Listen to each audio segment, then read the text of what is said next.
夫人，将军回来了，还带回来一个女人。万嬷嬷急匆匆闯入随风园报信时，阮云罗正坐在铜镜前发怔，眼睛红红的盯着镜子里自己端庄华贵的模样，一动不动。直到万嬷嬷担心的又唤了2句，他才回过神来，然后忽然像是想起了什么似的，起身快步来到了迎客堂。等亲眼见到迎客堂内身着白衣楚楚可怜的姑娘时，他才敢相信自己确实是重生了，重生回到了他人生悲剧的起点。上一世，他傻兮兮地将尹小柔当作亲妹妹疼爱，见她跟自己一手养大的小叔子走得近，本以为她会成为自己的妯娌，却没想到尹小柔心里真正中意的竟然她的丈夫，这何其荒唐！阮云罗自然极力反对，却没想到他的反对不仅没有起到作用，反而让自己成为了不懂爱情棒打鸳鸯的大恶人，最后落得个被丈夫厌弃郁郁而终的下场。直到他临死那刻，所有人都还在逼他认错。当时病床上的他颓败的只剩下一把骨头，已然预感到自己的死期。作为一个被众人厌弃的可怜虫，他识趣的没有惊动任何人，只想安安静静的从人世离开。可就在这时，已经成为将军府平妻的尹小柔却忽然大着肚子闯进房里，跪在病床前哭哭啼啼不停落泪，扰得他不得安宁。阮云罗实在是烦了，便抽回手到了巨滚。这一下可算是捅了马蜂窝，他一手养大的小叔子小姑子立刻维护在尹小柔身旁，居高临下的责问她：嫂子，都这个时候了，你怎么还是固执着不肯接受小柔？你真是太令我们失望了。他的夫君则爱怜地捉住了尹小柔的手指，低声安慰了一会儿，然后厌倦地看向病床上奄奄一息的发妻，皱着眉道：云罗，以前我以为你温柔端庄识大体，可现在你看看你自己，哪还有当家主母的样子？这么多年，柔儿对你处处忍让，知道你怀不上孩子，甚至打算把孩子生下来送给你养，可你呢？怪不得你怀不上孩子。他顿了顿，又恨铁不成钢的直叹气：阮云罗，如今你落到这个下场，还不知错吗？我错。阮云罗嗓子一阵心甜，他努力抬起目光，一个个向着他们望去。当对上一双双木然无情的眼睛时，他脑海中的所有执念骤然崩塌，身体一片冰凉。不值，真不值。阮云罗心中暗恨自己多管闲事，他作为将军府主母，劳心劳力这么多年，现在看来全不过是在为他人做嫁衣裳罢了。临死前，他痛苦地闭上眼睛，心想：如果这一切能重来多好！重来一次，他绝不会吃饱撑的再去拯救任何人。相反，他要成全那些脏东西，成全他们伟大的爱情。压住内心的激荡，阮云罗从回忆里抽身，缓步来到迎客堂内。堂中央站着2男1女，其中玄黑劲装风尘仆仆的男人便是他的夫君萧仲景。他此刻正低着头，目光无奈而又温柔地看着尹小柔，低声安慰着他的不安。见阮云罗过来，他松了口气：你来了正好。示意阮云罗上前，萧仲景为他介绍：这是小柔和他的弟弟文玉，在西北打仗时他们曾救我一命，这次来京是为了寻亲，在找到亲人之前暂时会住在府里。萧仲景没有跟阮云罗商量的意思，自顾自对他提着要求：你安排个宽敞干净的园子给他们，再拨4、5个丫鬟过去，别怠慢了。4、5个丫鬟？阮云罗闻言惊讶地望了尹小柔一眼。尹小柔脸色立刻涨红，她连忙摇头，像是受了天大的委屈般垂眸，对萧仲景道：萧大，萧将军不必，我与文玉有手有脚，饿不死的，还是不打扰了。言罢，他拉起身旁的小少年便要离开。等等！萧仲景连忙上前想拉住尹小柔的手腕，但瞥了眼阮云罗，手指像是被烫到似的又缩了回去，转而拉住了尹小柔的弟弟，关切道：你不为自己，但也得想想文玉，天色晚了，你一个姑娘带着她在外面不安全。说完这话，他又皱眉看向阮云罗，责备道：你今天怎么了？一点小事而已，这么大反应。我怎么了？阮云罗一脸无辜，他责备地看向萧仲景，表情十分不赞成的反问：你觉得4、5个丫鬟够用吗？啊！萧仲景有些发懵，不明白阮云罗葫芦里卖的什么药。尹小柔跟文玉则是面面相觑，一脸不安。阮云罗看向尹小柔，温柔一笑，悦耳的声音仿佛春风拂过，打破了满堂寂静。既然柔姑娘是将军的恩人，那便也是整个将军府的恩人，如此贵客怎可随意打发？来人！他唤来管事嬷嬷，大笔一挥的下令，即刻派人将龙烟阁收拾出来，挑10个伶俐的丫鬟，再从宫中支100两银子过去给柔姑娘零用。说完，在众人惊讶的目光中，他又缓缓将手上的镯子退下，戴到了尹小柔腕上。夫人！尹小柔心中愈发不安，连忙推辞道：夫人不可。怎么，柔姑娘嫌弃？阮云罗一句话便堵住了尹小柔的嘴巴。见尹小柔讷讷不再说话，他笑了笑，转而看向了自己身边的万嬷嬷，嘱咐道：记得递话给膳房，今晚的饭菜做得丰盛些，别慢待了贵客。是。万嬷嬷连忙答应，同时目光不自觉在尹小柔腕上扫了一眼。他暗自稀奇，这镯子可是10几年前夫人刚成亲时将军送的，是将军初次上战场时带回来的战利品。夫人对这镯子向来宝贝，三小姐几次想要都不舍得，怎么忽然会送给一个刚见面的外人？三小姐要是知道了，还指不定怎么闹呢。想起萧敬堂那令人头疼的大小姐脾气，万嬷嬷整个人头都大了。今晚上这顿饭恐怕是吃不安生啊。第2章既方便又僻静。醉雪亭，伴随着微凉的晚风一起，萧庆堂从外面风风火火的回来了。大哥，看见萧仲景果然坐在亭子里，他加快脚步，踢着石榴红的裙子，一团火似的冲了进来，挤在萧仲景身边，他抱着他的胳膊，便开始左摇右晃的撒娇：“大哥，你可算是回来了！你不在家，嫂子天天逼我读书，我都快憋屈死了。”萧仲景笑，他征战在外，不常与家人联系，此刻陡然与妹妹相见，心中自然欢喜。所以此时虽然明知道这妹妹是在耍赖，他嘴角还是忍不住翘起，无奈的摇了摇头：“你呀，就仗着你嫂子好说话，我哪有？明明是嫂子太古板了。”萧庆堂扁了扁嘴，不服气，一抬眼正好对上了旁边尹小柔好奇的目光。两个人年龄相仿，尹小柔又有意迎合，只不过几句话的功夫便迅速熟络起来。你逗逗我，我笑笑你，很快便好的如胶似漆。萧庆堂还献宝似的拿出了今日逛街得来的战利品，一个面人儿。他抬手将面人儿塞进尹小柔手里，大方道：“就当是见面礼，送你了。”这怎么行？没等尹小柔说话，阮云罗先摇头表态：“怎么不行？”萧庆堂大咧咧满不在乎：“这是我的东西，我想送给谁就送给谁，大嫂你别这么小钱。”萧崇景也皱起眉头，有些不悦地看向阮云罗：“云罗，一个面人而已。将军说的对，一个面人而已，哪够分量做见面礼？”阮云罗对萧仲景一脸赞同，语重心长地教导萧庆堂道：“三妹妹，若是普通客人便也罢了，但小柔姑娘她可是你哥的救命恩人，你怎能如此怠慢？”我哪怠慢了？萧庆堂心里既委屈又冤枉，即便对着满桌的山珍海味，也瞬间没了胃口。我不吃了。他筷子重重一放，耍起了小姐脾气，等阮云罗哄他。可今天阮云罗却不知是吃错了什么药，不仅没有理他，反而一脸关心的看向尹小柔姐弟：“你们怎么样？没吓到吧？”尹小柔摇了摇头，她怯怯看了眼萧庆堂气鼓鼓的样子，又满脸无措的看了萧仲景一眼，不知该如何是好。堂儿，你这是什么态度？感受到尹小柔的不安，萧仲景立刻不悦地看向自己的妹妹，低声命令：“快给柔姑娘道歉！”我不。萧庆堂梗着脖子，忍不住瞪了尹小柔一眼。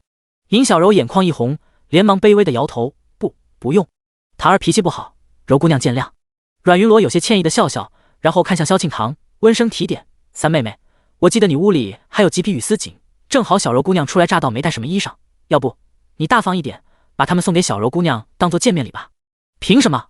萧庆堂急了，那是去年过生日的时候，熹妃姑姑特意送给我的，我自己都舍不得用，几匹布而已，你看你。阮云罗无奈地摇了摇头，眼中却没有任何情绪。上一世他被尹小柔夺走了一切，萧庆堂始终劝他大度，今天只不过让他送几匹布而已，却这么大反应，真是刀子不割在自己身上不知道疼。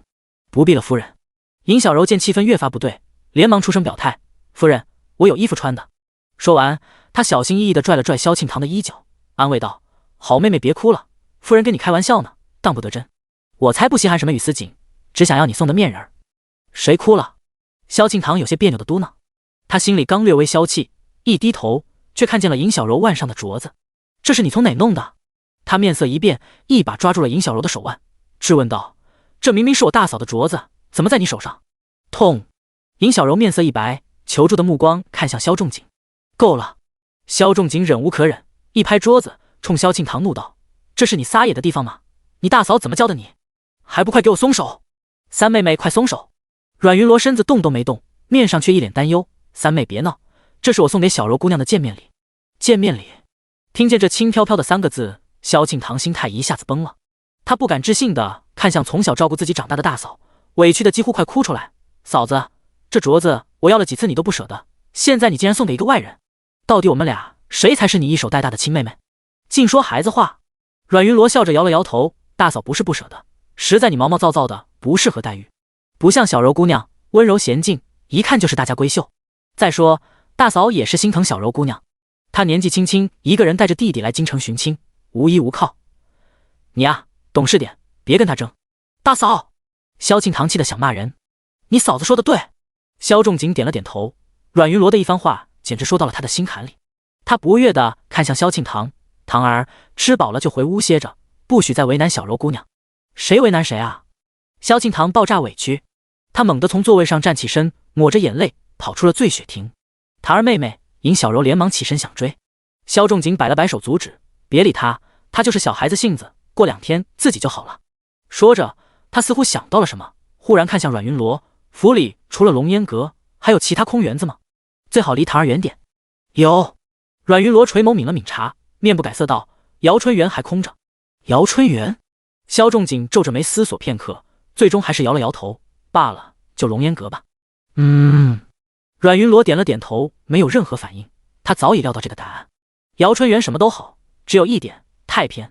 萧仲景可不舍得尹小柔住那么偏的地方，不方便培养感情。还是龙烟阁好，既方便又僻静。第3章，劝他大度。随风园。萧仲景洗漱后换了身衣服，端坐在椅子上，不自觉又看了眼窗外的夜色，一副心事重重的样子，也不知道在想什么。终于，他按耐不住地站起身，先咳嗽一声，再对阮云罗道：那个，我忽然想起还有点事要处理，得去趟书房。你辛苦一天就先歇着吧，不用等我。书房？坐在梳妆台前的阮云罗似乎想到了什么，曲簪的手指顿了一下，他抬头，状若无意地看向镜子里的萧崇景，笑道：那里离龙烟阁挺近吧？你什么意思啊？镜子里，萧仲景的面色一僵，他有些恼了，低声怒道：我去书房是为了公事，跟龙烟阁有什么关系？你这么大年纪了，怎么连个小姑娘的醋都吃？你想到哪儿去了？阮云罗惊讶地望着镜子里的萧仲景，不解道：小柔姑娘才多大？她在我心里跟三妹妹是一样的，我怎么会吃她的醋？那你好端端提龙烟阁做什么？松了口气，萧仲景有些不自然地问：我想给龙烟阁送些东西，见你顺路，想托你带过去。阮云罗话音刚落，敲门声响起，万嬷嬷抱着2床锦被走了进来，将锦被放到萧仲景手边，她笑着解释：这被子是今年新打的，正经的西域棉花杏子云锦的被面，本打算留着给将军用的，但夫人说秋夜天凉，怕贵客冻着，便让先紧着龙烟阁那边，乃成想夫人一片好心，竟惹得将军多心了。萧仲景老脸一红，他挥了挥手，让万嬷嬷先出去，有些愧疚地走到阮云罗身旁，弯腰握着他的肩膀，低声道歉：夫人，是我错怪你了。无妨。阮云罗眼中闪过一丝厌恶，他站起身，将锦被塞进萧仲景怀里，十分懂事地催促道：既然你有公事，那就别耽误了，赶紧去吧。不急。望着烛光下阮云罗端庄温柔的面庞，萧仲景忽然不舍得走了。他又想起从前年轻的时候，当时阮云罗作为阮氏宰相嫡女，才15、16岁，便已有了几分娴雅豁达的模样，是京都世家大族们最中意的儿媳人选。他当时为了娶她，可谓是费了9牛2虎之力。他18岁和他成亲那天，他还特意带着接亲队伍在京都多转了2圈，恨不得全天下都知道阮云罗是他萧仲景的妻子。可结婚不到1年，一切就都变了。父亲战死，母亲悲痛之下难产，刚出生的龙凤胎弟弟妹妹需要照顾，将军府的大梁陡然砸到了他的身上。为了重振将军府，他只能去从军，从此开始了与阮云罗聚少离多的日子。离别的时间久了，心里的感情自然也就淡了。1年前，就在他对西北战场的血腥和孤独早已经麻木时，却无意中瞥见了一抹纤弱洁白的身影，心里一颤，萧仲景连忙掐断自己的起思。他将被子放回到桌子上，侧身避开阮云罗道：2床被子而已，让下人送过去便是了，我去像什么话？你不是顺路？阮云罗满不在意，再说又没让你亲自去送，直接让小厮交给文玉那边就是了，有什么好不像话的？萧仲景无言以对，他有些烦躁地携起锦被，一副无可奈何的样子。行，我说不过你，我送还不行吗？我亲自送总行了吧？说完，气冲冲便走了，好似真的很不情愿似的。万嬷嬷心里着急，连忙进屋来到阮云罗身边，担忧道：夫人，将军这好不容易回来了，您怎么还把人往外撵啊？看把将军给气的。切！他高兴还来不及呢。看着萧仲景大步流星消失在黑夜里的背影，阮云罗眼中闪过一丝讽刺。他看向万嬷嬷，问：三小姐那边怎么样？消气了吗？没。万嬷嬷摇了摇头，有些发愁。三小姐她正在屋里摔东西呢，说不知道谁才是亲生的，干脆把她的东西全送走算了。还说不要当将军府小姐了，要让柔小姐当。夫人，俗话说强扭的瓜不甜，依我看，这三小姐跟柔小姐天生犯冲，还是隔开点好，别把她们往一块凑了。不。阮云罗笑着打断了万嬷嬷。上一世萧庆堂总嫌他对尹小柔不够好，这一世他倒要看看，换作是萧庆堂自己，能不能做到心无芥蒂的把夺走自己一切的入侵者当作好姐妹。三小姐只是被惯坏了，派人多劝她大度就好，不用太当回事。阮云罗无所谓的交代，困得打了个哈欠。可夫人，万嬷嬷忧心忡忡的还想再劝，但看见阮云罗眼中的困意，还是止住了话头。伺候着阮云罗歇下，他悄声退出了屋外，关上门，抬头望了眼龙烟阁的方向，他无声叹了口气，忍不住小声嘟囔：真不知夫人到底是怎么想的，有必要对她那么好吗？送手镯不说，连2床被子都还让将军亲自去送，也亏得夫人睡得着。书斋旁，萧仲景正站在角门处犹豫，忽然打了个喷嚏：爷，是不是有人在想您啊？小厮讨好着搭话，携着被子察言观色道：这人生地不熟的，也不知道文玉少爷和小柔小姐是不适应，冷不冷？多嘴。萧仲景不悦地瞥了他一眼，抬起脚步穿过角门向龙烟阁走去。刚走进龙烟阁，正好撞见了气势汹汹的萧庆堂。第4章见识情种。堂儿皱眉打量一眼自己妹妹气冲冲的样子，萧仲景怎会不明白她的来意？于是脸一板，表情严肃的呵斥：这么晚了，你来这干什么？我……萧庆堂心虚的眨了眨眼睛，见所有下人都看向自己，他自觉失了面子，逞着强嘴应道：没什么，随便逛逛。他说完，忽然查出不对，于是狐疑的目光落在萧仲景身上，他满脸好奇：大哥，这么晚了，你怎么会在这里？该不会是……胡闹！萧仲景立刻打断萧庆堂，目光凌厉地扫了眼周围聚过来的下人，见所有人都低下头不敢吱声，才缓了缓脸色，一脸无奈地道：还不是你大嫂说夜里凉，担心文玉年纪小受风生病，所以特意让我送2床被子过来。嫂子倒是大方。瞥了眼小厮携着的锦被，萧庆堂心里直冒酸水，他嘟着嘴，不由得赌气抱怨：心眼那么偏，真不知道他到底是谁嫂子。当然三小姐的。尹小柔从屋里走出，含笑来到萧庆堂身旁，拉着他的手，一脸真诚地道：夫人只是可怜小柔罢了，三小姐不要误会。你有什么好可怜的？上下打量了尹小柔一眼，萧庆堂撇嘴。萧仲景脸色瞬间一沉，但尹小柔却没有生气，他笑着有些忧伤地袒露了自己的过往。8岁时我爹失踪，那之后没多久我娘也病故了，从此我便只能和文玉2个人相依为命，直到去年遇见了萧将军。尹小柔说着，眼眶微红地看向萧仲景，哀声道：像我这样的微末之人，能有幸结识将军，暂住在将军府，便已是万幸，又怎敢奢望其他？萧仲景心中一震，险些失态。尹小柔连忙狼狈地收回视线，继续安慰萧庆堂道：三小姐，夫人只是可怜我而已，并没有别的意思，您千万别误会夫人。谁误会她了？萧庆堂有些不自在。三小姐没有误会，是我自己胡思乱想罢了。尹小柔笑着顺从，握紧萧庆堂的手，期盼道：三小姐，我很羡慕你的豪爽，很想成为你的朋友，就是不知道三小姐会不会嫌弃我出身卑贱。交朋友跟出身有什么关系？萧庆堂满脸不同意。他出身将军府，从小爱好舞刀弄枪，心中早有个锄强扶弱、爱恨随心的侠士梦。只可惜他身边整日接触的都是世家子弟，根本找不到实现梦想的机会。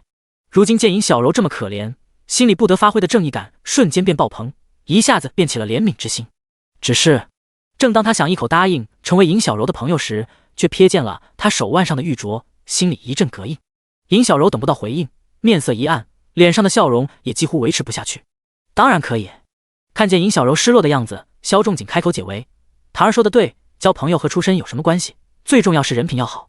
他鼓励地看向萧庆堂，欣慰道：你今天能交到小柔姑娘这样的朋友，大哥很高兴，这说明你已经懂事了。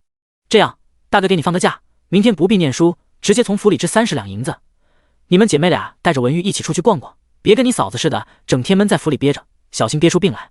真的吗？萧庆堂眼睛一瞬间亮了，见萧仲景点头，他高兴的一下子蹦了起来，兴奋地抓着小柔的手指，他神秘兮兮地道：明天我带你去个地方，这阵子我二哥常去，肯定很好玩。尹小柔重重点头，笑着跟萧仲景对视一眼，又连忙红着脸避开了视线。龙烟阁里欢声笑语，随风院内却冷冷清清。阮云罗闭目躺在床上，静静思索着下一步打算。按照时间，明天就是尹小柔与萧青雨见面的日子。在凌霄园，萧青雨会救下尹小柔，并对她一见钟情，从此他心甘情愿成为了他的裙下之臣，即便后来尹小柔成了他大哥的平妻，也痴心不改。为了尹小柔，他将阮云罗的养育之恩抛之脑后，甚至就连阮云罗临死的时候，他都在维护尹小柔，逼着阮云罗认错。回想自己前世临终时的场景，阮云罗不由冷笑。既然他那么爱，那这一世他这个当大嫂的便助他一把，也让世人都见识见识他这个情种。第5章，你哥就非得先救你。茂儿街是京都最为繁华的一条街道，与其他遍布三教九流的杂乱街道不同，能在这条街上做生意的个个都是有背景、有能耐的大人物。而凌霄园坐落在这条街的中心，远远的就显出了非凡的气派。但稀奇的是，这种地方竟然还有人闹事。就在凌霄阁门口，闹事的、起哄的、看热闹的，密密麻麻挤成一团，将整个帽街堵得水泄不通。停！见此情况，万嬷嬷叫停马车，边指挥着小厮过去打探消息，他边轻声对着马车内的人道：“夫人，前面好像有人闹事，把路堵了，要不咱们换条路绕过去。”阮云罗一听便知跟前世一样，萧家老二又在英雄救美。为了让自己显得自然，他并没有直接过去，而是装作浑然不觉的样子，淡淡道：“不急，先看看怎么回事再说。”是，夫人。万嬷嬷没有意见，反正今日夫人出来只是想逛逛书肆，买几幅字画，并没有什么要紧事，不怕耽搁。只是看着周围越堵越多的马车，他还是不免担心。正打算让车夫驱使马车先往旁边巷子里让时，忽然一阵急促的脚步声响起，那个跑去打探消息的小厮回来了。不好了，夫人！他扑过来跪在马车旁，对着车里焦急的大喊：“夫人，二少爷和三小姐在里面，快坚持不住了！”什么？万嬷嬷大惊：“你没看错，少爷和小姐怎么会在里面？”小厮重重点头，千真万确。那你们还愣着干什么？快上去帮忙啊！万嬷嬷急得如同热锅上的蚂蚁，一边指挥着小厮们上去帮忙，一边跑到轿子旁急得直跺脚：“夫人您看，这可怎么办啊？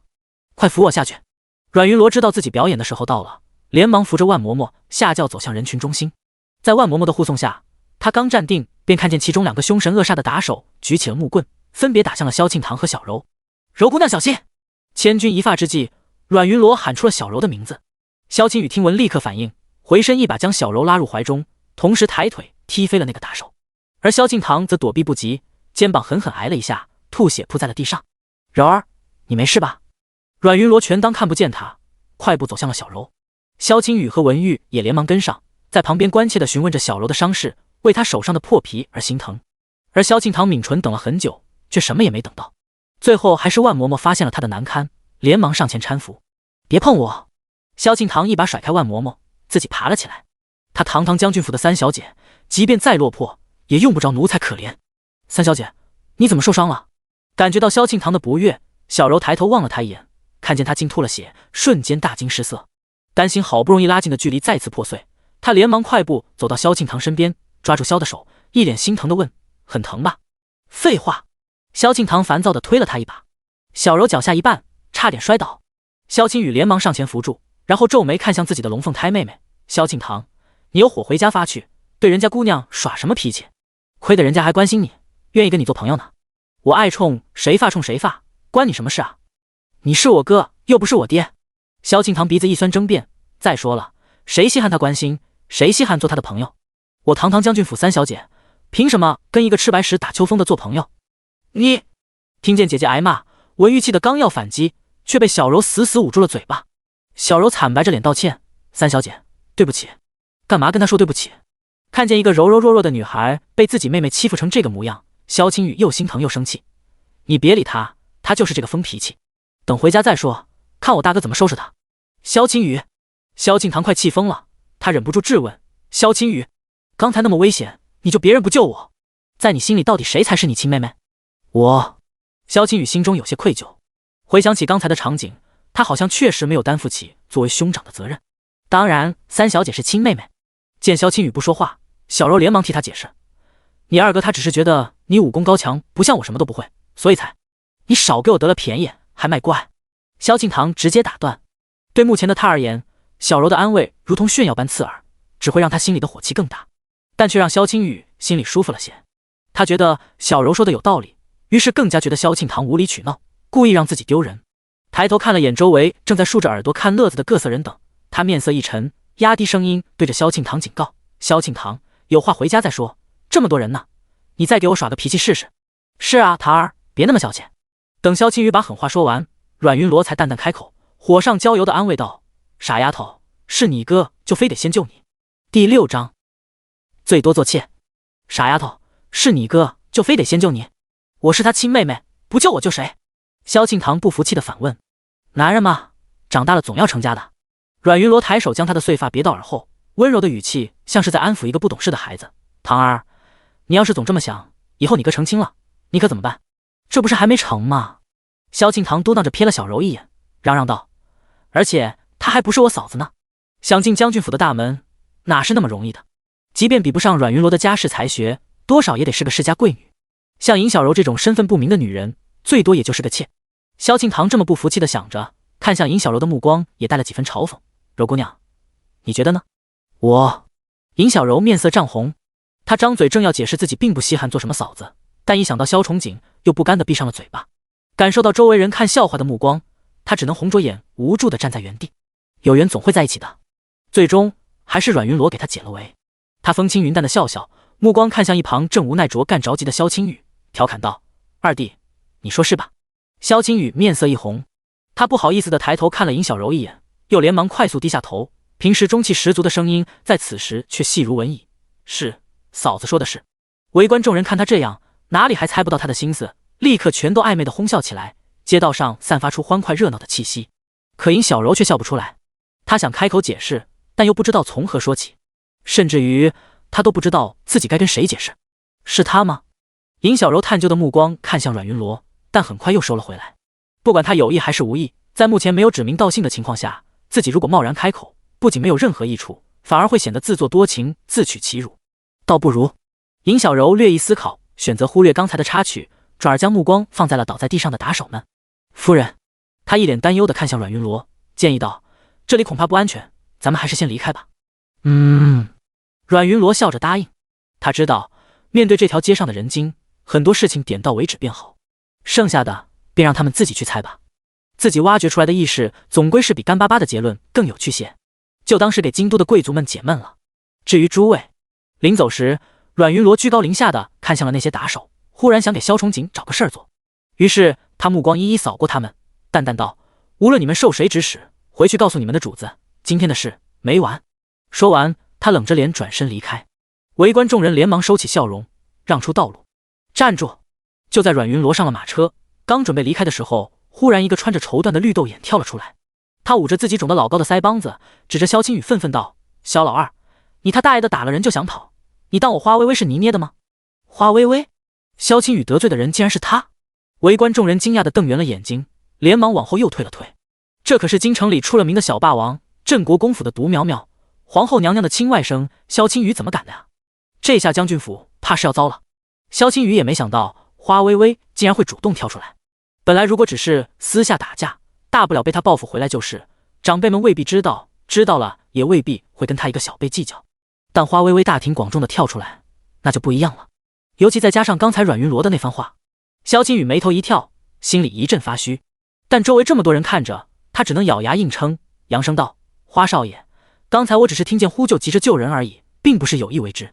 再说，你的人不也打伤了我妹妹吗？”救人？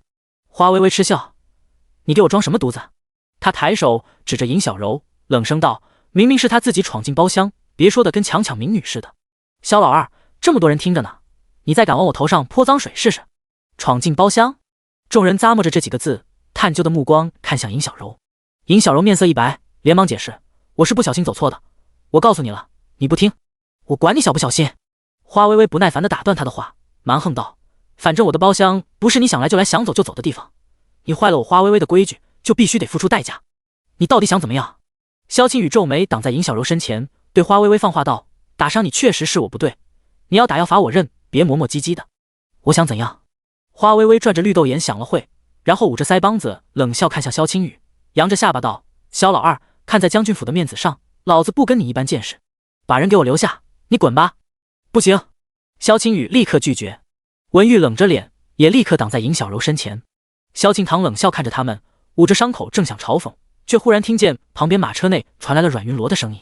阮云罗没说别的，只淡淡说了一个字：“好。”第7章，还是夫人明事理。好。阮云罗说话的声音并不大，但此刻正是花微微和萧青雨谈判的关键时刻，所有人都屏气凝神等待结果。这时候阮云罗开口，自然引起了所有人的关注。等回过味来明白他说的话意味着什么时，众人立刻爆发出一阵低声的议论，几乎所有人脸上都露出了疑惑的表情，很不解阮云罗怎么会当众说出这种蠢话。即便这是最好的解决方式，但这么说出来，将军府成什么了？堂堂将军府的当家主母，连这种道理都不懂。哈哈，还是夫人明事理。花微微对着阮云罗的轿子嚣张道，然后他得意地瞥了眼早已经从地上爬起来的打手，又冲着尹小柔抬了抬下巴，打手们立刻迈步，小流氓一样笑嘻嘻掂着棍子，围着向尹小柔逼近。尹小柔被吓得腿软，连忙抓紧萧青雨的衣角，声音带着哭腔求助：“萧二爷，求你救救我！别怕，有我呢。”萧青雨立刻心疼地护在他身前，面对着几位打手，咬咬牙拔出了长剑。天子脚下，万事总有规矩。拳脚斗殴是一回事，持械打杀又是另一回事，杀没背景的其他人是一回事，杀国公府上的人又是另一回事。即便他的对手只是国公府的打手，但如果大庭广众见了血闹出人命，那也是要掉一层皮的。若是平时，萧青雨定然不会这么冲动，但此刻被尹小柔拽着衣角，他什么也顾不得了。他心想，只要能救下尹小柔，掉一层皮又何妨？再说，花微微未必就敢动真格的。果然，打手们看见他亮剑，立刻停住了脚步，转头看向花微微，等待命令。你敢威胁我？花微微绿豆小眼一转，立刻明白了萧青雨的打算。他冷哼一声，看向众人，道：“大家伙可都看见了呀，是他先冲我亮的家伙，我总不能不还手吧？”说着，他手一抬，对着打手命令道：“拔剑，给我上！”打手们立刻扔下棍子，拔剑冲了过去。慢着！就在两方即将交手的一刻，马车里阮云罗及时开口阻止了这场闹剧。透过车帘，萧青雨听到了他有些责备的声音。他道：“二弟，我刚才不是已经答应了花少爷？你忽然又拔剑做什么？快把剑收回去，小心别伤了人。”大嫂！萧青雨急了，忍无可忍道：“俗话说长嫂为母，你有从小教养我长大，按理有些话我不该说，但你今天也实在太过分了。当着这么多人的面，你把将军府的贵客送给花微微，这让将军府以后还怎么在京城抬得起头来？怎么抬不起头？”马车内，阮云罗的声音似乎有些疑惑，不过是去国公府做个客而已，有什么好抬不起头的？做客？有这么做客吗？萧青雨觉得阮云罗是在装傻，于是逐渐免了耐心，冷声道：“大嫂，说出这种话，你自己信吗？小柔姑娘一介女流，如果被花微微带走，发生什么意外，你能负责吗？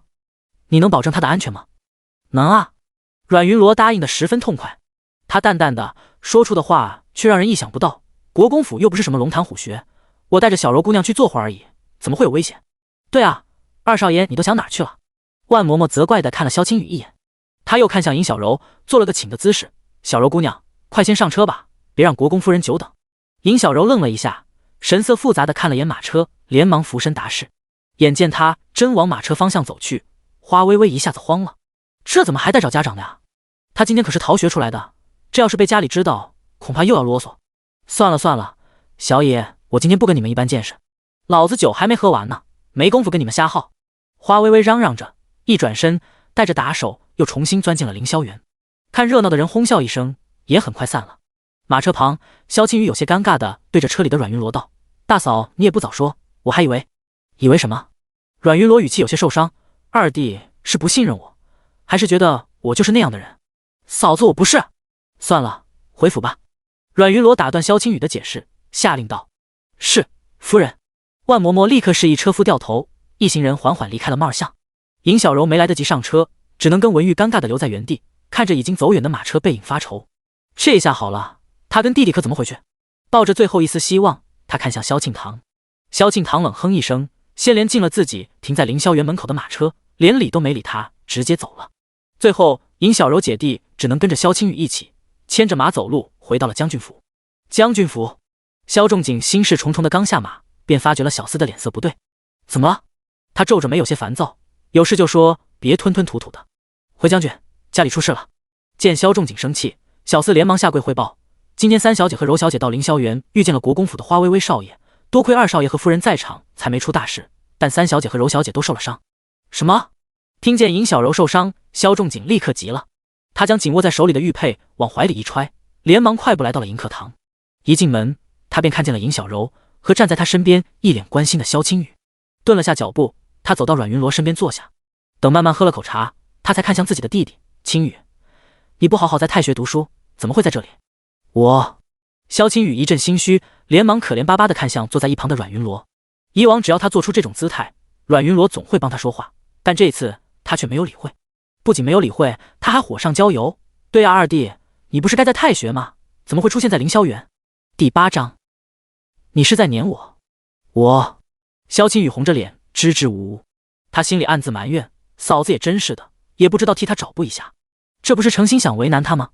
阮云罗就是在诚心为难他。他看着热闹，等到萧仲景把萧青雨骂得差不多了，才缓缓放下茶杯，开始做好人。将军，消消气。阮云罗看向萧仲景，温声道：“二弟逃学的确是错，但也多亏了他，否则今天小柔姑娘可就危险了。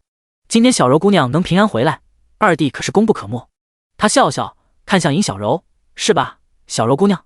夫人说的是。”尹小柔温顺的点头。他一脸诚恳的看向萧仲景，解释道：“今天在凌霄园，我走错地方，要不是碰见二少爷，我就……”他抿了抿唇，站起身，感激的冲着萧青雨屈膝一伏：“谢二少爷。”“不用不用。”萧青雨俊脸瞬间红了，他正手忙脚乱，不知道该说什么，却听见萧仲景一声冷哼：“是个人都会做的事，有什么好大惊小怪的？”“就是。”萧庆堂凉凉附和。他上下打量一眼自己二哥，不屑道：“功夫那么差，连自己的妹妹都保护不了，还学人家英雄救美呢。今天如果是大哥，肯定不会让我受伤的。我哪功夫差了？”萧青雨不服气：“你就是功夫差。”萧庆堂赌气。同年同月同日生的兄妹两人自小没少打架，此刻当然谁也不让着谁，眼看着又要打起来。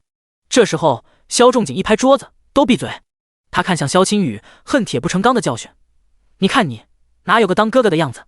再这样游手好闲下去，以后哪个姑娘肯嫁给你？不肯嫁就不嫁呗。”萧青雨不服气的嘟囔：“那些庸脂俗粉，我还不稀罕娶呢。那你喜欢什么样的？”阮云罗忽然开口，问得萧青雨满脸通红。他偷眼瞥了下尹小柔，又连忙窘迫的收回视线：“我也不知道，他哪懂什么喜不喜欢。”萧仲景不满的瞥了阮云罗一眼，然后看向萧青雨，语重心长的教育道：“你现在还什么都不是，谁家好姑娘会愿意嫁给你？等今年科举你能考出个名次再说吧。你当初娶我嫂子的时候，不也什么都不是吗？”萧青雨不服气：“当初追求嫂子的人那么多，其中不乏公子王孙，她不还是嫁进了将军府？你……”萧仲景哑口无言。他不由看向阮云罗，想看他是什么反应，却发现他喝着茶，似乎根本毫不在意，这让他心里不舒服。直到吃过饭回到随风园后，这点子不舒服才逐渐消失。阮云罗坐下卸妆，看见镜中碍眼的男人，心里一阵膈应。“今天不用去书房吗？”他十分贴心的提醒：“公事要紧，别耽误了。”“萧仲景点头。他刚准备起身离开，却莫名觉得哪里有些不对劲。他又看了阮云罗一眼，忽然问：“你是在撵我？”“啊！”阮云罗一怔，他好像没听清似的，看向萧仲景：“你刚才说什么？”“没什么。”萧仲景觉得自己真是疯了，怎么会冒出这种奇怪的想法？想当初阮云罗为了嫁给他，连王府的求亲都拒了。后来为了让他能放心去西北，他一个刚成亲才不过1年的心腹，竟然把小姑子小叔子接到身边亲自抚养。他为了他都能做到这种程度，又怎么会舍得把他往外撵？他只不过是太贤惠了，所以才总这样。萧仲景无意识地脑补着，对阮云罗忽然有些愧疚。他站起身走向阮云罗，正要去碰他的肩膀，阮云罗放下簪子站了起来，走到桌边给自己倒了杯茶。拿起茶杯，他似乎是忽然想到了什么，忽然看向萧仲景，问：“将军，你觉得小柔姑娘怎么样？”“什么怎么样？”萧仲景心里一虚，语气也变得不悦起来：“你闲得没事总提她干什么？你没看出来吗？”阮云罗喝着茶，一脸八卦：“二弟好像很喜欢她。之前我问他喜欢什么类型的姑娘，他还看了他一眼呢，脸羞得通红。是吗？”萧仲景松了口气。他喝口茶，思索了片刻，忽然眼神一暗，摇了摇头反对：“门不当户不对，不行。”“怎么不行？”阮云罗故意跟他唱反调：“这交友也好，娶妻也好，家世背景固然重要，但最重要的是人品。小柔姑娘人品那么好，错过了你让青雨到哪里去娶这么好的妻子？”“别说了。”萧仲景忍无可忍站了起来，丢下一句“我说不行就不行”，便离开了随风园。来到龙烟阁门口，他心事重重，握着玉佩刚要进去，却忽然看见了自己的弟弟。他手里拿着瓶伤药，正红着脸往尹小柔手里塞。“多谢二少爷，不过我只是破了点皮而已，没有大碍的。而且我已经上过药了。”尹小柔连忙缩着手拒绝：“我的药更好。”萧青雨完全没看出尹小柔对他的客气，仍是一根筋地道。尹小柔没有办法，正要伸手接过药膏的时候，却一眼看见了不远处的萧仲景。“萧将军！”尹小柔立刻笑着跑了过去：“哥，你怎么来了？”忽然看见自己哥哥，萧青雨心里发怵，这该不会是特意来逮他的吧？会不会揍他？不过还好，萧仲景并没有揍他的打算，只是淡淡瞥了他一眼，并把他刚才的问题又抛了回来：“你呢？大半夜你在这干什么？”“送药。”萧青雨晃了晃手里的药，讷讷道：“府里缺你这点药。”萧仲景没好气地看着自己的弟弟：“快去睡觉，明天回太学，要是敢迟到，看我怎么收拾你。”“我知道了。”萧青雨嘟囔着回答，最后忍不住又看了尹小柔一眼，他才依依不舍地离开。可尹小柔根本没给他任何眼神，他心里只有萧仲景。他站在萧仲景面前看了他好一会，等意识到自己入了神，才连忙害羞地低下头，小声道：“将军，你找我？”看着月光下他红透了的耳尖，萧仲景心里一软。什么事？尹小柔低着头，声音细细地问。之前你托我的事。萧仲景紧紧握着手里的玉佩，艰难道：“我已经找到你爹了。”第9章，皇上如母。我已经找到你爹了。真的吗？尹小柔惊喜，她连忙拉着萧仲景的衣袖，脸上露出焦急和紧张的表情，期待地问：“萧大哥，你没跟我开玩笑吧？真的找到了吗？他是谁？他怎么说？他怎么不来见我？他……”萧仲景有些为难，他拍着尹小柔的肩膀，等到她冷静下来，才低声解释：“这件事有点难办，你真不知道你爹是谁？”尹小柔一愣，她摇了摇头：“我娘只说爹爹不要他了，不许我们提他。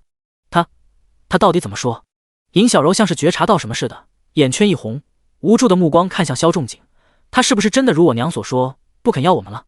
这么多年，我们和娘亲从没换过住所，为什么爹爹不回去找我们？”“不是，他有他的难处。”萧仲景连忙解释：“你爹他不是不要你们，是他太忙了，他身份特殊，没办法去见你们。”“萧大哥，你又在安慰我。”尹小柔苦笑着低下头去，如同一朵开得正好的白莲，迅速枯萎在萧仲景面前，让他心里一颤，连忙抱着他恳求：“柔，别这样，还有我呢，你放心，我一定会帮你的。”“真的吗？萧大哥，你不会也是在骗我吧？”“怎么会？”面对尹小柔不安的目光，萧仲景笑着安慰，但眼神中却闪过一丝忧虑，忍不住回想起自己今日在宫里的场景。当时他手里把玩着玉佩，正宫站在御书房门口等待召见，正好当时福公公也在，瞥了他手里的玉佩一眼，立刻哎了一声，奇道：“这不是陛下的玉佩吗？丢了好多年了，怎么会落在你手里？”“公公快别开玩笑，这玉佩虽然料子不错，但您看看这做工，怎么可能会是陛下的东西？”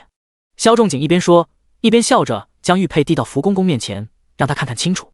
谁想到福公公仔细看过之后，更笃定了，这就是陛下的东西。陛下还是小皇子的时候，有阵子特别喜欢雕刻，亲手雕了不少的小玩意。有一次，先皇还为此大发雷霆，命人将那些小玩意全摔了，就剩这一个，还是陛下偷偷藏下的呢。福公公谈起过去的事情，一脸感慨，萧仲景却全听不见了。他只好奇，既然这玉佩是皇上的东西，那又为什么会出现在西北？难道陛下当年在西北当质子的时候，竟然有过孩子？萧仲景被自己大胆的想法惊到，脸上却面不改色，只是笑着附和了福公公2句，便自然而然地收回玉佩，挂在了自己的腰间。进了御书房以后，他边述职边小心观察皇上的反应。果然，皇上很快发现了他腰间的玉佩，他明显怔了一下，才问：“萧爱卿，这玉佩不错，哪里得的？”萧仲景心中一喜，连忙跪下回话：“臣在西北曾受重伤，万幸被一姑娘所救，这玉佩就是那姑娘的东西。”“姑娘？”皇上脸上短暂地露出了回忆的表情，但很快想到了什么，目光有些犀利地打量着萧仲景，似笑非笑道：“萧将军艳福不浅啊。”“不是。”萧仲景身上一阵冷汗，他生怕皇上误会自己，连忙解释道：“微臣拿着这玉佩，只是为了帮他寻找父亲而已，并无别的意思。他既然生在西北，为何要到京城来找父亲？”尹姑娘说，她的母亲去世前总喜欢望着京城的方向出神，再加上她记得父亲的口音，应当就是京城人士。皇上有些恍惚地点了点头，他回过神来，看向萧仲景，赞赏道：“将军大善。”又赏了他些东西，便让他退下了，从头到尾都没有透露出要与尹小柔相认的打算。萧仲景想着当时皇上的态度，心中暗自叹气，又安慰了尹小柔一会，便匆匆离开了龙烟阁。等到他走远，尹小柔眼神恢复忧虑，他转身回到自己的屋子，文玉立刻冲上来打听：“怎么样？有信儿了吗？咱们什么时候能进宫？”“嘘！”尹小柔吓了一跳，连忙捂住文玉的嘴巴，低声提醒：“小声点儿。”“没人，丫鬟都已经打发了。”文玉掰开尹小柔的手指，一脸的无所谓。再说了，就算他们知道了又怎么样？又不是什么见不得人的事，为什么不能实话实说？再等等。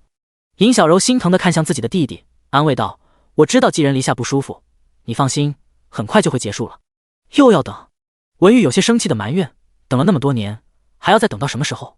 他分明是把我们忘了，他嫌我们丢人，根本不会认我们的。”“不会的。”尹小柔笃定地摇了摇头，胸有成竹道：“他一定会认。”“真的吗？”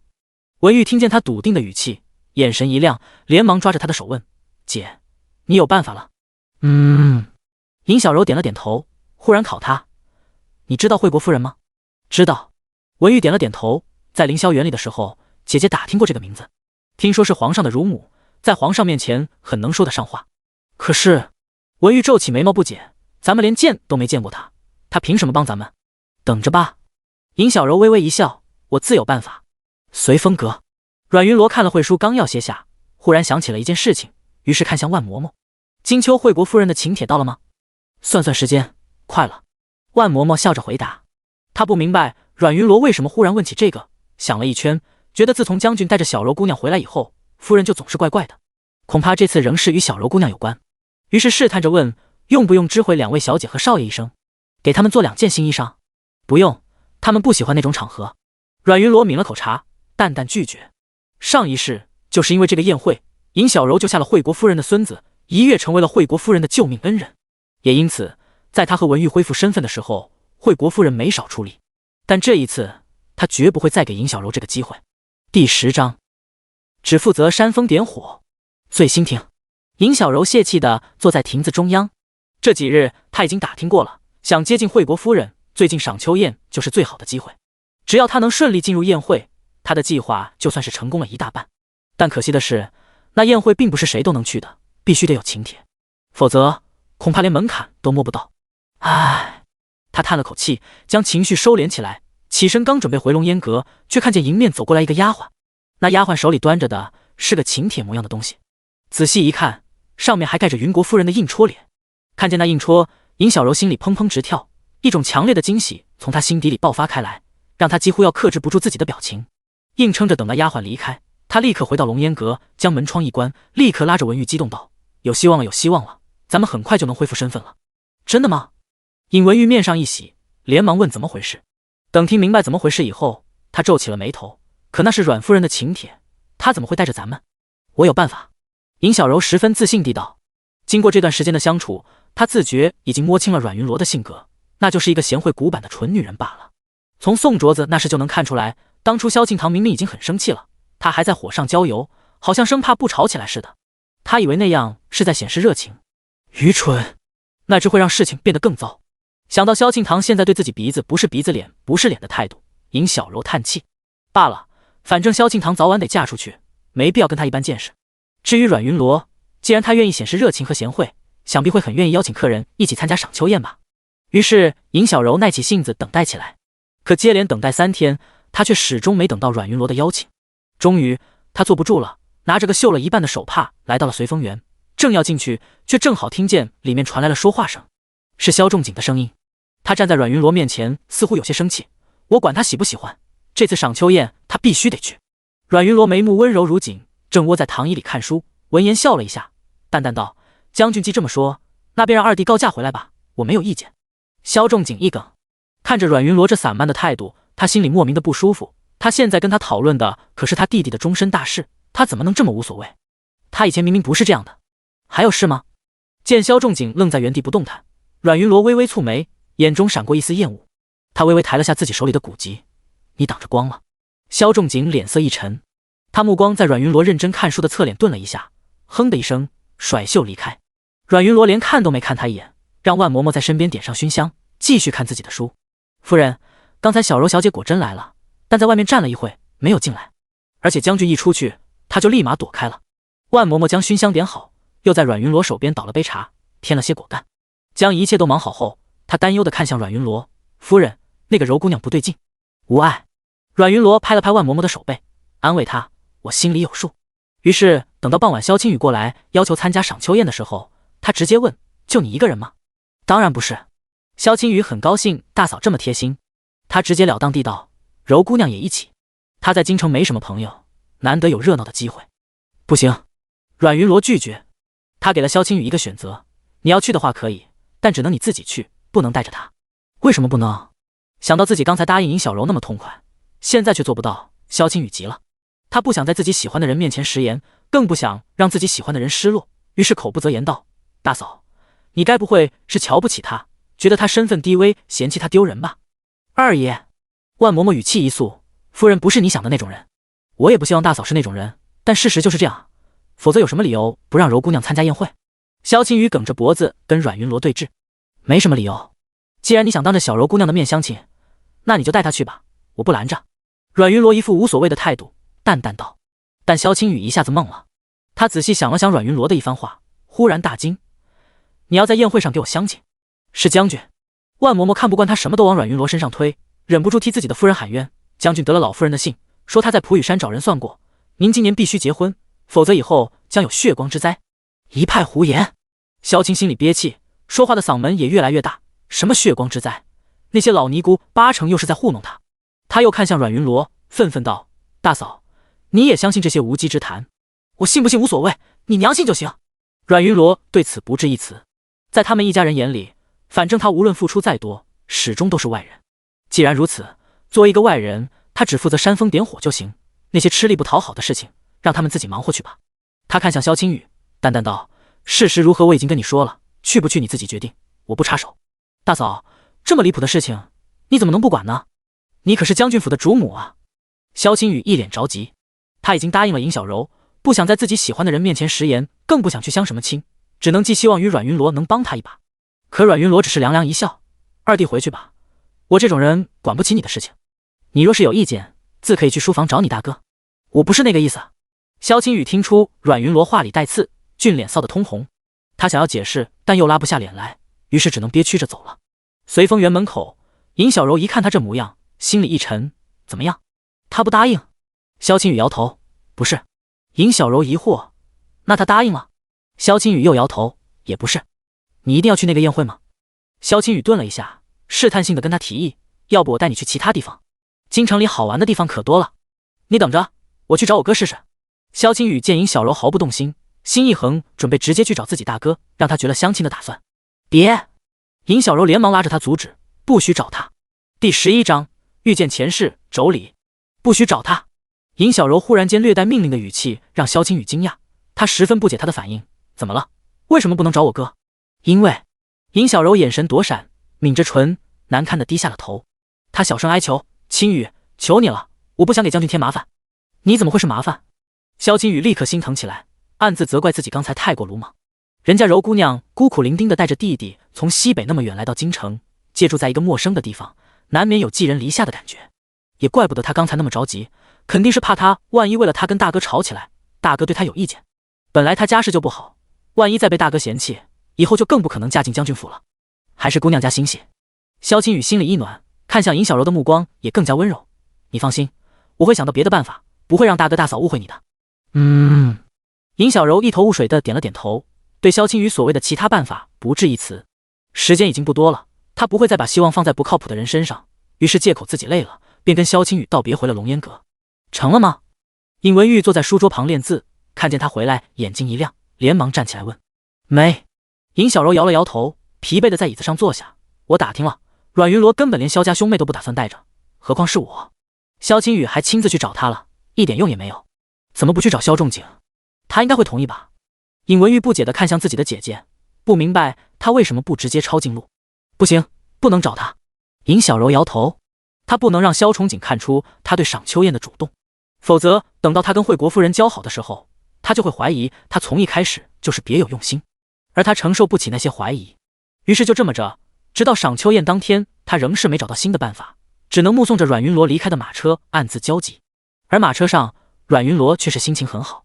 来到赏秋宴，他对每个人都笑盈盈的，尤其当他看见了惠国夫人的外甥女乔诗然时，看见她娉訉袅袅巧笑倩兮的样子，更是打心眼里替她开心。前世乔诗然是他的妯娌，也是他在绝境里唯一能说话的人。她很聪明，嫁进将军府没多久，便识破了萧青雨对尹小柔的心思。还记得那天他大闹了一场，撂下和离书，直接就回了娘家。可惜没过多久，他就被送回来了。他怀上了萧青雨的孩子，因为这个孩子，他认命了，从此整日的不愿见人，只自己躲在院子里给孩子做衣服。但就这样一尊泥菩萨，当他知道阮云罗病倒了的时候，却是唯一一个来探望的。他毫不嫌弃地将阮云罗枯瘦的手指放在自己高高隆起的肚子上，说道：别倒下，孩子很快就要生了，我不希望他干娘病恹恹的。谁稀罕？阮云罗撇着嘴不屑一顾，但放在乔诗然肚子上的手终究还是没有放下来。那天之后，他像是又找到了奔头，不仅吃饭喝药比往日勤快好多，有时如果天气好，他甚至会跑到乔诗然园子里串门，惹得乔诗然时常嫌弃。但就是这样的一个女人，在她难产的时候，阮云罗却帮不了他。那天尹小柔忽然莫名动了胎气，所有的稳婆全在她房里守着，一直守到了第二天凌晨。而乔诗然也就疼到了第二天凌晨，他是被活活疼死的。临死的时候，他紧紧抓着阮云罗的手，空洞的眼睛默默流泪，喃喃的只重复一句话：娘，我不嫁。阮夫人发现阮云罗望着自己出神，乔诗然有些奇怪，他确信自己与这位将军夫人素不相识，至多只远远的见过几次，哪值得这么大的反应。乔姑娘长得很像我的一个故人。看出了乔诗然的疑惑，阮云罗平静思绪，淡笑着解释：许久没见，乍一见有些恍惚，乔姑娘莫怪。怎会？乔诗然微微一笑，往茶轩做了个请的动作：姨母已等着夫人了，请跟我来。说着带着阮云罗穿过花园，绕过假山，走过行廊，来到了一个幽静淡雅的茶轩。茶轩里，惠国夫人正慈眉善目逗弄着自己怀里的小孙子。看见阮云罗，她笑着打了个招呼，然后将小孙子抱给身边的丫鬟，嘱咐道：带圣哥到花园里玩一会，小心别让他摔着。是。丫鬟躬声答应。她正准备伸手接过圣哥，她却歪头一躲，自己下了地，小短腿倒腾着一颠一颠的跑了。小丫鬟见状哪敢耽搁，立刻也小跑着跟了上去。圣哥这么机灵，一个丫鬟哪里看得住？看着他们一大一小两个背影，阮云罗笑着摇了摇头，看向惠国夫人打去：园子里那么多人，他要是躲着，保管大家伙挤破头也找不着。乃至于……惠国夫人笑笑，不仅没当一回事，反倒觉得阮云罗太过杞人忧天。这整个园子里那么多人，哪个不认识圣哥？这就是自己家，在自己家还追着那么多丫鬟干什么？况且圣哥也不喜欢。看出惠国夫人不当一回事，阮云罗微微有些无奈。还好他已经提前安排万嬷嬷守在了池塘边，即便最坏的情况发生，那孩子再次失足落水，应当也不会有什么大碍。而且阮云罗总隐隐有种感觉，只要尹小柔不出现，圣哥就不会落水。夫人，乔诗然沏了一杯茶放在阮云罗手边，笑盈盈做了个请的姿势，然后便起身离开了茶轩。等到他走远，惠国夫人才慢悠悠看向阮云罗，笑道：老夫人身体好些了吗？还在普雨山？还是那样，什么法子都想过了，总也不见好。阮云罗叹了口气，一脸忧愁的诉苦：近日婆母还来了信，说让我多操心弟弟妹妹的婚事，可二弟三妹如今年纪大了，有自己的主意，我只是个当嫂子的，如何插手的了？阮夫人言重了。惠国夫人笑着安慰，心里却有些恼了。她是看在已是老将军的面子上，才接下萧老夫人的信笺，答应让诗然与将军府相看。现在倒好，她带着诗然来了，萧青雨却面都没露，这分明是不把她这个惠国夫人放在眼里。看出惠国夫人面色不善，阮云罗心里反倒是松了口气。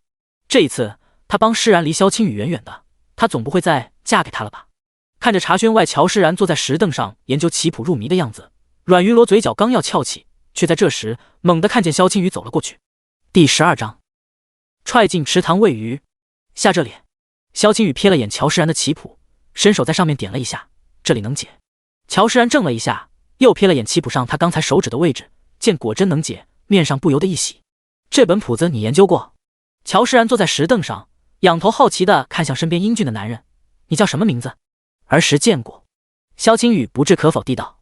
儿时他住在随风园，阮云罗喜欢研究这些东西，他跟在旁边看着，多少也学了些皮毛。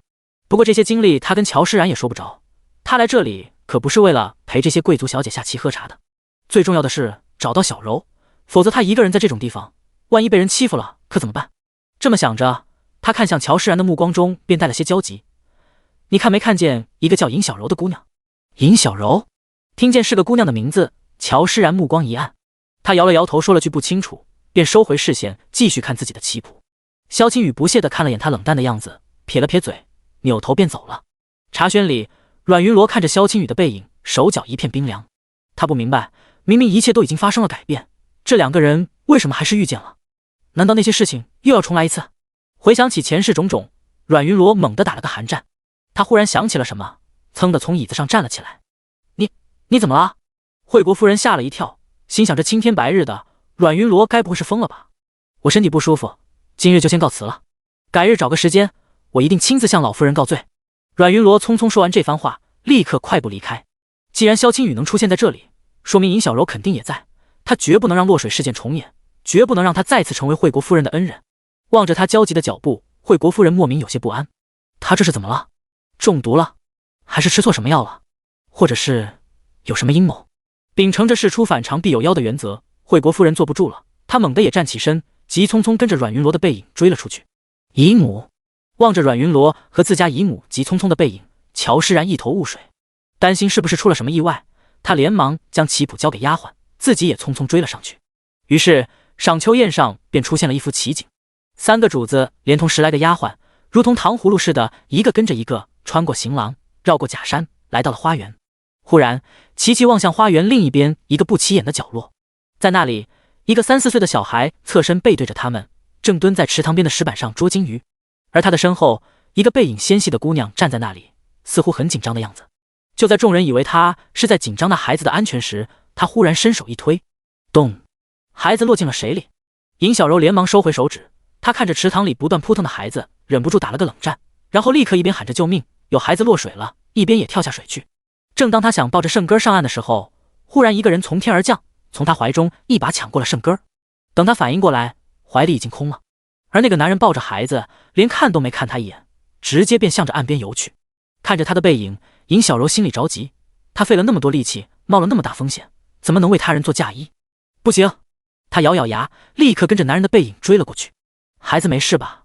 刚一爬上岸，尹小柔立刻挤到惠国夫人身边，见他抱着昏迷不醒的孩子，低头正抹眼泪，连忙自告奋勇道：夫人，小少爷这是呛水了，必须得立刻把肚子里的水排出来才行，否则恐怕会有性命之忧。要不您让我试试？你试？惠国夫人低低笑了，笑声压抑着恨意。她抬头用淬了毒的目光看向尹小柔，喝令道：来人，把他给我踹进池塘里喂鱼，没有我的命令，不许他上来。是。几个婆子立刻得令，立刻压着尹小柔，将她一脚踹进了河里。你们干什么？你们凭什么这么对我？我只是想救他。尹小柔立刻慌了，她拼了命的挣扎想游上岸，但每次靠近岸边却都被打了回去。就在她以为自己要死了的时候，却忽然看见了阮云罗。她大喜，连忙在水里扑腾着，面向阮云罗大喊：夫人，夫人救我！所有人都惊讶地看向阮云罗。阮云罗目光沉静，不急不躁地看向惠国夫人，解释道：她是萧仲景从西北带回来的姑娘，我只知道她的名字，其他一概不知。我更不知她为什么会出现在这里，做出这种事。就是。万嬷嬷这时候才从惊吓中回神，见自己家夫人遇到麻烦，连忙站出来解释：这件事情跟我家夫人绝对没有关系。先看看孩子吧。这时候，旁边的浑身湿透的男人忽然开口，众人一看，这才发现他竟然是三皇子，连忙纷纷附和：对对对，先看孩子，大夫呢？大夫怎么还没到？惠国夫人一声不吭，她跪在地上，紧紧地抱着自己的小孙子，像是抱着命根。感觉到小孙子的身体越来越凉，她将脸埋在他小小的身上，闷声流出绝望的眼泪。要不我试一下？这时候，阮云罗忽然开口，他回想着前世尹小柔的办法，又想到名医张仲景在《金匮要略》中以手按据胸上，硕动之的办法，终于略有些底气。于是他目光看向一个侍卫，命令道：你将圣根放平，用手按动他的胸口试试，也许有用。那侍卫有些为难地看向惠国夫人。小公子身娇体贵，他贸然去按出毛病可怎么办？姨母，这办法我在张仲景的《金匮要略》中看到过，虽然书中写这是个救治自缢之人的办法，但这种时候有办法总比没有办法强。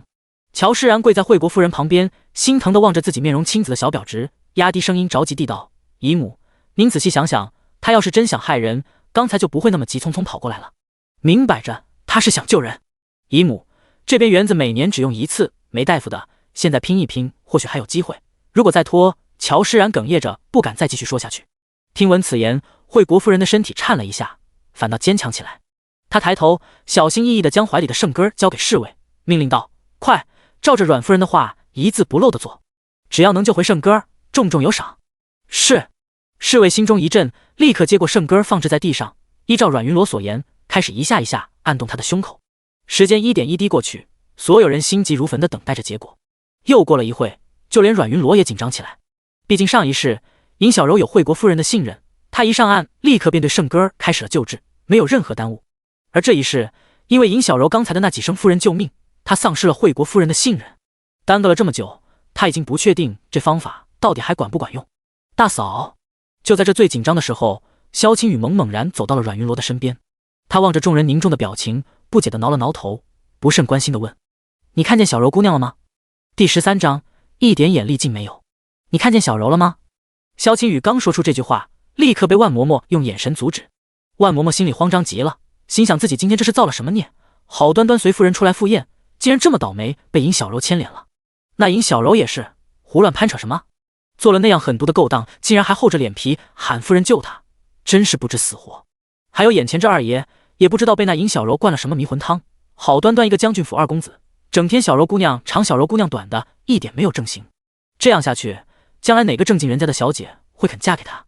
一点眼力劲也没有，这么多人眼巴巴等着小公子活过来呢，他张嘴就问小柔姑娘。幸亏惠国夫人不知道尹小柔的名字，否则听见他一口一个小柔姑娘，还不知道怎么想呢。萧青雨对万嬷嬷的眼神莫名其妙，他没有理会，看向阮云罗，正要再问一遍，阮云罗连看都没看他一眼，他目光紧紧盯着盛根儿毫无生气的小脸，心中一阵揪心。成根儿，惠国夫人承受不住悲痛，眼前一黑，正要昏过去的时候，忽然一阵剧烈的咳嗽声响起，咳，嘿。盛根儿呕心呕肝的吐出了几口水后，哇的一声哭了起来。姨母，盛根儿醒了。乔诗然面色一喜，连忙扶着惠国夫人从侍卫手中小心翼翼地接过盛根儿，所有人都一脸庆幸地围了上去。萧青雨在旁边看了一会，这才明白原来是惠国夫人的小孙子落水了，幸亏救得及时，否则……萧青雨摇着头感慨着，正打算离开这里继续去找尹小柔，却隐隐听见有人在喊自己的名号：“萧二爷！”尹小柔被堵在池塘里，逐渐没了力气，恍惚间看见人群里萧青雨的背影，她连忙求救：“青雨救我！小柔姑娘！”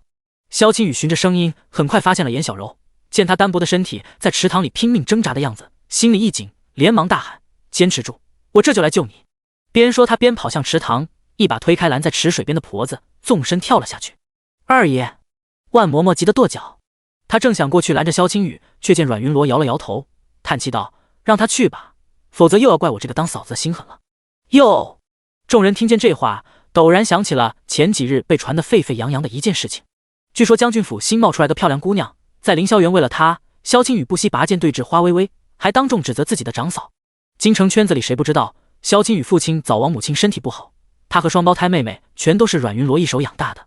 俗话说长嫂如母，作为小叔子，萧青雨本就该将阮云罗当作长辈尊敬，更何况他还付出了这么多，怎么现在却落得这样？难道将军府已经没大没小到这种地步？惠国夫人抱着失而复得的盛根儿，缓了缓情绪，抬起头，疲惫的像是瞬间老了10岁。她摆了摆手，先让乔诗然带着盛根儿回去换衣服休息，然后对三皇子君义真行了一礼，哑着嗓子感激道：“大恩不言谢，三皇子您救了盛根儿，就是救了我的命。”哪的话？三皇子全身衣服湿成暗色，却不显半分狼狈，他连忙扶起惠国夫人，安抚道：“您既是我的长辈，盛根儿便是我的后辈，我救他是应当应分的事情，应该的。哪里，多亏三皇子良善才是。”惠国夫人心里一暖，对这个向来低调的三皇子又多了几分喜欢。他是当今皇上的乳母不假，诸位皇子见了他也向来恭恭敬敬的，但是这只限于他，这还是第一次有人能记起成根儿。感激的又看了眼君一真，惠国夫人这才发现他身上的湿衣服竟然还没换，于是连忙唤小厮带他去换衣服。等到君一真走远，惠国夫人目光复杂的看向阮云罗，他此刻已然清醒，心知盛根儿的落水跟阮云罗绝无关系，顶多他可能从哪里听说了些风声，所以在查询时才旁敲侧击的提醒他给事儿多带几个丫鬟，可惜他当时竟然没当回事。还好他跟着阮云罗赶来的及时，否则今天盛根儿还不定怎么样呢。心中一阵发颤，他紧紧抓着阮云罗的手，正要开口道谢，却忽然听见一阵大喊大叫，人群顿时骚乱起来，抬眼看过去，原来竟然是萧青雨。他抱着尹小柔，湿淋淋的从池塘里走到岸边跪下，正边晃着他的肩膀边，向着人群大喊：“来人啊，快喊府医，快点！”看着他疯狂着急的样子，众人面面相觑，脸上纷纷露出诧异的表情。萧青雨这是怎么了？前些日子为了一个女人得罪花微微，现在又为了另一个女人得罪惠国夫人，他是非要把京城里的人全都得罪个遍才甘心。以前没听说过他是这种花心浪荡的人啊。这个女人，人群中有人觉得萧青雨怀中昏迷不醒的女人有些眼熟，想了想忽然道：“上次凌霄园也是她，上次要不是她莫名其妙闯进花微微的包房，也不至于闹得要拔剑的地步。”哦，众人恍然大悟，随即更觉得尹小柔不是一般人。2次出现都闹出了这么大的热闹，这次还推惠国夫人的小孙子下水，冒这么大风险，他图什么啊？该不会是熹妃？你们还愣着干什么？还不快去请府医！就在所有人都思绪万千的时候，萧青雨眼见没人动弹，急了，他生怕耽搁，连忙抱着尹小柔站起身来，冷冷扫了众人一眼，不屑道：“我真没想到你们竟然会是这种人，表面一团锦绣，内里冷漠不堪，一点人情味都没有。”今天但凡出事的不是柔儿，而是一个世家小姐贵公主，你们上赶着救人，恐怕比谁都起劲。哼，什么小姐什么少爷，都是些趋炎附势、拜高踩低的俗人，我早该看透你们。萧青雨把话说完，连看都不愿意再看众人一眼，抱着尹小柔抬脚便向着花园出口走去。站住！就在这时，惠国夫人开口了。她看了旁边的婆子一眼，几个婆子立刻快步小跑来到萧青雨身边，一把将她怀里的尹小柔撕了下来。第14章，喝谁的乳水长大？啪！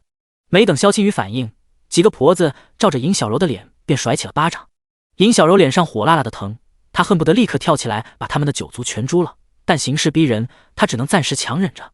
虽然还不明白事情为什么会搞成这样，但她心里很清楚，8成是自己刚才推孩子的那下被撞破了，否则惠国夫人无论如何都没理由这么大火气。所以在找到开脱的办法之前，尹小柔别无选择的只能先装死。她期待着萧青雨能把她先带出去，却没想到还是被拦住了。而且惠国夫人竟然丝毫不顾及体面，当着这么多人的面直接就让人打她，这简直欺人太甚。尹小柔咬着牙忍住脸上的剧痛，暗暗发誓，等到她未来恢复身份，一定首先就报复这个惠国夫人。你们给我住手！终于萧青雨从震惊中回过神来，连忙一把掀开几个婆子，心疼地抱住了尹小柔。望着她脸上的红肿，她抬头，目光恨恨地看向惠国夫人，质问道：你是不是疯了？大庭广众这么欺负一个弱女子，你眼里还有没有王法？还有大嫂，你就这么眼睁睁看着？她气愤地又看向阮云罗，提醒道：小柔姑娘，她可是大哥的救命恩人，你带她过来又不肯护她，就不怕我大哥生气？二爷，您这话就不对了吧？万嬷嬷见萧青雨脑子糊涂也就算了，还把枪头对准自己家夫人，被气得直接当着众人便反驳起来。您光知道生气，您知道小柔姑娘她刚才做了什么事儿吗？她把惠国夫人的小孙子推进水里了。肾根她才多大？您现在自己掺和进去还不算，还想让夫人也掺和进去？您难道要为了这个女人把整个将军府都拖下水吗？还有，万嬷嬷想起萧青雨刚才的一番话，郑重道：小柔姑娘并非夫人带过来的，请二爷您说话慎重。你……萧青雨脑子瞬间懵了，但他很快意识到事情的严重性，连忙瞪着万嬷嬷警告：你个老钱婆，休要胡说！你把这么多脏水泼到小柔姑娘身上，你是何居心？老钱婆！万嬷嬷目光闪过一丝受伤，她眼角湿润了一下，自嘲道：我能有什么居心？我只是不想让她连累你和将军府罢了。你胡说！萧青雨还是不肯相信。就在他指着万嬷嬷又要骂的时候，阮云罗忽然走上前去，抬手狠狠给了他一巴掌。在萧青雨震惊的目光中，他淡淡问道：你忘了从小喝谁的乳水长大了？我……萧青雨面色涨红，他没想到阮云罗会在这个时候忽然说出这种话，一时间竟不知道该如何回应。其他人有些尴尬的同时也立刻了然，原来万嬷嬷竟然是萧青雨的乳母，怪不得阮云罗会忽然打他，该打。惠国夫人感同身受地看了万嬷嬷一眼，当目光再次回到阮云罗身上时，眼中便多了几分清静。不想让阮云罗为难，他看向萧青雨道：今儿的事儿不光是万嬷嬷看见，在场的一大半都看见了，个个都能作证，你若是不信，尽管报官来查。说着，他也不管萧青雨听没听懂，直接挥了挥手道：来人，送客。侍卫们立刻上前对萧青雨做了个请的手势：萧二爷，把人留下，您请便。我……萧青雨张了张嘴，却不知道该说什么。他目光在众人脸上一一扫过，看到的只有一张张嗤笑冷漠的面庞，这让他感觉自己好似又回到了小时候大哥还没当上将军的那些日子。那时候他无论在哪都有一种空荡荡的感觉，就像现在。他低头心疼的又看了尹小柔一眼，然后将她紧紧抱住，抬头看向了惠国夫人：如果你一定要让她留下，那我也留下。你什么意思啊？惠国夫人面色一冷：你在威胁我？不敢，我只是怕屈打成招而已。萧青雨理直气壮道。他看出自家大嫂并没有拉尹小柔一把的打算，于是打算逼她一下。他就不信他真敢把自己留在这里。好，阮云罗点头答应。他面对萧青雨目瞪口呆的面庞，语重心长地嘱咐道：我知道即便强拉着你回家，你心里也不安生。既然这样，那你就留在这吧，正好能陪着小柔姑娘，省得你担心的胡思乱想。说完，他又看向惠国夫人：您觉得如何？就这样吧。惠国夫人点了点头，同意了阮云罗的提议。左右不过多管几顿饭而已，既然他自己愿意，他还有什么好说？于是就这么着，萧青雨稀里糊涂的被留了下来。夫人，这样能行吗？回将军府的路上，万嬷嬷忧心忡忡地道：万一将军责怪下来，这可如何是好？放心，我自有办法。阮云罗笑着安慰，脑海中不由得浮现出三皇子的身影。他真是变了，小时候胖嘟嘟那么可爱，长大了心眼子却那么多。当时他看得清清楚楚，尹小柔都已经把圣根抱怀里了，却愣生生被他一把推开，抢走了这个功劳。万嬷嬷守株待兔那么久都没他迅速。还有后来回应惠国夫人的谢意，他每句话每个字都精准地砸进了惠国夫人的心窝里。真不愧是他的孩子，你竟然自己回来了！随风园，萧仲景提高嗓门质问：你作为将军府的主母，在关键时刻竟然连自己的小叔子和自家客人都护不住，我要你何用？你们阮家就是这样教你的吗？去，立刻把他们给我接回来！接不回来你也别回来了。第15章，客人所图不小啊！去，立刻把他们给我接回来！接不回来你也别回来了。将军，你怎么能这么说话？听着萧崇景不分青红皂白的一通指责，万嬷嬷震惊地瞪大了眼睛。夫人她自从嫁进将军府，不仅孝敬婆婆，还将年幼的小姑子小叔子一手抚养长大。你在西北打仗顾不了家里，这全家上下里里外外不全都是夫人一手操持的吗？至于今日之事，谁让咱们理亏呢？夫人能有什么办法？萧仲景哑口无言，这才意识到自己一时冲动说话过了。他有些尴尬地看了阮云罗一眼，心虚地移开视线，嘴硬道：我这不是着急吗？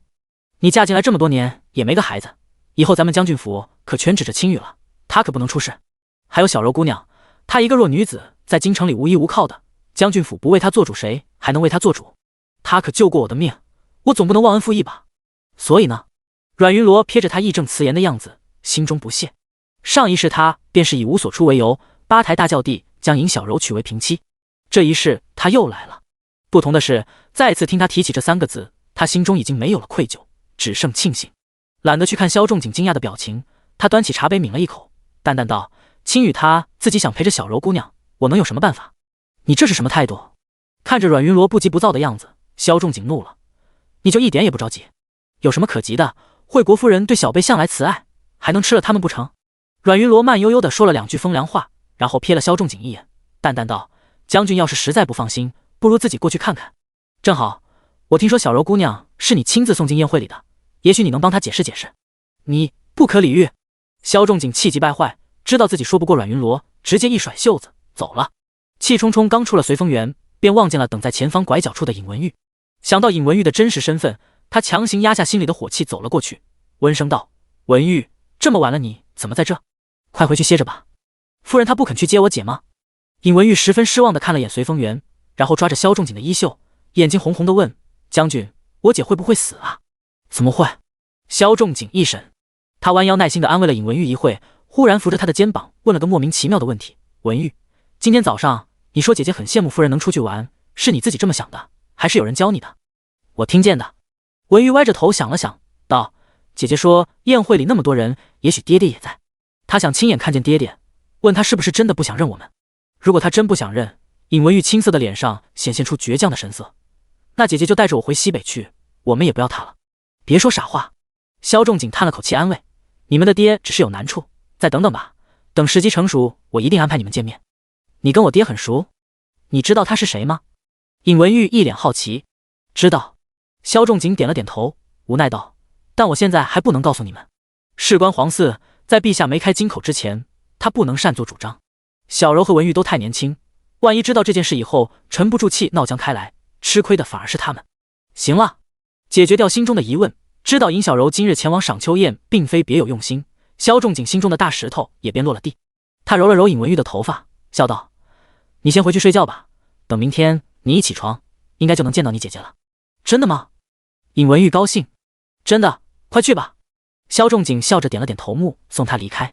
晚风萧萧，他紧握着玉佩，静静站了一会，然后令小厮备马，直接奔向惠国夫人府上去了。来到惠国夫人面前，他先坐下来寒暄了几句，才终于进入正题，笑着道：听说今日在宴会上，青羽和小柔姑娘与老夫人您闹了些误会。这不，萧某下了职一听说这事儿，马不停蹄的就赶来了。这样，你把他们先叫出来，别给我来这套。惠国夫人毫不留情地打断了萧仲景的话头，冷冷道：萧崇景，那个叫尹小柔的贱人是你亲自送到宴会里的，对吧？你知不知道，你差点害死我家圣哥儿。误会，都是误会。萧仲景连忙解释：我只是见小柔姑娘在府里闲得无聊，所以才带她来见见世面。本想着有云罗在，应该出不了岔子，谁想到，我敢保证，今天宴会上的事一定都是误会，小柔姑娘心地善良，无冤无仇的，干嘛要害一个孩子？她不是想害人，是想救人。惠国夫人保养良好的面庞上，一双饱经风霜的眼睛似乎看穿了一切。她嗤笑看向萧崇景，嘲讽道：“当了你萧大将军的救命恩人还不够，还要来当我的救命恩人？萧崇景，你的这位客人所图不小啊！”萧仲景心中一震，他迅速回想着自己与尹小柔相遇的细节，然后很快摇了摇头：“不是的，萧某与小柔姑娘的相识只不过是个意外。夫人您想多了，我知道您心疼圣哥儿，但听说他当时本身就蹲在池塘边玩水，也许小柔姑娘只是想拉他一把，被你们远远的看成推了呢。也许他只不过是绊了一下，不小心撞到圣哥儿了呢。而且他也立刻就下去救了，这说明他没有害人的打算。他既没有害人心思，也没有因为救人的行为而得到好处，甚至还被您关着。老夫人，这还不够吗？”“不够。”惠国夫人冷笑看向萧仲景，面带嘲讽：“随便萧大将军你怎么想，我只知道他差点害死我的圣哥儿，他必须为此付出代价。来人，送客！”惠国夫人端起茶杯，不再理睬萧仲景。“萧将军，请吧。”旁边的嬷嬷做出了请的手势，恭敬中带着不屑道：“萧二爷已经在外面等着了，我这就送您二位出去。”“你果真不肯放人？”萧仲景站起身，无奈看向惠国夫人。惠国夫人冷笑：“我已经说得很清楚了，萧将军请回吧。”“好。”萧仲景点了点头，又道：“好。”他抬起手，傲然将一块玉佩递到惠国夫人面前，问道：“老夫人，您看这是什么？”“这是。”老夫人看见玉佩，面色陡然一变。第16章，陪嫁的千年人参拿出来。这是。老夫人看见玉佩，面色陡然一变，她连忙挥手平退下人，接过玉佩在手里翻来覆去看了许久，终于再次看向萧仲景：“你从哪弄的这东西？”萧仲景淡淡一笑，反问：“你说呢？”惠国夫人面色一震，那个剑，他是陛下在西北的时候。紧紧捏着玉佩，惠国夫人一切都明白了。她冷笑一声，将玉佩扔回给萧仲景，扬声道：“来人，送萧将军和那二位离开。”萧仲景心中一喜，连忙拱手：“谢老夫人。”“不必。”惠国夫人疲惫地揉了揉自己的太阳穴，冷冷道：“萧将军自己不后悔便好。”“我……”萧仲景闻言皱眉，他张了张嘴，刚想说话，惠国夫人却看都没看他一眼，被刚进门的嬷嬷扶着，直接离开了。一来到内室，他便眼前一黑，差点栽倒在地上。“老夫人！”嬷嬷们吓了一跳，连忙扶着惠国夫人来到榻上。乔诗然此刻端了杯醒神的清茶过来，小心翼翼地为了自己的姨母喝下。终于，惠国夫人悠悠转醒，她摆了摆手，等下人全都离开，才狠狠将茶杯摔了个粉碎，咬着牙打着哆嗦道：“欺人太甚，欺人太甚！姨母，身体要紧。”乔诗然一边轻拍着惠国夫人的后背帮她顺气，一边劝：“那不过是一个见不得光的，您想收拾他，有的是法子，何必把自己气成这样？”“你不懂。”惠国夫人摇了摇头，颓然道：“他现在还什么都不是呢，就敢对圣哥下手，等他以后真成了公主，咱们还能有好日子过吗？你又不是不知道今天我收拾他有多狠，那便让他成不了公主便是了。”乔诗然淡淡道：“怎么，你有办法？依我看，她本来也成不了公主。”乔诗然回想着自己刚才在课堂屏风后听到的一切，对惠国夫人分析道：“您想，萧将军既然敢拿着玉佩来找您，说明他已经确认尹小柔的身份。他是怎么确定的？跟谁确定的？”“福公公！”惠国夫人立刻反应过来，杂乱的思绪也清晰了些。“我印象里，那玉佩是皇上小时候亲手雕的，那是他前往西北做质子之前的事，一般人不可能知道，除非是陛下身边的老人。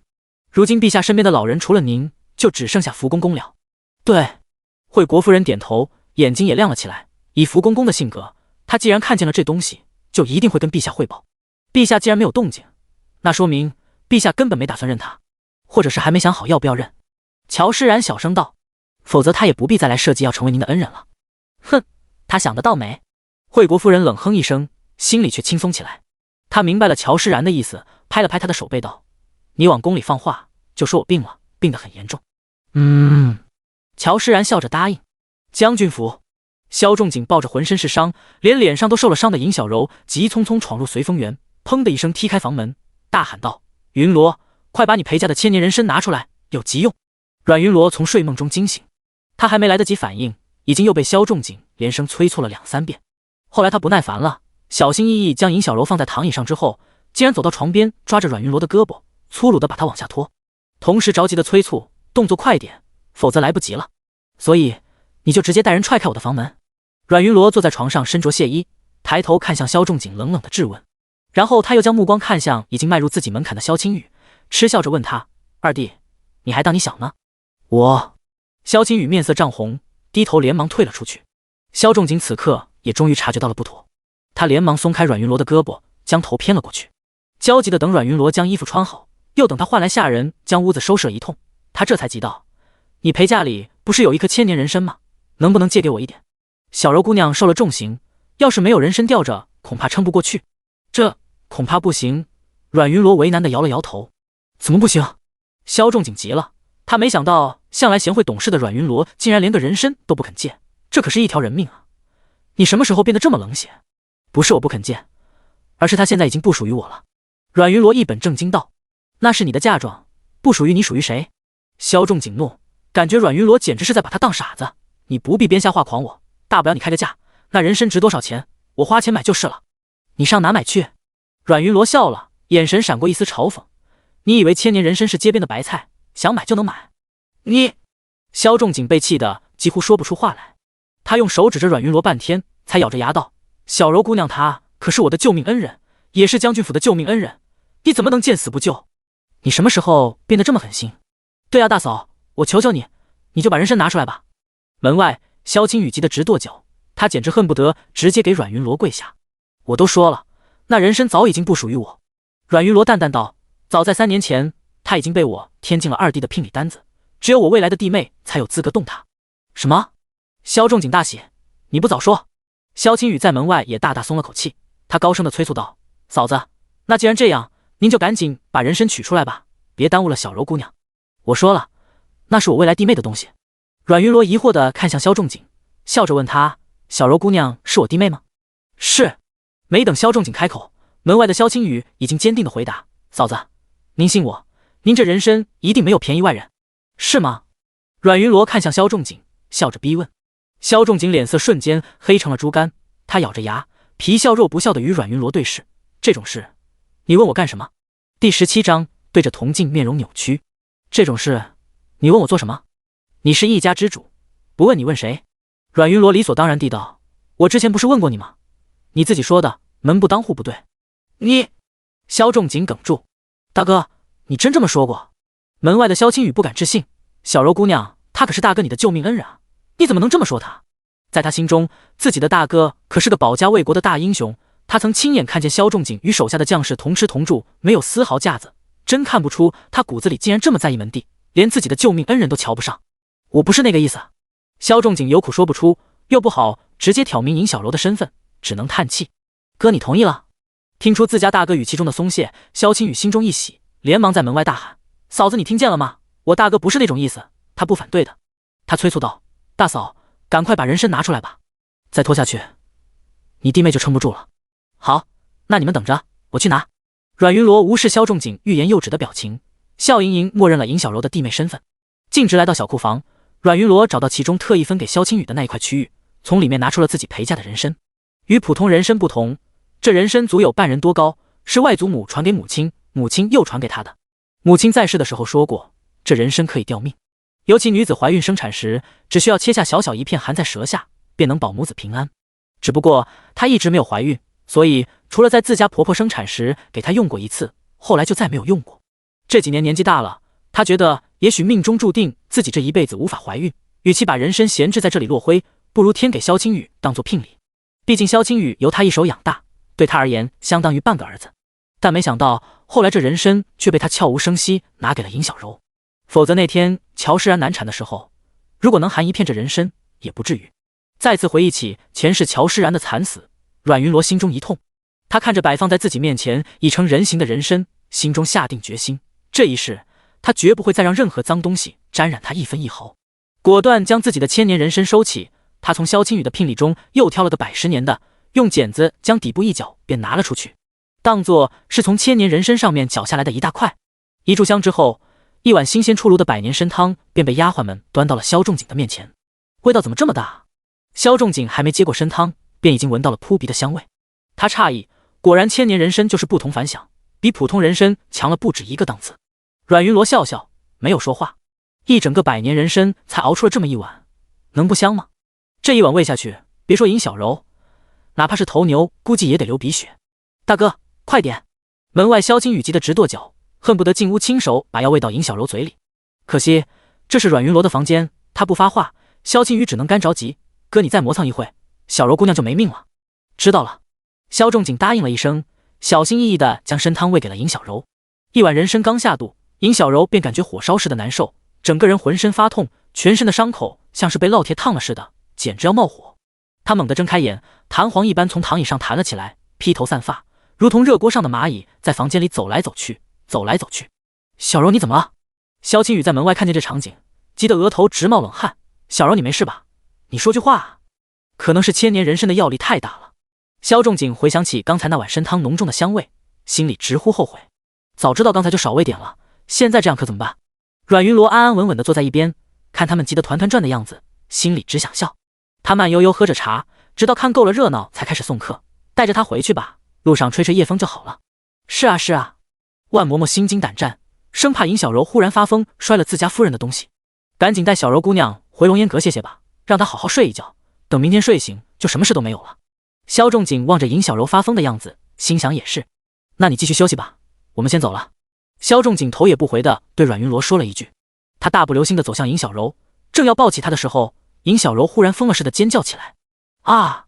尹小柔面对着铜镜，面容扭曲，泛黄的铜镜里，她娇若水灵的脸侧竟突兀地出现了一条长长的伤疤。本已经结痂的伤疤因为她的大叫重新撕裂开来，露出了里面狰狞的血肉和猩红的血水。第18章露出了吃屎的表情。见到这触目惊心的场景，萧仲景也不由得一愣。他自从19岁父亲去世后便开始从军，从将士到将军，他花了18年。这18年来，无论是怎么样的惨状他都见过，甚至就连他自己也受过不少明枪暗箭，但没有任何一次给过他这么大的震动。太可惜了。他忍不住回想起自己在西北战场上看到的那抹纤弱洁白的身影，心想太可惜了。这种可惜一直持续到翌日一大早，溥仪从乡下回来，才终于到达了顶点。翌日，龙烟阁，其他伤口倒是没什么，只是脸上的这道。老溥仪皱眉看着尹小柔侧脸上深可见骨的伤口，摇了摇头，这道伤口恐怕要留疤。不可以留疤。尹小柔摇着头，满脸惊恐。她可是公主，公主的脸上怎么可以有疤？大夫，求求你救救我姐，她脸上不可以留疤的。尹文玉也急了，她心里后悔不已，早知道她就不该去求萧崇景，不该让她带姐姐去什么赏秋宴。这下好了，偷鸡不成蚀把米，不但没能和惠国夫人交好，反而交恶了。这下不仅恢复身份遥遥无期，就连姐姐的容貌也毁了，这可如何是好？一定有办法的，一定有办法的。萧青雨喃喃自语，她如同无头苍蝇一般，急得在屋子里来回打转。忽然，她鼓起勇气，3步并作2步的来到尹小柔床边，心疼的抓着她的手道：“小柔，你放心，就算你的脸治不好，我也不会抛弃你的。我……二公子，你说什么啊？”尹小柔对萧青雨的鲁莽感到异常尴尬，她连忙瞥了眼站在旁边的萧仲景，同时快速地抽回了自己的手指。萧仲景低声安慰了他几句，又嘱咐溥仪一定要把尹小柔治好，便上职去了。青雨，你好好照顾小柔小姐，我还有事，就不打扰了。阮云罗看够了热闹，起身告辞。可出了龙烟阁之后，他并没有回自己的随风园，而是绕远来到了海棠阁。你来干什么？一见阮云罗，萧庆堂满肚子火气。他仍记恨自家大嫂前些日子偏心，以为阮云罗今日过来是为了道歉，所以打算给他点厉害瞧瞧。你小柔姐姐受伤了，你知道吗？阮云罗并没有要道歉的打算，反而劝萧庆堂不要再耍小孩脾气，劝他去探望尹小柔。呸！我哪有姐姐？萧庆堂更气了，他真想不明白那个尹小柔到底有什么好的，怎么他一来，所有人都要围着他转？萧青雨那个蠢货见色忘义也就罢了，大哥也莫名其妙地向着他，甚至就连嫂子，他气愤不已地看向阮云罗，质问道：“我跟那个尹小柔到底谁亲谁疏？你难道分不清吗？你总向着他干什么？”我当然得向着他。阮云罗一副理所当然的样子，无奈地看向萧庆堂：“你难道看不出青雨对他的心思？未来他可是要做你二嫂的，我不向着他向着谁？八字还没一撇呢。”萧庆堂更气，而且尹小柔那种身份，他凭什么嫁进咱们萧家？但他们是真爱啊！阮云罗淡笑着，将前世萧庆堂恶心过他的话一字不漏的全恶心了回去。果然，萧庆堂露出了吃屎的表情。但当他忍无可忍，想要发火的时候，阮云罗却温柔的笑着，起身告辞了。告辞前，他还特意提醒：“我记得你有一瓶舒很膏，听说对疤痕非常有用。如果你能懂事点，把它送给小柔姑娘，她一定会很开心的。”他做梦！第19章，藏佛像后面。他做梦。萧庆堂急了，恨恨道：“那是爹在我出生前就送给我的战利品，是他唯一留给我的东西，我就算扔了也不会送给他。三妹，你什么时候变得这么刻薄？”阮云罗一副不可置信的样子，火上浇油道：“连一瓶小小的药膏都不舍得，三妹，你太让我失望了。”我才失望呢！萧庆堂简直快气疯了，他摔着茶杯把阮云罗撵了出去，扑在床上狠狠哭了一通，然后冷着脸对自己园子里的丫鬟命令：“从今天开始，没有我的允许，谁都不许放萧青雨、尹小柔和我大嫂进来，听见了吗？”听见了。丫鬟们知道萧庆堂的脾气，连忙恭敬的答应。萧庆堂点了点头，踹门回房，从床头里把舒痕膏拿了出来，叹了口气。连大嫂都知道他有舒痕膏，萧青雨一定也知道。他现在没过来索要，只是因为没有想到罢了。等他想到的时候，肯定第一个就过来找他。得在他来之前把东西藏起来。萧庆堂这样想着，也这样做了。但他握着舒痕膏在屋子里转了一圈，试了好几次，却始终没找到一个满意的藏匿地点。作为同年同月同日生的龙凤胎，这个世界上没有人比萧青雨更了解他。他把东西藏得再隐蔽也没用，到时候他只要在屋里转上一圈，肯定就能把东西翻出来。抱月。萧庆堂想了想，忽然将自己的贴身丫鬟喊了进来，问他道：“如果我让你藏一个东西，谁都不能发现，你觉得藏到哪里最保险？多大？”抱月好奇道：“如果太大就不好藏了，只有拳头那么大。”拳头。抱月攥着自己的拳头看了一会，忽然灵光乍现道：“佛堂。小姐，藏到佛像后面，保管谁都想不到。”好，抱月，真有你的。萧庆堂目光一亮，嘱咐了抱月必须保密之后，便快步离开海棠阁，向着老夫人的园子那边去了。醉雪亭二弟。阮云罗远远地看见萧青雨，一脸惊讶：“你不是在龙烟阁照顾小柔姑娘吗？怎么会在这？”“有救了，小柔姑娘有救了！”萧青雨一脸激动，恨不得跟全天下分享自己的喜悦。“什么有救了？”阮云罗看起来一头雾水。“舒痕膏，庆堂有一瓶舒痕膏，你记得吗？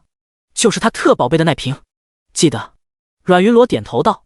萧青雨和萧庆堂全都是他一手带大的，他们有什么东西，他比谁记得都清楚，也因此他才能先他一步去警告萧庆堂。想到刚才萧庆堂的反应，阮云罗嘴角不动声色的翘起，脸上却露出了为难的神色。他摇了摇头，看向萧青雨道：“二弟，如果你是想借舒痕膏的话，不必去了，庆堂他不肯的。”“怎么？”萧青雨面色一变，语气也骤然急促起来：“大嫂，你怎么知道他不肯？我刚从海棠阁出来，他发了好大的火呢。他还说……”阮云罗表情有些受伤。“他说什么？”萧青雨着急。“他说就算把舒痕膏扔了，也不会给小柔姑娘用。”“他真这么说？”萧青雨又是气愤又是不敢置信。当得到阮云罗肯定的答复之后，他整个人的火气噌的一下就起来了，咬牙说了句他肯也得肯，不肯也得肯之后，便气冲冲向着海棠阁去了。刚到海棠阁门口，他便撞见了萧庆堂。“你去哪儿了？”见自己妹妹有些慌张的样子，萧青雨皱着眉质问：“舒痕膏呢？”“什么舒痕膏？”萧庆堂装傻。“萧庆堂，别给我来这套，趁我跟你好好说话的时候，赶紧把舒痕膏给我拿出来。”第20章，萧青雨，你往这儿打。萧庆堂，别给我来这套，趁我跟你好好说话的时候，赶紧把舒痕膏给我拿出来。凭什么？萧庆堂不服气：“那是爹送给我的东西，我自己都舍不得用，凭什么给别人？”“你什么你？”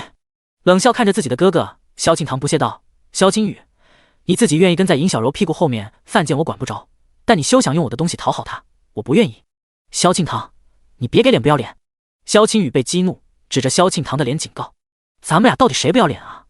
萧庆堂震惊地看向萧青雨，像是第一次认识自己这个哥哥。“我再不要脸，我有抢过你的东西吗？你为了一个女人对自己的亲妹妹这么恶毒，你还是个人吗？你干嘛总针对小柔姑娘？”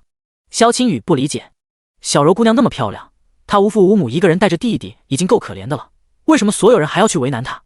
萧庆堂生来就是将军府的三小姐，锦衣玉食，娇生惯养，从没吃过半点苦头，老天爷已经待她够好的了，为什么她就不能知足一点，谦让一点呢？我什么时候针对她了？萧庆堂觉得不可理喻。难道不捧着尹小柔就是针对她？难道尹小需要什么，他就必须双手奉上才行？可笑！他堂堂将军府的三小姐，凭什么这么作践自己？尹小柔算什么东西？凭什么要人人都围着他转？而萧青雨又算什么东西？有什么权利逼着他去讨好尹小柔？这么想着，他理都不想再理萧青雨了，狠狠瞪了他一眼，便气冲冲回到了自己的房间。可还没来得及坐下，他便听到了萧青雨急匆匆的脚步声。他闯入他的房间，毫不客气的便开始搜查起来。二少爷住手！鲍月和一众丫鬟见自家小姐吃亏，连忙冲上来阻拦。可他们毕竟只是丫鬟，不敢真的拉扯萧青雨。再加上萧青雨毕竟是个练家子，哪是他们这几个小姑娘能对付得了的？于是没一会便全军覆没了，哭哭啼啼的跪了一地。行，萧青雨，你真行。萧庆堂扫视着自己乱七八糟的屋子，听着自己丫鬟委屈的哭声，哼的一声笑了。他扬着下巴不屑道：你爱翻就翻吧，随便翻。你要是能翻到，我萧庆堂随你姓。说完抱起胳膊便坐下了。丫鬟们见状也连忙止住哭声，起身齐齐站在了萧庆堂的身后，同他一起看向萧青雨。萧青雨翻找的动作一顿，他转过身，居高临下的看向萧庆堂，见他不慌不忙的样子，忽然觉得不对。你把东西藏起来了？萧青雨明明是在询问，语气却十分肯定。他眯着眼，仔细盯着萧庆堂的眼睛，一字一顿的问：告诉我，你藏哪儿了？问我干什么？你有本事就自己找。萧庆堂翘着二郎腿，抱着胳膊靠在椅子上，冲萧青雨翻了个白眼。你……萧青雨咬着牙扬起拳头，想打我？萧庆堂冷笑着把自己的侧脸凑了过去，无赖道：来来来，往这儿打。萧青雨，你往这儿打，你等着。萧青雨咬着牙收回拳头，指着萧庆堂的鼻子威胁道：等大哥回来看他怎么收拾你。切！萧庆堂满不在意，大哥回来又怎么样？他还能打我不成？不能，确实不能。萧仲景下了职回到家，看着自己面前如同滚刀肉一般软硬不吃的妹妹，第一次感觉到了束手无策的滋味。想骂他吧，骂他等于骂自己；想打他吧，看着他巴掌大的小脸下不去手。但小柔想到尹小柔肤如凝脂的面庞上竟然多出了个伤疤，萧仲景心中一痛。他看向站在角落的阮云罗，问道：你有没有什么办法？没有。阮云罗摇了摇头，他来这里只是走个过场，看看戏而已，不故意捣乱就不错了，还想让他出谋划策？做梦！我来试试吧。尹小柔的声音从众人身后传来，她站在海棠阁门外的海棠树下，青丝如墨，白衣胜雪，巴掌大的小脸此刻被素帕遮住了半边，只露出一双带着愁绪的漂亮眉眼，让人见之则怜。小柔姑娘，你怎么来了？萧仲景见她若柳扶风的样子，忙关心：小柔，你回去歇着吧，这儿有我们呢。萧青雨连忙过去扶着尹小柔，恐怕她被风吹走了似的。嗨嗨，我没事。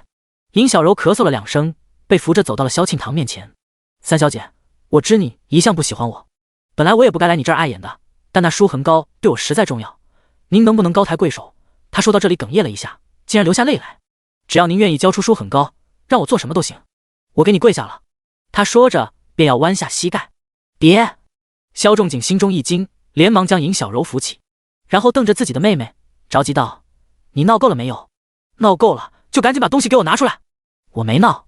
萧庆堂油盐不进，明明是你们要抢我的东西，是你们在闹。小柔她都要给你跪下了，你还想怎样？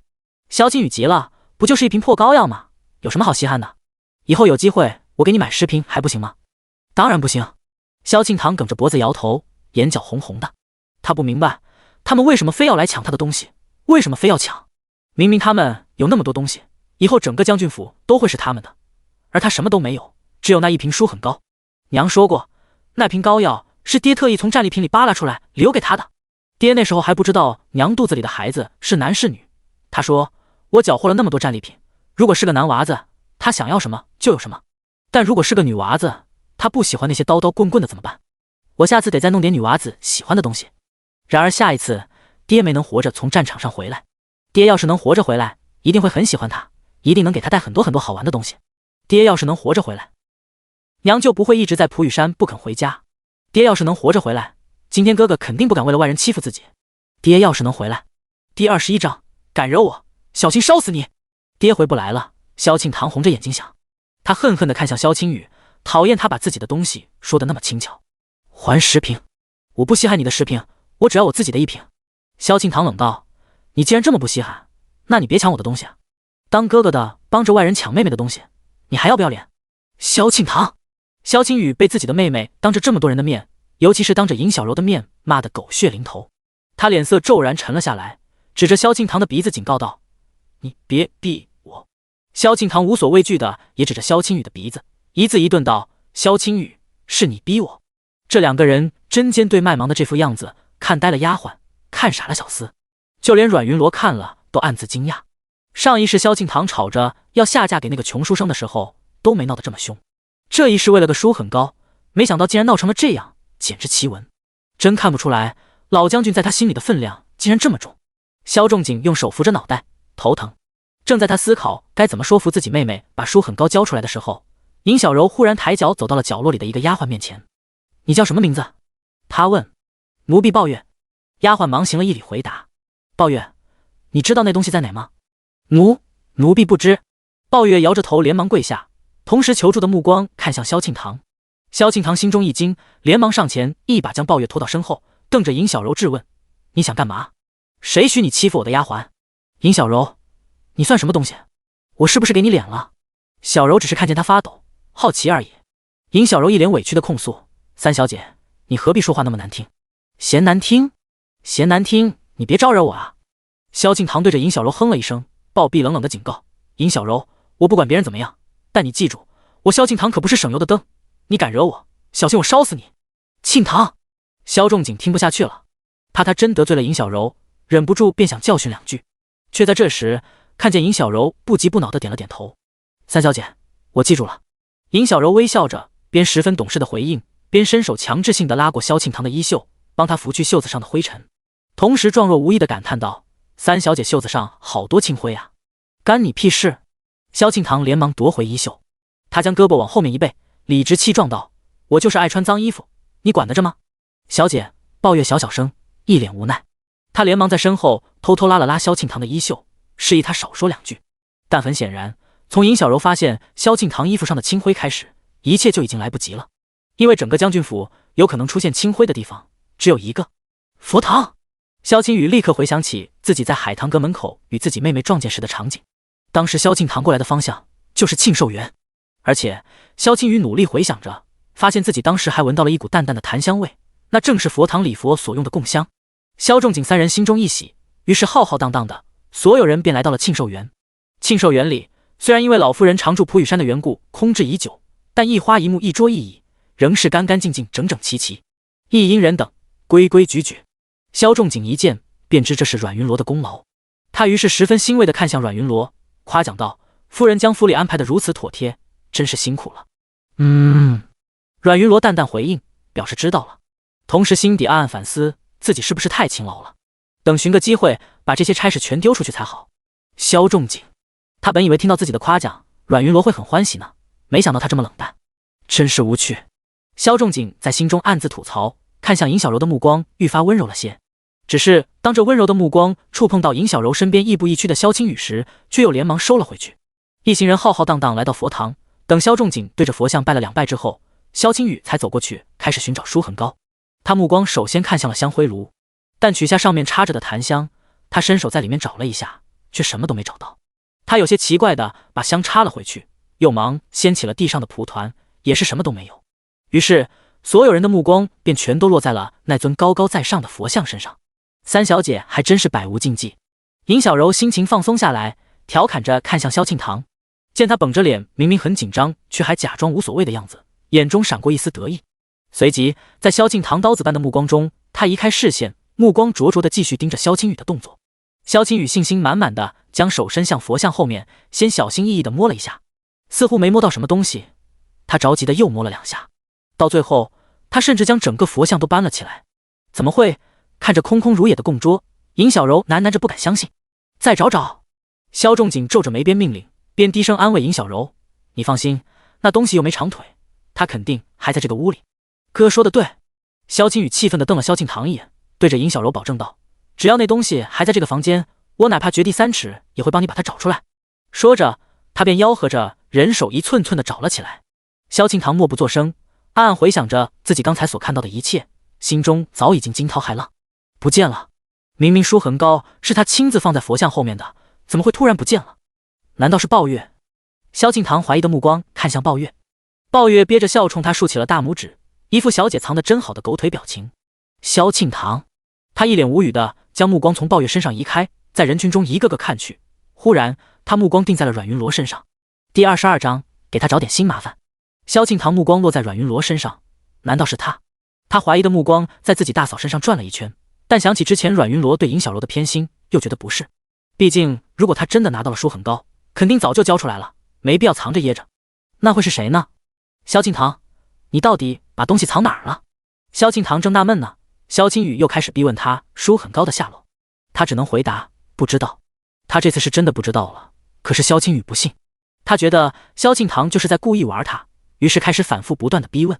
终于他把萧敬腾给问烦了，他脖子一梗，索性光棍起来，对，我就是藏起来了，我就是不告诉你，我就是故意玩你呢。他说着又挑衅地看向尹小柔，恨恨道，想抢我的东西，你死了这条心吧，我就算砸了扔了也不会把东西给你。萧庆堂，萧仲景震怒，他一向知道自己的妹妹骄纵，但没想到她竟然骄纵到这种地步，为了区区一瓶舒恒膏都闹成了这个样子，半点委屈都受不得，以后嫁人了这还得了，这怕不是得被婆家打死。想到这里，他觉得今天无论如何得给自己这个跋扈的妹妹一点教训，于是他恨铁不成钢地对着萧庆堂怒道，好，萧庆堂，既然你这么有骨气，那从今天开始不许你离开佛堂半步。什么时候你把东西给我交出来了，什么时候才许你走出佛堂？什么？萧庆堂又惊又怒，他鼻子一酸，梗着脖子反驳，你凭什么这么对我？就凭我是你哥。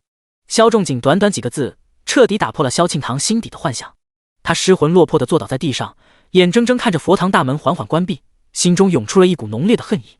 而尹小柔告别众人回到龙烟阁之后，当他看着镜子中自己脸上的伤疤时，脸色也同样阴沉起来。你有什么要问的吗？随风园，阮云罗坐在自己崭新的躺椅上，把玩着书很高，目光温柔地看向万嬷嬷。他知道自己重生后的诸多变化，虽然瞒得过外人，但肯定瞒不过身边人。今天自己骤然出手，万嬷嬷心中定然有许多的疑惑等待解答。可出乎他预料的是，万嬷嬷却笑着摇了摇头。她十分豁达地道：“夫人做什么，自然有夫人的道理，我只管听夫人的就行，其他的知道那么多有什么用？我又出不了主意。”你呀，阮云罗笑着摇了摇头。就这么着，两人心照不宣地将这件事遮了过去，继续过他们的清闲日子。而萧敬堂就惨了，自那日萧仲景发话开始，他便一直被拘禁在佛堂里面，只有中秋家宴的时候被放出来一回，刚一吃完月饼，立刻就又被关回去了。至于尹小柔，经过老府医的妙手回春，她身上的伤口早已痊愈，脸上的伤口也好了大半，只是脸上到底还是留下了一道疤痕，淡淡的横在眼尾下方，白璧微瑕，让人见了直呼可惜。但奇怪的是，萧青雨不仅没有因此嫌弃尹小柔，反而对她更殷勤了。他知道尹小柔因为脸上的伤疤心情不好，所以每次长假从太学回来，总会给她带些稀奇古怪的小玩意，万花筒啊，小木鸟啊，小糖人啊，无论是什么，只要能哄得尹小柔片刻开心，他都积极得很。而与他相比，萧仲景就安分了许多。也许是在书房睡得腻了，这天刚一下职，他便直接来到了随风阁，直到阮云罗卸了妆都准备要睡觉了，他都没有半点要走的意思。看着他大爷一样躺在自己的躺椅上，阮云罗觉得是该给他找点新麻烦了。于是他忽然又问起了那个问题，将军，你觉得小柔姑娘怎么样？什么怎么样？提起尹小柔，萧仲景立刻皱起眉头警惕起来。好端端的，你忽然提她做什么？你没看出青雨的心思？阮云罗一脸惊讶地反问。萧仲景明显回避这个问题，他能有什么心思？小孩子家闹着玩罢了。闹着玩？阮云罗笑了，他摇了摇头，一脸反对。你知道吗？二弟把他的玉坠都送出去了，你还觉得他是闹着玩的吗？什么？哪个玉坠？萧仲景面色一沉，心中有了不好的预感。还能是哪个？当然是他从小带着的那个。阮云罗笑着一脸感叹，你忘了，二弟小时候身子弱，总是生病，娘在普雨山诚心诚意地求了749天才求到的那个玉坠。大师说了，那玉坠能保他一世平安。娘也说过，那玉坠无论发生什么事情都不许他摘下来。没想到，其实这样也好。阮云罗笑着看向萧仲景，难得二弟这么真心喜欢一个姑娘，要我说，咱们不如找个时间探探小柔姑娘的口风，如果她愿意，就趁这次机会直接把事情定下来，也省得娘总为二弟操心。你懂什么？萧崇景脸色难看地瞪了阮云罗一眼，疼得从躺椅上站了起来，扔下一句这件事情你不许插手之后，便直接大步流星地走了。刚一走到书房门口，他便看见了尹小柔的身影，她仍是戴着面纱，柔柔弱弱地站在清冷的月光下，衣袂轻飘，仿佛下一刻就要羽化飞走似的。你怎么在这？看见他如此单薄，萧仲景心中一软，夜深路重，快回去歇着吧。我只是想看看月亮，顺便。面纱下，尹小柔抿了抿唇，看向萧仲景的目光中带着几分哀怨。萧将军近日很忙吗？怎么最近不常看见将军了呢？萧仲景犹豫着，不知该怎么回答。我明白了。尹小柔点了点头，眼圈泛红。他盈盈冲萧崇景一扶，倔强而又脆弱地道：“萧将军，其实小柔今日前来是为了告辞的。将军保重。”说着，他深深看他一眼，转身便要离开。慢着。第23章，人能图我什么啊？慢着。萧仲景快步上前，一把将尹小柔拥入怀中。他无奈地看着尹小柔水汪汪的双眼，柔声叹息：“你真舍得离开？你不找父亲了？”“不找了。”尹小柔含着泪摇头。月光下，她仿佛被雨打湿的洁白梨花，娇嫩干净，惹人怜惜。她楚楚可怜地道：“反正我现在成了这个样子，人人都嫌弃我，连你都，爹一定也嫌弃的。”“谁说我嫌弃你？”萧仲景隔着面纱刮了刮他的穷鼻，怜惜道：“我只是最近太忙了而已。你想哪儿去了？”“真的吗？”尹小柔惊喜地抬头望向萧仲景。忽的一阵夜风吹来，面纱掉落，她眼尾本该是伤疤的地方，一朵梅花红钿灵动屹立，让人不觉心中一动。萧仲景立刻便吃了，他直直地盯着尹小柔的俏脸好一会。就在两个人距离越来越近的时候，忽然他脑海中浮现起萧青雨的身影，像是被一盆冷水从头顶浇到了脚后跟。萧仲景连忙将尹小柔放开，在尹小柔疑惑不解的眼神中，他尴尬地咳嗽了2声，才道：“天色这么晚了，你先回去吧，我还有公事要办。”说完，也不等尹小柔反应，急匆匆便进了书房。他在书房里冥思苦想了一整晚，觉得不能再这样下去了。于是第二天便带着尹文玉的书法直接进了皇宫。爱卿今日求见，所谓何事啊？御书房，君义光一边批改着奏折，一边询问萧仲景的来意。臣……萧仲景跪在御书房中央，心中酝酿了一夜的冲动迅速退去，一时间竟不知道该说什么好了。汗流浃背的想了半天，才憋出一句：“臣见陛下今日气色不是太好，所以特来请安。”爱卿有心了。君义光抬了抬手，示意萧仲景平身，随即笑着宽慰道：“朕只是偶感风寒而已，没什么大事，爱卿不必过于忧心。”“是，陛下没事就好。”萧仲景连忙恭敬地道。他如芒刺背的在御书房中央站着，又没话找话的关心了几句，才终于自然而然地跪下告辞。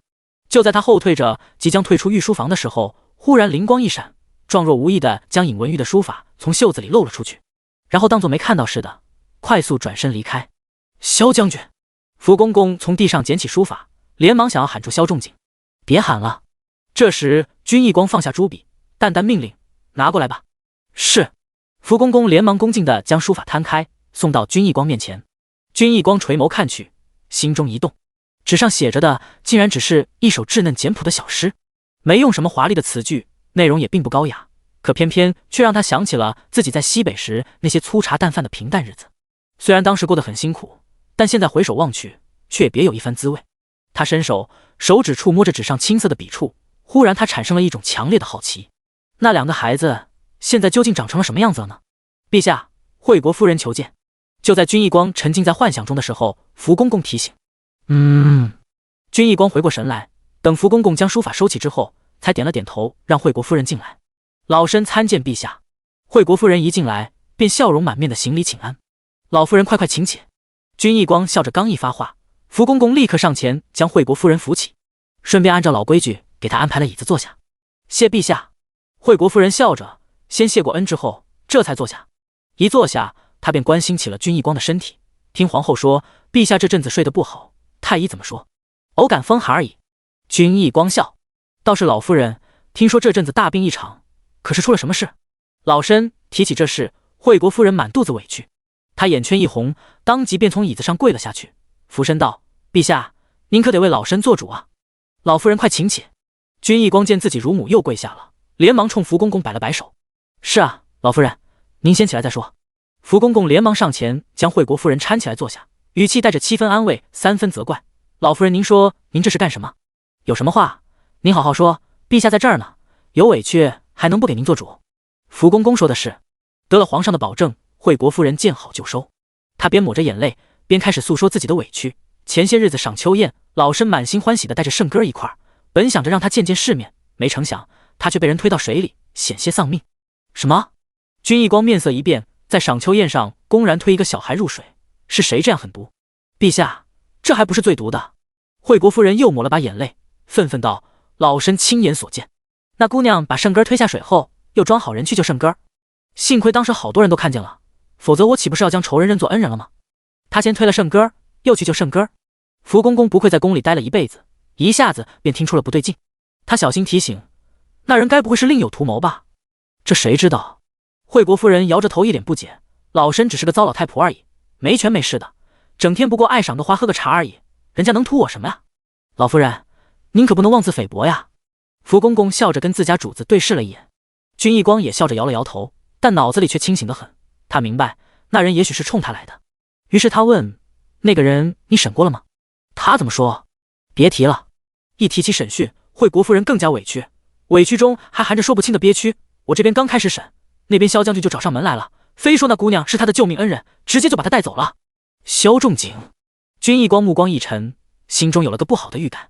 他连忙看向自己的乳母，问道，那姑娘她叫什么名字？叫尹小柔。第24章，还不如把花铲了呢。她叫惠国夫人思考片刻，肯定的答，叫尹小柔。尹小柔。听见这3个字，君一光眉心一跳，陷入沉思。过了一会儿，他从沉默中回神，审视的目光看向惠国夫人，问，你既然肯定那姑娘是故意要害圣哥，为什么不把她留下来继续审问？怎么萧将军找上门说2句，你就把她放走了？对啊，老夫人。福公公附和，也好奇地看向惠国夫人。他印象里，这位老太太可从来不是什么软柿子。陛下您有所不知，惠国夫人苦着脸，一言难尽地道，老身其实也不愿意就那么把人放走，但一则萧将军他毕竟是朝廷重臣，二则……惠国夫人说到这里，小心翼翼地看了眼君一光的脸色。二则如何？君一光意识到后面的话可能才是重点，脸色一正，立刻催促，老夫人您快说吧。福公公附和着，也连忙催促。他看出惠国夫人心有顾虑，特意宽慰道，有陛下在这儿给您做主，您怕什么呀？福公公说的是。惠国夫人感激的目光看了福公公一眼，随即下定决心，一脸憋屈地对君一光道，萧将军当时威胁我说那位姓尹的小姐是我惹不起的人，说我动了她会后悔的，我怕她万一跟哪位皇亲国戚有什么牵扯，所以……哦。君一光嗤笑一声，饶有意味瞥了眼叠放在自己桌角的书法，然后他笑眯眯地看向惠国夫人，问道，那老夫人觉得那姑娘跟皇亲国戚有没有关系？当时我觉得有。惠国夫人不好意思地看了君一光一眼，解释道，因为她姓尹，老身自作聪明，还以为是哪位皇亲的画姓呢。那现在呢？君一光面带笑意地问。现在？惠国夫人陪着笑，更加不好意思，老身后来派人去查过，那姑娘自从到了京城，一直居住在将军府。她一共出过2次门，一次是在凌霄园闯进了花小少爷的包厢，另一次便是在赏秋宴推圣哥落水，2次都没有接触什么皇亲国戚，反倒是与萧家的2少爷交往甚密。所以老身猜测，萧将军可能是为了弟弟，才故意说那种话。花微微听见这事儿竟然还牵扯了皇后那边，君一光脑袋一痛。他又安抚了惠国夫人几句，打发了他之后，他坐在椅子上沉思片刻，对福公公叹道，把那东西烧了吧。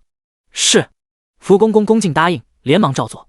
将军府得知惠国夫人已经进宫的消息之后，阮云罗从重生起便一直吊在半空中的整颗心才终于沉了下来，直到现在他才敢确定尹小柔这一世无论如何都当不成公主了。倒不是因为他有多么信任惠国夫人，他只是信任皇上罢了。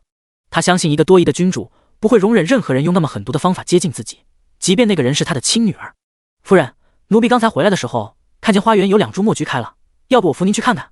看出阮云罗心情正好，万嬷嬷笑着提议。好。阮云罗正好也想出去松快松快，于是笑着答应。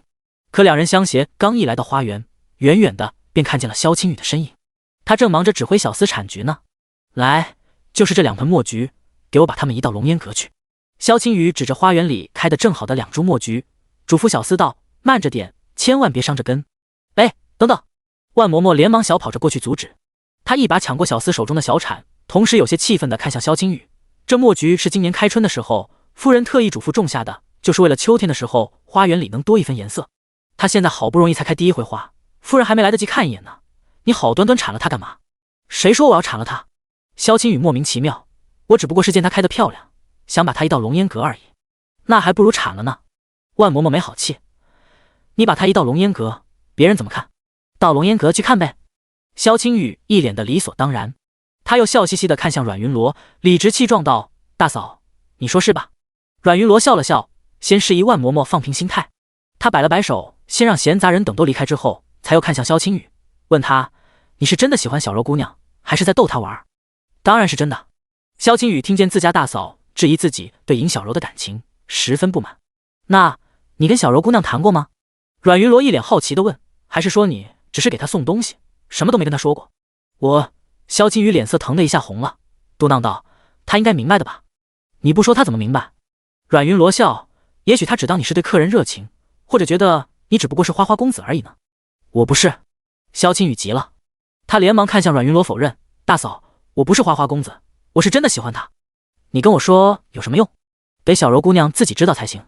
阮云罗笑着皱眉调侃萧青雨，莫非你还想让人家姑娘主动不成？我不是。萧青雨愁眉苦脸的正要否认，但当他看见阮云罗带笑的双眸，心中立刻有了主意。大嫂，他连忙双手抓住阮云罗的衣袖，可怜巴巴的求情道：大嫂，你帮帮我吧，我掺和你们小孩子的事情做什么？阮云罗笑着摇了摇头，抽回了自己的衣袖。过几日重阳节，你自己去跟他把话说清楚不就行了？重阳节？萧青雨想了想，满意的点了点头。好，那就重阳节。那大嫂，你帮我把他约出去好不好？萧青雨求助的眼光看向阮云罗，可怜巴巴的地道：求您了。那我试试吧。阮云罗一脸为难的答应，笑意却不达眼底。想到自己前世在重阳节那天所看到的一切，他决定这一次要让萧青雨也尝尝那种被背叛的滋味。第25章，撕烂谁的嘴？萧大哥。醉雪亭，尹小柔守株待兔了好久，才终于等到萧崇景的身影。正当他一脸惊喜的准备上前搭话的时候，萧崇景却忽然想到了萧青雨，想到自己今日在御书房留下的书法，他脚步一顿，第一次没有回应尹小柔的热情，只深深看他一眼，便急匆匆离开了。萧崇景的本意是觉得长痛不如短痛，但他的行动放在尹小柔眼中就变成了另一个样子。尹小柔觉得萧仲景或许是变心了。纳妾。就在尹小柔红着眼睛望着萧仲景的背影，准备大哭一场的时候，他忽然听见了万嬷嬷的声音。万嬷嬷正瞪大眼睛惊讶地看向阮云罗，夫人，您真要给将军纳妾？这还能有假？阮云罗走到庭中坐下，瞥了眼柱子后面飘出的裙摆，对着万嬷嬷一脸无奈道：你也知道我与将军迟迟没有子嗣，这样下去也不是个办法，与其去过继别人家的孩子，不如直接纳妾算了，到时候生出来抱在我身边养着也是一样的。夫人说的是。万嬷嬷见阮云罗已经都打算好了，便立刻道：那我便放话让牙婆留意着了。不必。阮云罗笑笑，府里的丫鬟那么多，咱们留点心，若谁有这方面的想法，成全便是了。是。万嬷嬷笑着答应。阮云罗让他坐下，两人在醉雪亭赏着湖景，喝着茶，别提多惬意了。而尹小柔躲在柱后，却满肚子心酸。本来他为了刚才萧崇景的态度已经够伤心了，现在听见阮云罗这番话，更是恨不得直接冲上去撕烂他的嘴。自己现在正是关键的时候，他怎么可以？柱子后是不是有人？就在尹小柔沉浸在气氛中的时候，阮云罗忽然猝不及防点出了他的位置。看这衣裳，莫非是小柔姑娘吗？怎么不过来？躲在柱子后面做什么？是我。尹小柔心里一慌，连忙笑着从柱子后走了出来。她整理心情，对阮云罗先行了行礼，才道：我见夫人与嬷嬷好像有事要谈，生怕打扰，本想自己悄悄离开的，没想到竟然还是惊动了夫人，请夫人恕罪。什么罪不罪的？阮云罗笑着免了尹小柔的礼。两个人闲聊了一会，他像是忽然想起来什么似的，笑盈盈看向尹小柔，问他：过几日重阳节，京城有个灯会很热闹，二弟三妹都要去，你也一起去吧，是吗？尹小柔笑着附和，心里却恹恹的。他自从来到京城，一共就出去2次，2次却都出了大丑。这次再出去，谁知道又要碰见什么是非？万一要是被花微微或者惠国夫人府上的人认出来怎么办？就在他心里发怵，打算拒绝的时候，忽然他想到了萧仲景，手指无意识地搅了搅手帕。他好奇地看向阮云罗，试探道：所有人都去吗？当然不是，只带着贴身的几个丫鬟就可以，其他的守在家里。我说的不是丫鬟。尹小柔有些着急，险些说漏嘴：是您和萧将军也会去吗？将军不去，他向来不爱那种地方。阮云罗笑。很快他不出所料地得到了尹小柔我还是不去了的回答。随风园。萧青雨焦急等待了半天，终于等到阮云罗回来。怎么样？他兴冲冲连忙迎了上去，眼巴巴等着阮云罗的回答。阮云罗叹了口气，看向万嬷嬷。万嬷嬷无奈地摇了摇头：小柔姑娘说她身体不舒服，不愿意出去，说到时候让文玉出去放风便够了。什么？萧青雨如遭雷劈。他刚才一个人等在随风园，已经恨不得把他跟尹小柔孩子的名字都取好了，现在却发现连表白的机会都没有，整个人立刻蔫了。你这是做什么？阮云罗笑着看他垂头丧气的样子，鼓励道：“俗话说，男子汉大丈夫，从哪里跌倒就从哪里站起来。你这还没跌倒呢，怎么就成了这副样子？怎么站啊？”萧青雨苦着脸，他不肯出去，我能有什么办法？山不来找你，你就不能去找山？阮云罗笑着提醒：“大过节的，小柔姑娘一个人待在府里，该有多孤独啊！你到时若能跑回来陪她，她一定很开心。”对啊，萧青雨眼睛一亮，既然小柔姑娘不想出去，那她回来陪她不就好了吗？到时候她带着花灯回来，她一定会很开心，很感动的。大嫂，你真是个天才！萧青雨激动地抓着阮云罗的衣袖晃了2下，满脸兴奋地道：“嫂子，到时候我们成亲那天，我一定给您敬酒。”一定。阮云罗笑眯眯地回答。萧青雨，希望等到重阳之后，你还能保持现在的乐观。终于，重阳这天，天刚擦黑，将军府门口灯笼便已经亮了起来，车马也整装待发。姐姐，你真的不一起去？尹文玉站在自己的马车前，依依不舍地拉着自己姐姐的衣袖，想让她也一起去。我身体不舒服，不太想去。尹小柔揉了揉自己弟弟的脑袋，往他手心里悄悄又塞了点碎银子，嘱咐道：“你自己玩得开心点，千万别乱跑，知道了吗？”放心吧。旁边一直竖着耳朵的萧青雨此时凑了过来，他搭着尹文玉的肩膀，笑着对自己的心上人表忠心：“有我呢，保证丢不了他。”谢谢。尹小柔听他这么说，笑着放下心来。在红红的灯笼下，在长长的官巷内，被自己的心上人带着笑意相望，萧青雨心里别提多甜了。正当他美滋滋还想再多说几句的时候，忽然萧敬堂冷哼一声，十分扫兴，从将军府内也走了出来，装模作样。他凉凉瞥了尹小柔一眼，对着旁边的老管家道：“崔叔，你留在家里多长个心眼，别稀里糊涂的。某些人喜欢惦记别人的东西，别到时候被人把家给偷了，还要帮他数钱呢。”第26章，让狗男女臭一辈子。某些人就是喜欢惦记别人的东西，别到时候被他把家给偷了，还要帮他数钱呢。够了！看见自己的心上人被挤兑，萧青雨心里一阵窝火。他冷冷看向自己的妹妹，警告道：“你少说几句废话，没人把你当哑巴。既然是废话，那你急什么啊？”萧敬堂毫不畏惧地与萧青雨针锋相对。该不会他故意拉长声音，细血的目光先颇有暗示意味地打量了尹小柔一眼，然后不屑道：“该不会是有人做贼心虚了吧？”你……萧青雨气得扬起了巴掌。你打！萧敬堂非但丝毫不怕，反而还冷笑着威胁自己的二哥：“萧青雨，你要是敢动我一下，我就让全京城的人都知道，你为了一个来路不明的女人动手打自己的亲妹妹，我让你们这对狗男女臭一辈子！你敢！”萧青雨气得发抖。你看我敢不敢？萧敬堂扬着下巴，一脸的无法无天。看他这样嚣张，萧青雨扬着的巴掌反而不敢落下了。自己的孪生妹妹，没人比他更清楚萧敬堂的脾气。因为父亲早亡和母亲身体不好的缘故，他从一出生开始便被交由大嫂抚养长大。虽然大嫂教养得很用心，但毕竟萧敬堂不是她的亲生女儿，很多事情还要顾虑婆婆和丈夫的想法，所以便养成了萧敬堂无法无天的性子。他喜欢谁，对方再坏他都喜欢；他讨厌谁，对方再好他也讨厌。他想做什么，哪怕伤敌800，自损1000，他都要做。真把他惹急了，他可什么事都做得出来。不说别的，只是爱写信到普雨山告状这件事就够让人头疼的了。小柔姑娘家世本就不好，万一她再写信给母亲添油加醋几句，那……想到这里，萧青雨已经萌生退意，可巴掌已经扬起，要是不打下去，自己在萧敬堂面前还有半点兄长的威严可言吗？二少爷，算了吧。就在萧青雨犹豫不决的时候，尹小柔十分及时的劝道：“三小姐年纪小不懂事，您何必跟她一般见识？她还小。”萧青雨收回巴掌，嗤笑一声，看向自己的妹妹，嘲讽道：“别人像她这样的年纪，有的都已经嫁人了，乃像她连个上门说亲的都没有。”你……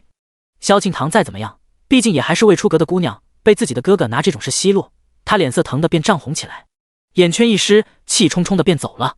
阮云罗在马车里静静喝着热茶，听着热闹，见热闹散场时间也不早了，才终于下令出发前往帽儿巷。今日的帽儿巷相比往日更加热闹，很多不常出门的官太太官小姐借着这次重阳节的机会也都出来凑去逛花灯、猜灯谜、斗棋艺、捏糖人，好不热闹。甚至凌霄园门口还特意搭了个高高的台子，上面表演着一些舞蹈、琴乐、戏曲杂耍，吸引了不少围观者前去驻足。但萧青雨显然没有心情欣赏这些，他一心只想着自己今晚的计划。带着尹文玉简单逛了一会，买了2个花灯之后，便急匆匆将尹文玉交给了阮云罗。阮云罗倒也不推辞，交代小厮看护好尹文玉之后，便放萧青雨离开了。他上哪去？见自己二哥忽然离开，萧庆堂心中莫名有种奇怪的预感，觉得二哥和大嫂肯定有事在瞒着自己。阮云罗似乎被问得慌了一下，他顿了顿，才遮遮掩掩道：“没什么，你哥他就是身体不太舒服，想回家歇一会罢了。你继续玩你的，不必管他。身体不舒服？”萧庆堂望着自己二哥那行动如风、难掩兴奋的背影，不屑地撇了撇嘴。他这样要是不舒服，这天下就没有舒服人了。他肯定是有什么猫腻。哎呦！这么想着，萧庆堂立刻捂着肚子，哎呦哎呦地叫了起来。三妹，你这是怎么了？阮云罗见他这样子，差点没憋住嘴角的笑意，连忙担忧地问：“是不也是吃坏肚子了？”对。见阮云罗竟然主动给自己找理由，萧庆堂心中一喜，一边暗道大嫂好蠢，一边苦着脸哀求：“大嫂，我真的好难受，我们赶紧回家好不好？”这阮云罗刚一犹豫，萧庆堂立刻又开始喊疼，他只能无奈地点了点头，对所有人道：“既然三小姐身体不舒服，咱们还是早早回去吧，别真出什么事就不好了。”是，夫人。众人不情不愿地点了点头，依依不舍的便也跟着回了将军府。萧仲景站在醉雪亭中，望着澄澈平静的湖水发愁。自从那日他将尹文玉的书法故意落在御书房中，已经有些时日了，宫里怎么还没动静？难道……萧仲景正沉沉思考着，忽然感觉背后有人接近。谁？他大喝一声，立刻条件反射的回头一掐，正当他手指即将触碰到对方脖子的时候，却发现来者竟然是尹小柔。他连忙收回攻势，后怕的看向尹小柔：“怎么是你？”我……尹小柔惨白着脸，刚想回答，却腿一软，倒进了萧仲景怀里。你怎么了？萧仲景面色一变，连忙接住尹小柔。正当他打算直接抱着她去找府医的时候，他红着脸，面若桃花的低声道：“我没事，只不过刚才被将军吓到了，所以才……你真没事？”萧仲景松了口气。尹小柔不胜娇羞的点了点头，眼尾的樱粉桃花钿随着她的语节轻轻颤动。月光下，萧仲景看得吃了，他感觉自己的心间仿佛被一只蝴蝶的翅膀轻扫了一下，整个心脏都麻酥酥的。你总盯着我干什么？在萧仲景怀里，尹小柔红着脸躲避他的视线，他满脸窘迫地捏着自己的手帕，没话找话道：“你这样抱着我，不累吗？”累。被尹小柔风情而又无措的样子可爱到，萧仲景忍不住便想逗逗她。他故作苦恼地掂了掂怀中的姑娘，听着她小声的尖叫，憋笑道：“真没想到，小柔姑娘竟然这么重。”我重？尹小柔嘟着嘴不服气，她气呼呼一把拦住萧仲景的脖子，扬着下巴挑衅道：“是萧将军太弱了吧？”萧仲景失笑，他惩罚性的又故意颠了他两下，然后抱着他在亭子里来回走了几圈，直到他小脸都快白了，才终于肯放过他。他弯腰笑呵呵拍了拍他的后背：“行了，不逗你了，下来吧。”“我就不！”尹小柔紧紧抱着他的脖子耍赖，气哼哼道：“我就要累死你，是吗？”萧仲景无奈，干脆抱着他在倚栏坐下，宠溺地刮了刮他的鼻子，调侃：“你舍得？”我……尹小柔不施粉黛的俏脸飞上一片红晕，她摇了摇头，目光深深地看向萧仲景，十分大胆地道：“我不舍得。”萧仲景心中一震，望着怀中尹小柔诚挚单纯的目光，他不知不觉呼吸急促起来。察觉到他的变化，尹小柔俏脸疼得一下红得滴血，但他不仅没有丝毫退缩，反而羞怯而又勇敢地扬起了俏脸，闭上了眼睛。萧仲景呼吸更加急促，他望着尹小柔桃花似的唇瓣，忍不住用带茧的手指碰了一下，感觉到上面柔软温暖的触感，他一直绷紧在脑子里的某根弦瞬间断了，终于忍无可忍地将尹小柔揉进了自己怀里。而此时，萧青雨提着花灯正巧路过醉雪亭。第27章，你爹不气你偷人。而此时，萧青雨提着花灯正巧路过醉雪亭。当他趁着月光看见亭子里两个人坐在倚栏上呼吸交错的身影时，他以为自己看错了。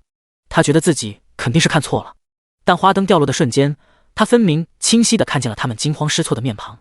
青雨，萧仲景看见自己的弟弟，整个人瞬间懵了。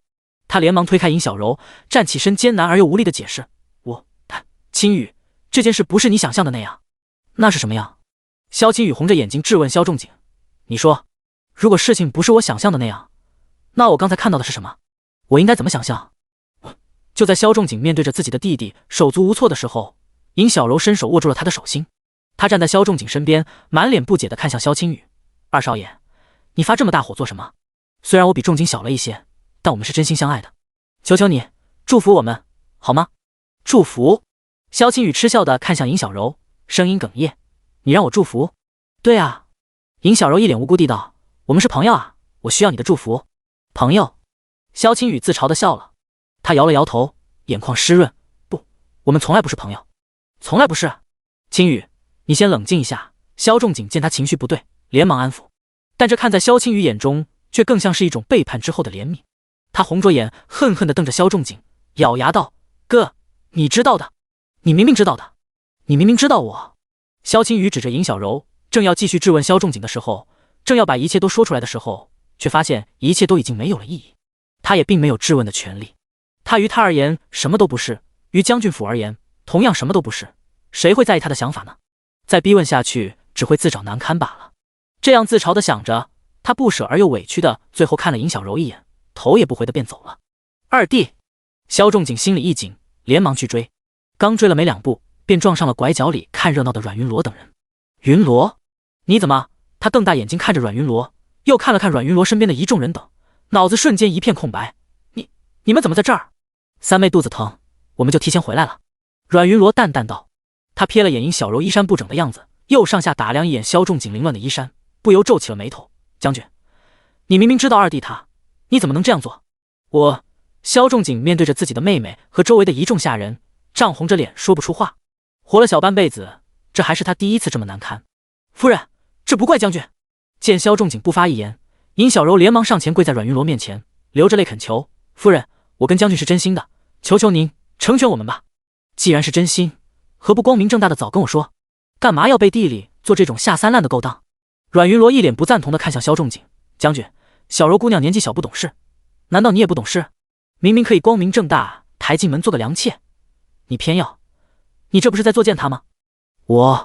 萧仲景既难堪又自责，小柔她可是个公主，她怎么可以？夫人前几日还念叨着给将军纳妾呢，没想到将军这么等不及，竟自己。万嬷嬷不屑地瞥了萧仲景和尹小柔一眼，凉凉道：“这下倒好，也省得我们夫人费心了。”既然这样，阮云罗看着尹小柔惊恐的目光顿了顿，不甚在意道：“既然将军喜欢，那便收着吧。正好你也缺一个姨娘。”“不，我不做姨娘。”尹小柔见阮云罗竟然真要安排自己做妾，连忙大惊失色。她红着眼抓住萧仲景的手指，如同抓着救命稻草般的对着他拼命摇头：“将军，婚姻这种事讲究父母之命媒妁之言。我此次来京是要寻爹的，爹还没找到，我怎能随意许人？”“是啊。”尹文玉心中一紧，连忙附和：“这种终身大事，怎能如此随意处置？我爹以后要是知道了，肯定要生气的。做妾哪有那么多讲究？”阮云罗奇怪道。他也不跟尹小柔姐弟废话，直接看向萧仲景，问：“将军是什么意思？难道要让小柔姑娘不清不白，连个妾都不是的继续这样下去？那以后她要是怀了孕可怎么算啊？”萧庆堂看热闹不嫌事大，好奇地看向尹小柔：“你爹既然那么明理，他怎么光生气你做妾，不生气你偷人吗？”第28章不是想介入你们。你爹既然那么明理，他怎么光生气你做妾，不生气你偷人吗？萧庆堂一脸无辜，故意的说着刺耳的话，臊得尹小柔和萧仲景的脸色当即难看起来，就连尹文玉也沉下了脸。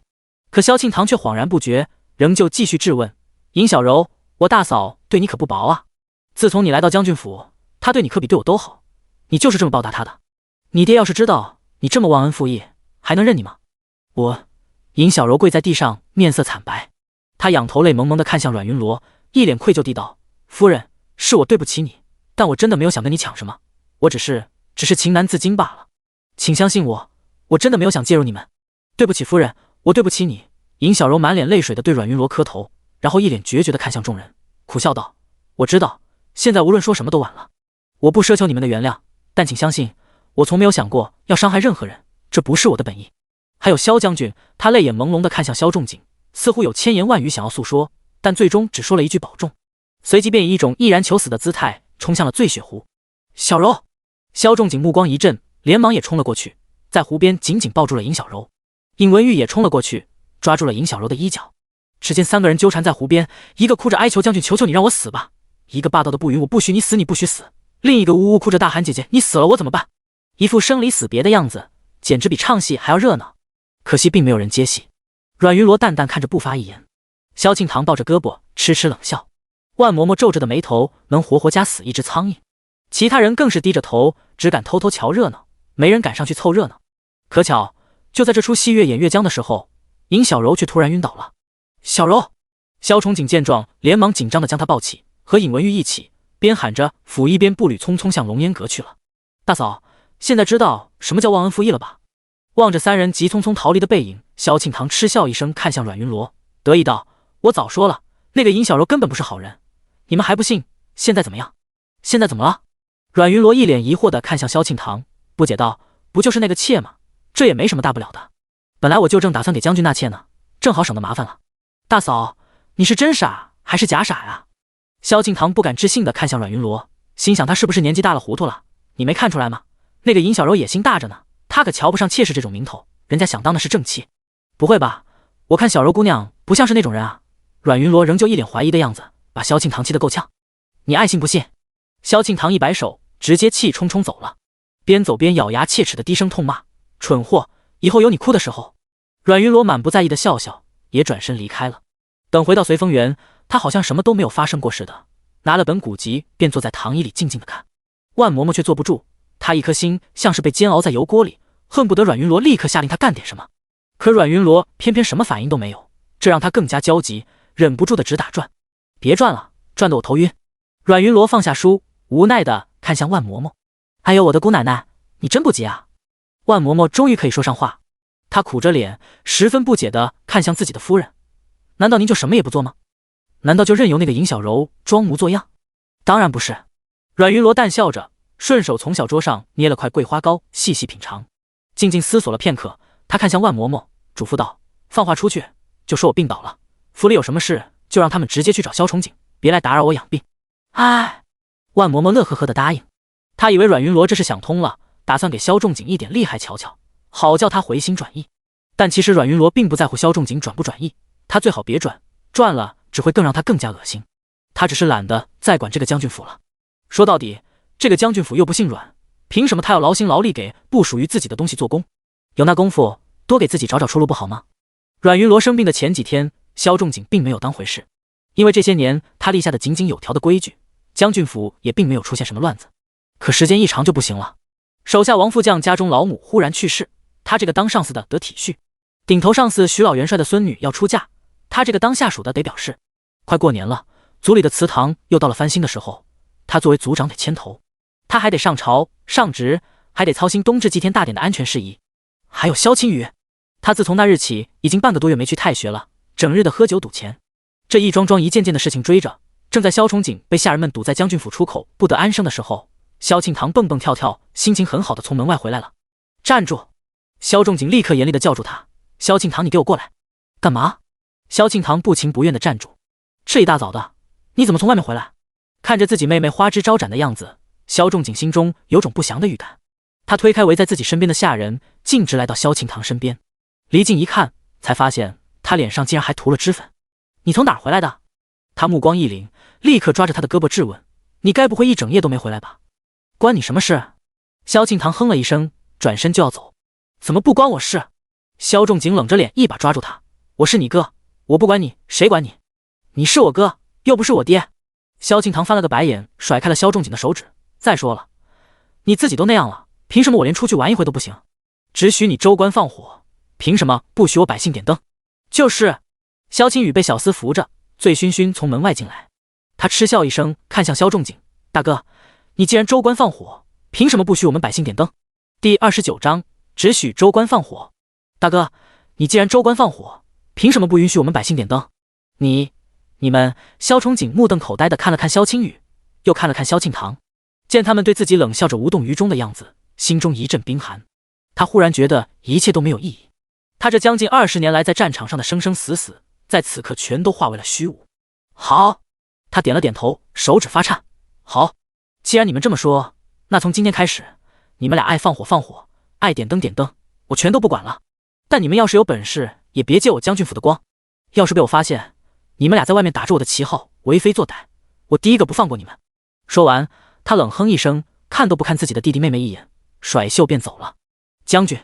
看着他离开的方向，小厮连忙跑过去小声提醒：“这是去随风园的方向，您还得上职呢。”“就说我病了。”萧仲景冷冷道。他长驱直入的来到随风园，推开丫鬟踹开房门，直接来到阮云罗的房间。阮云罗被万嬷嬷伺候着正在梳洗，听见踹门声，他皱眉看了过去：“将军这一大早的不去上职，这么大火气来我这儿干嘛？”“什么你这儿我这儿？”萧仲景敏锐的感觉到了不爽：“这里是我家。”我想在哪就在哪。将军是来找我吵架的？阮云罗面无表情的反问。他随即看向万嬷嬷，既然将军看咱们不顺眼，那咱们就不在他家待着了。你收拾收拾东西，咱们去我裴家的庄子先住些日子。我什么时候看你不顺眼了？萧仲景头疼，他不知道自己这是怎么了，怎么一大早的谁都要来对他几句？明明他是过来有正事的，怎么正事还没办，就又被对了一通？你也该消气了吧？萧仲景叹了口气，无奈的看向阮云罗，你在生气，别的可以不管，总该管管青玉和庆堂两个吧。他们俩现在一个喝酒赌钱，一个夜不归宿，你这个当大嫂的就一点都不着急？你就这么眼睁睁看着，一点都不管？我怎么管？阮云罗一脸奇怪的反问。莫说我现在还病着，即便我没病，难道还能做得了自己小姑子小叔子的主？他们是你一手带大的，你怎么做不了主？见阮云罗不肯松口，萧仲景有些不耐烦，忍不住便开始找茬。再说了，他们现在这副样子，难道你就没有责任？从小到大，你到底是怎么教养他们的？怎么把他们养成了那副样子？将军，这怎么能怪夫人？万嬷嬷不敢置信地看向萧仲景，不敢相信他竟然会这么无耻。二少爷和三小姐为什么是现在这个样子？别人不知道，您还不知道吗？小时候，夫人但凡对两个小主子严厉点，您和老太太就让夫人不要插手。您现在都忘了吗？胡说！我什么时候不让夫人插手了？萧仲景见区区一个下人都敢质疑自己，面色瞬间阴沉了下来。万嬷嬷，你别仗着小时候奶过主子就不分尊卑，再这么狂妄下去，你家夫人也保不住你。奴婢不敢，奴婢只是为夫人委屈罢了。万嬷嬷毕竟是府里的老人，是两位主子的乳母，是阮云罗的身边人。这么多年，她在府中一向地位超然，但最近却接连2次没脸，真是……她脸色瞬间便涨红起来，但仍是不卑不亢地道：“每次夫人让三小姐读书，您和老太太都说女孩子读书没什么用，说让她开开心心的就好。每次夫人教育二少爷明理，您和老太太又说这些事情自有先生教育，夫人一介女流，只管她吃饱穿暖就好，旁的不要插手。将军，这些都是您亲自说过的，夫人全部都一一照做。现在您又怪夫人没有好好教养两位主子，您不觉得顶着萧仲景刀子似的目光？”万嬷嬷将头又低了低，咬了咬牙，继续道：“您不觉得您对夫人太苛刻了吗？我是不是给你脸了？”萧仲景阴沉着脸看向万嬷嬷，语气森然的地道：“我跟夫人的事，轮得到你插嘴？奴婢知错。”万嬷嬷心里一凉，立刻就要跪下。你有什么错？你只不过实话实说而已。阮云罗拉住万嬷嬷，拍了拍她的手背，安慰：“放心吧，将军不是那等小家子气的人，不会为了几句实话就乱发脾气的，对吧，将军？”他说着，笑盈盈看向萧仲景。萧仲景不悦地瞥了阮云罗一眼，但最终还是摆了摆手，没再追究。他没心情再继续待下去，于是站起身，也不管阮云罗愿不愿意，直接用命令的语气道：“我还有事，二弟和三妹那边就交给你了，我给你3天时间，3天后他们要还是不改，我拿你是问。”阮云罗想了想，觉得萧仲景既然自找麻烦，他没有理由不奉陪，于是便笑着答应了。送走萧崇景，他直接就来到了竹林园。你怎么来了？竹林里，萧青雨正醉醺醺的舞剑，看见阮云罗，他十分扫兴的扔开剑：“他叫你来的？是也不是？怎么还有别的事？”萧青雨瞥了阮云罗一眼，不甚在意的躺在台阶上又开始喝酒。在他心里，阮云罗就是个可怜的贤妻良母而已，只会管家和照顾人。他这次前来，肯定是要劝他别喝酒别赌钱，听大哥的话，别总想着小柔姑娘。但出乎预料，阮云罗开口说的却是：“二弟，我们合作吧。”合作？萧青雨终于正眼瞧向阮云罗，他嗤笑一声，有些好笑地道：“怎么合作？我为什么要跟你合作？你又为什么和我合作？因为小柔姑娘。”望着萧青雨骤然变色的面庞，阮云罗淡淡道：“她毕竟还只是个少不更事的小姑娘，并不知道委身一个大自己10多岁的男人是什么意思，也不知道做妾是什么意思。我不希望她稀里糊涂的就这么毁了自己一辈子。”阮云罗看向萧青雨：“你也不希望，对吗？可她自己愿意，我能有什么办法？”萧青雨半是无奈，半是试探地道：“你有。”阮云罗笑着看向萧青雨：“他们俩的事能不能成，关键在你身上。我不像你，我的身后没人支持，但你有。你的意思是，我娘？”第30章，他肯纳妾，我高兴都来不及呢。你的意思是，我娘？萧青雨眼睛一亮，但想了想，很快又摇了摇头：“不行。”他叹了口气，苦笑道：“娘如果知道这些事情，她会不喜欢小柔的。到时候她得不得她，难道我就能得到吗？”你说的有道理。阮云罗点了点头，同意。他于是非但没有继续劝他，反而开导他起来。其实有时候成全也是一种美德。你能这么想，我很欣慰。本来我还担心你会因为这件事钻牛角尖呢，现在看来倒是我想多了。你到底站在哪头啊？萧青雨越听越不对劲，连忙叫停阮云罗。他心想这人到底怎么回事？刚才还说要合作呢，怎么一眨眼的功夫又开始向着萧仲景说话了？他们俩，你就一点都不生气？萧青雨好奇，你来找我不是想拆散他们？我为什么要拆散他们？阮云罗失笑，他摇了摇头，一脸无奈地道：我跟你哥成亲这么多年也没个孩子，本来族里就有许多闲话，现在他肯纳妾，我高兴还来不及呢。那你怎么？我只是不想你一直颓废下去而已。阮云罗一脸心疼地看向萧青雨，语重心长地道：对我而言，那不纳妾并不重要，重要的是这个家不能散。你是我一手抚养长大的，他又是我的丈夫，手心手背都是肉，所以你还是向着他，对吗？萧青雨红着眼睛，有些委屈地看向阮云罗：你明知道我不会那么做，干嘛还装模作样的来给我出主意？你只不过是想说服我成全他们而已，对吗？当然不是。阮云罗有些惊讶地看着萧青雨，似乎不明白他怎么会这么想。他失望地摇了摇头，但还是耐心地解释：我只是给你一个选择，要么你接受他们两个在一起，从此忘记小柔姑娘，别再这样继续颓废了；要么你干脆拆散他们，像个男人似的担当起来，排除一切阻碍，自己给他幸福。无论怎么选，都比你这样自暴自弃的强。你说的简单。萧青雨不服气，把我娘牵扯进来，即便拆散了他们，难道我娘就能同意我跟他在一起吗？那这就是你自找的了，怨不得别人。阮云罗面色一冷，看向萧青雨的目光更加失望。怪不得小柔姑娘看不上你，你这样张口喊娘闭口喊娘的样子，哪个女人看得上你？你连为了自己心爱的女人跟母亲抗争的胆量都没有，她就算真喜欢你又能怎样？以她的身份，你娘是无论如何都不会允许她嫁给你的，对吗？你其实从来都没有拥有她的能力，也从没有思考过你和她的未来，对吗？既然如此，你又何必招惹她？凭什么在她跟别人在一起的时候做出这副要死要活的样子呢？萧青雨脸色涨红，瞪着阮云罗，半天说不出话来。你真是太让我失望了。阮云罗低着头，居高临下的看着萧青雨难堪的样子，嗤笑道：萧青雨，我奉劝你，以你现在的这副样子，最好不要出现在小柔姑娘面前，否则她一定会觉得很可笑，她会很庆幸自己选择的不是你。像你这种没胆量、没气魄、没担当的毛头小子，没能力给任何一个女人幸福。萧青雨愣住，他想反驳阮云罗，但张了张嘴，却发现自己无从反驳。他说的没错，他确实太天真了。以小柔的身份，无论他有没有跟萧憧景的事情，娘亲都不会同意他做萧家二奶奶的。他一直自诩喜欢她，却连这种最根本的事情都不为她考虑，他有什么资格说喜欢？怪不得他宁愿给萧憧景做妾，也不看他一眼。也许他从一开始就看出他不可靠吧。萧青雨痛苦地抱住头，连阮云罗什么时候离开的都没有发觉。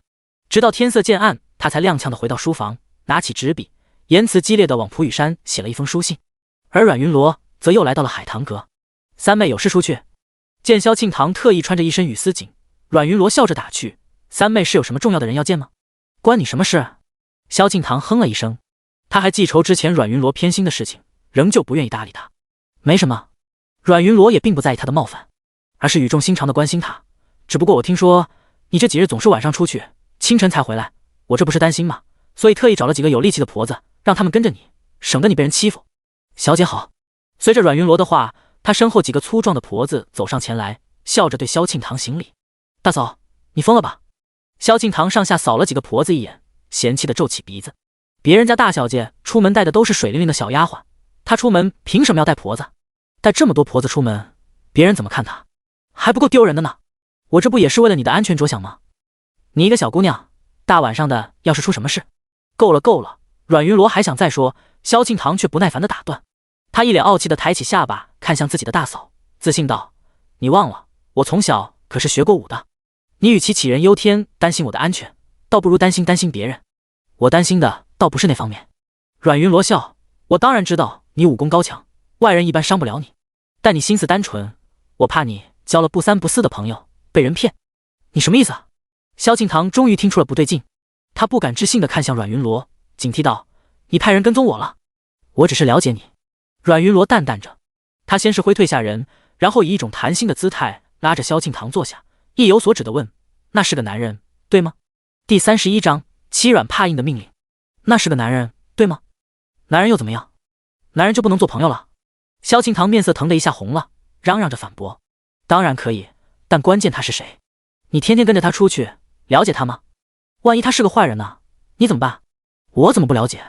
听见阮云罗质疑自己的朋友，萧庆堂急了，他如同倒豆子似的开始讲起自己和陆一通的相遇。而这段相遇，阮云罗其实前世也听过。据说前一阵重阳节那天，有一个小乞丐闯入了帽儿巷，正好被世间给逮住了。按照规矩，世间必须将小乞丐在帽儿巷得到的所有钱全部没收。小乞丐自然是不愿意，所以就哭着下跪求饶，说那钱是留着给亲娘治病的，希望世间放过。世间不肯，还说了些这不是你这种人该来的地方之类的话，引得路人十分气愤。这时候，一个叫陆一通的举人站了出来，不仅仗义直言地表示应该对乞丐开放帽儿巷，还要替小乞丐交罚款。只不过他囊中羞涩，银钱实在不够。这时候，萧庆堂站了出来，帮陆一通补足了银钱。而这笔钱，陆一通自然执意要还。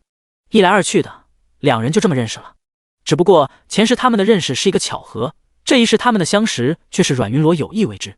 重阳那天，他特意将禁足在佛堂里的萧庆堂一起带上，其实不单单是为了让他看萧仲景和尹小柔的热闹，更是为了不耽误这对有情人的相识。只不过萧庆堂对阮云罗的帮助一无所知，他此时还沉浸在陆一通勇救小乞丐的故事里，不能自拔。等故事结束，他才终于看向阮云罗，所以大嫂，你别再狗眼看人低了。陆大哥，他只不过是家世差了点，但他既是举人，又那么善良，他能是坏人吗？他真那么好？阮云罗满脸惊讶的附和，心中却不以为然。一个规定的产生，自然有其道理。帽儿巷之所以不许乞丐进去，一方面是不想让贵人们看了心烦，但另一方面又何尝不是为了保护那些乞丐呢？10年前，帽儿巷曾发生过一件小事，一个乞丐要饭的时候，不小心踩到了一位公子的脚，被那个公子当街活活的打死了。按理说，当街打死人是砍头的罪过，可那一次却什么都没有发生，无波无澜的就过去了。因为那位当街打人的公子，他姓花，是花薇薇的亲叔叔，是当今皇后的亲弟弟。更因为那位被打死的人，他只是个乞丐，没人会异想天开的觉得皇上的小舅子该给乞丐偿命，哪怕是乞丐自己也不敢这么觉得。所以从那之后，世监所就下了命令，不再允许乞丐踏入帽儿巷。这当然是一种欺软怕硬的命令，但这也是不得已而为之的命令。据阮云罗所知，当时的世监所管事其实是个很负责任的官员。乞丐事件以后，他曾很积极地配合大理寺，希望能为那位惨死的乞丐讨个公道，但是皮肤岂能撼树，所以直到现在，他依旧还只是个世监所的管事。对于这种事，萧庆堂不接触朝堂看不懂，但陆一通作为一个举人，他不该不懂。如果他不懂，那只能说明两件事，要么是他眼界不够，要么他是在装不懂，他有所图。那天重阳节上女眷很多，想要俘获女人的心，英雄救美和英雄救弱是最好的选择。英雄救美就别想了，能出现在帽儿巷的女眷，哪个不是一堆仆妇和丫鬟跟着？寻常人根本近不了身，只有英雄救弱才有点希望。这不，钓上了萧庆堂这个糊涂蛋。他也不想想陆一通那个全身上下连乞丐罚款都交不起的穷举人，他不趁着过节时间多找找关系，给自己搞个肥缺，蹭着自己的铜疮跑到帽儿巷来做什么？就那点钱，还不够他在帽儿巷买个糖葫芦呢。就算他是闲逛，那他的钱不够交罚款的时候，为什么不直接跟自己的铜疮借？就算铜疮不在，他也可以问了地址，过后凑钱还到将军府即可。约着人家小姐私下见面，这像是什么话？他分明是想小饵钓大鱼。阮云罗心中依旧保持着前世对陆一通的评价，但嘴上却装作好奇的样子，看向萧庆堂。你不怕他是为了你的身份故意接近你？怎么会？萧庆堂连忙摇头，不满地看向阮云罗，大嫂，你别总以小人之心夺君子之腹。现在在他心里，我只是一个将军府的小丫鬟呢，他根本不知道我的身份。哦，阮云罗惊讶了一瞬，随即十分欣赏地点了点头。看着萧庆堂身上流光溢彩的雨花锦，他忍不住笑了。照你这么说，那位陆举人还真是个心地善良、品格正直、不慕名利、侠肝义胆的绝世好男人了。那当然。萧庆堂与有容焉，满足地笑了。他高高兴兴地挽住阮云罗的手臂，小声地撺掇：所以啊，大嫂，你不光不该阻拦我出去跟陆大哥见面，你反而应该帮我。陆大哥人品那么好，我多跟他接触，肯定能学到好多好东西的。只要你愿意，我倒是没有意见。只是阮云罗犹豫着，有些为难地看向萧庆堂。只是你大哥那边，我没法跟他交代。有什么好交代的？他又不是我爹。萧庆堂冷哼，但他可是将军。阮云罗满脸担忧，他小声地提醒萧庆堂：你那位陆大哥，他还没谋到缺吧？萧庆堂哑口无言。谁叫这是京城呢？僧多肉少的京城，一共就那么几个肥缺，状元榜眼探花关系户还不够分呢，怎么能轮到一个举人？别说肥缺了，哪怕是不肥的缺也轮不到他。那些进士贡士还眼巴巴等着呢，这可怎么办啊？萧敬堂无助的目光看向阮云罗，期望他能给个办法。而阮云罗摇了摇头，表示自己无能为力。前世萧崇景愿意帮助陆一痛，是因为当时阮云罗正激烈反对他跟尹小柔的事情，萧青雨也在为这事闹脾气，全家只有萧庆堂支持他们，他自然向着他。但这一次，他现在烦萧庆堂还来不及呢。所以阮云罗很好奇，这一世如果陆一痛得不到萧崇景的助力，他还会像前世似的心甘情愿地捧着萧庆堂吗？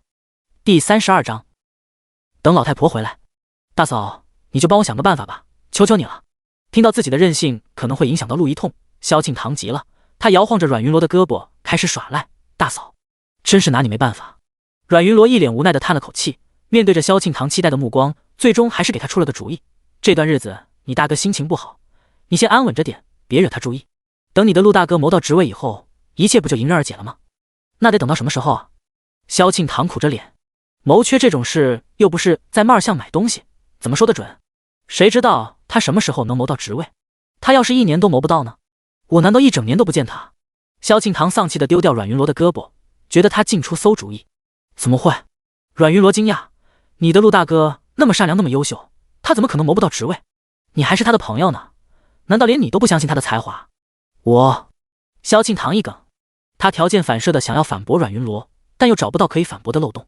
他心想，大嫂说的好像也没错啊，陆大哥那么善良那么有才华，他怎么可能谋不到职位？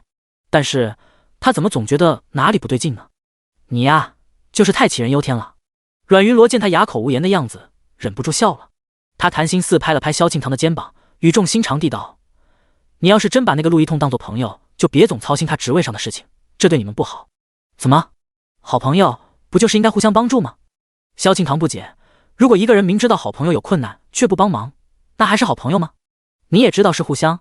阮云罗笑着看向萧庆堂，如果你也是男人，你们俩互相在职位上帮忙，那没有问题，这叫同党。但你偏偏是女人，你帮了他，他却没法在任何地方帮你，他会很羞耻的。啊？萧庆堂傻眼了，会吗？他那么善良，怎么不会呢？阮云罗反问。看着萧庆堂动摇的目光，阮云罗再接再厉道：而且你也不愿意他那么善良正直的人被你哥看成是吃软饭的吧？当然不。萧庆堂立刻摇头，陆大哥那么好，他才不愿意别人那么看他。所以啊，别瞎掺和，小心适得其反。万一到最后闹得连朋友都做不成，那就太可惜了。那难道我作为朋友，除了等以外，什么都不能做吗？萧庆堂有点别扭的嘟囔，这算什么朋友吗？朋友就是要相信他啊。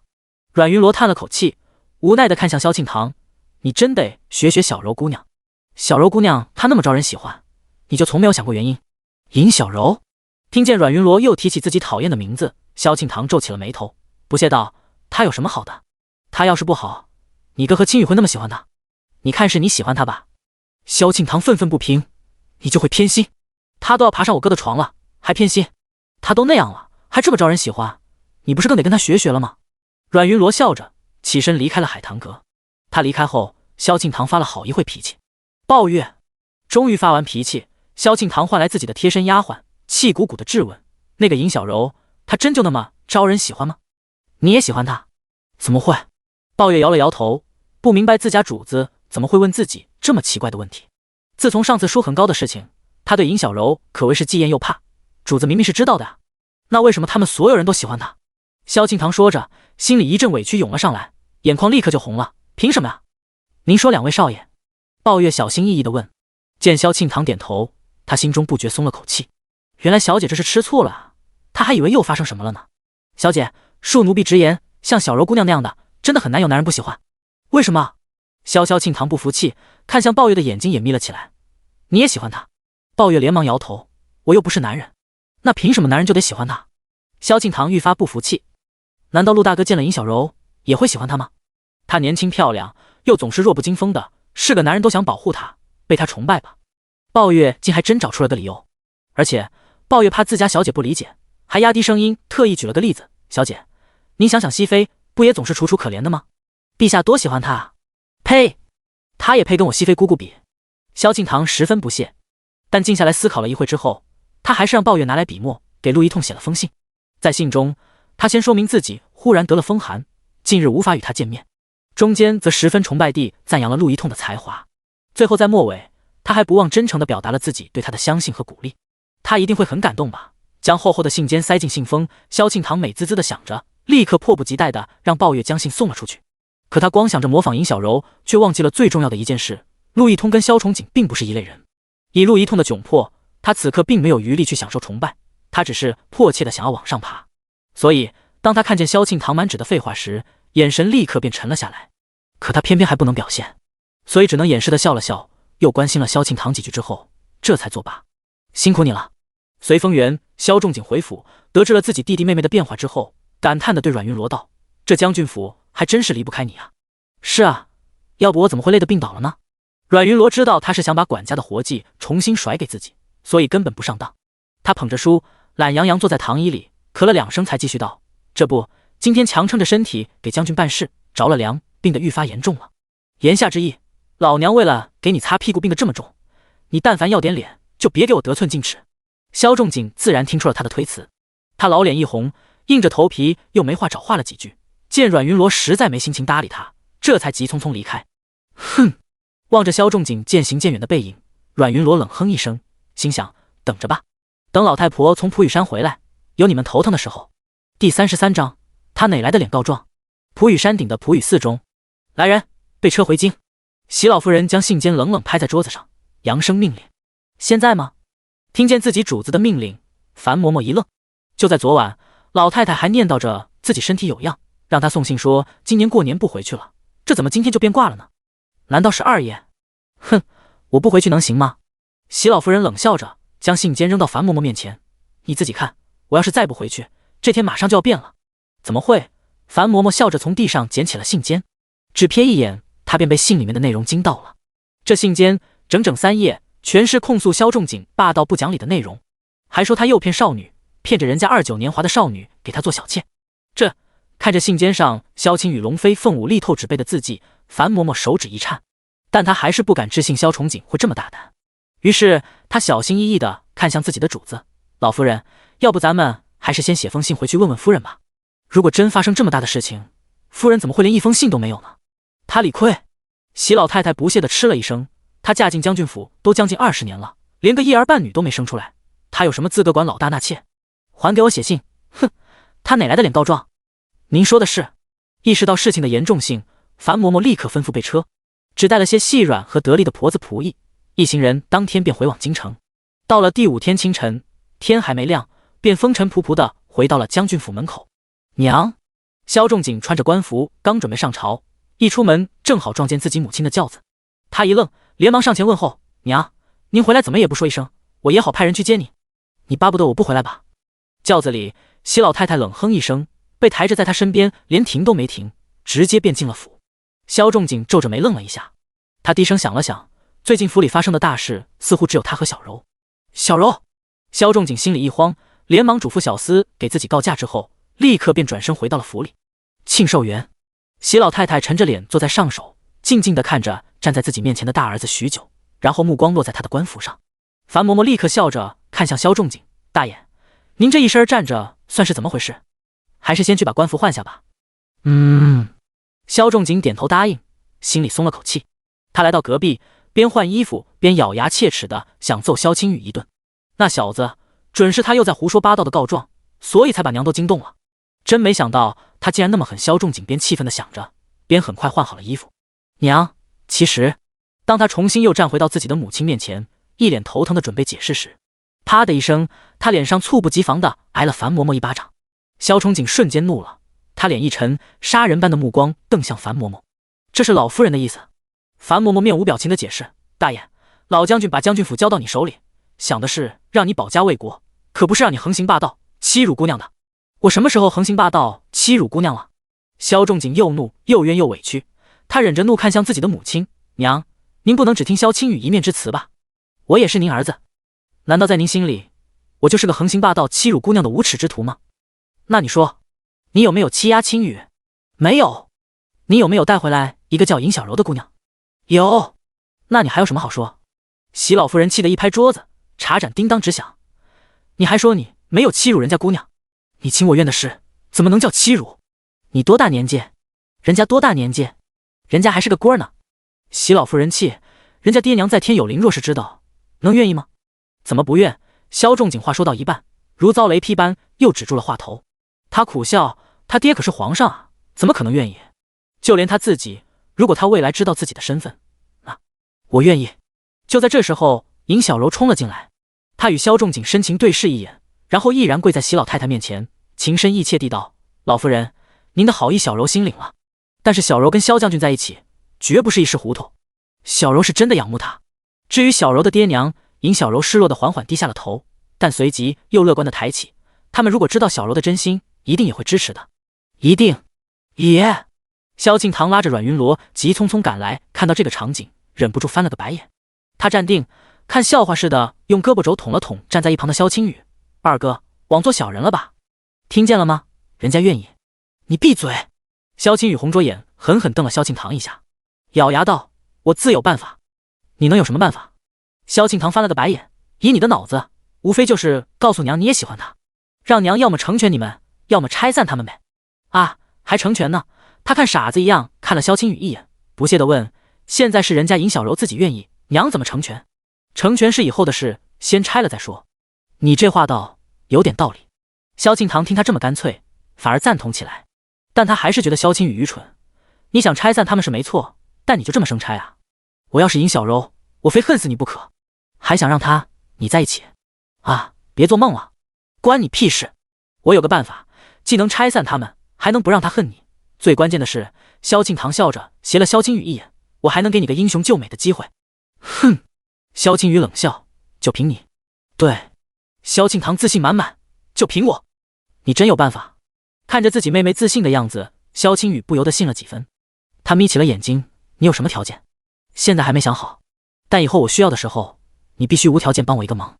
成交。第34章。哥，你够不要脸的！娘！得到了萧青雨的承诺后，萧庆堂一脚将碍事的尹小柔踢开，砰的一声扑跪在了自己母亲膝前。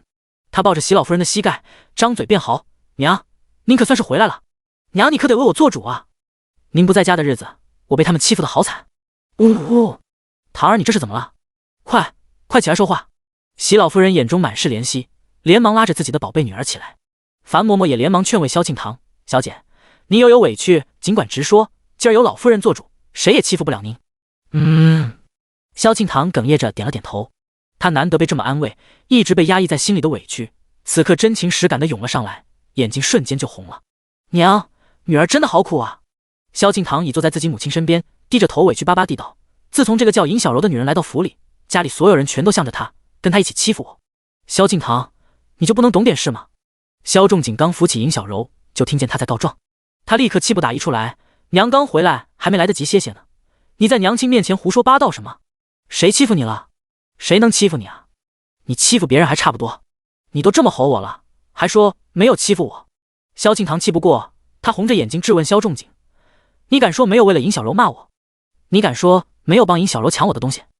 你敢说没有为了她把我关在佛堂？你光说我骂你，你怎么不说我为什么骂你？谁养的你这么自私的性子？为了评书很高，竟然可以眼睁睁看着别人毁容。我罚你在佛堂静思己过，难道还罚错了吗？”“呸！”萧庆堂怒极反笑：“哥，你真够不要脸的呀！我自己的东西不肯给别人就是自私，你呢？你跟尹小柔在醉雪亭都那样了，你不自私？你从头到尾考虑过我大嫂的感受了吗？我大嫂这么多年任劳任怨，你尊重她了吗？你这么无私，你跟我大嫂道歉了吗？你做那么多恶心事，怎么不罚自己在佛堂禁闭啊？”萧仲景头一次被这么顶撞，头脑一片空白。“好。”萧仲景缓了缓，才点着头咬牙道：“萧庆堂，你现在长大了，翅膀硬了，敢这么跟我说话了是吧？行，以后无论你怎么样，我都再也不会管你了。你本来也没管过我。”萧庆堂冷哼：“我是我娘生的，是大嫂养的。你一年到头在西北待着，从小到大，你管过我几天？萧仲景心中一寒，他没想到自己为了这个家在西北拼死拼活，换来的竟然是这种结果。够了！喜老夫人见情况不对，连忙板着脸制止了他们。她心疼地拍了拍萧庆堂的手背，然后皱眉看向萧仲景：“你妹妹说的都是真的？你真为了这个叫尹小柔的女人，把庆堂关到佛堂？”“是，不过那是因为她耍脾气。”“那她为什么耍脾气？”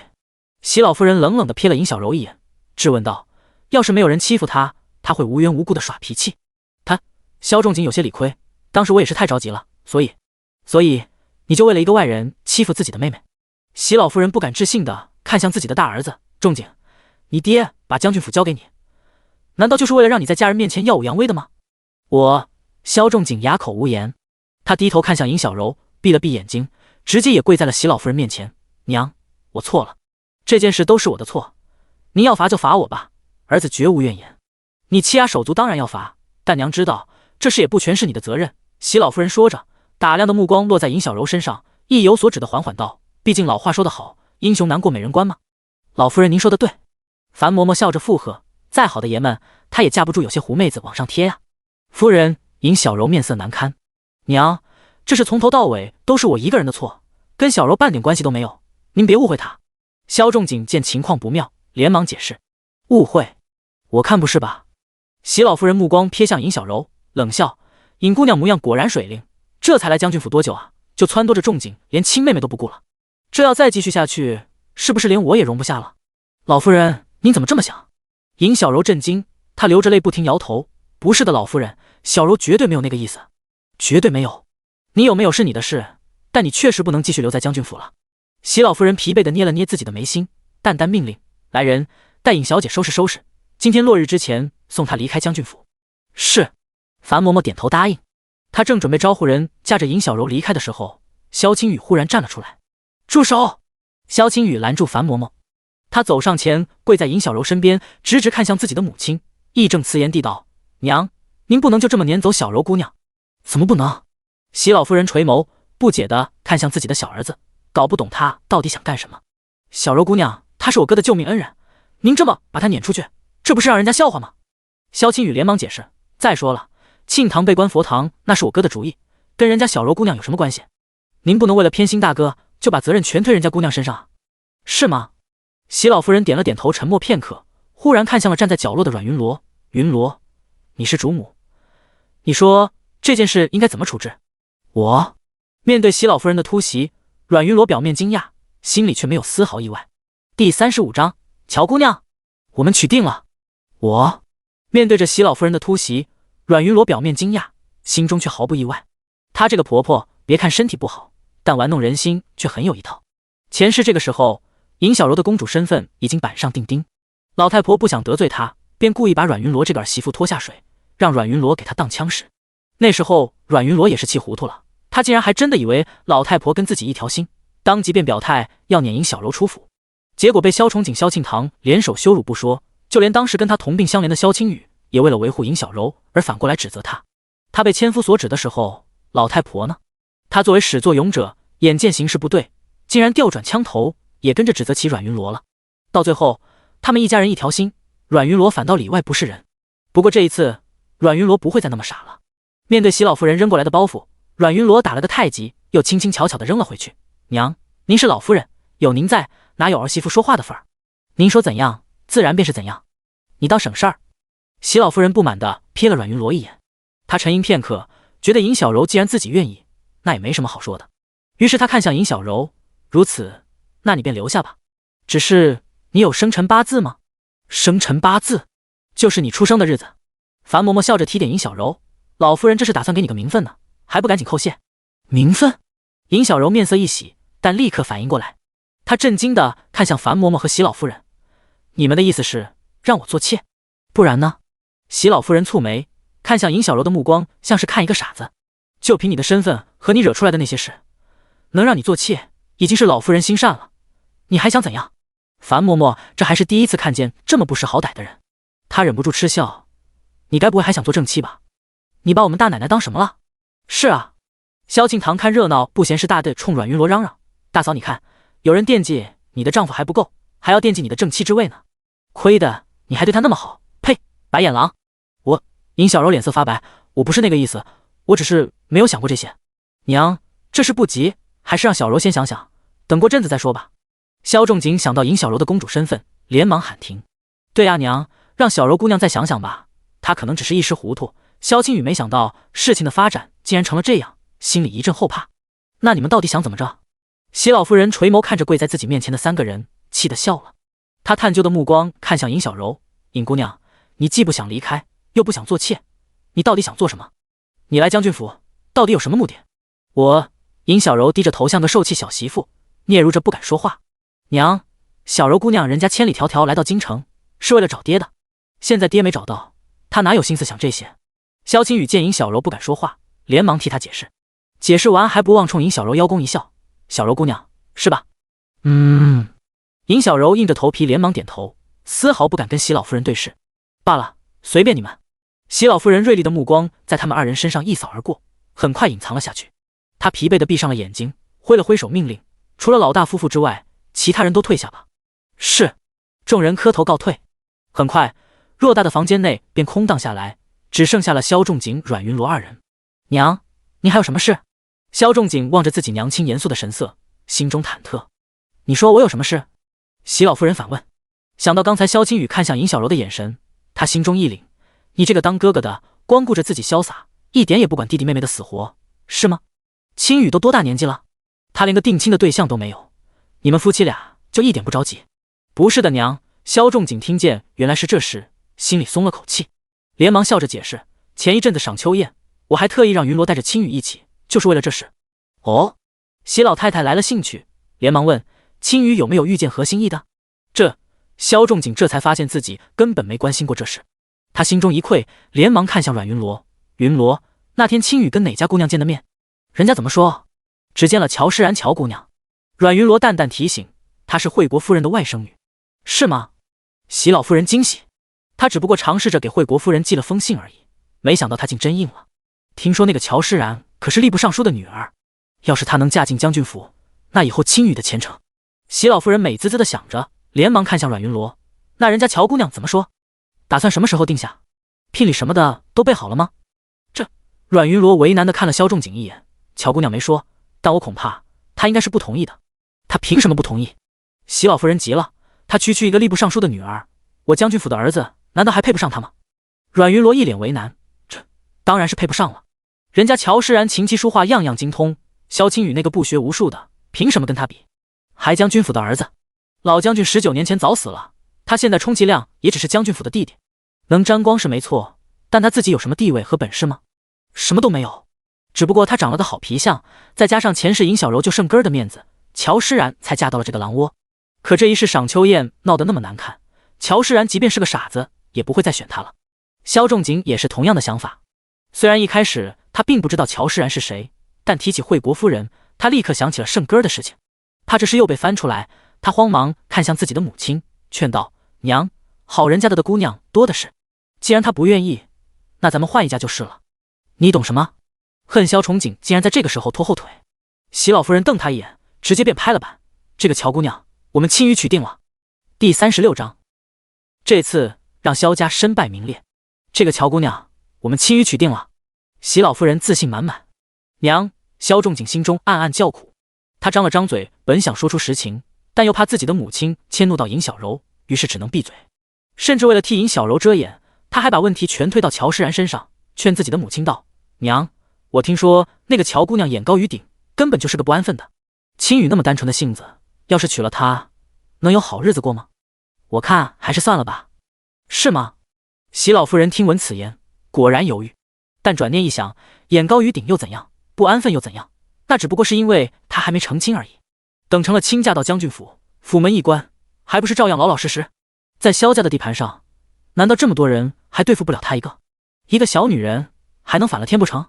再说了，被养成那样的性格，恰恰说明她在娘家受宠。娘家人如果心疼女儿，想让女儿过得好，她能不善待女婿？她敢不善待女婿，到时候怕不是还要反过来讨好女婿呢？席老夫人这么想着，心里美滋滋的。她摆了摆手，制止了萧仲景的啰嗦，直接来到书桌前，大笔一挥，又给惠国夫人写了封信，让她带着乔诗然3日后在水云茶楼相见。娘，我看还是算了吧，他们肯定不会去的，您又何必白费心思？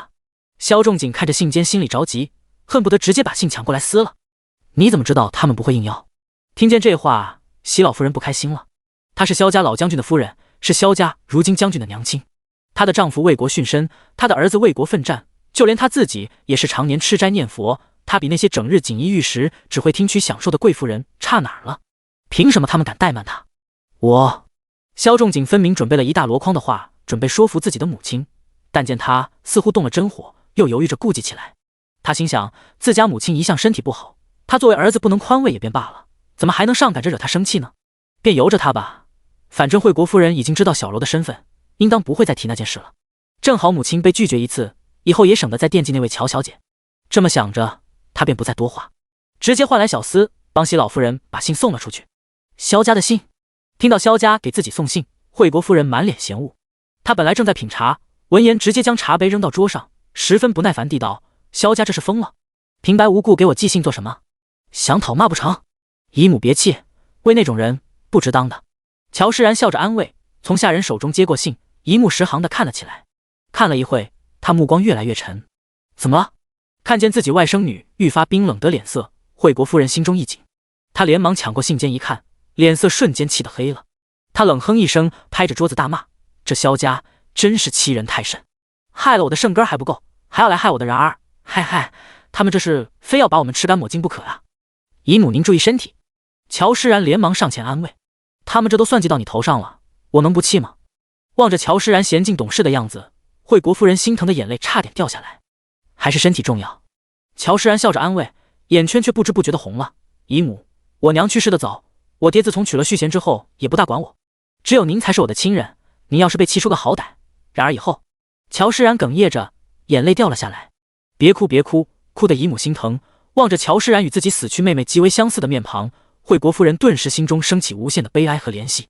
她连忙拉着乔诗然坐在自己身边，如同母亲一样紧紧地抱着她，边不停地给她擦眼泪，边自己不停地掉眼泪。娘俩抱着哭了一会，惠国夫人拍着乔诗然的后背保证：“你放心，姨母说什么也不会把你许给那种下三滥的人家，姨母这就让他们滚蛋。”别！乔诗然连忙拦住惠国夫人，她擦了擦眼泪，坚定道：“姨母答应他们。”什么？惠国夫人吓了一跳，她连忙看向自己的外甥女：“然而你可别犯糊涂啊！那天在赏秋宴你也看到了，萧青雨和那个尹小柔他们俩。我知道，我不在乎他们俩的关系。”乔诗然边微笑安抚自己的姨母，边耐心解释：“但无论我在不在乎，难道咱们就任凭他们萧家一而再再而三的欺辱吗？姨母，兔子急了还咬人呢，咱们也该给萧家一点教训了。听说萧青雨曾经为了那个尹小柔，当街对花微微动剑呢。你的意思是袁？”惠国夫人愣了一下，很快便明白了乔诗然的意思。她冷笑：“你说的对，既然这萧家给脸不要脸，那咱们也不必给他们留面子了。这次我非要让萧家身败名裂不可。”第37章，哪来的那么阴损的主意？将军府，庆寿园。当萧仲景得知惠国夫人竟然答应了自己母亲的邀约之后，他整个人立刻警惕起来。回想起那日在惠国夫人府上发生的事情，萧仲景心中比任何人都清楚他对整个萧家的厌恶，他绝不会同意乔诗然与萧家联姻的。萧仲景无比笃定，可他为什么？萧仲景思考着，忽然心中有了个不好的预感，这其中该不会有什么阴谋吧？心中咯噔一声，他连忙看向自己的母亲：“娘，我觉得这件事情肯定有问题，您先别。”能有什么问题？喜老夫人心里正美着，听见自己的儿子这么扫兴，顿时不耐烦起来。他皱起眉头看向萧仲景：“青雨的人生大事，你这个当哥哥的不想着帮忙也就算了，怎么还一直拆台啊？你莫非诚心不想让青雨好过？”“我怎么会？”萧仲景瞠目结舌，心中又是气愤又是委屈。“娘，你怎么能这么想我？就你做的这些事，你想让我怎么想你？”喜老夫人不悦：“你这个做哥哥的要是称职，青雨和庆堂至于那么委屈巴巴的吗？我还至于大老远回来吗？我……行了了。”喜老夫人懒得听他解释，她大包大揽地道：“这件事你就不用管了，有我和云罗呢，出不了差错。”是。萧仲景赌着气答应，和阮云罗一起退下。等出了庆寿园，他气得狠狠踹了墙壁一脚，然后气愤地看向阮云罗：“你刚才哑巴了？作为当家主母，你明明什么都知道，为什么一句话都不说？将军想让我说什么？”阮云罗惊讶地反问：“小柔姑娘推圣根落水的事情是可以说的吗？你不怕娘又撵她走？谁让你说这个了？”萧仲景又急又气又无奈，他之前没觉得阮云罗这么蠢啊，怎么现在他还没老呢，怎么就糊涂了？那你想让我说什么？阮云罗一脸无辜地看向萧仲景：“娘的脾气你也不是不知道，你说话都没用，难道我说话就有用了？那难道就什么都不管吗？你就不怕惠国夫人有什么阴谋？她能有什么阴谋？”阮云罗一脸奇怪，惠国夫人虽然地位超然，但说到底她也只不过是陛下的乳母罢了，又没有实权。朝堂上他奈何不了你，朝堂下最多只不过打几句讥讽而已，能有什么大不了的？而且万一人家真的亲眼二弟，想跟将军府联姻呢，这也不是没有可能啊。萧仲景愣住，他想了想，好像自己确实有点过于草木皆兵了。正如阮云罗所言，惠国夫人她又没有实权，在朝堂上肯定奈何不了自己。至于小柔，她可是公主，一个乳母而已，能拿她怎么样？她这次答应相看，顶多不过嘴上占些便宜，说到底也奈何不了什么。而且借着这个机会，让娘长个教训也好，省得她以后总是异想天开。那二弟那边你怎么说？他能愿意？萧仲景心里的火气已经下去，但他不愿意就这么放过阮云罗，于是质问：到时候他要是不肯去，难道你还能把他抬过去？这就得看你的了。你什么意思啊？将军，你不明白吗？阮云罗笑着看向萧仲景，这件事我说话没用，你说话也没用，甚至娘说话都没用。现在这整个将军府，他只会听一个人的话。你是说小柔？萧仲景震惊，他不可思议地看向阮云罗，斩钉截铁地拒绝：不行，绝对不行。那就没办法了。阮云罗倒也不执着，他告了辞，便直接带着万嬷嬷离开随风园。万嬷嬷久久不能回神，她看向自己的主子，不敢相信他竟然能想出那么刁钻的主意。他于是好奇：夫人，您是怎么想出来那么损的主意的？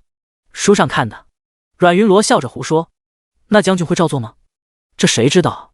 阮云罗又笑，但他心里清楚，萧仲景是一定会照做的，因为这就是他们前世自己的主意。第38章，凑齐仇人，尽情报复。前世因为尹小柔公主的身份，席老夫人奈何不了她，但又因为看出了萧青雨的心思，她也一直对尹小柔没什么好脸色，经常当众给尹难堪。所以后来尹小柔为了讨席老夫人欢心，便利用自己对圣根的救命之恩，拼命地撮合萧青雨和乔诗然。萧青雨其实并不喜欢乔诗然，但是为了尹小柔，他妥协了。可怜乔诗然从头到尾被蒙在鼓里，等他发现的时候，一切已经晚了。即便他拥有鱼死网破的决心，但他怀了孕，娘家没办法接受他。惠国夫人年事已高，疾病缠身，也帮不了他。最终他只能又被送回到这个狼窝里，白白地葬送了自己的性命。而前世在这个时候，阮云罗还沉浸在被所有人背叛的悲痛中，他无力也没有心思帮助乔诗然。这件事成了他后来唯一的遗憾。但这一世不同了，他已经改变了乔诗然的命运，并且接下来他还即将帮助乔诗然凑齐仇人，让他在这一世尽情的报复。龙烟阁，萧仲景心事重重到来的时候，正好撞见萧青雨在给尹小柔擦眼泪。萧青雨，你来这做什么？萧仲景脸色一沉，当即将尹小柔拉到自己身后。他满脸不爽地看向自己的弟弟：你不在自己的竹林园待着，来龙烟阁做什么？这是你该来的地方吗？我怎么不该来？你说你怎么不该来？萧仲景冷笑：我没猜错的话，娘是你找回来的吧？明明小柔这么惨都是你害的，你现在又来装什么好人？我不知道你在说什么。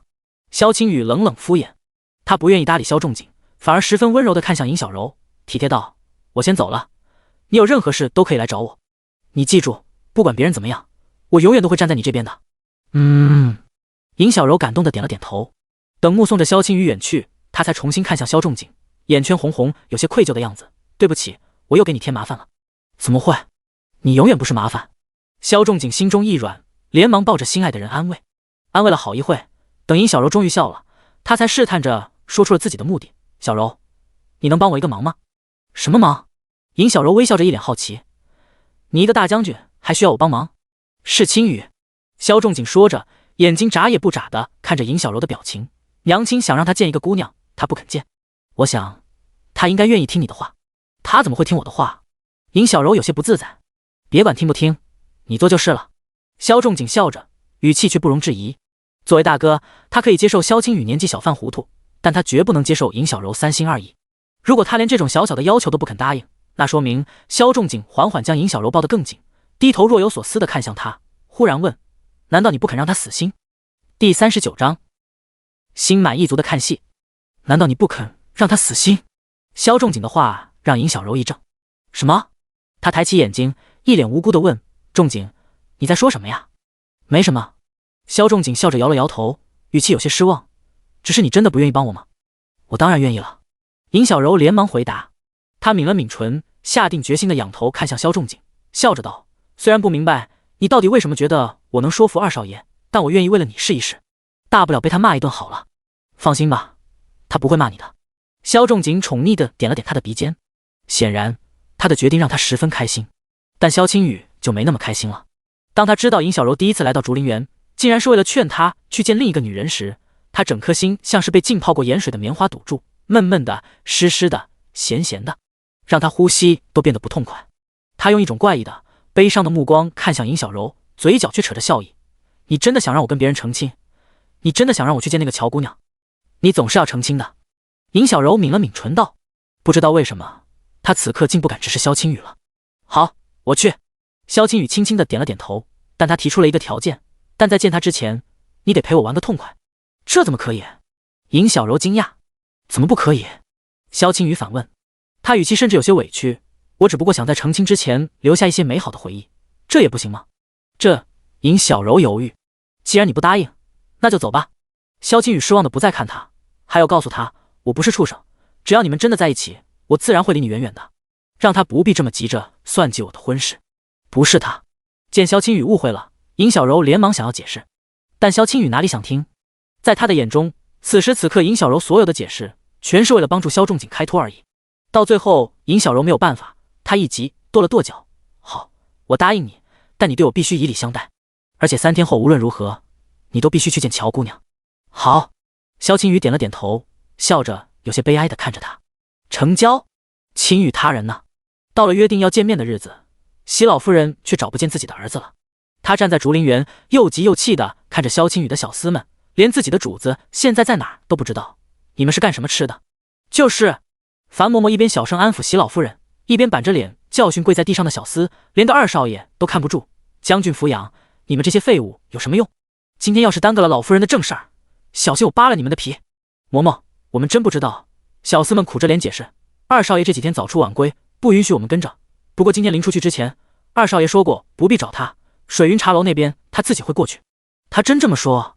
席老夫人连忙问。千真万确。二少爷，别忘了我们的约定。回龙坡，尹小柔坐在草地上，耐着性子陪萧青雨看完日出，转头见他叼着草叶，仍旧是一副不慌不忙的样子，忍不住提醒：“二少爷，时间差不多了，你要是再不赶紧下山，你就这么急？”“不是我急，是……好，我知道了。”萧青雨有些心烦地打断了尹小柔，他扔掉草叶，起身上马，在马上冲着尹小柔伸出了手。“做什么？”尹小柔一脸茫然，“不是都已经结束了吗？我总不能把你一个人留在这里吧？”萧青雨无奈，而且在没见到他之前，我们的约定仍然有效，不是吗？尹小柔无话可说，他只能认命对上了马，和萧青雨一起向着水云茶楼的方向而去。水云茶楼3楼，席老夫人没有等到萧青雨的身影，反而先把惠国夫人等来了。望着面色不愉的惠国夫人和她身旁明显正看热闹的袁老夫人，席老夫人心中暗自叫苦，这个惠国夫人，她怎么把袁老夫人也带过来了？快请坐。阮云罗没有理会自家婆婆的苦恼，她微笑着跟惠国夫人一行人打过招呼，便顺理成章地引着他们在包厢坐下。特意将袁老夫人安排在紧靠窗户的位置之后，他这才心满意足地开始看戏。萧二呢？他不会还没来吧？果然，最先开口的是袁老夫人。她刚一坐下，浑浊的目光在包厢内一扫，立刻板着脸不满起来：“哼，让我们几个老太婆等着他，萧二爷好大的威风。”“当然不是。”樊嬷嬷头皮一麻，连忙陪着笑解释：“我们家二爷早来了，只不过刚才我们老夫人身体不舒服，所以他回府取药去了。”“是吗？”袁老夫人怀疑的目光看向席老夫人。“是。”席老夫人笑着点头。她不想与这位横行无忌的皇后乳母多做纠缠，也不愿得罪她背后的花嫁，于是话题一转，看向了乔诗然：“你就是诗然？听说你琴棋书画样样精通，是京城里出了名的才女呢。正好，我家青雨对这些方面也颇有些造诣，等会你们可以多聊聊。”“萧二能有什么造诣？”袁老夫人嗤笑一声，很是不屑：“他要是有造诣，早考上状元了，哪至于到现在还是个白身？秦羽他才18。”“哦，都已经18了？听说人家有天分的，17、18岁就已经是状元了。”袁老夫人说起话来，专往人心窝里捅，哪像你家萧二只会逃学打架。秦羽什么时候逃学打架了？没有的事，没有的事。席老夫人笑着瞥了眼乔诗然的反应，见他笑容不达眼底，连忙阻止袁老夫人继续说下去。“就是。”樊嬷嬷连忙附和：“袁老夫人，您可别听外人嚼舌根子，那都是旁人胡说八道而已，做不得真。这些都是我们家花少爷亲口说的，怎么做不得真？”袁老夫人不满地看向席老夫人：“席夫人，我知道你爱面子，但这种事情真就是真，假就是假，你怎么能撒谎呢？”而且萧儿又不是没有优点，听说他打架厉害，说不定未来可以跟他哥一起上阵杀敌，不照样光宗耀祖吗？这席老夫人哑口无言，只能把锅甩给阮云罗。我身体不好，家里的事情向来都是云罗操心。他是书香世家，自然希望青羽多读书。第40章，从不沾花惹草。这竟是我的过错了。阮云罗瞥了眼窗外，笑着接过话：我光知道读书好，却没想到原来这书也不是谁都能读的。哎，早知如此，我就让他跟他哥去上战场了。他才多大就上战场？席老夫人心中不满。先学着嘛。阮云罗笑，反正有他哥护着，想来也没什么大碍。而且，阮云罗说着，竟有些不好意思了。而且我总觉得做武将的比那些文官好多了，没那么多花花肠子不说，内宅也干净。这话不错。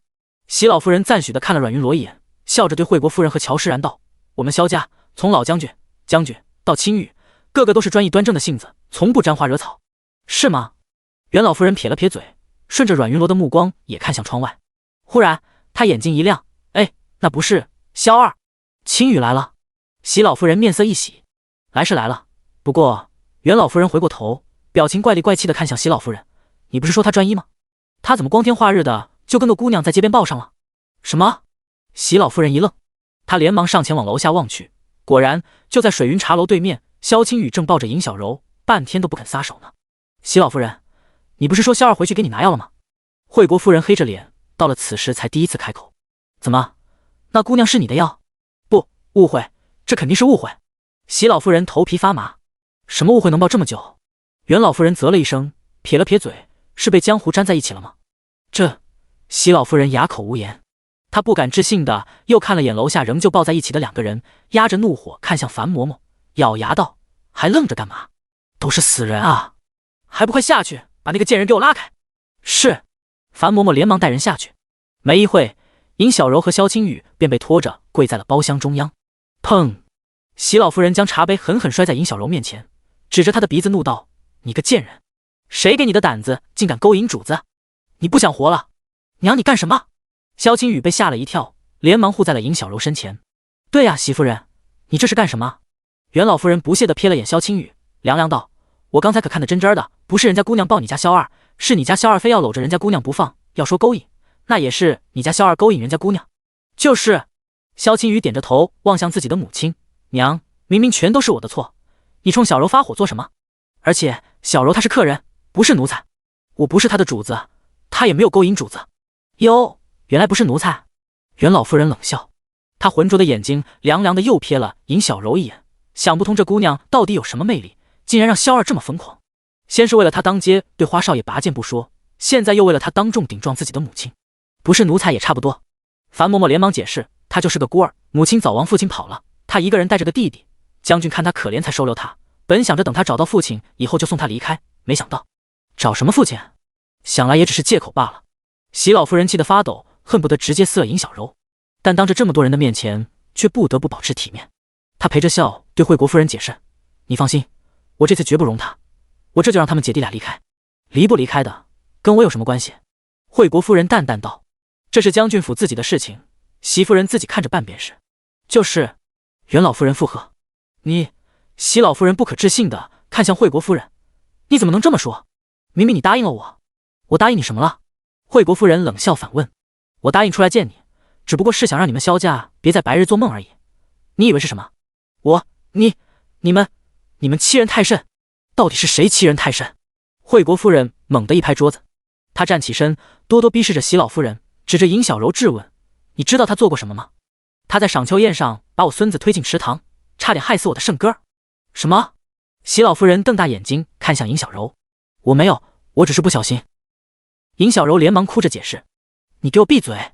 席老夫人简直气疯了，她上前狠狠扇了尹小柔一巴掌，然后连忙回过头跟惠国夫人解释，我不知道，我真不知道，我要知道的话早就把他撵出去了。你是不知道，但你的两个儿子可清楚得很。惠国夫人冷笑指着萧青雨，真可惜，你没看到他当时有多维护那个贱人，你但凡看到一点，今日就不至于给我写信来自取其辱。怎么可能？怎么不可能？袁老夫人冷冷看着热闹，一点也不给他留面子。你要是不信，回家问你大儿子去。我听说这女人可是你大儿子亲自到惠国夫人府上接回去的呢，他难道连这都没跟你说？没有。那他们可真孝顺。袁老夫人笑得脸上褶子都展开了，她嗤笑地打量了萧青雨一眼，赞扬道：“萧二少爷还真是不同凡响，为了个蛇蝎心肠的女人，当街对花少爷拔剑不说，甚至连自己的母亲都不顾了。好了，现在你母亲颜面扫地，你和你哥满意了吗？”第41章看不透儿媳妇了。好了，现在你母亲颜面扫地，你和你大哥满意了吗？萧青雨张着嘴哑口无言的样子，让席老夫人愈发来气。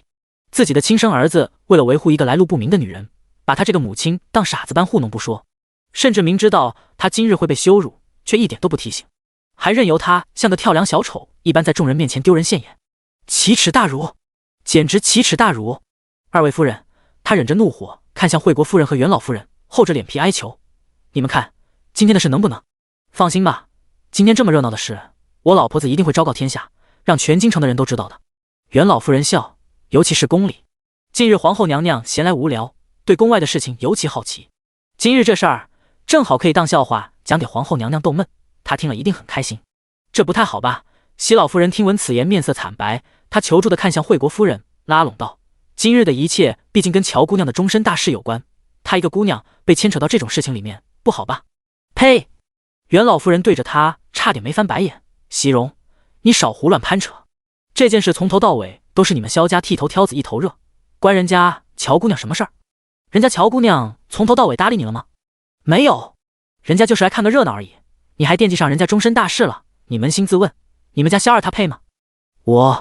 席老夫人被骂得狗血淋头，眼前一黑，直接晕了过去。一阵鸡飞狗跳之后，众人坐着马车急匆匆回到了将军府。怎么回事？萧崇景从营门急匆匆赶回，看了眼躺在病床上的自家母亲，又看了眼垂头丧气的萧青雨和尹小柔，他连忙询问阮云罗：“到底怎么了？娘只不过是出去了一趟，怎么就搞成了这副样子？”府医说是急火攻心。阮云罗顿了顿，小声道：“今日袁老夫人也在场，正好撞见二弟和小柔姑娘抱在楼下，所以……”什么？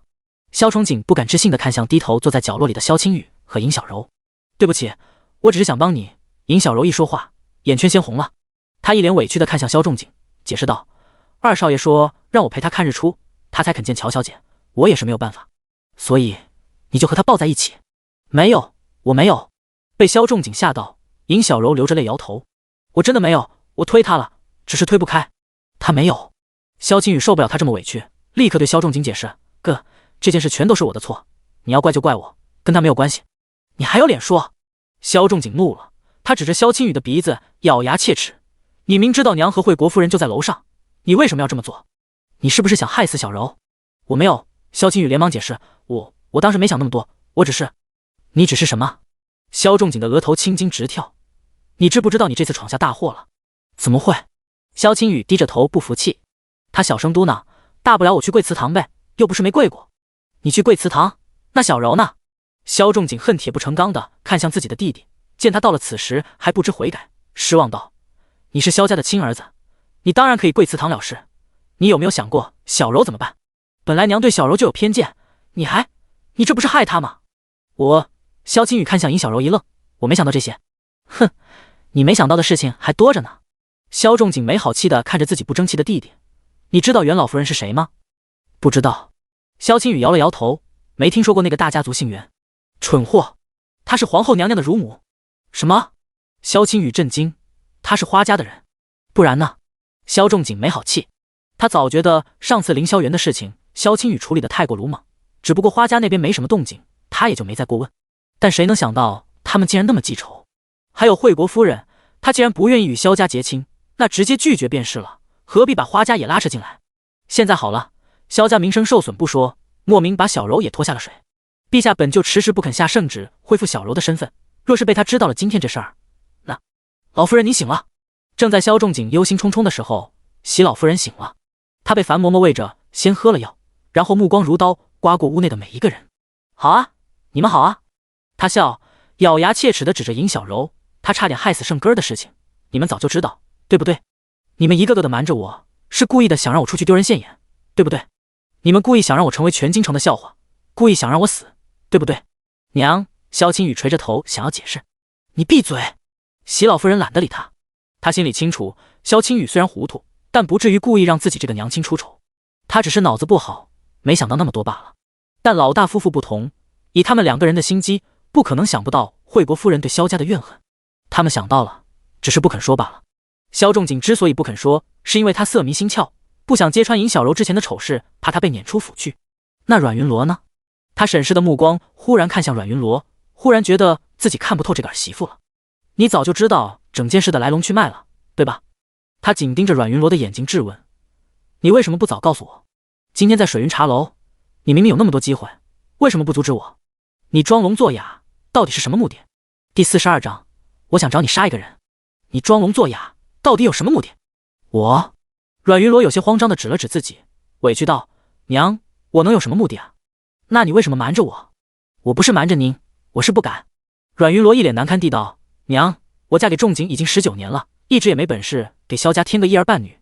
这么多年，虽然您和仲景不说，但我心里其实一直都很愧疚。现在仲景好不容易有了中意的女子，我高兴还来不及呢，又怎么能破坏他们呢？云罗，萧仲景一脸感动地看向阮云罗，所以你为了讨好丈夫，就眼睁睁看着我这个婆婆出丑。席老夫人气得全身发颤，她咬牙指着阮云罗痛骂：你个废物！我当初真是瞎了眼，才选你做萧家主母，就你也配？云罗辜负了娘的期望，云罗有愧。阮云罗丝毫不与他顶嘴，直接借坡下驴。不过幸好云罗也意识到了这个问题，前些日子我已经将管家之权交给仲景了。什么？席老夫人震惊地看着自己的儿媳，像在看一个傻子。这古往今来的女子，哪个不是争着抢着要管家？这还是她第一次看见有人把管家之权往外送的。阮云罗他是疯了不成？或者说他只是在欲擒故纵？啊，他肯定在欲擒故纵。席老夫人心里这么想着，看向阮云罗目光也便轻蔑起来。堂堂一个主母，连个小丫头片子都对付不了，竟然要通过这种方式彰显存在感，真是可怜。他也不想想，老大是肯受人威胁的性子吗？别到时候玩火自焚，管家权收不回来，那可就惨了。你自己别后悔就行。懒得再搭理阮云罗，席老太太的冰冷目光终于落在尹小柔身上。她盯着尹小柔，扬声命令：来人，把这个贱人给我撵出去，永远不许她再踏入将军府半步，如有违背，家法伺候。是。樊嬷嬷立刻躬身答应，但她正要招呼众人上前的时候，却被萧青雨拦住了。娘！萧青雨拦着樊嬷嬷，连忙跪下求情：娘，这件事从头到尾都是我的错，跟小柔没有关系，求求您放过她吧。她一个无依无靠的姑娘，还带着个弟弟，在外面万一被人欺负了怎么办？是啊，娘。萧仲景也连忙附和：这件事情其实全都怪我，是我让小柔劝二弟去见乔姑娘的，她本不想掺和，全都是我的错。那又是谁让她去惹花微微的？是谁让她推圣哥儿下水的？这也是你们俩的错吗？见自己的2个儿子仍旧在为尹小柔遮掩，席老夫人既生气又失望。你们为了个女人，难道连是非都不分了？我不是故意的。尹小柔流着泪连忙解释：我只是不小心走错了包厢而已，而且我真的没有推成哥儿。我管你推没推！席老夫人不耐烦地打断。她冷冷看着尹小柔，斩钉截铁道：我只需要知道你的存在给萧家带来了无尽的麻烦，这就够了。娘！萧仲景和萧青雨一脸不忍。闭嘴！席老夫人冷冷瞪视着自己的2个儿子，你们俩要是再敢废话，立刻就给我跪祠堂去！不要！尹小柔哭着摇头：老夫人您说的对，这件事千错万错都是我的错，我走就是了，您千万不要牵连2位少爷。哼，我自己的儿子用得着你求情？席老夫人冷笑一声，随即看向樊嬷嬷：你愣着干什么？还不快带这个贱人和他弟弟收拾包袱滚蛋！是，老夫人。观相镜头，尹小柔和尹文玉屈辱地从地上爬起来，捡起包袱，一步步离开了观相。到了晚上，他们才终于在京城边缘租了个简陋的民房住下。姐，接下来怎么办？一边啃着发硬的馒头，尹文玉失落地看向自己的姐姐：姐，我们是不是失败了？我们会死吗？怎么会？尹小柔心酸地揉了揉自己弟弟的头发，笑着摇了摇头：不会的，我们都不会死的。我会帮你登上那个最高最高的位置，总有一天我们会成为全天下最尊贵的人。不可能的，他不会再认我们了。尹文玉泄气地摇了摇头。他虽然才10多岁，但也不是傻子，最近发生的一切他全都看在眼里。他知道现在他和姐姐的名声已经臭了，以那个人虚伪无情的性格，肯定巴不得离他们这2个污点远远的，怎么可能会与他们相认？不，他只是不会认我。尹小柔看向自己的弟弟道：现在我的名声已经脏了，但你的还没有。记住，之前发生的所有事情全部是我自作主张，你不懂，你也不清楚，明白了吗？姐！尹文玉眼圈一红。没关系。尹小柔一脸的无所谓，反正你就是我，我就是你，等你以后坐上那个位置，我照样是公主，对吗？当然。尹文玉重重点头，他如果能当皇帝，当然要让姐姐当公主。只不过，姐，咱们都已经被将军府撵出来了，还能有机会吗？有。尹小柔狠狠啃了口馒头，笃定道：有。什么机会？尹文玉好奇。过些日子就是冬至，京城会举办祭天大典。大典开始之前，为彰天威，皇帝皇后会做辇巡游，到时候我们站在最前面，你一见到他就大声喊爹，喊大声一点，知道吗？可他要是不认怎么办？不。尹小柔笑了，他不能不认。好吧，我听你的。尹文玉没再问为什么，吃过饭后很快便回屋睡去。尹小柔一个人静静坐在院子里，忽然他身后无声无息地出现了一个壮硕的身影，猛地掐住了他的脖子。夏荷。尹小柔无奈地拍了拍自己脖子上的大手，笑着吐槽他从小到大，你怎么就只会这一招啊？你怎么知道是我？夏荷嘿嘿一笑，来到尹小柔对面，大大的身躯往小石桌旁一蹲，抓起桌上的馒头就往嘴里塞。你就吃这个呀？他嚼了2口，皱着眉瞥了眼发硬的馒头，随手掏了2张银票放在桌上，然后好奇地问：你找我有事儿？尹小柔点了点头，将银票收起，淡淡道：我想找你杀一个人。第43章，刺杀皇上，你敢吗？我想找你杀一个人。谁？尹小柔的话并没有引起夏荷的任何惊讶，反而他一边啃着冷馒头，一边开始猜测自己要杀害的对象是萧仲景的那个正妻吗？他挡你路了？不是，他对我没什么妨碍。尹小柔摇头。是那个老太婆，萧仲景他娘？夏荷好奇。也不是，他不值得你冒险。尹小柔又摇头。那是谁？夏荷想不出来，便也就不猜了。反正我听你的，你给我个名字就行。君逸光。尹小柔淡淡说出了一个天底下最尊贵的名字。他挑眉看向夏荷，刺杀当今皇上，你敢吗？这有啥不敢的？冬至，祭天还没开始，街道两旁早已经被老百姓围挤得水泄不通。阮云罗一行人顺着官道来到了预留给将军府的位置，却发现他们的位置被另一帮人占了。喂，你们是哪家的？没看到这是将军府的位置吗？萧青雨年轻气盛，又加上最近心情不好，说话自然而然便带了几分火气。赶快收拾东西，给我滚蛋，否则别怪我不客气。哟，这是哪家的小爷这么厉害？萧青雨话音刚落，对面一个老嬷嬷便站了出来。他扬声挑衅道：一个将军府的位置而已，我们阴安侯府占便占了，你又能怎的？要怪就怪你们萧家大爷狗眼看人低，竟然连我们姚老太君的位置都没留，活该！你这个死老太婆！青雨。席老夫人吓了一跳，连忙瞪了眼萧青雨，让他闭嘴，然后陪着笑上前解释：这位嬷嬷，烦请您告知姚老太君，我萧家绝没有看低阴安侯府的意思。仲景最近为了祭天事宜忙得焦头烂额，应当只是不小心疏漏了而已。您放心，等祭天结束之后，我老婆子一定亲自上门赔罪。这还差不多。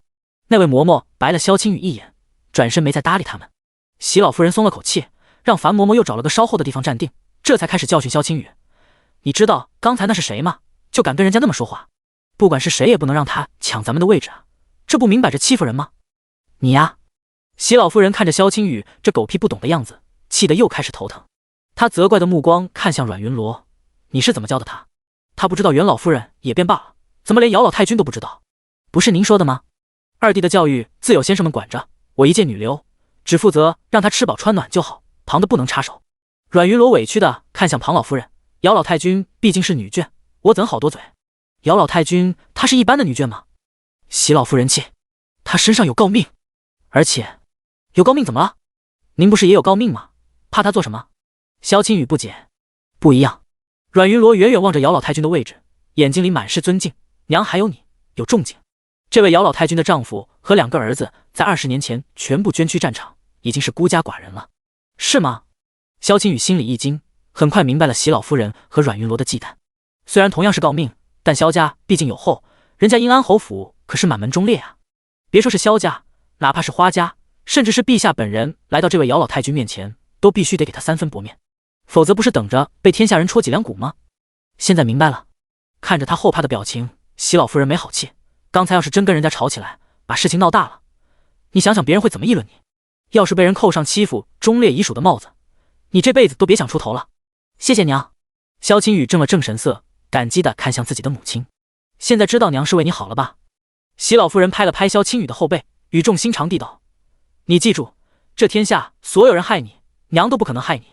娘不让你得罪的人，你千万别得罪；娘不让你接近的人，你也千万别接近。就像那个尹小柔，她有什么好的？你看你这几天魂不守舍的样子，娘，这根本就是两码事。”萧青雨皱着眉，一脸无奈：“管他一码事两码事，反正你给我记住，只要我活着一天，就不可能让他踏入萧家半步。”席老夫人冷着脸警告自己的儿子：“你给我少惦记他。”知道了，知道了。萧青雨嘟囔着，满脸不耐烦地换了个位置，来到了阮云罗的身边，边念叨着尹小柔的名字，边伸长脖子，开始在人群中寻找尹小柔的身影。阮云罗被他念叨的心烦，或者说他今天本来就心烦。今天也不知是怎地，他一大早刚起来，右眼皮就不停地直跳，心里也总是七上八下的，总感觉哪里不对劲。可哪里不对劲呢？根据前世的经验，今天的祭天大典并没有什么特别啊。难道是尹小柔？阮云罗这么想着，在人群中的不远处，竟然还真看见了尹小柔的身影。与周围热闹欢快的人群相比，他和尹文玉看起来明显有些紧张。他们目光死死地盯着地撵即将到来的方位，身体紧绷着，如同即将离弦的箭一般，仿佛随时都要冲出去似的。他们这是想拦架？阮云罗心中疑惑。可他们现在应该还不知道自己的身份啊，怎么会？难道……阮云罗的目光陡然一凛，难道他们从一开始就知道自己的身份？二弟。阮云罗沉思片刻，笑着看向萧青雨，用眼神示意他尹小柔的方向。萧青雨一脸茫然地顺着他的视线看去，眼神陡然一亮。嘘。阮云罗轻轻摇了摇头。萧青雨连忙闭上嘴巴，他感激地对阮云罗拱了拱手，趁席老夫人暂时没有注意到自己，立刻脚底抹油溜了。见他缠到了尹小柔身边，阮云罗终于稍微的松了口气。不管尹小柔等会要做什么，有萧青雨在的话，应该多少能绊住他一点。反正只要不让尹小柔恢复身份，这辈子他就不可能输。第44章，姐，我想要一个诰命。小柔，我终于找到你了。萧青雨穿过人群，终于挤到了尹小柔的身边。他一脸高兴地拉着尹小柔，有无数的问题脱口而出：“你最近怎么样？你现在住在哪？我怎么找不到你？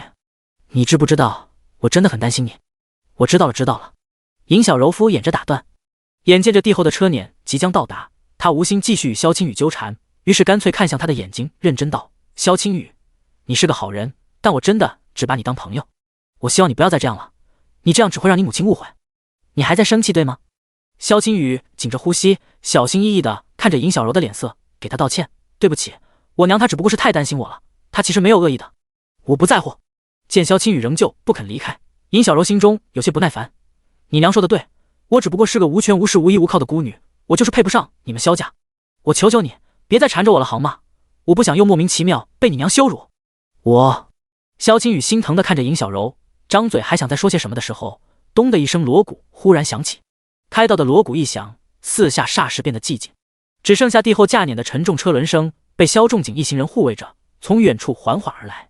皇上万岁万岁万万岁！皇后千岁千岁千千岁！山呼声中，无论官眷还是百姓，老人还是幼童，全都一齐低头跪下。萧青雨也跪下了。刚一跪下，他心中便是一紧，因为他发现尹小柔和尹文玉竟然没跪，不但没跪，他们反而呆立在原地，直直地看向陛下的玉面。这可是大不敬啊！萧青雨头皮发麻，他连忙拉着尹小柔的衣角，想要提醒的时候，却又听到尹文玉大喊了一声：“爹！”轰！人群立刻躁动起来，所有人伸长脖子，好奇地向尹文玉眺望过去，就连阮云罗都忍不住望了过去。不过他望的不是尹文玉，而是尹小柔。他不明白，难道尹小柔竟然天真到了这种地步，以为这样当众喊两声就能让君逸光心软吗？他只会心更硬吧。果然，君逸光面无表情地瞥了萧仲景一眼。萧仲景诚惶诚恐地领命。当他走到尹小柔和尹文玉面前，正打算下令逮捕他们的时候，忽然一帮黑衣人从人群各处窜出，与萧仲景等人缠斗起来。有刺客，快跑啊！人群中不知是谁喊了一嗓子，百姓们立刻如同潮水般四散奔逃。蓦人注意，潮水中有几个不起眼的小水滴被人群挤到了帝后的车辇旁边，他们手起刀落，很快结果了几个驾车的侍卫。护驾！君逸光见势不妙，连忙冲萧仲景大喊：“是！”萧仲景咬牙硬挨了黑衣人一剑，反手将他杀死后，片刻不停的就冲向君逸光，可他还是晚了一步，其中一个刺客已然突破重围，亮出了长剑，直取君逸光首级。爹！千钧一发之际，尹小柔忽然扑上驾辇，为君一光挡了一刀。小柔，君一光连忙上前抱住尹小柔。父女两个四目相对，正要说话的时候，忽然只听见扑哧一声，阮云罗黄雀在后，从后背一剑穿心，结果了那个刺客。陛下娘娘请坐好。阮云罗大喊一声，跳上马车，抓住马车的缰绳，掉头便往皇宫方向奔去。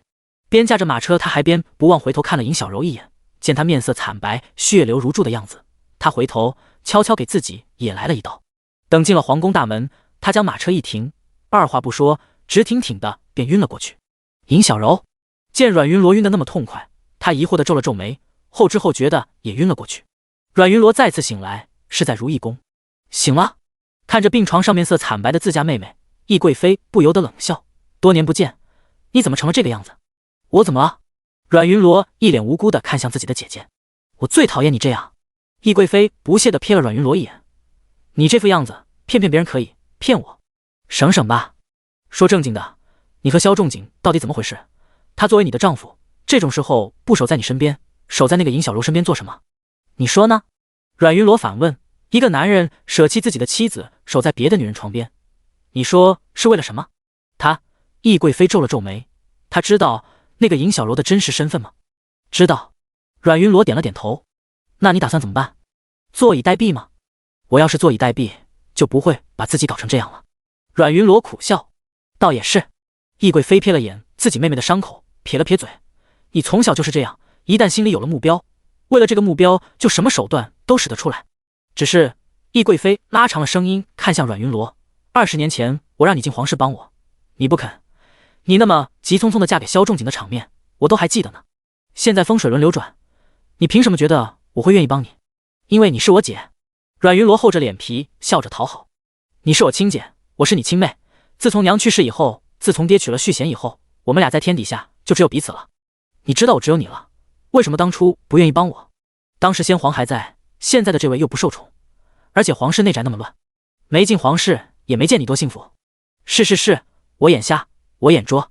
与前世的针锋相对不同，这一世阮云罗丝毫不与自己姐姐顶嘴，因为前世他最无助的时候，眼前这个心冷口冷的姐姐曾经拼了命也想拉他一把，只不过他前世太过执着，没能理解他的苦心，这一世不会了，这一世即便被骂脸皮厚，他也要紧紧抱住姐姐大腿。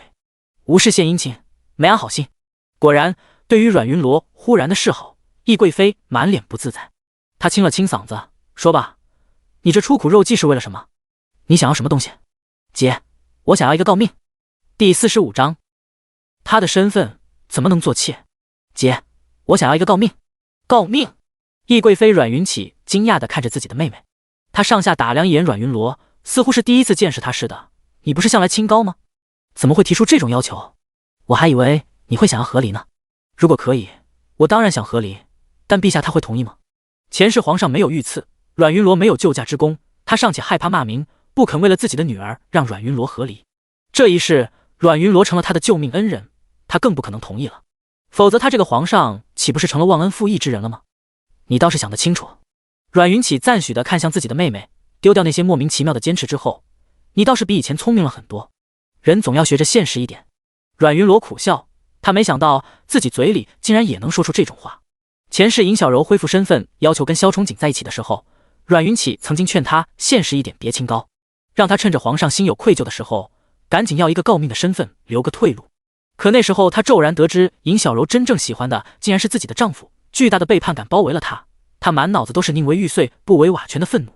所以他不仅没有接受阮云起的建议，反而还与他大吵一架，嫌弃他市侩，嫌弃他不理解自己。他激烈的要求着要和离，结果呢？无论是皇上还是萧仲景还是尹小柔，都不愿意背上欺辱原配的骂名。到最后他两手空空，和离也没成，诰命也没成，反而尹小柔恢复了公主身份，又成了平妻，从此处处压他一头。你自己心里有数就好。阮云起本想继续嘲讽自己的妹妹两句，但看见她眼神疲惫，面色惨白的样子，终究还是把话咽了下去。他将扬了扬下巴，示意阮云罗先把床头的东西喝了。天山雪莲，一真特意孝顺我的，便宜你了。这叫肥水不流外人田。阮云罗笑着，美滋滋就喝了，不害臊。阮云起无奈地摇了摇头，可惜一真最近不在京城，否则非得让他讹你这个小姨一笔才行，才算解了我心头之恨。放心吧，他已经讹过了。想起那日在赏秋宴上君一真的表现，阮云罗不觉失笑，同时心中暗自遗憾，自己前世死的实在太早了。要是能等到下一任皇帝登基之后再死，也许还能帮帮自家姐姐和外甥。现在只能走一步看一步，指望一针自己争气了。慈宁宫，皇上在房间内来回踱步，他叹了口气，看向自己的母亲：“母后，您说这一双子女，朕到底该不该认？”“不该。”老太后闭目养神，手指一下一下地拨弄着佛珠，淡淡道：“若只有一个尹小柔便罢了，她是个姑娘，不妨碍什么。但尹文玉，皇上，这可是关系江山的大事，万一有个差错……”“这倒不会。”君义光摆了摆手：“朕离开西北的时候，虽然文玉还小，但她肩膀上有个胎记，做不得假。而且太子已定，皇位也轮不到她身上。你既然都想清楚了，那还犹豫什么？是小柔，她现在的名声实在是……”君义光叹了口气，索性将尹小柔和花微微、惠国夫人、萧家兄弟之间的恩怨全说了一遍，然后欲言又止的看向自己的母亲：“我是怕她连累文玉，她竟是这种作风。”太后皱着眉头睁开眼，拨弄佛珠的手指也立刻停下。既然这样，那便只认一个吧，只这一个就足够天下哗然的了。要是再多一个他，这天下人还不知道要怎么议论呢。是，母后您说的对。君义光心中一松，听闻尹小柔和阮云罗都已经醒了，他不再犹豫，直接下令将有关于这件事的所有人全都带了过来。众人一进屋，立刻跪下开始见礼，又是千岁又是万岁的磕了好一会儿头，太后才慈眉善目的发话，让众人起来。“你就是文玉？”太后目光掠过众人，笑着对尹文玉招了招手。尹文玉看了自己姐姐一眼，见她点头，这才小心翼翼地走向太后。“你多大了？”太后慈祥地揉了揉她的脑袋问。“可读过书？”“13。”尹文玉有些羞惭地低下了头，小声道：“只读了些四书五经之类的。”“好孩子。”太后目光愈发慈爱，她笑着看向君义光：“正好我闲来无事，这孩子以后就跟我吧，也省你操心了。”“这当然好。”君义光正发愁怎么安排尹文玉呢，听太后这么说，他立刻眼睛一亮，笑着看向尹文玉：“玉儿，还不快谢谢皇祖母！”“谢皇祖母！”尹文玉连忙跪下谢恩。这其乐融融的场面，明摆着告诉了所有人，皇上只承认尹文玉，而尹小柔已经被舍了。虽然早已经预料这个结果，但事情发生在眼前，尹小柔还是不由自主的难堪起来。她垂着眸，不与任何人对视，直到皇上问她：“你救驾有功，想要什么赏赐的时候？”才跪下来缓缓开口：“陛下，奴婢什么都不要，只要文玉在皇宫能平平安安的就好。”“这算什么要求？”君义光摇了摇头笑了：“除了这之外呢，你还想要什么？”“我……”尹小柔抿了抿唇，目光不觉与萧仲景对视，他恳求的目光看向君义光：“陛下，奴婢想一直留在萧将军身边，求陛下成全。”这君义光皱眉，他头疼的看了萧仲景和阮云罗一眼，正无奈的时候，阮云罗忽然惊讶的站了出来：“这怎么能行？怎么不行？”皇后看戏正起劲，闻言不满道：“萧将军内宅空旷，子嗣单薄，众人皆知。如今小柔姑娘既然有心，阮夫人该高兴才是，何必这么霸道？”云罗不是霸道，是不敢。阮云罗一脸为难地看向尹小柔，又看向君义光，无奈反问：“以小柔姑娘的身份，她怎么能做妾呢？如果一定要这样的话……”她犹豫着，咬了咬牙，跪在君义光面前：“陛下，求您答应我一个要求。”第46章，敬过茶就是尹姨娘。陛下，求您答应我一个要求。什么要求？未免对小柔姑娘大不敬，臣妇愿自请下堂，给小柔姑娘腾位置。什么？君义光全身一震，皱起了眉头。这怎么能行？就是……听见阮云罗竟然想离开萧家，皇后娘娘皱着眉不满起来。在她心里，尹小柔来历不明，还冲撞花微微，不是什么好东西。阮云罗是阮云起的亲妹妹，更不是什么好东西。这两个人最好在萧家斗个你死我活才好。于是他道：“小柔姑娘愿意做妾，是小柔姑娘的事情，跟阮夫人有什么关系？她既然自愿，就称不上什么不敬，是吧，懿贵妃？”她笑着抿了口茶，目光看向了阮云起。话不能这么说。阮云起笑盈盈的看向皇后娘娘，小柔姑娘身份在那儿摆着，要是不知道便也罢了，既然知道，那便免不了要多想一些。与其到时候莫名其妙的被扣上大不敬的帽子，倒不如从一开始就乖乖把位置腾出来，也省得别人惦记不是。只不过阮云起有些委屈的看向君义光：“陛下，云罗她毕竟是臣妾的亲妹妹，臣妾想给她讨一个恩典，您不如给她封个诰命吧，省得她孤家寡人的遭人欺负。”“姐姐，下堂了，哪还有诰命？”阮云罗连忙诚惶诚恐的拒绝：“那你一介女流，合理以后总得有个活路吧？难不成要去死？大不了我绞了头发做姑子去。”阮云罗苦笑：“笑话！”阮云起扬声责怪：“你前脚刚立功救驾，后脚就绞了头发去做姑子，你这让天下人怎么想陛下？你要真这么做，那才是真真正正的大不敬啊！是这道理。生怕阮云罗冲动之下真去做姑子，君义光连忙劝他：你放心，小柔是个明事理的，她既然选择了要留在萧家，自然会做好她的本分。至于你，念在你救驾有功，又受了委屈，朕便给你一个诰命的身份，也省得你胡思乱想。真的吗，陛下？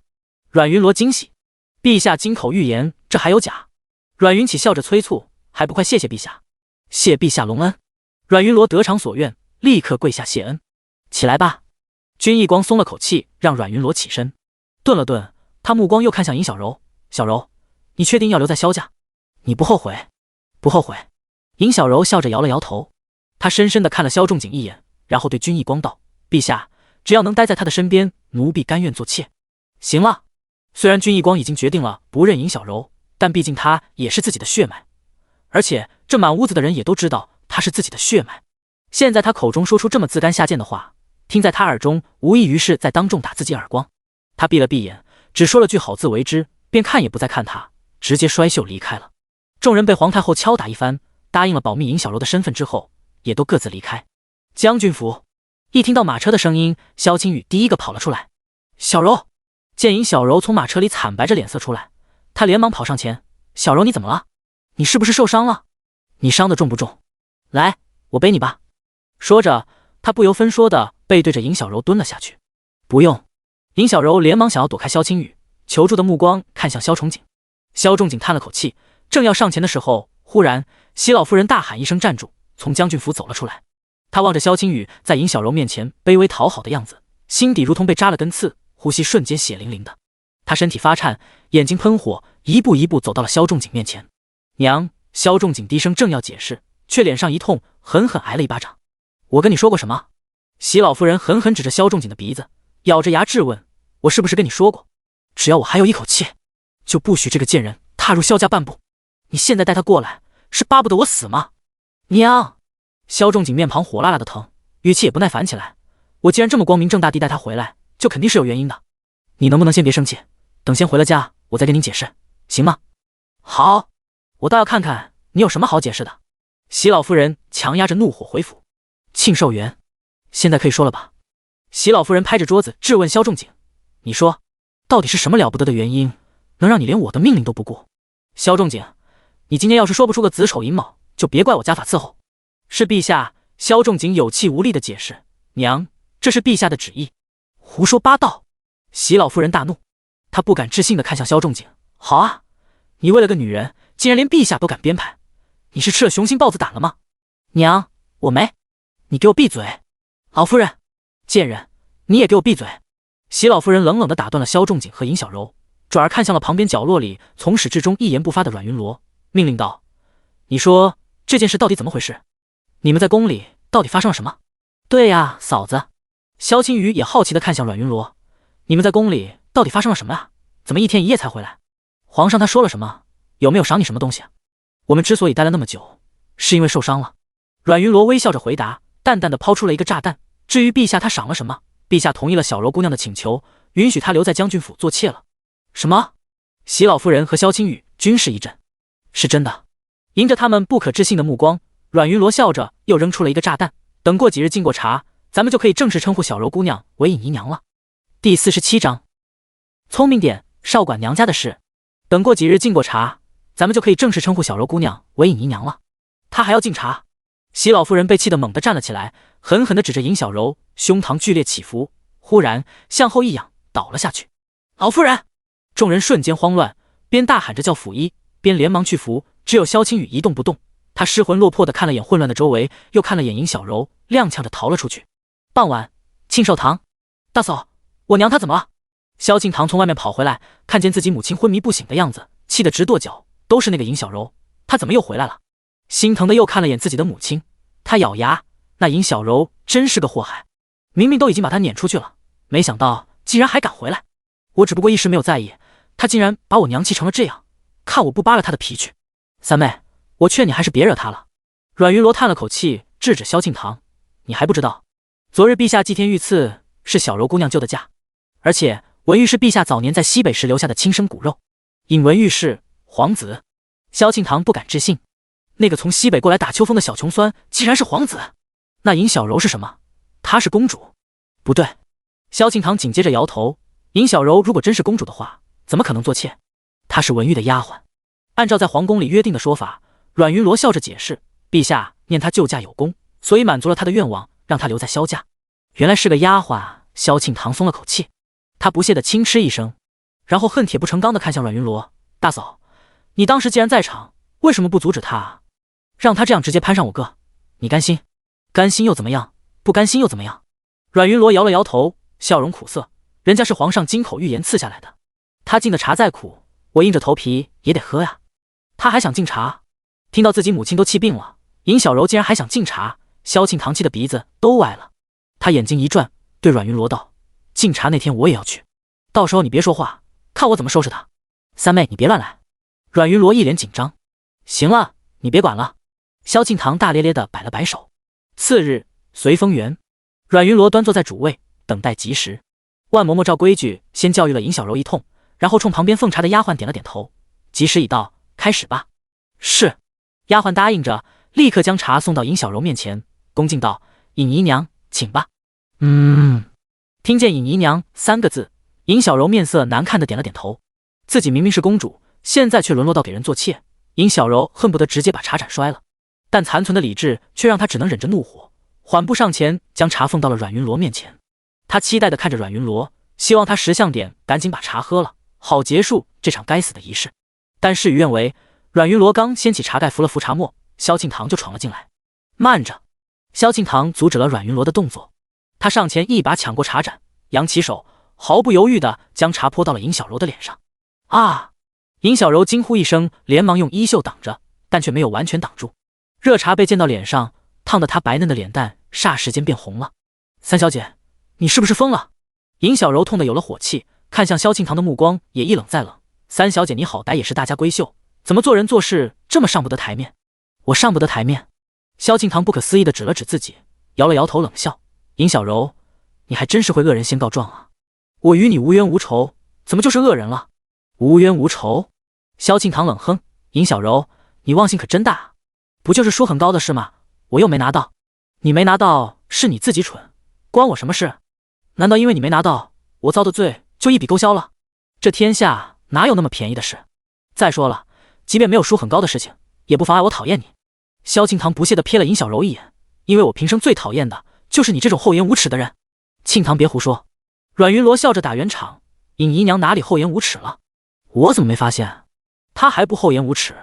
萧庆堂指着尹小柔，夸张地哀嚎了一声：远的就不说了，大嫂你想想，她明明只是文玉的丫鬟，为什么要骗咱们说是姐姐？依我看，她分明早就知道文玉的身份，想沾光。她肯定想着，万一陛下要是心一软，把她也认作公主就好了。只可惜啊！萧庆堂拉长声音走到尹小柔面前，挑衅地看着她：只可惜丫鬟就是丫鬟，野鸡就是野鸡，无论怎样都变不成凤凰。也就我哥犯傻才收留你，否则凭你的家世人品，给我萧家做妾都不够格，是吗？尹小柔气到极点，反而笑了。她低声凑近萧庆堂耳边，嘲讽道：可三小姐，无论我配不配，终究也是皇上赐下来的，你说再多也没有用。你……我什么？尹小柔瞧了萧庆堂身后的门口一眼，翘着嘴角小声道：其实三小姐年纪也不小了，迟早要嫁出去，聪明点还是少管娘家的事吧，否则等我生了孩子，成了萧家的主人，谁知道你还回不回得来呢？贱人！意识到尹小柔在威胁自己，萧庆堂扬手狠狠给了他一巴掌，又踹了一脚，将他踹倒了。他咬牙指着尹小柔的鼻子警告：尹小柔，你别以为当个姨娘就能威胁我，别说我还没嫁人，即便我嫁了，也照样是萧家的三小姐。别说你没怀孕，即便你真怀了，那也得抱到我嫂子房里养，否则跟着你这种贱人，谁知道要养成个什么贱样子？你……尹小柔气得面色发白，眼泪婆娑。她抬起头，委屈巴巴地看向门外，将军。门外，萧仲景也不知什么时候到的，他阴沉着脸扫视了所有人一圈，进屋，弯腰抱起了尹小柔，先狠狠瞪了眼萧庆堂，他偏过头，将审视的目光落在了阮云罗身上。第48章，明目张胆摆烂。望着阮云罗无动于衷的样子，萧仲景莫名觉得别扭。他最近常常有这种感觉，感觉自己不像是她的丈夫，而像是戏台上的戏子。因为只是个戏子，所以关于他的事，他都是一副无可无不可的态度。他不在随风园过夜可以，他亲近尹小柔可以，尹小柔走了可以，尹小柔回来也可以，尹小柔敬茶可以，尹小柔挨打也可以。他不为这些事高兴，也不为这些事难过，像一个戏台下冷漠的看客，让人一面对他就总是显得无所遁形。这种感觉让萧仲景厌恶，所以他冷笑看向阮云罗，质问道：“你看戏看够了吗？”“看戏？”阮云罗一怔：“看什么戏？你说看什么戏？”见他还在装傻，萧仲景怒了：“你是聋了还是瞎了？萧庆堂刚才闹得那么厉害，你坐在这没看到？”“看到了。”“看到了为什么不管？”“我管了呀。”阮云罗一脸无辜：“我刚才打圆场了，他们不听，我能怎么办？我总不能也过去吵吧？”“你为什么不能？”萧冲景气：“我能管住他们，你这个当主母的为什么不能？”“那可能是我没能力吧。”阮云罗十分摆烂地道：“否则我也不会把管家权交给你了。”“你！”萧仲景气结。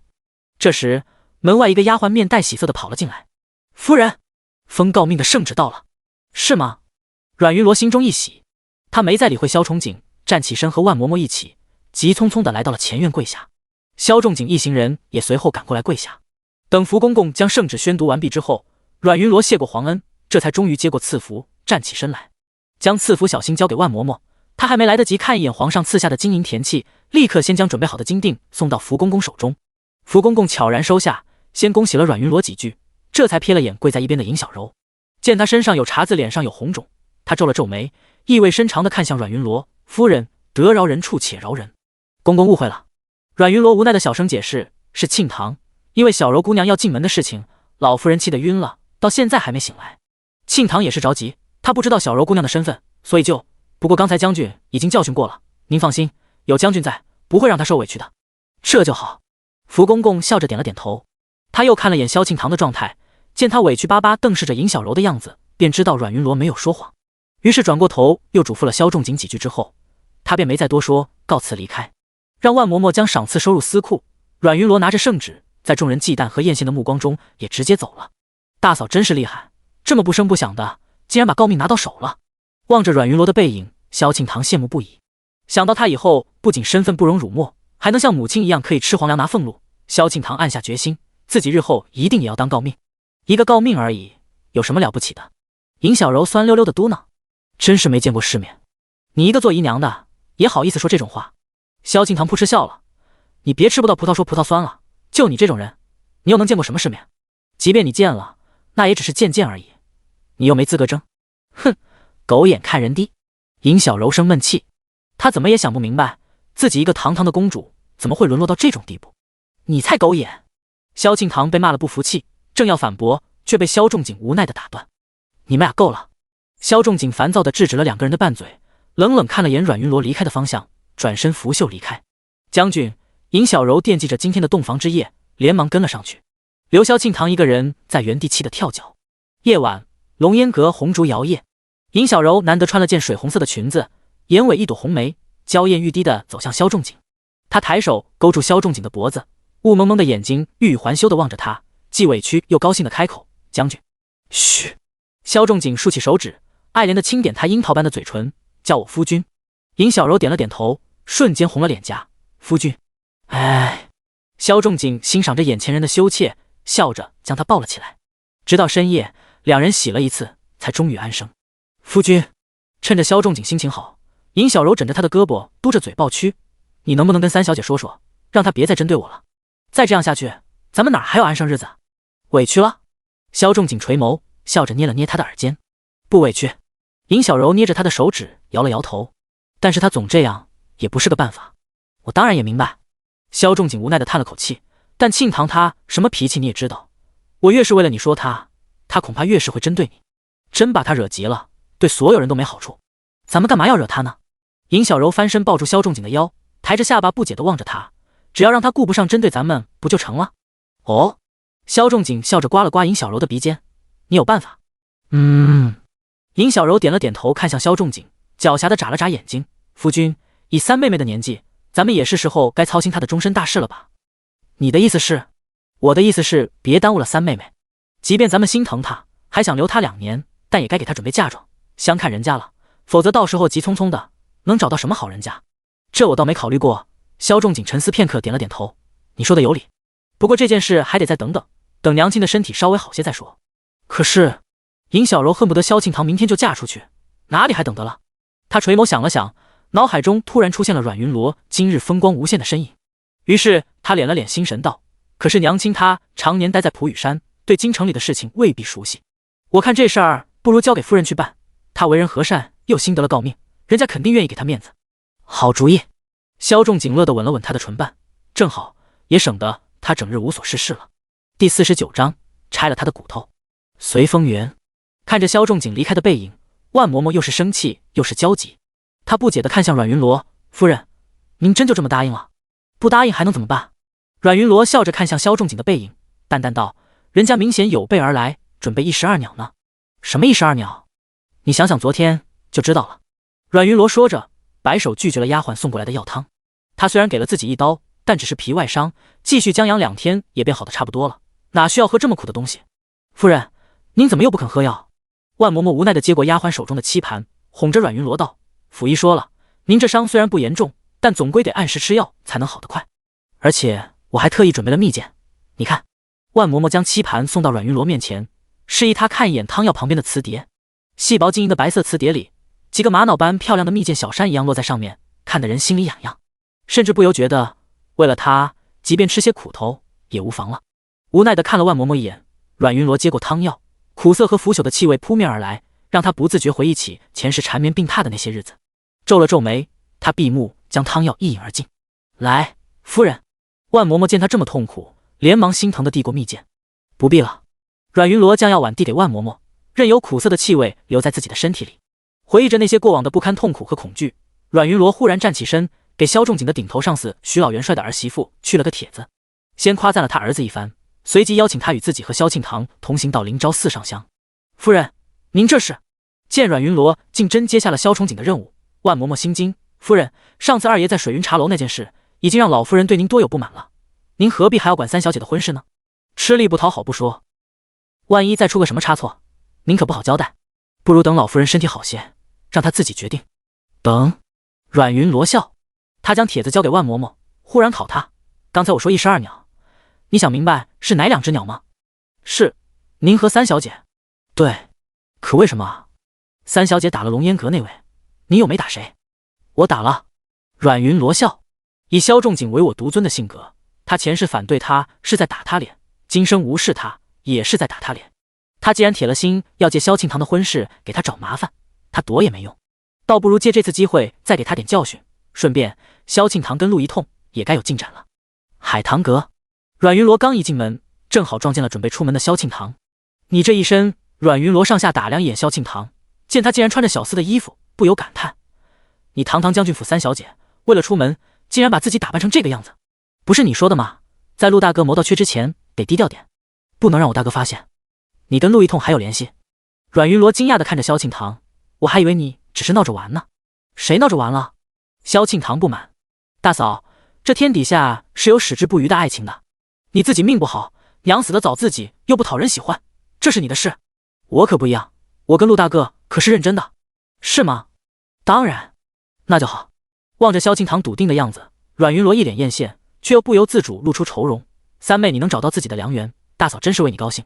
只不过什么？阮云罗欲言又止的样子让萧庆堂疑惑。他急，大嫂，你话怎么只说一半就停了？你倒是说啊。阮云罗叹气，只不过我恐怕你们有缘无分啊。你说什么？萧庆堂气得跳脚，大嫂，你少胡说八道，我跟陆大哥好好的，怎么会有缘无分？你是不是嫉妒我，巴不得我过得不好你才满意？我早知道你不安好心，活该我哥不喜欢你，活该你生不出孩子。你还不知道吧？阮云罗丝毫不在意他骂自己，前世更剜心的话他都听过，这才哪到哪呀？他只是怜悯地看着萧庆堂，你哥今天一大早特意来找我，责怪我疏忽你的婚事，让我尽快给你安排相看呢。什么？萧庆堂一下子炸锅了，立刻气冲冲就要去找萧仲景算账。阮云罗连忙拦着他，你大哥已经去上职了，你上哪儿找他去？而且你去找他怎么说？当然是去骂他。萧庆堂瞪大眼睛理直气壮，他是我哥又不是我爹，有什么资格插手我的婚事？我娘还没发话呢，他算老几？哼，不就是昨天打了尹小柔一巴掌吗？他至于？提到尹小柔，萧庆堂忽然顿住，他看向龙烟阁的方向，张着嘴恍然大悟。好啊，我说他怎么莫名其妙忽然操心我的婚事，原来是要给他的小心肝出气呢。他咬牙，这八成是那贱人的主意，怪不得昨天说什么嫁不嫁的，他这是早想好了，琢磨着嫌我碍事，要除了我呢。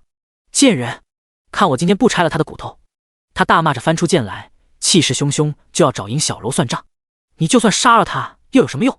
阮云罗无奈，你这样只会让你哥更生气，更迫不及待地把你嫁出去。他敢动我一下试试？萧庆堂冷笑，等我娘醒了，看我娘不收拾他。即便你娘醒了，难道就能同意你嫁给你的陆大哥？阮云罗反问。他将萧庆堂的剑拿开，拉着他在椅子上坐下。其实你心里也清楚对吗？即便老夫人醒了，他也不会觉得给你相看有什么不妥，顶多他亲自给你操办而已。那我总不能任由他们欺负吧？萧庆堂泄气，谁说让你任由他们欺负了？那你……萧庆堂正要再抱怨，却忽然反应过来，阮云罗似乎话里有话。于是他眨了眨眼睛，好奇地问：大嫂，你是不是有什么好办法呀？我能有什么好办法？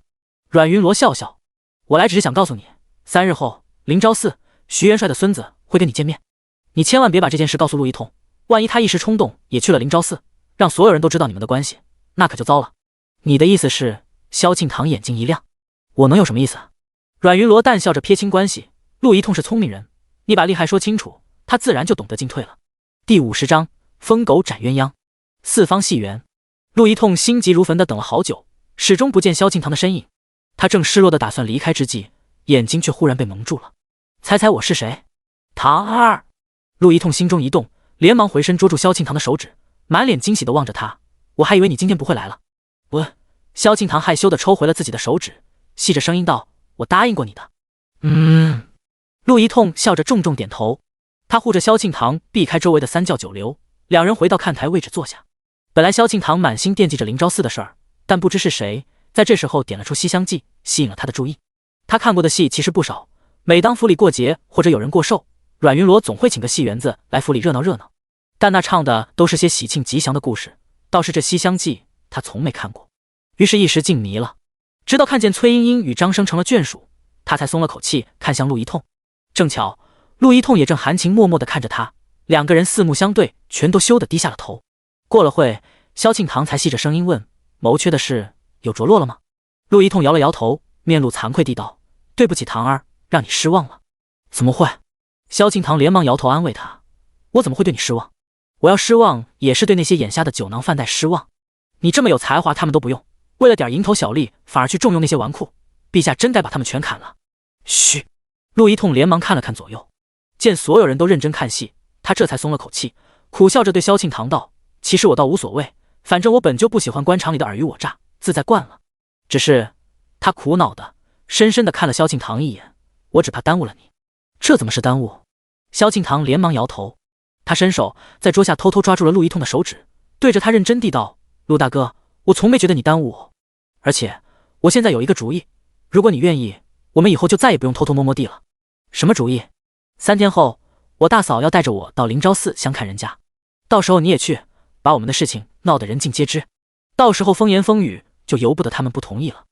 这……陆一通低头仔细一想，对萧庆堂摇了摇头：这样做你太委屈了，闹得那么大，你以后还怎么做人？我不管！萧庆堂决心已定，反正我要嫁的人是你，只要你不嫌弃我，其他人怎么样我无所谓。那你的家人呢？他们肯定会生气，不过早晚都会原谅我的。可我不舍得你这样。陆一通心疼的目光看向萧庆堂，叹了口气道：不过既然你真的心意已决，其实我有一个更好的办法。什么办法？萧庆堂眼睛一亮，连忙催促。这个办法是……陆一通说到关键处，突然摆了摆手：罢了罢了，我怎么能教你这种事情？我成什么人了？陆一通！萧庆堂有些生气：我让你说你就说。唉！陆一通重重叹气，妥协地凑近了萧庆堂，在他耳边如此这般地说了一番，说得萧庆堂心花怒放。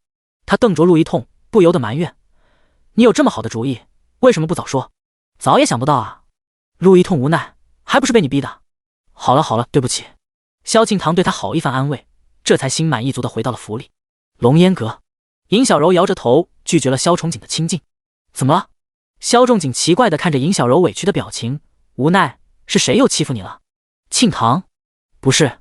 尹小柔摇了摇头。庆堂他竟然没来找你？萧仲景更加奇怪，他为什么要来找我？尹小柔不满地捶了捶他的胸口：他不找我，难道你还失望了？怎么会？萧仲景无奈地捏了捏他的耳朵，你又不是不知道庆堂的性格，他疯起来不管不顾的，我这不是担心你吗？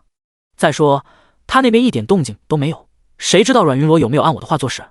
那你可要催夫人，千万别让他偷懒。这么迫不及待。萧仲景捏了捏他的鼻尖，将头埋进了他的颈窝。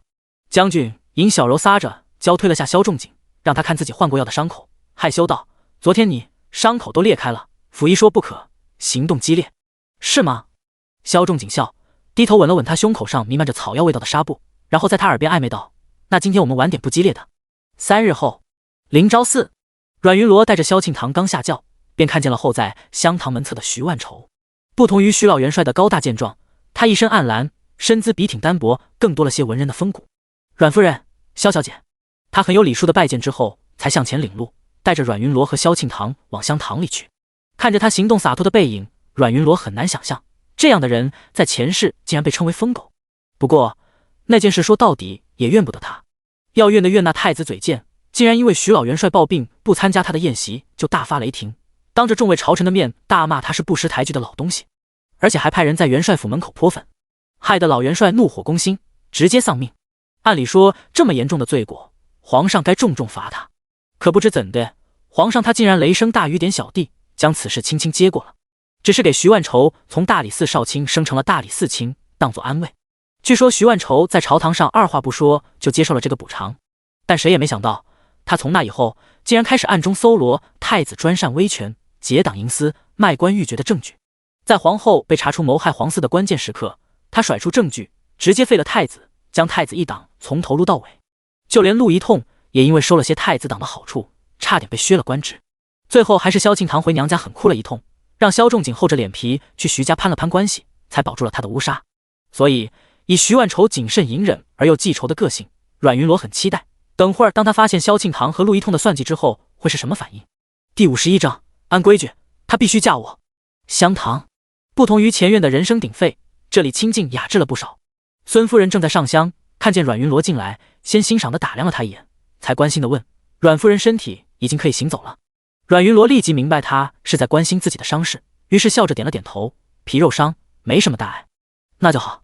孙夫人让阮云罗先坐下，自己上过香后也坐在了他的旁边，感叹道：阮夫人能乱军从中救驾，可真是女中豪杰。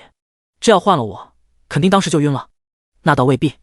阮云罗笑，且不说您娘家父亲孙御史曾死谏先帝，将还是质子的陛下从西北保回来，单说徐老将军他征战沙场那么多年，难道功劳会少吗？您作为孙家的女儿，徐家的儿媳，难道身上会没有本事？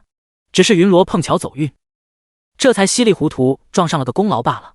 哈哈，孙夫人笑着摇头，阮夫人倒也不必如此诽谤自己，这京城谁人不知你阮夫人的英勇？听说你得了诰命，大家可都羡慕坏了。个人有个人的运道。阮云罗笑着看向徐万愁，道：依我看，孙夫人的运道恐怕就应在了儿孙身上。有徐贤侄这么优秀的儿子，您还怕日后挣不上诰命？承您吉言。孙夫人笑得合不拢嘴，她笑着看向自己的儿子万愁，还不快谢谢阮夫人？徐万愁点了点头，笑着向阮云罗拱手，谢阮夫人，阮夫人谬赞。好啦好啦，孙夫人摆了摆手，我与阮夫人投缘，想多说几句。你既然无事，便带着庆堂小姐出去逛逛吧，别怠慢了人家。是。徐万愁点了点头，看向萧庆堂。啊！萧庆堂神思不属，一时没反应过来，等明白了怎么回事，他脸色一红，连忙冲孙夫人和阮云罗行礼告退，和徐万愁一起来到了院子里。两人没话找话的聊了一会，他抿了抿唇，看向徐万愁：我还没去过灵昭寺的前院呢，你带我去前院看看吧。前院？对于萧庆堂的这个要求，徐万愁有些为难。萧小姐，灵昭寺香火鼎盛，前院熙来攘往，恐怕唐突了小姐。没事。生怕徐万愁不同意，萧庆堂连忙摇头。他俏脸一红，再说了，不是还有你吗？我？徐万愁有些惊讶地看着萧庆堂，没想到他竟然这么大胆。不过想到自己那个成日里舞刀弄枪、喊打喊杀的妹妹，他也就释然了。武将家庭嘛，规矩总是比那些文臣家庭要少一些，养出来的女儿也更直率些，这样也没什么不好。于是他点头同意了萧庆堂的请求，带着他来到了灵昭寺的前院。前院的香客果然很多，周围除了排队上香拜佛的人群，还有卖香的、卖符的、解卦的，各色人等来来回回，看得人眼花缭乱。萧庆堂的目光在人群中到处寻找，始终找不到陆一痛的身影，也没看见他们约定的荷花池。于是他只能求助徐万愁，听说这灵昭寺有个荷花池很漂亮，你能带我去看看吗？荷花池？徐万愁疑惑地看了他一眼，不明白他到底想做什么。他本以为他来前院是好奇灵昭寺鼎盛的香火和各地的香客，亦或是对小贩手里的那些小玩意感兴趣，可他对那些却根本不屑一顾。他到底在找什么？徐万愁心里起了好奇，他点头答应了好，便护着萧庆堂穿过人群，来到了荷花池旁。穿过重重人墙，这下萧庆堂终于见到了陆一痛。见他身着布衣，一本正经拿着香的样子，他忍不住想笑，憋住了笑。他看向徐万愁，又提出了自己第3个要求：你能送我一个平安符吗？就刚才我们看见的那些符。徐万愁忍不住笑了，他回头打量着刚才走过来的距离，点了点头，向一直远远跟着他们的丫鬟和小厮招手。哎，萧庆堂拉着他的衣袖，连忙摇头：别让他们过来，我不喜欢他们跟着。反正这么近呢，你快去快回就行。好。徐万愁眯眸看他一眼，笑着转身入了人群。萧庆堂松了口气，连忙回头去找陆一痛。见他守在池边，冲自己点了点头，他便立刻深吸一口气，毫不犹豫地扎进了池子里。几乎同一时间，陆一痛也跳了进去。正当他奋力游向萧庆堂，打算将他抱在怀里的时候，忽然咚的一声，又一个人跳入水中，激起了一阵水花。小姐别怕，俺赵大柱来救你了。赵大柱边说着，边凭借着强壮的身体，一把将陆一痛扒拉到了一边，自己游向了萧庆堂。萧庆堂心里一惊，他连忙大喊着滚开，同时奋力地向着陆一痛游去。可惜他衣着繁复沉重，又进了水，于是没有2下便被赵大柱抓了只手。他惊叫一声，差点直接晕过去。好在这时陆一痛回过神来，也连忙抓住了他的另一只手，跟赵大柱拉锯起来。于是2个人男人在水中就这么一左一右地抓着他，谁也不肯放手。萧庆堂在中间无法划水，很快失了力气，往水下沉去。到这时，目瞪口呆的人群才终于反应过来，连忙边大喊着救命，边到处寻找竹竿，好捞他们上来。萧姐！一直守在远处的抱月终于察觉不对，跑了过来。他连忙上前拨开人群，见自家小姐竟然被2个男人左拉右扯，他急得直跺脚。这时候有人找了竹竿过来，他立刻一把抢过竹竿，对准陆一痛和赵大柱的脑袋，挨个把他们乱打一通。等到2个人都抱着脑袋躲开，他正打算跳水去救的时候，萧庆堂自己拍了下水醒了。他呛了一通水，已经昏昏沉沉，可到底还记得自己的打算，于是连忙一手抓住抱月递过来的竹竿，另一只手拉了陆一痛一把，顺利地倒在了他的怀里。少爷！徐万愁的小厮从人群中钻了出来，跑到了自家少爷身边，将刚才水池里2男争1女的场面绘声绘色地说了一遍。他看着自家少爷嘴角含笑无动于衷的样子，忽然打了个冷战：少爷，您不去救萧小姐吗？我去干嘛？徐万愁嗤笑一声，淡淡道：请2位夫人过来吧。于是当阮云罗和孙夫人急匆匆过来，看见的便是萧庆堂、陆一痛、赵大柱3个人被众人围观着，徐万愁在旁边淡笑看戏的场面。夫人，你们可得为我做主啊！见众人为阮云罗和孙夫人让开了道路，赵大柱立刻十分机灵地跪下，磕着头大声道：刚才可是我先拉的那位小姐的手，按规矩那小姐就是我的人了，她必须得嫁给我。第52章，那不然休了我。按规矩她必须得嫁给我。你胡说！萧庆堂大怒，光天化日被这样的无赖缠上，他感觉到一阵强烈的屈辱。于是他也顾不上什么小姐不小姐，体面不体面，直接一把抢过抱月手中的竹竿，冲着赵大柱便打了过去，嘴里胡乱骂着流氓无赖之类，恨不得直接杀了他。杀人了！赵大柱立刻跳着滋哇乱叫，他不但叫，嘴里还不干不净地喊着谋杀亲夫之类的混话，惹得围观男人一阵哄笑。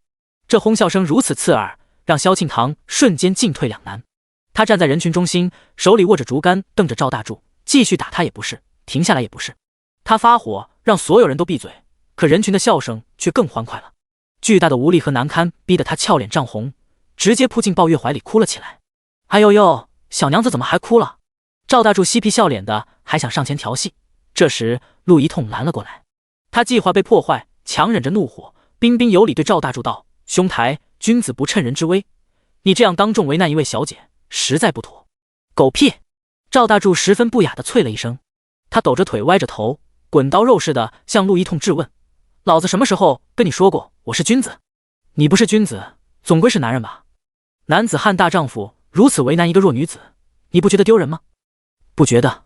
赵大柱理直气壮，他嬉皮笑脸的上下瞥了陆一痛一眼，忽然嘶了一声：哎，这关你什么事啊？我一小人留在这捡便宜很正常，你一君子舔着脸留这儿干嘛？该不会是想把我忽悠走，好抢我媳妇吧？你再给我胡说！萧庆堂急了，他忍无可忍，抽出旁边小厮的佩剑，一剑便捅了过去。庆堂！关键时刻，阮云罗厉声阻止了萧庆堂的动作，他下令小厮将剑拿走，用只有2个人能听见的声音对萧庆堂小声道：“你疯了？大庭广众杀人，你知道是什么后果吗？你以为你姓花吗？”可是萧庆堂红着眼，不甘地瞪视赵大柱。交给我。阮云罗淡淡道，然后抬眸，目光看向了赵大柱和陆一痛，笑道：“今日之事，多谢2位见义勇为。2位若是赏脸，可否随后过府一叙？也便将军好好谢谢2位。”这赵大柱明显心动，但又有所忌惮。他虽然没读过书，但却有一种朴素的狡猾。于是他眼睛一转，叉着腰大声地对众人嚷嚷道：“大家伙可都听见了啊！人家将军府说要请俺吃饭呢，到时候喊赵大柱要是有什么3长2短，诸位老少爷们可得为俺做主啊！”那是自然。众人巴不得看戏，哄笑着应了。见事情已定，阮云罗歉意地看向孙夫人，为今日的麻烦道歉。孙夫人连忙也自责徐万愁没能照顾好萧庆堂，2人简单道别几句，这才分开。等到阮云罗一行人走远，他收敛笑容，看向自己的儿子万愁：“这是你的手笔？”“是。”徐万愁笑着坦诚地点了点头。“为什么？”孙夫人不解：“人家萧小姐今天才第一次见你，怎么惹到你了？第一次见我就拿我做法子，她不尊重我。”“法子？”孙夫人更糊涂了：“什么法子？”“鸳鸯法。”徐万愁意味深长道：“萧小姐与那位姓陆的早就认识，他们2个鸳鸯想借我这条法子过明路呢。”“什么？”孙夫人惊讶：“你是怎么发现的？”“我聪明。”徐万愁笑，而且他演的也不高明。在人群中转身，当他看见萧庆堂与陆一通对视的时候，就立刻明白了他们的打算。他没有阻止，而是随手抓了个路人，用1块碎银子打乱了他们的计划。虽然那个赵大柱意外的过于贪心，但没关系，就当是他对萧家额外收的利息了。而且有那么个垃圾做对比，说不定萧家反而会同意他们呢。“你呀？”孙夫人无奈的摇头，她不再提起萧庆堂，而是换了个话题道：“大理寺那边已经打点好了，你打算什么时候上任？好多人还没谋到缺，现在上任太招摇了，半个月以后再说。”“将军府。”萧仲景急匆匆进门，看见萧庆堂，扬手就是1巴掌。“蠢货！”萧仲景恨铁不成钢的怒骂：“好端端的，你怎么会掉进池子里？还被那么多人看见，萧家的脸都被你丢光了。我又不是故意的。”萧庆堂哭得委屈：“我只不过是想看看荷花而已，是地滑，又不是我自己跳进去的。抱月呢？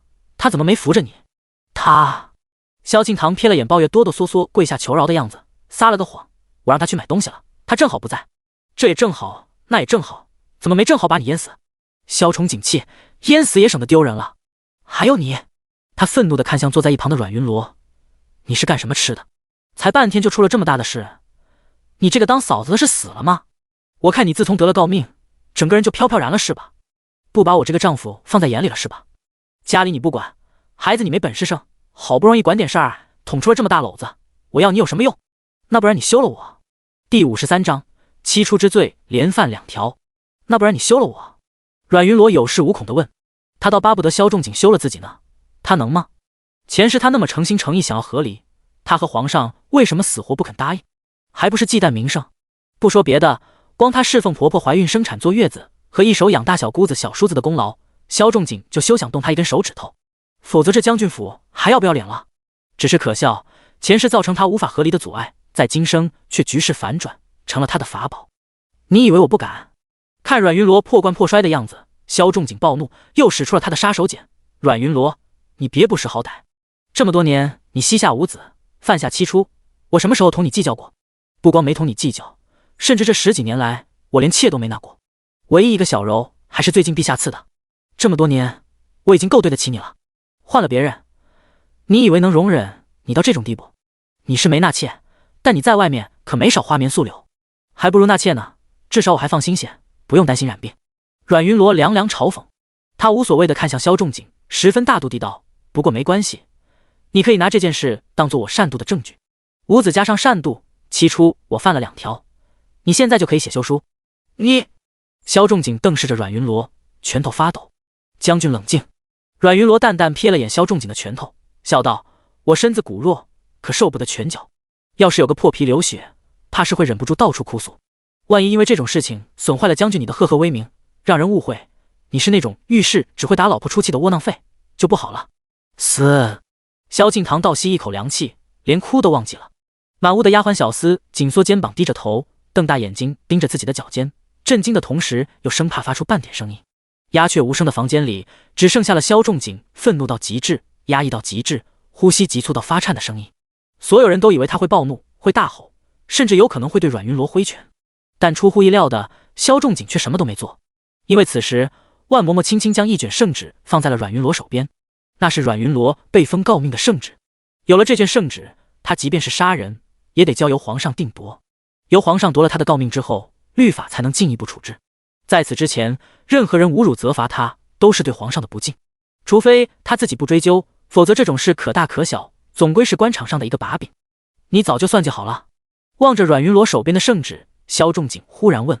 他不敢置信的目光看向阮云罗，像是看一个陌生人。难道那天你在陛下面前自请下堂，只是以退为进？难道你从一开始的目的就是这个诰命？你的心机未免过于歹毒可怕。将军，这是什么话？阮云罗睁大眼睛，一脸惊讶地看向萧仲景。陛下天威隆隆，谁能在陛下面前说谎算计？你这样恶意揣测，难道你做过？放屁！萧仲景迅速否认，连脏话都控制不住了。那就好。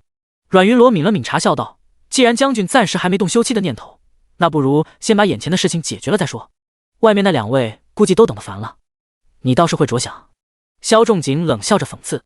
他坐下一拍桌子，森然怒道：都愣着干什么？还不快把那两个厮带上来！是。小厮立刻高声答应，屁滚尿流地逃了出去。没一会，推搡着赵大柱和陆一痛走了进来。跪下！小厮厉声呵斥，踹了下赵大柱的膝窝。赵大柱正为了将军府的怠慢而气闷，没有防备，于是咚的一声，膝盖磕在地面上，跪了个结实。陆一痛就比较识相，没用小厮动手，自己便恭恭敬敬跪下了。是谁说的要娶我妹妹？萧仲景阴着脸扫视一眼膝下两人，然后将目光落在了赵大柱身上，上下打量一眼赵大柱粗糙的皮肉，他轻蔑地问：是你？是。赵大柱硬着头皮回答。从人声鼎沸的灵昭寺来到了这寂静无声的将军府，跪在堂前，被将军那双森然冰冷的眼睛注视着，这是他完全不熟悉的经历。他想活泛起来，叫嚷起来，如同在灵昭寺那般泼皮起来，像往日似的先讨个哄笑当作彩头。但他不敢，不仅不敢，他连自己的手脚该往哪放，眼睛该往哪看都不知道。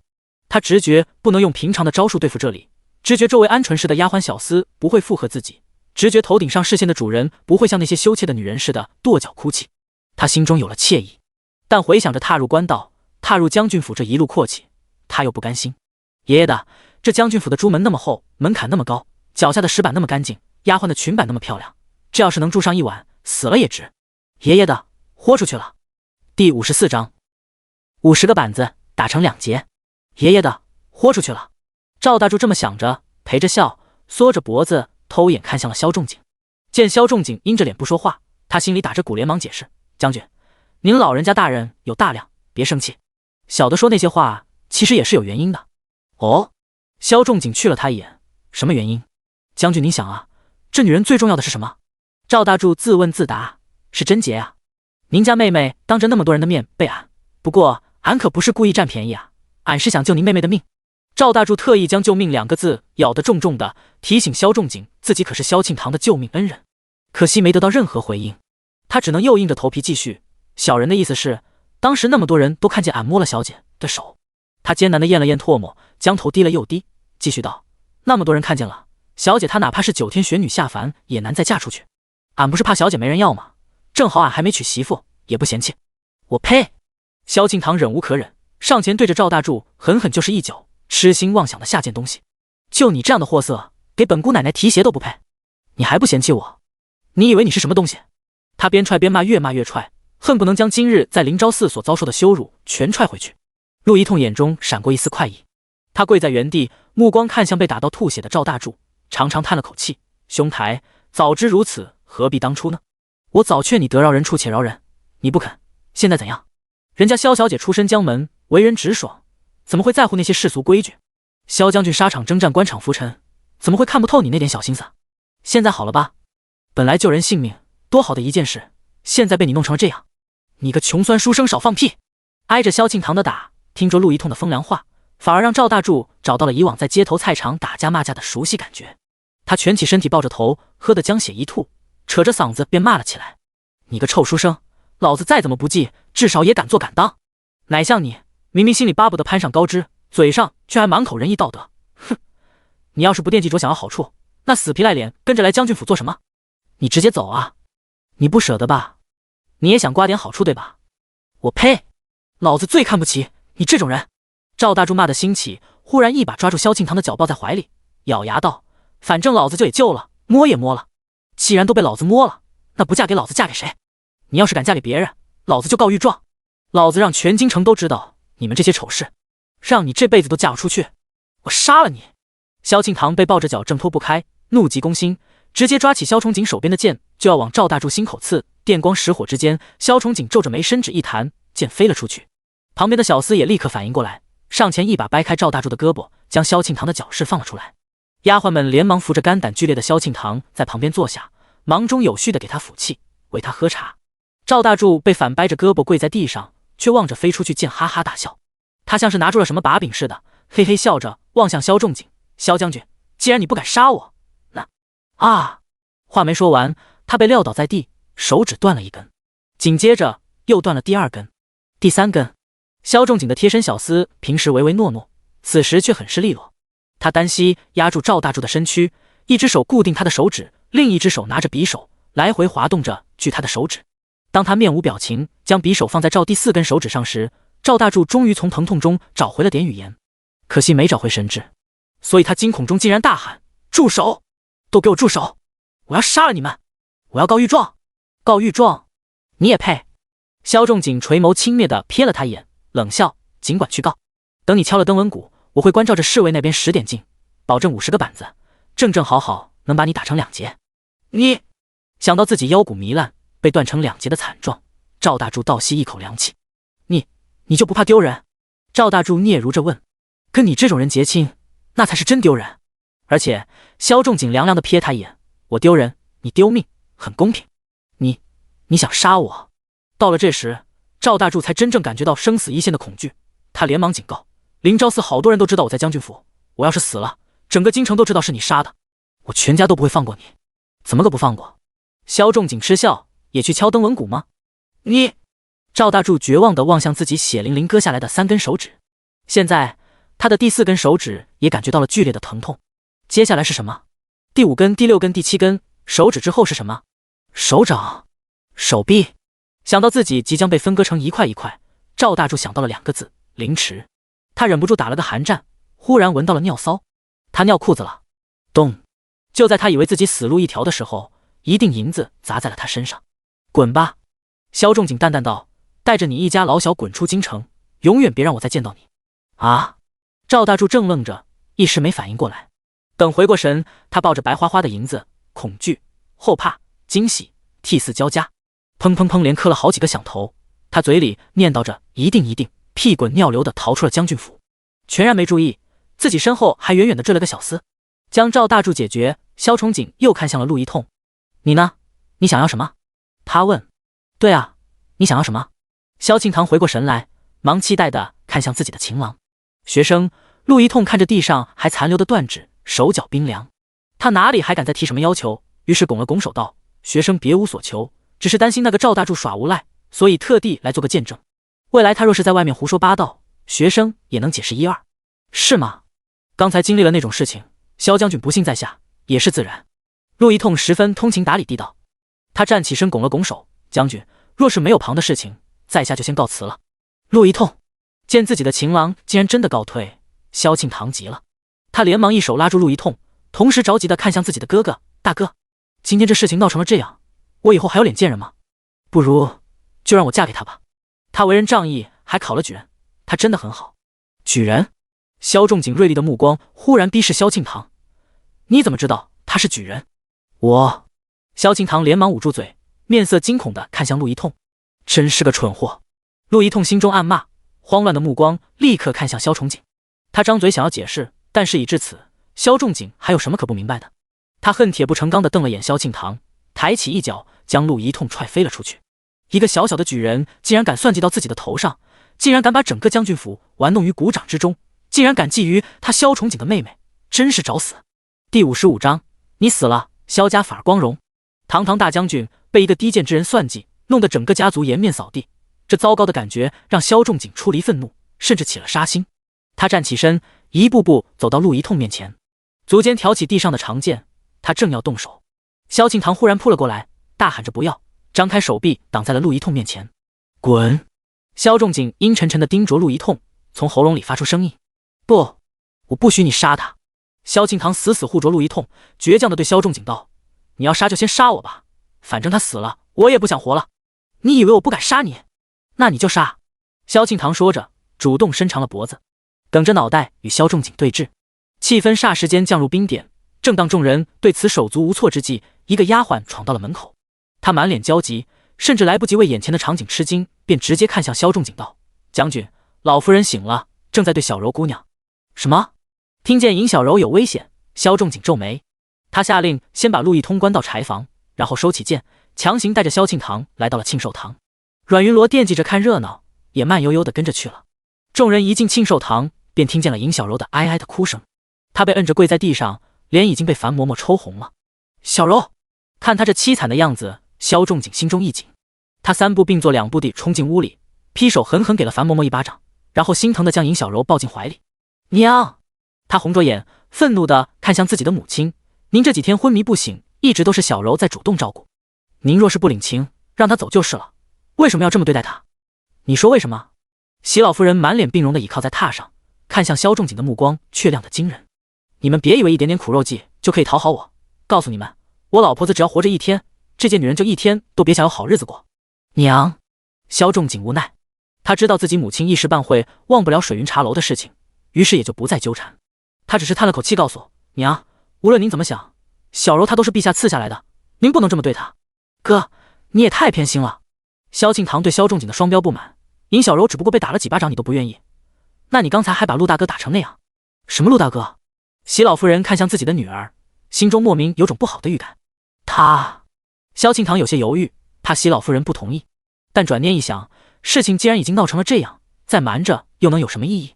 陆一痛已经被关进柴房了，难道还有比这更坏的结果？倒不如试一试，也许娘会心软呢。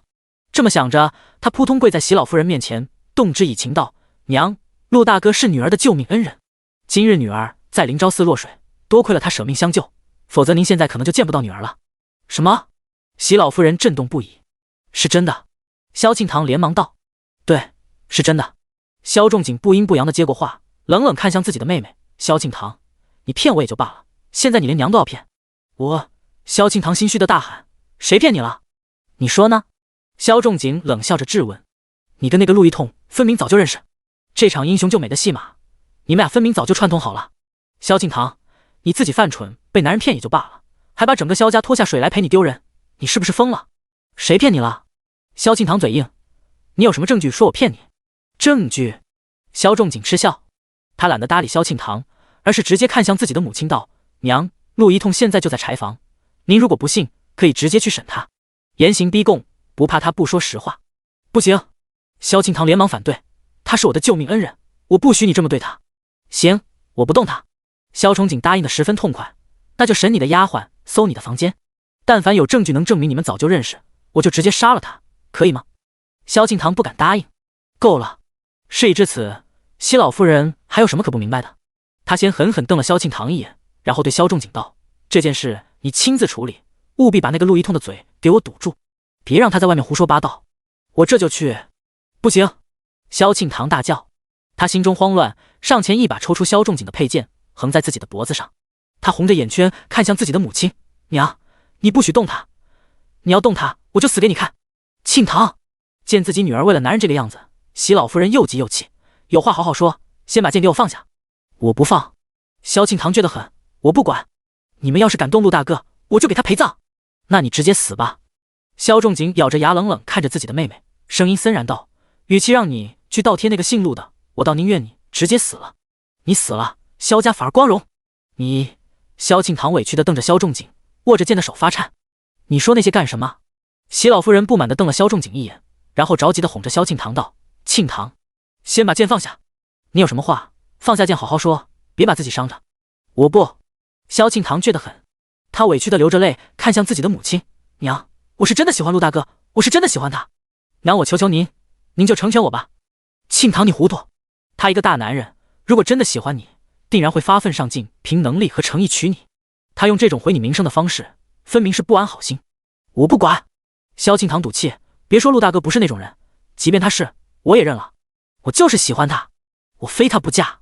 你……席老夫人气得说不出话。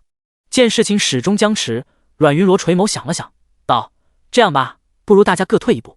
将军这边先把陆一痛放了，三妹妹这边也先别急着嫁，咱们把这事儿先放一放。那个陆一痛不是举人吗？咱们且先看他能不能谋到职位。以三妹妹现在情况，如果她真能谋到个像样的职位，也不是不能嫁。好。萧庆堂连忙同意，然后恳求的目光看向了席老夫人和萧崇景。就这样吧。萧仲景正犹豫，席老夫人却叹着气答应了。她无奈地看着自己的女儿，现在可以把剑放下了吧？萧庆堂立刻把剑一扔，欢欢喜喜地去释放陆一痛了。警告过这事不许外传，萧崇景让所有人都退下，然后狐疑地看向阮云罗，质问道：你为什么忽然替那个陆一痛说话？这件事你是不是早就知情？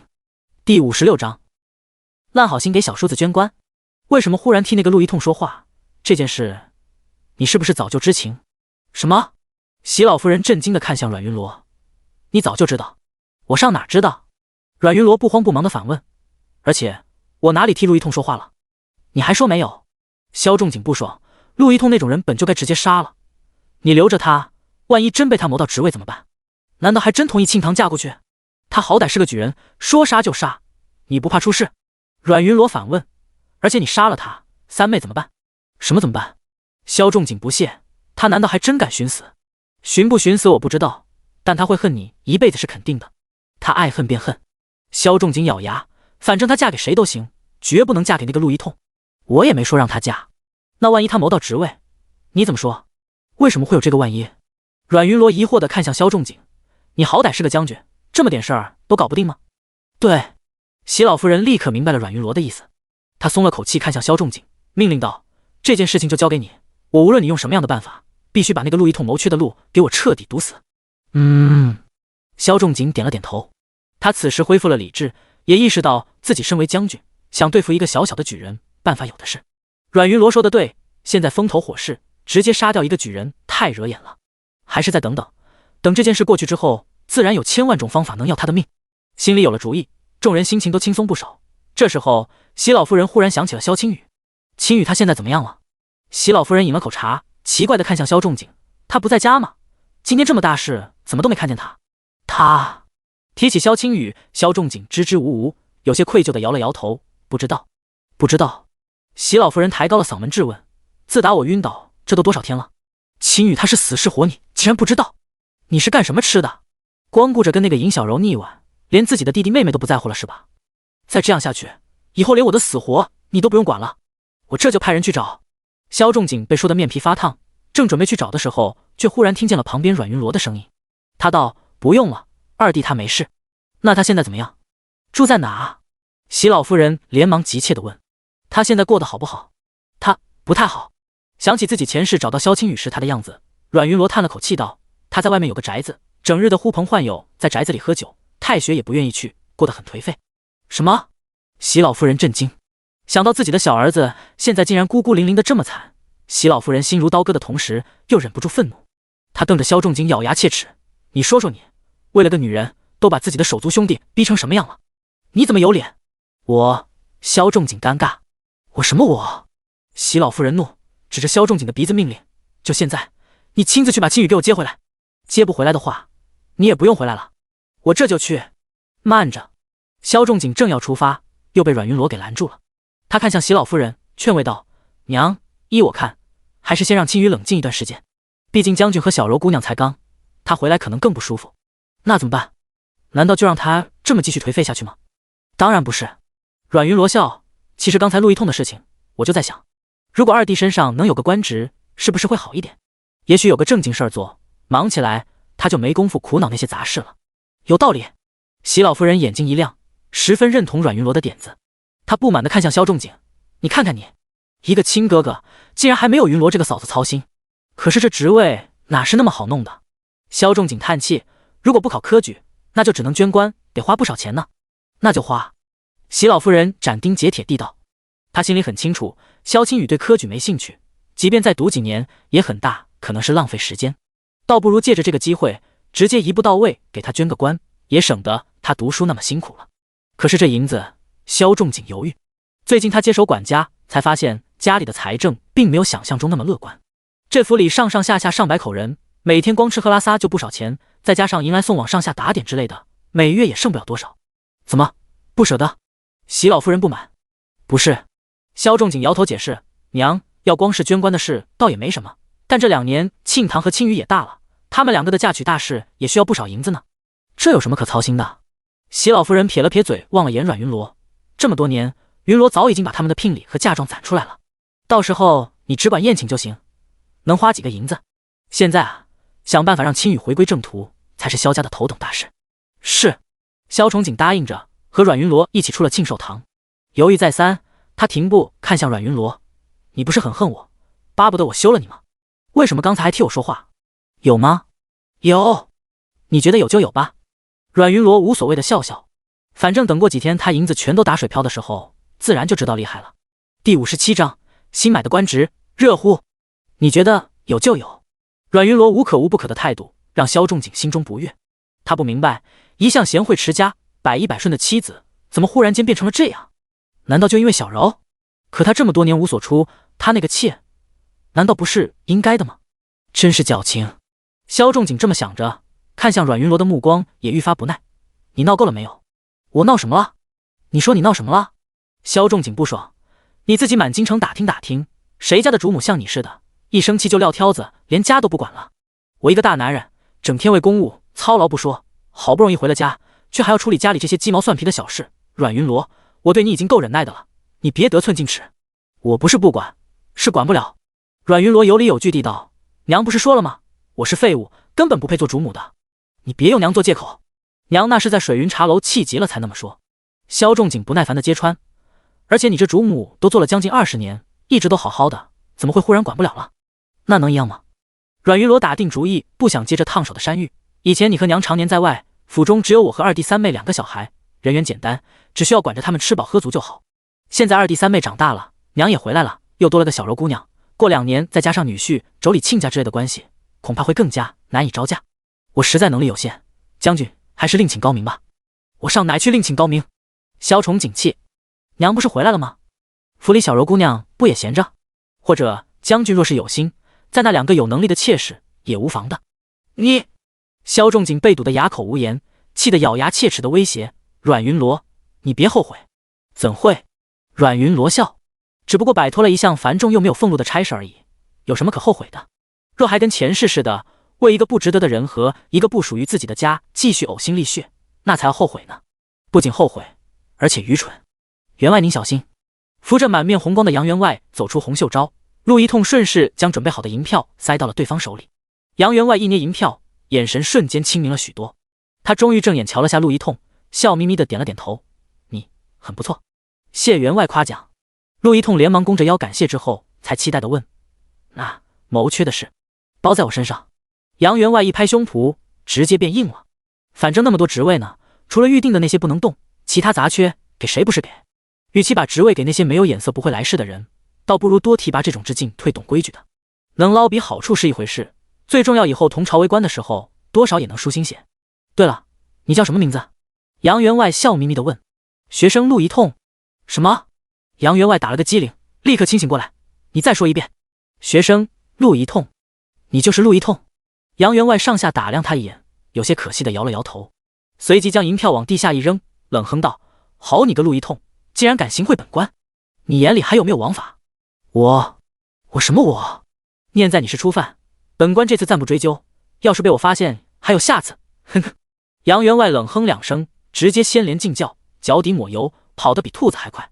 只剩下陆一痛愣在路旁，好半天才终于回神。他第一反应是为什么？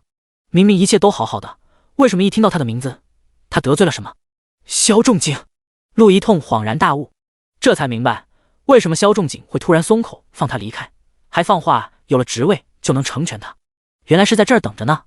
那个萧仲景恐怕从一开始就已经打算好要封死他的青云路了。然后呢？等他求官无路，等到灵昭寺的风声渐渐过去的时候，萧仲景还会做什么？杀了他吗？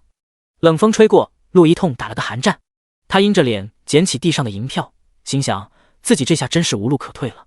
他必须搞到职位，必须娶到萧庆堂，否则以萧仲景这么阴险记仇的性格，如果他没有官职和萧庆堂护着，未来恐怕连性命都保不住。思虑着，他回到家中，第一件事就是给萧庆堂写了封信。拿到信的第一时间，萧庆堂是开心的。他本以为陆一痛忽然来信是因为谋职的事情有了进展，结果打开一看才发现自己想错了，这竟然是一封诀别信。他说一别两宽，他要同他分手，这怎么能行？萧庆堂着急，之前灵昭寺的事情，他的名声已经烂透了，如果不能嫁给陆一痛，那他还能嫁给谁？恐怕只能嫁给那些妄图攀附的势利眼了。不行！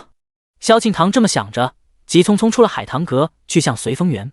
随风园，萧仲景从冷风里走来，进入暖烘烘的屋子，看见阮云罗不知从哪弄了个摇椅，边喝茶边看书的惬意样子，他不由得气闷，这么早就烧起地笼了，你倒是会享受。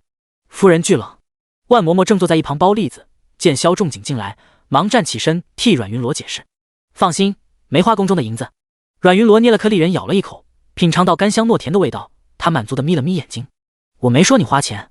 萧仲景闻言更气，这女人怎么说的他好像克扣他，不舍得让他花钱似的。那你来有什么事吗？阮云罗直截了当地问。他对他的情绪并不在意，只希望他有话快说，说完就赶紧走，别在这碍眼，扰他的清静。没事，我不能来。当然可以，自便。阮云罗不理会他的找茬，自顾自看书，不再理他。反正有事的是他，坐不住的是他，他这什么急？你……萧仲景深吸一口气，无奈地拿出了张盖着章的收款条子。你走一趟，把这张条子带给青羽，让他抓紧时间到吏部去取他的赤碟和官印。一个条子而已，随便找个小厮不行吗？阮云罗瞥了眼窗外的身影，笑着道。他没想到萧庆堂竟然来得这妖巧，这刚买的官职还热乎着，就被他撞上了。挺好，这反而省事儿了。第58章。可你很像废物，一个条子而已，随便找个小厮不行吗？不光为送条子。萧仲景叹了口气，从怀中又掏出了2张银票，和条子一同递到阮云罗手边。他一个人在外面，你这个当嫂子的该去探望一下，看看他有什么东西需要置办，顺便劝劝他别再意气用事了，早点回家。这话由你来说不是更合适？我最近忙。见阮云罗明知自己和萧青羽关系尴尬，还如此不懂事的为难自己，萧仲景脸上瞬间结了霜。你到底去不去？我……阮云罗面露犹豫地瞥了眼窗外。我去。萧庆堂终于憋不住，从门外跳了进来，主动请缨道：哥，让我去吧，我最近在府里都憋死了。你怎么在这？萧仲景蹙眉，警惕地盯着他。我来找我大嫂啊。萧庆堂理直气壮地抬了抬下巴。他走到桌前，好奇地拿起条子，这是什么东西？大理寺丞，6500两，这么贵，跟你有什么关系？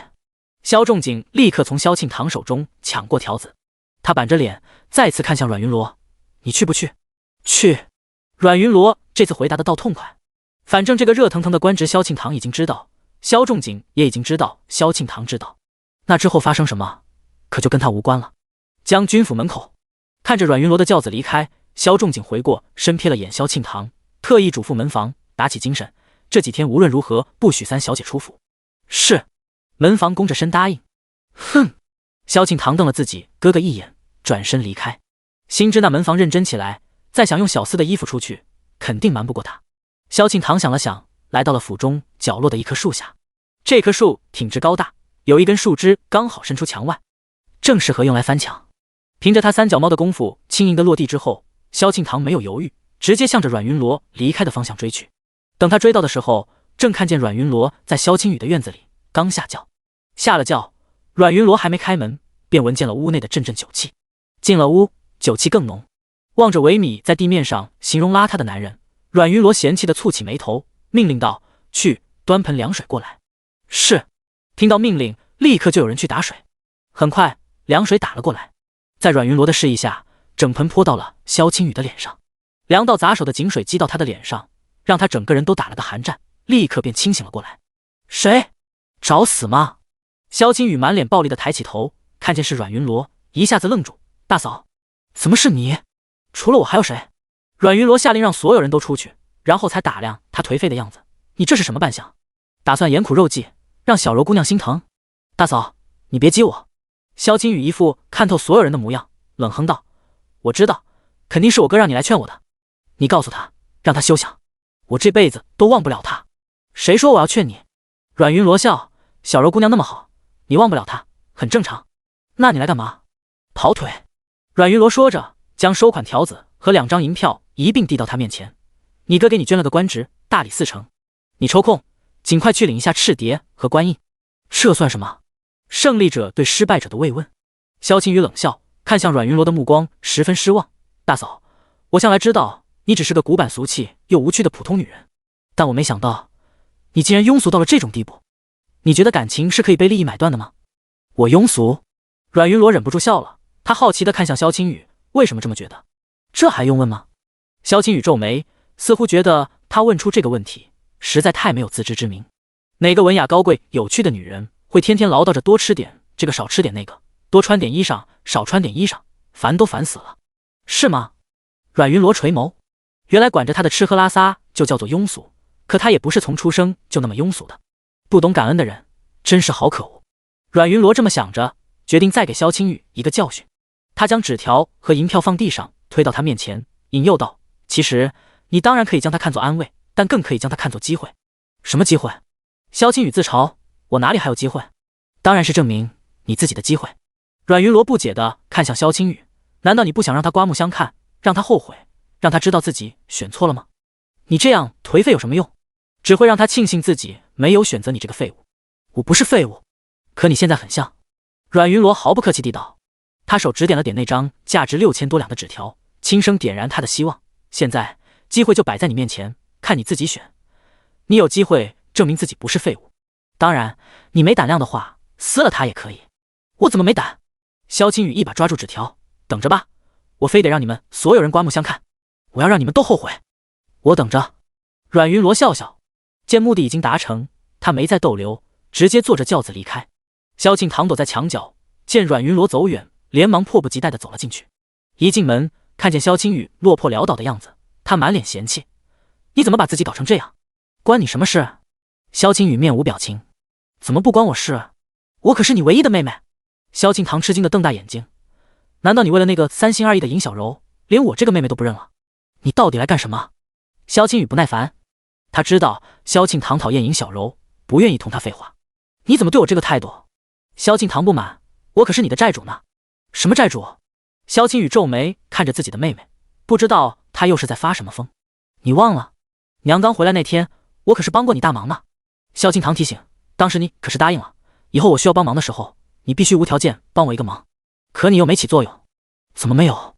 萧庆堂不服气，本来那天尹小柔说了她愿意之后，娘已经打算让大哥收了她的，是因为他们当时才没能在一起。而且我确实给了你英雄救美的机会啊。之后的事情是你自己不争气，关我什么事？好了好了，萧青雨头疼。那你现在找我是想让我帮你什么？我现在一无所有，还能帮你什么？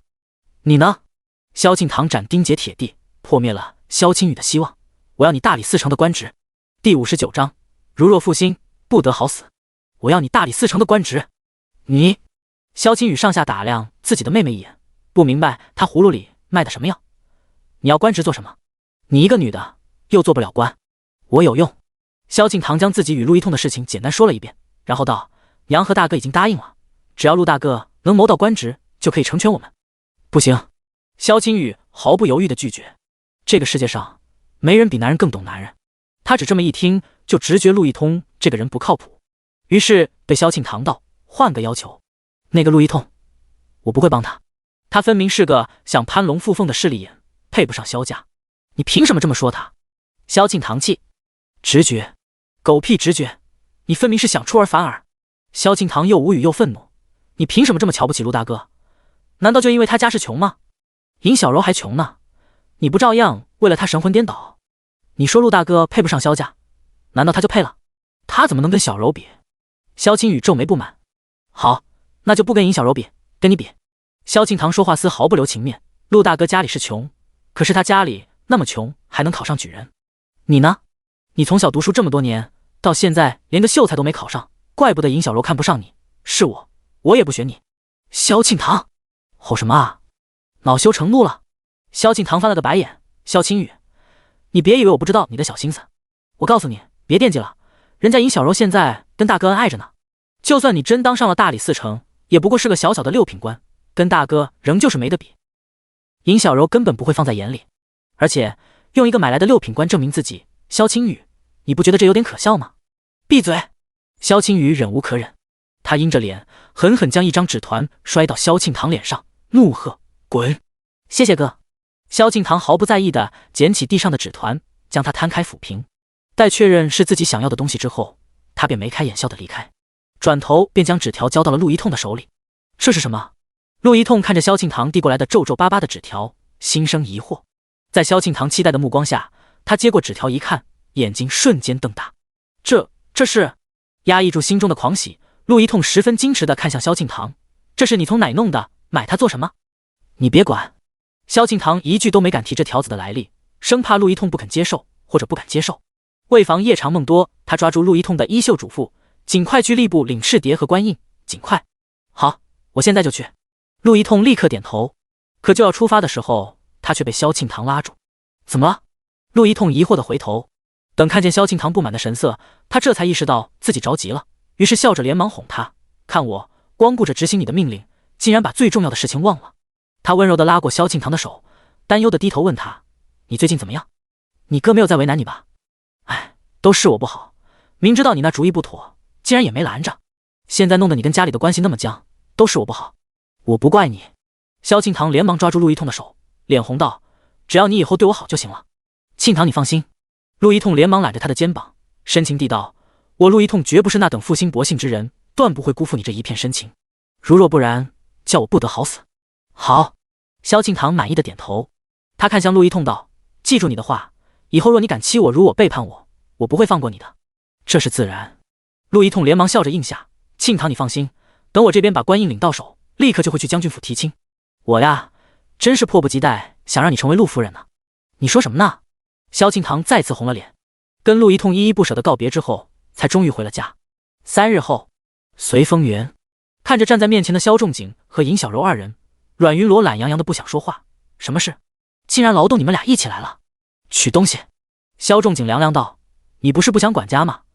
那就别霸着对牌账本和库房钥匙，把东西交出来给小柔吧。”“小柔不是我，没有那些东西，她使唤不动家里的下人。”“夫人，小柔没有别的意思。”尹小柔像是生怕阮云罗生气，连忙解释：“将军说您身体不好，小柔才……等您什么时候身体好了，小柔立刻还把管家权还给您。”“不必了。”萧仲景哼的冷笑：“管家这么重要的事情，岂能交给一个不负责任的主母？谁知道他什么时候又撂挑子？”“对。”阮云罗点头同意他的意见，不顾他难看的脸色，他目光看向了万嬷嬷，让他带人把准备好的东西全搬出来，将对牌和钥匙交给尹小柔，将东西一摞摞全都卸在萧仲景和尹小柔身前。阮云罗笑着道：“你们来到正好，这10几年的账本这么多，我正愁怎么给你们送过去呢。现在好了，你们回去的时候自己搬着便好。哦，还有。”阮云罗抬了抬下巴，让万嬷嬷又交出了2把钥匙递给尹小柔。刚才那一把是公库的钥匙，这2把是2弟和3妹的私库钥匙，里面放的是他们的聘礼和嫁妆。现在既然你管家，那边都交给你保管吧。这2天他趁着有空，将自己的嫁妆重新规制了一遍，不仅将之前添给萧青雨和萧庆堂的东西全都收了回来，还将他们的东西搬出了自己的库房，另外找了2个库房放着，就等着萧仲景带着尹小柔过来，正好可以把这烫手的山芋甩出去，省得萧庆堂成亲的时候又要闹幺蛾子。萧仲景特意过来，本来是为了给阮云罗一个教训，想告诉他别太自视甚高，这将军府并非没他不行。结果没想到他却一副巴不得撇清的样子，似乎萧家主母这个位置是什么洪水猛兽似的。你……正当他想要发火的时候，门外一个小厮急匆匆走了进来，禀报道：“将军，大理寺丞求见。”青雨。萧仲景目光一喜，连忙对尹小柔道：“快去通知老夫人，青雨回来了。”“我这就去。”尹小柔连忙答应。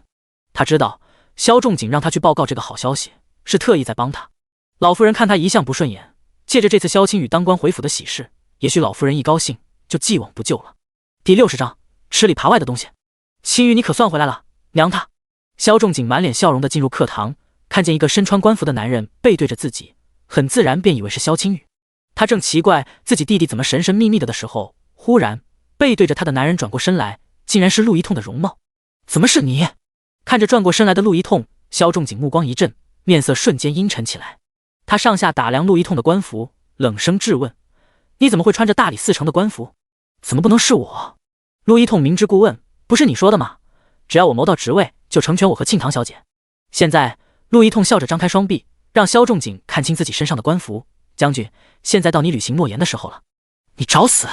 萧仲景眉心狂跳，想到自己白花花的银子竟然给这货做了嫁衣，想到自己竟然又一次被这厮耍弄，他怒不可遏，直接伸手掐住了陆一痛的脖子。陆一痛这次却丝毫不慌，他被掐得几乎喘不过气，却还是翘着嘴角着看向萧仲景，一副语重心长的样子。大舅哥，冷静。虽然我现在地位低微，但大小也是个官，要是不清不楚的死在萧家，你可怎么跟皇上交代啊？我早就该杀了你！萧仲景咬着牙，后悔莫及。杀了我，庆堂小姐会伤心。陆一痛装模作样，语气调侃：你找死！萧仲景即便不喜欢萧庆堂，但也无法容忍萧家的女儿被这种人轻视。他握拳，狠狠一拳打在陆一痛的腹部。对着他瘫软在地上的躯体，萧仲景压低声音怒到了声滚，随即踢门离开，怒气冲冲来到了海棠阁。萧庆堂他人呢？海棠阁里，萧仲景阴着脸问：小姐她在庆寿堂。丫鬟连忙哆嗦着回答：庆寿堂。萧庆堂心里清楚，自己做过的事情一旦暴露，萧仲景定然饶不了自己。这整个将军府能救他的只有自己母亲，所以为了安全，他这几日干脆住在了庆寿堂，专门防备着萧仲景找他麻烦。可是今天麻烦还是找上了门。老夫人，二少爷他回来了，还当上了大理寺丞。尹小柔十分欢喜地跑到庆寿堂给席老夫人报信。是吗？席老夫人喜上眉梢，连忙伸长脖子向外探望。青雨他人呢？现在到哪了？他好像在课堂。尹小柔说着，莫名觉得哪里不对劲。课堂？他在那儿干什么？席老夫人也疑惑。萧庆堂正想干脆说出实情，让所有人都知道现在的大理寺丞是他的陆大哥，但张了张嘴，又莫名不知道怎么开口。正犹豫着，这时萧仲景一阵风似的闯了进来，兜头给了他2个大嘴巴子，打得他面庞火辣辣的，站立不稳，差点晕倒。庆堂！席老夫人吓了一跳，连忙扶住萧庆堂的胳膊，愤怒地看向萧仲景：你疯了？她是你妹妹，你怎么能动手打她？打的就是她！萧仲景咬牙切齿，他恨铁不成钢地指着萧庆堂的鼻子：娘，您问问他自己，问问他该不该挨打？不该。席老夫人心疼地碰了碰萧庆堂发红的脸颊，张嘴便道：你是当哥哥的，有什么事都该跟妹妹好好说，跟她讲道理。即便她不懂事，真做错了什么，你也该让她。她占了青雨的职位。萧仲景忍无可忍，他把青雨的职位给了那个陆一痛。刚才青雨根本没回来，来的是陆一痛。他穿着大理寺丞的官服来萧家耀武扬威呢。陆大哥已经穿上官服了。萧庆堂惊喜：你还有脸问？见萧庆堂到了这个时候还一口一个陆大哥，萧崇景额头青筋直跳，他忍不住抬手又给了萧庆堂一个巴掌，咬牙切齿的骂：吃里扒外的东西！早知今日，我就该直接把你头发剃了，送你去做姑子。你！萧庆堂震惊地看着萧仲景：哥，我真没想到竟然是这种人，那么恶毒的方法你都能想得出来，你还是人吗？对你这种吃里扒外的东西，我可以不做人。你凭什么说我吃里扒外？萧庆堂满脸不服：等我跟陆大哥成了亲，咱们不都是一家人吗？你怎么能说他是外人？萧仲景气地指着萧庆堂的鼻子，一个字也说不出来。无话可说了吧？萧庆堂自觉有理，心中刚有些得意，脸上啪的一声又挨了一个大嘴巴。这次是席老夫人。萧庆堂长这么大，这还是席老夫人第一次打他。然而席老夫人并不后悔打了他这一巴掌，反而后悔这一巴掌打得太晚了。但凡从小能对他严厉一点，也不至于惯得他这么无法无天。是谁给你的胆子？6000多两银子就这么便宜一个外人？席老夫人心在滴血，咬着牙质问萧庆堂，说是谁给你出的主意？还有你！席老夫人又看向萧仲景：你是怎么办事的？那条子怎么会落到外人手里？我也不知道。萧仲景有些尴尬：我最近忙，这件事是云罗办的。阮云罗？席老夫人冷哼，目光如刀子般向着角落里的阮刺了过去，明摆着向他要解释。6000多两银子，要是解释不出个所以然来，他定要让阮云罗吃不了兜着走。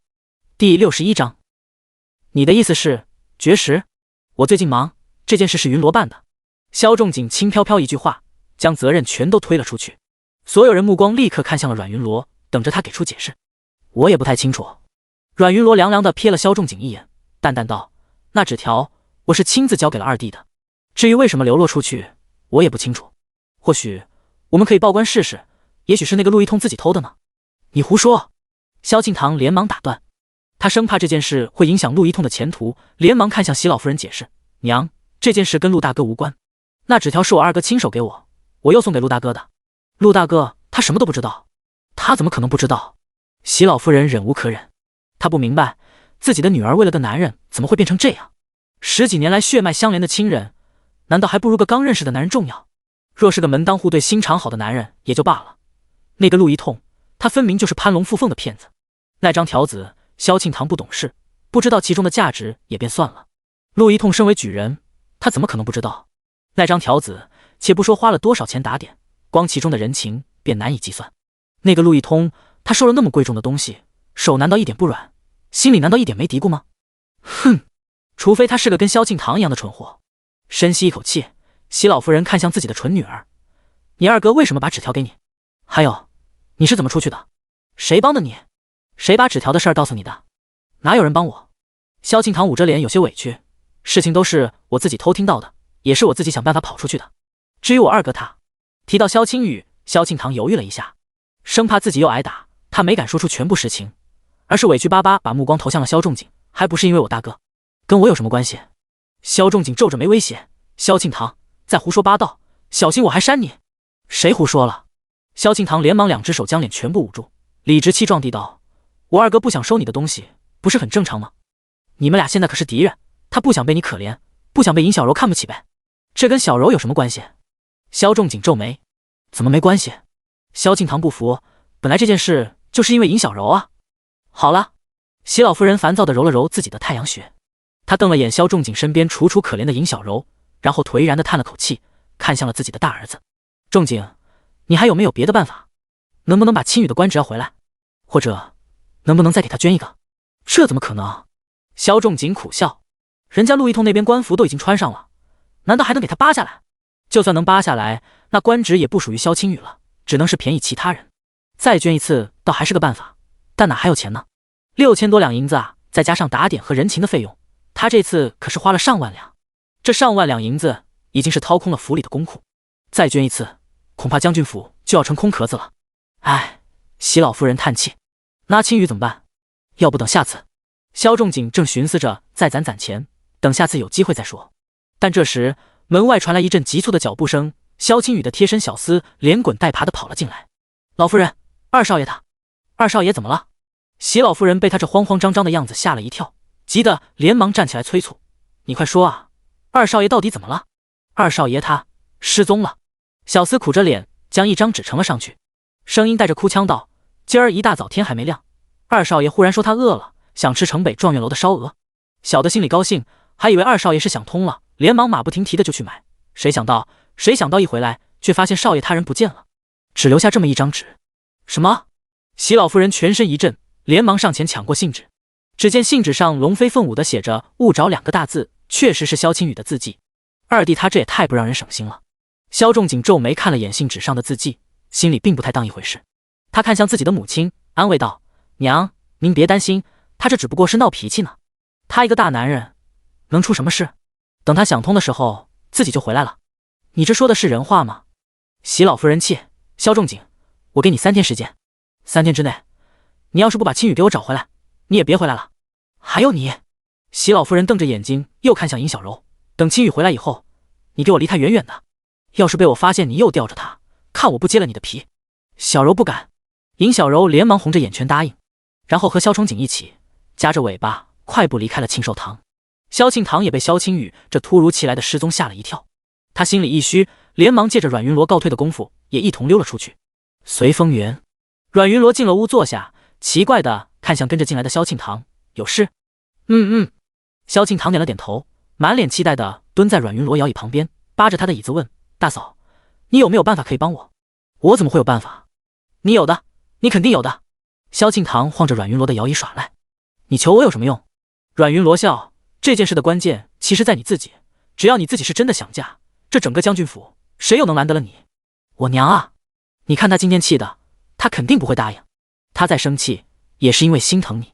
阮云罗意味深长地拍了拍他的手背，叹气道：其实真要是较起劲来，这天下的父母哪有能拗得过子女的？当娘的一心疼，就什么都妥协了。心疼？萧敬堂一愣，他低头琢磨着，忽然眼睛一亮，激动地看向阮云罗：大嫂，你的意思是绝食？第62章，借遍京城来娶你。大嫂，你的意思是绝食？什么？阮云罗一脸惊讶，我只是想让你好好跟娘谈谈而已，你怎么能有这么可怕的想法？谈能谈出什么？萧敬堂不屑地嗤了一声，交代阮云罗不许把这件事情说出去后，他转身便回了海棠阁，宣布要绝食。一开始，所有人都忙着寻找萧青雨，没人把这件事放在心上，但是大家都低估了萧敬堂的决心。等到他饿得晕了过去，所有人才反应过来，这一次萧敬堂真的不是在虚张声势，他是真的认准了陆一通。蠢货！望着自己女儿半死不活的样子，席老夫人怒骂。她实在不明白那个陆一通到底有什么魅力，竟然迷得自己女儿这么死心塌地。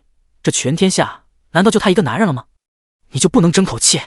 席老夫人咬牙切齿地瞪着萧敬堂，这天底下男人这么多，娘给你找个更好的不行吗？怎么就非那个陆一通不可了？你们俩才认识多久？至于的吗？怎么不至于？萧敬堂嘴唇苍白，虚弱的反驳：陆大哥心地善良，长得又好看，光这一点他就比那些纨绔子弟好得多。而且他为人正直，绝不会三妻四妾，绝不会去烟花柳巷，他会一心一意对我好的。愚蠢！这天底下哪有一心一意的男人？有，一定有。萧敬堂梗着脖子，十分笃定。而且我为了他付出那么多，他凭什么不对我一心一意？娘！萧敬堂委屈地拉着席老夫人的衣袖，哀求道：娘，事已至此，您就成全了女儿吧，否则以女儿如今的名声，又能嫁到什么好人家呢？这个女儿至少喜欢。不行！席老夫人叹气，这个人不行，我不管，反正如果不能嫁给陆大哥，那我这辈子都不嫁了，您就等着养我一辈子吧。你在威胁我？席老夫人不敢置信地看向自己的女儿，这一瞬间她仿佛老了10岁。庆堂，我宁愿养你一辈子，也不愿意你嫁错人。养一辈子？尹小柔猛地听见这话，不由得心惊肉跳。就萧庆堂那个骄横跋扈的脾气，他要是在萧府待一辈子，那自己还有活路吗？怕不是烦都要被他烦死。这么想着，他觉得自己不能再坐以待毙了，于是他鼓足勇气站了出来，硬着头皮对席老夫人道：老夫人，既然三小姐这么坚持，您不如就成全了吧。放肆！这有你说话的份儿吗？席老夫人瞪了他一眼，又冷冷地瞥向萧仲景：管好你的姨娘，别惯得她没有规矩。娘，我知道了。萧仲景脸色难看的答应，连忙示意尹小柔别说话。但尹小柔抿了抿唇，非但没有闭嘴，反而继续道：老夫人，小柔知道自己身份低微，不该多嘴，但有句话该说还是得说。萧家这段时间风口浪尖，已经太惹眼了，如果这件事情再不尽早解决，万一传到陛下耳中，以后将军在朝堂上还怎么立足？而且那6000两银子花都已经花了，如果三小姐嫁过去，倒也算肥水不流外人田。但如果三小姐不嫁，那不就彻底打水漂，便宜外人了？对啊，对啊。萧敬堂连忙点头，他满脸期待地看向自己的母亲，撒娇道：娘，就当是为了萧家，您就成全我吧。好。席老夫人终于松口，她深呼吸，看向自己的女儿：既然你一定要嫁，那就嫁吧，但作为萧家的女儿，你必须嫁得风风光光。你告诉陆一通，该给你的体面他必须给，该给你的聘礼他一分都不能少。好。萧敬堂生怕自己的母亲反悔，连忙点着头答应。你呀！看自己女儿这高兴的样子，席老夫人无奈地戳了戳她的额头，接过抱月手里的吃食，她坐在床边苦笑：小祖宗，现在可以吃饭了吧？萧敬堂重重点头，他乖乖地喝了碗粥，吃了点清淡的小菜，终于心愿达成，安安生生地睡下了。看着他恬静安然的睡颜，席老夫人叹了口气，嘱咐过抱月好好照顾后，他便带着一行人来到了庆寿堂，开始为萧庆堂的成亲做打算。他看向阮云罗：云罗，这件事就由你全权负责吧。这……阮云罗有些尴尬地笑了笑，推辞道：娘，现在将军府是尹姨娘在管家，我越俎代庖，不太好吧？什么？席老夫人皱起眉瞥了眼尹小柔，她觉得阮云罗简直是疯了。这管家向来是主母的责任，哪轮得到一个姨娘来逞威风？这怎么能是逞威风呢？这是能者多劳。阮云罗笑：尹姨娘既然能得将军的信任，那自然有她的本事，为什么不给她展示的机会呢？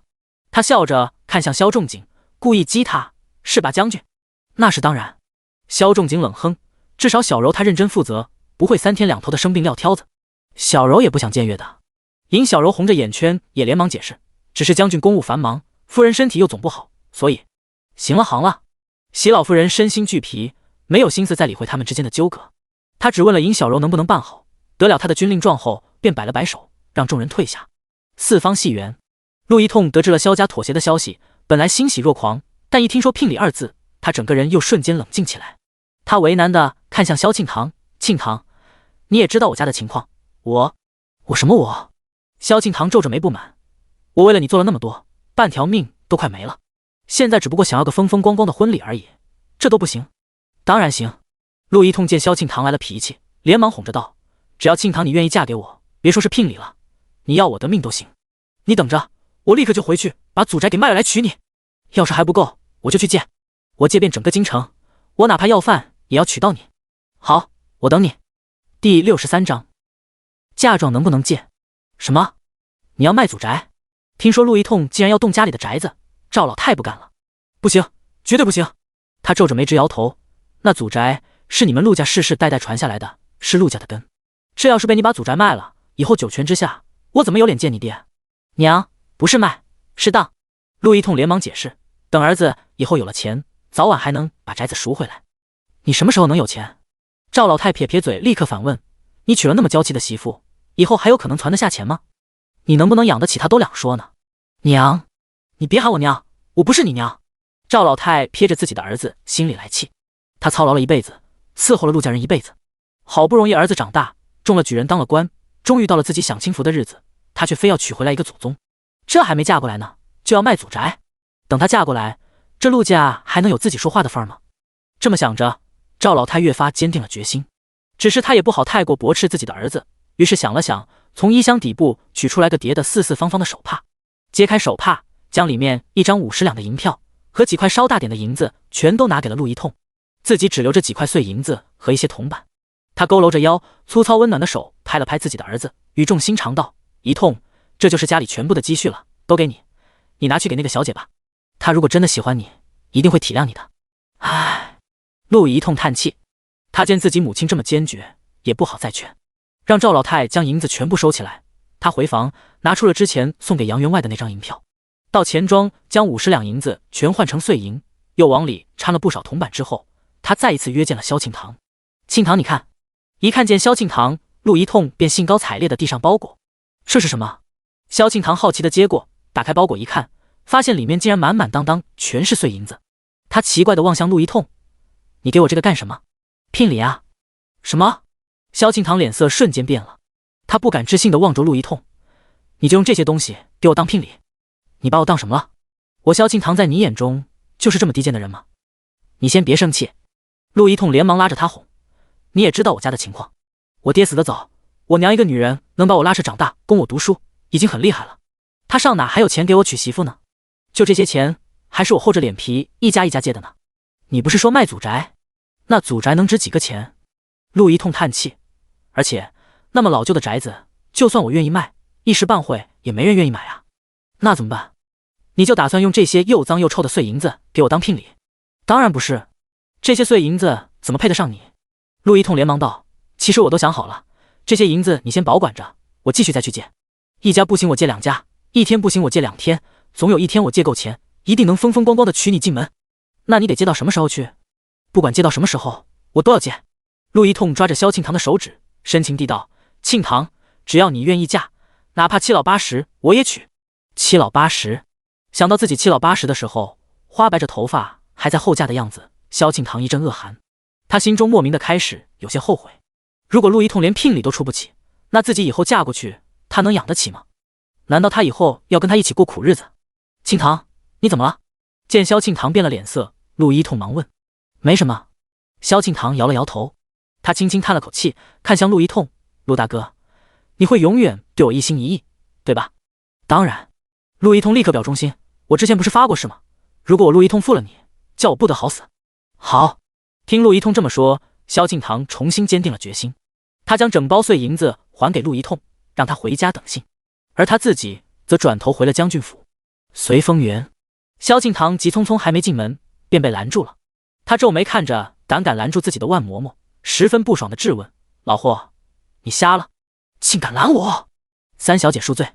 万嬷嬷连忙苦着脸赔罪：“三小姐有所不知，我们夫人最近也不知是怎地，忽然得了风寒，成天成宿的咳嗽，恨不能把肺给咳出来。为防晦气，夫人她特意嘱咐，随风园里的人一个都不许往其他院子里去，其他院子里的人同样一个都不许进随风园来，尤其是海棠阁。”海棠阁怎么了？萧庆堂不解。海棠阁没怎么，但是三小姐，您最近可是正逢喜事，万一冲撞了可怎么办？我们夫人这不也是为您着想吗？原来是这样。萧庆堂眨了眨眼睛，点了点头。他稀里糊涂正要离开，又忽然猛地反应过来，可是我见大嫂有要紧事。什么事？万嬷嬷一脸好奇。不如您说给老奴，老奴进去帮您问问。其实也没什么事儿。萧庆堂支支吾吾的，有些不好意思，就是你帮我问问大嫂，她的嫁妆能不能借给我？嫁妆？万嬷嬷惊讶，她没想到萧庆堂竟然真能张开这个口。别说是京城大户人家了，普通乡野人家的小姑子都没这么不懂事。压下眼中的不快，她笑着装作没听清的样子，继续按照阮云罗的嘱咐道：“三小姐您的嫁妆和二少爷的聘礼，其实早都已经单独搬出去了，现在全都在尹姨娘手里保管。您要想进库房看嫁妆，不如去找尹姨娘。”第64章聘礼有问题。您的嫁妆和二少爷的聘礼，其实早已经单独搬出去了，现在全在尹姨娘的手中保管。万嬷嬷长长的说了一段话，但听入萧庆堂耳中的却只有聘礼二字。想到库房里有现成的聘礼，他心中一喜，暗想自己真是糊涂。既然府里有，那直接拿就是了，干嘛还要跑这里来借？借了还得想办法还，多麻烦啊！行，我这就去找尹小柔。萧庆堂说着，还特意警告万嬷嬷：“我刚才的话不许告诉任何人，尤其是我大嫂，否则……”不会的，三小姐。万嬷嬷连忙恭敬地道。等眼见着萧庆堂去往龙烟阁，她这才转身回到了屋里，对阮云罗心服口服地叹道：“夫人，您真是神机妙算。”“哪有？怎么没有？”万嬷嬷不同意。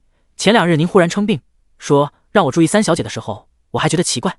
今天我可算是知道为什么了，原来您早就料到了她要作妖，早早的防着呢。就像刚才，要是不拦着三小姐，被她进到屋里，直接对您说出借嫁妆的那番话，夫人您得多麻烦。借吧，不还可怎么办？不借吧，又得罪了三小姐。不如干脆不让她进来，省得脏了夫人的耳朵。哪有那么神？阮云罗笑着摇头。借嫁妆这种事，前世没发生过，他今生怎么可能凭空猜到？他只是料到了陆一痛肯定没钱，给不出聘礼，而萧庆堂肯定又要跑过来找他出主意。其实主意可以出，阮云罗巴不得成全他和陆一痛，但是出主意之前，他得先把自己给摘干净，所以特意不让萧庆堂进门，只是防止他做蠢事的时候牵连自己，并没有预防他借嫁妆的打算。借嫁妆这事也是赶巧了。夫人，您让我跟三小姐说的那番话。万嬷嬷警惕地望了望四周围，欲言又止。难道她真的敢？好歹也是养尊处优长大的小姐，难道真的能倒贴到这种地步？真不知道外面那个姓陆的到底给她灌了什么迷药。敢不敢的，我也说不定。阮云罗摇椅轻晃，笑着道：“反正等那个陆一通来下聘的时候，咱们就知道了。”腊八这天，京城下起了清冷的小雪，但萧家门口却闹腾腾的一片喜气洋洋。众人们围在将军府旁边，看着赵老太身后的一长串聘礼，震惊的直咂舌。这到底是哪一家贵人？这么有钱，怎么从没听说过？什么贵人？他儿子只不过是个6品小官，没什么特别的。哼，真不知道萧姑娘看上他什么了。哎，都是前阵子灵昭寺那事儿闹的，估计萧家小姐也是实在嫁不着什么好人家了。哎，萧家怎么还不开门啊？就让亲家母这么等着？嘿嘿，下马威呗。众人七嘴八舌的声音听在耳中，赵老太脸上的笑容几乎维持不住。此时吱呀一声，萧家朱红色的大门终于缓缓开启。管家崔叔站出来，将赵老太一行人迎了进去，让送聘人员留在外院之后，将聘礼和赵老太又一同送入了内院的迎客堂。迎客堂内，席老夫人看见赵老太缩手缩脚的样子，打量她一眼，才笑着道：“请坐。”哎，赵老太僵硬的点头，连忙照坐。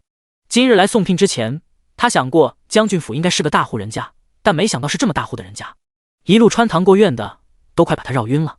这要让她一个人过来，找一天她也找不到正地方。一通攀上这样的人家，真不知是福是祸呀。赵老太心中暗叹，试探着主动跟席老夫人搭话：“老夫人，您看着可真精神。”席老夫人抢笑着点了点头。她是真不愿意跟这种小门小户做亲家，但没办法，谁让自己女儿不争气，铁了心要嫁呢？现在人家诚心诚意的把聘礼都送来了，他也不好太服人家面子。毕竟再尊贵的女儿，结了婚还是得到人家家里生活。现在把关系搞得太僵，到时候吃亏的还是自己孩子。这么想着，他也笑着邀赵老太喝茶，并主动介绍：“你尝尝这君山银针市宫里的贡茶，满京城一共也不到10斤。托熹妃娘娘的鸿福，给我这儿也匀了几两。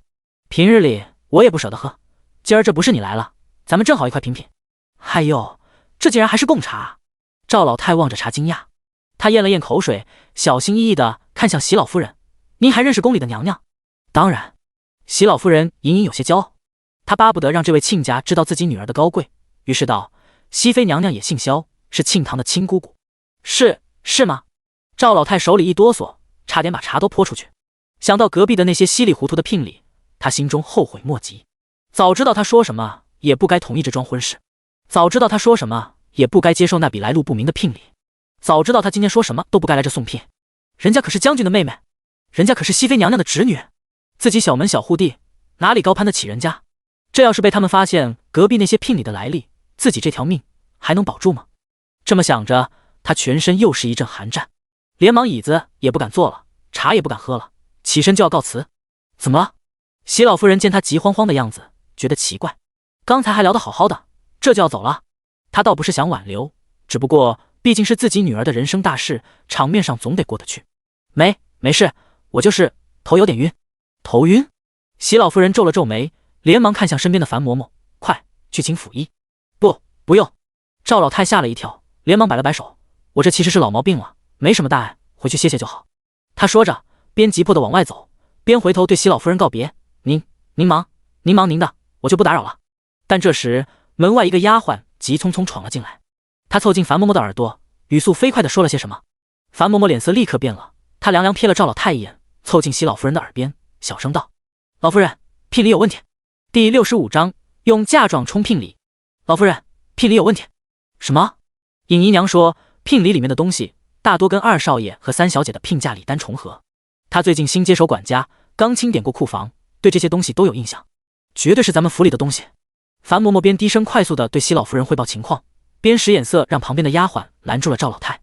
赵老太忽然被拦住，心里一紧，她哆哆嗦嗦，正想问为什么的时候，席老夫人忽然冷着笑问她：“赵老夫人，你单独一个女人，能把儿子养这么大，还供他读书考中举人，已经很难得了。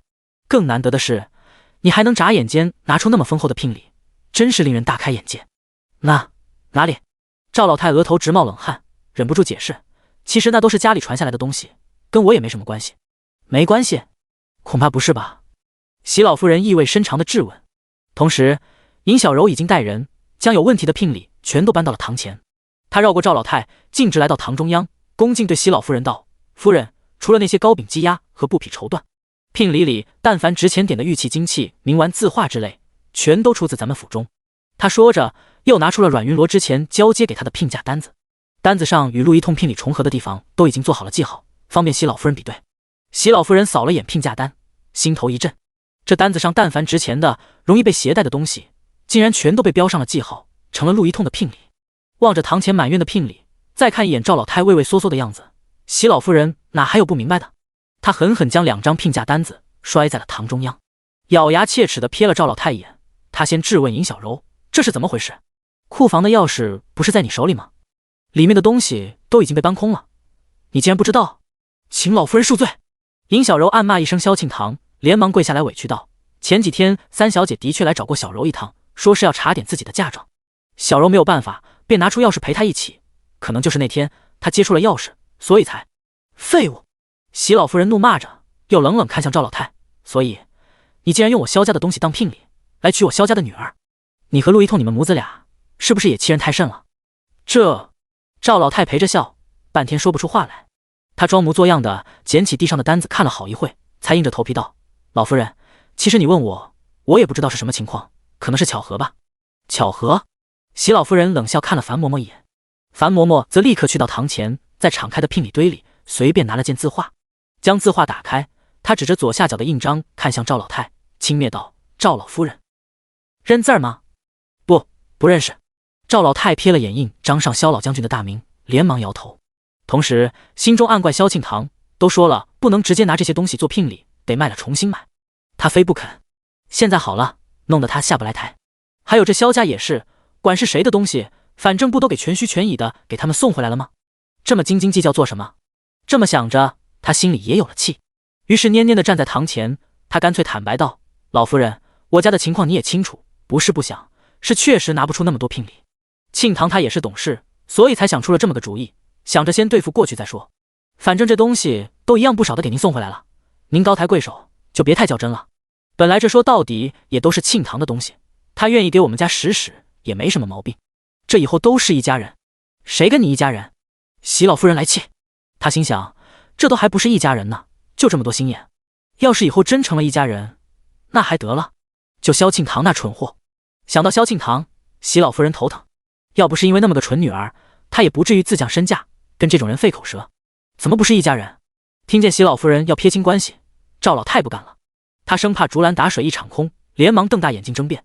且不说这满京城都知道三小姐在灵昭寺跟我儿子抱在一起，就光今早我来送聘，也不少人作证。哦，聘礼你收了，女儿又不肯嫁，哪有这种道理？你还敢提聘礼？席老夫人怒，这聘礼是怎么回事？你自己心里没数吗？我不管。赵老太撇了撇嘴，黏黏的揣起袖子道：反正那么多人都能给我作证，要么你把聘礼还给我，要么你把三小姐嫁给我，否则我就不走了。你见赵老太耍无赖的样子，席老夫人气得头晕。不走正好。这时候尹小柔忽然开口，她知道自己被萧庆堂连累，为了将功补过，只能迎合席老夫人做起了先锋官，对赵老太怒道：你既然想耍无赖，那咱们就报官，报官就报官。赵老夫人撇着嘴，十分光棍的样子，你们要是不怕丢人就报，丢人算什么，顶多被笑话一阵子，被你们这种人缠上，那可是要倒霉一辈子的。尹小柔满脸嫌恶，继续道：而且正好借着这次机会，也让全京城都知道你儿子是什么东西，看他以后在官场还怎么混得下去。就是。席老夫人立刻附和，她心里其实也知道这桩亲事已经结定了，但结亲归结亲，怎么结亲又是另一回事。借着今天战里，他必须得磨磨陆家人的性子，否则这么荒唐的事情他要都轻拿轻放，以后陆家还会把萧家和他放在眼里吗？怕不是要骑在他脖子上拉屎。这么想着，他凉凉瞥了眼赵老太，然后皱眉看向樊嬷嬷，没听见尹姨娘的话吗？去，请大理寺来评评理。这……樊嬷嬷惊讶，她正要再确认一次的时候，门外忽然响起了萧庆堂的声音，她着急的大喊：不许报官！第66章，你知不知夜晚的菩萨多恐怖？不许报官！萧庆堂大喊着冲进迎客堂，他护在赵老太面前，着急的对席老夫人道：娘，你报官做什么？那些东西都是我自己拿给陆大哥的，他不想要，是我非要给。你给我住嘴！见自己的女儿竟然过来拆台，席老夫人气得咬牙切齿，她指着萧庆堂怒骂：大人说话哪有你插嘴的份儿？谁教你的规矩？哎，话可不是这么说的。赵老太一见自己的帮手来了，立刻眉开眼笑，他边贴心的抚了抚萧庆堂的背，边语重心长地道：这毕竟是庆堂的人生大事，他怎么就不能说话了？席老夫人，您未免对孩子也太苛刻了，我对自己的女儿怎么样，用得着着你管？席老夫人恼怒，她看着自己女儿护在别人母亲身前对自己怒目而视的样子，心中升起了无边的愤怒和无力。滚！她深吸一口气，面无表情地摆了摆手，都滚！娘！萧庆堂见她这样，心里一阵慌乱，他连忙先让鲍月送赵老太离开，然后揣着手小心地走到席老夫人身边。娘！他拽着自己母亲的袖子，正想撒娇的时候，席老夫人却冷冷将他推开，冷冷道：我让你滚，没听见吗？我……萧庆堂呼吸一滞，他呆愣了好一会，见自己母亲起身要走的样子，莫名一慌。娘！他扑到席老夫人脚边，拉着她的衣摆，连忙跪着道歉：娘，我错了，我真的错了，我这是最后一次，我保证再也不敢了。我是想过直接把二哥的聘礼拿走，但我这不是没做吗？我只是我的嫁妆都太大了，不好拿，所以才借他的东西凑个数，这不都已经全部还回来了吗？三小姐，你以为这只是聘礼的事？寂静中，尹小柔忽然开口：那还有什么事？萧庆堂不解：你太小瞧一个母亲了。尹小柔叹气：其实老夫人富贵了一辈子，怎么会在乎一点点聘礼？她只不过是希望你嫁得好，希望夫家重视你，希望你以后能出入有仆，衣食无忧而已。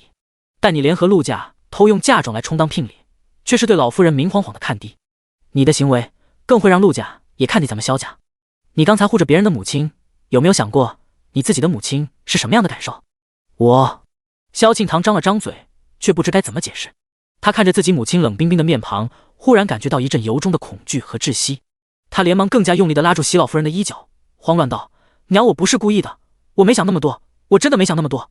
所以你连想都不用想，就和外人站在了同一边。”席老夫人垂头，失望地看向自己的女儿：“我真是白养了你。”“娘，别叫我娘。”席老夫人面无表情地淡淡道：“你不是喜欢那个姓赵的吗？以后只当他的女儿就好。”说着，他瞥了尹小柔一眼。尹小柔立刻很有眼色地扯开萧庆堂，扶着席老夫人的手恭敬道：“老夫人，小柔这就扶您回去休息。”席老夫人点了点头，正要离开。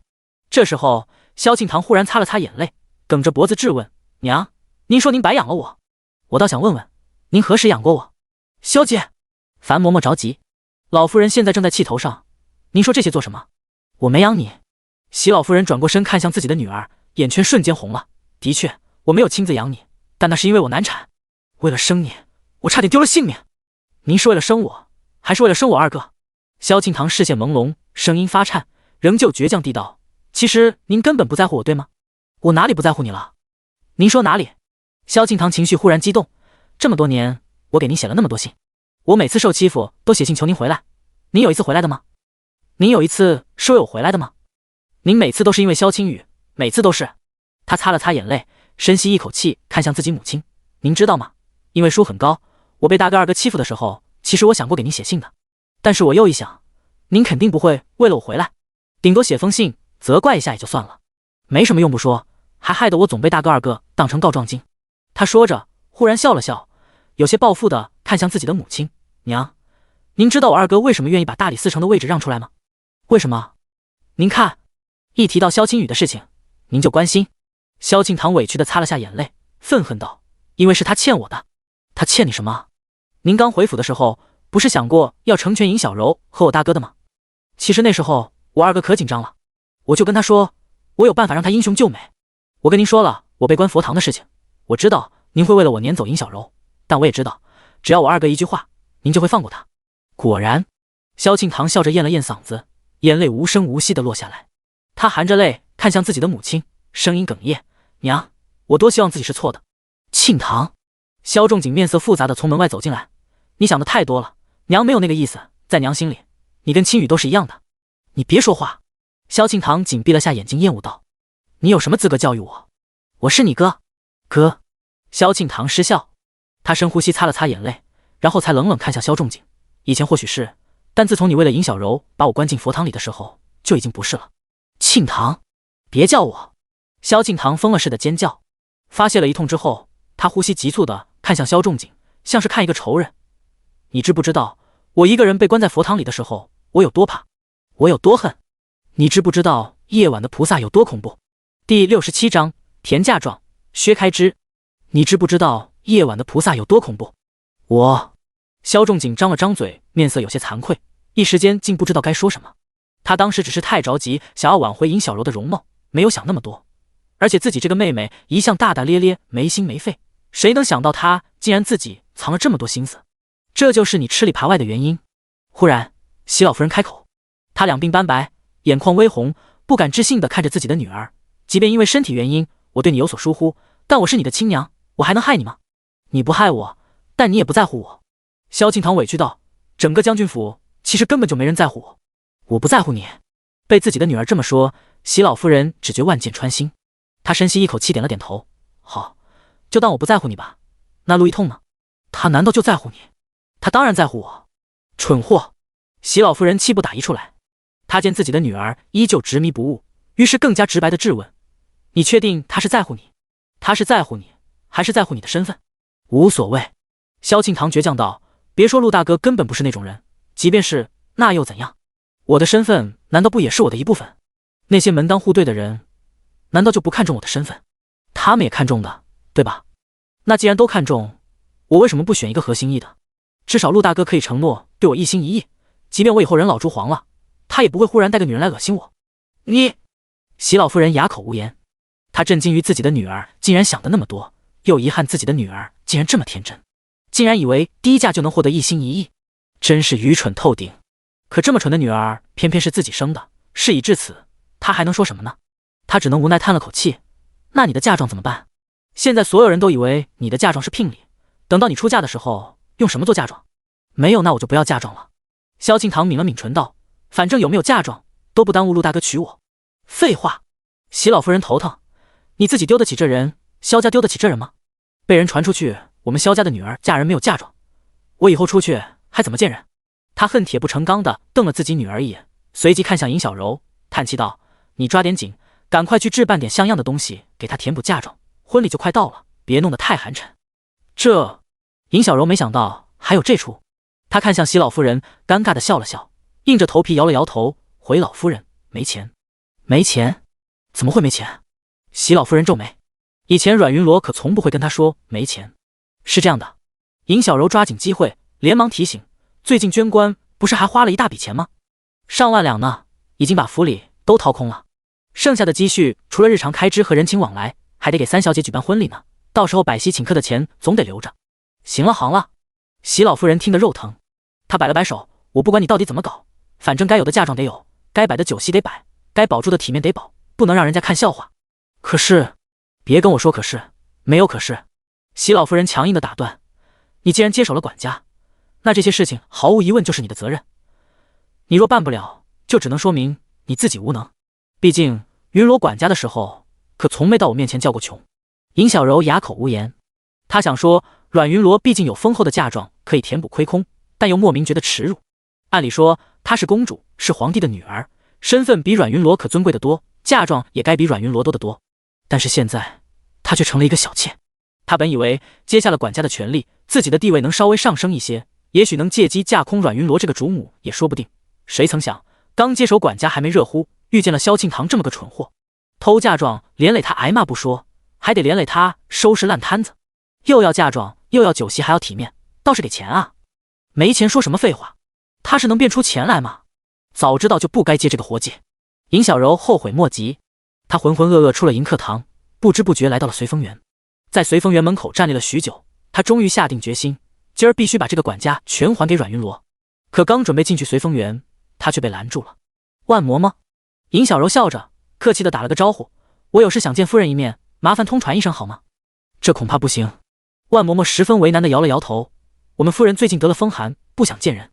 我是有正事。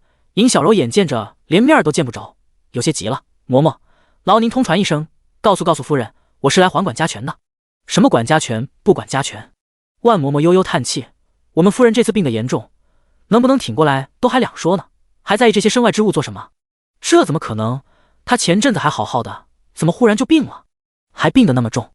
尹小柔越想越不对劲，越想越觉得蹊跷。她将最近的事情全都串到一起，忽然心中一震：你们该不会早就知道知道什么？万嬷嬷心中一紧，连忙若无其事地问：没什么。尹小柔摇了摇头，她自问没有证据，不愿仅凭一段猜测出来质问。万一事情真如自己所想，岂不打草惊蛇？别蛇没打到，反而自己被蛇咬了。这么想着，她没再继续纠缠，而是十分体面地道：既然夫人不便见客，那小柔就不强求了。愿夫人早日康复，小柔随时候着归还夫人的管家权。尹姨娘果然心善，老奴替夫人先谢过姨娘了。应该的。尹小柔说着便要离开。这时候随风园一个小丫鬟跑了出来，在万嬷嬷耳边快速说了几句。万嬷嬷一听，连忙叫住尹小柔。她笑：尹姨娘，今儿迎客堂发生的事儿，我们夫人也听说了。夫人说她现在的身体也帮不了你什么，但如果你实在没法子的话，可以按照夫人以前的旧例行事，应当出不了大错。旧例？尹小柔眼睛一亮：什么旧例？其实很简单。万嬷嬷叹气：以前府上也有紧巴的时候，夫人要么用自己的嫁妆填补，要么就东拼西凑，消一消府里的支出。消支？尹小柔好奇地瞪大了眼睛：消谁的？第68章太岁头上动土。消谁的？尹小柔瞪大了眼睛，诚心诚意地发问：消谁的？我哪知道消谁的？万嬷嬷嗨了一声，摆了摆手：现在既然是你管家，自然由你自己决定。实在拿不准的话，你看看府里的旧账不就懂了？好，多谢嬷嬷提点。尹小柔心里有了主意，道谢后立刻回了龙烟阁。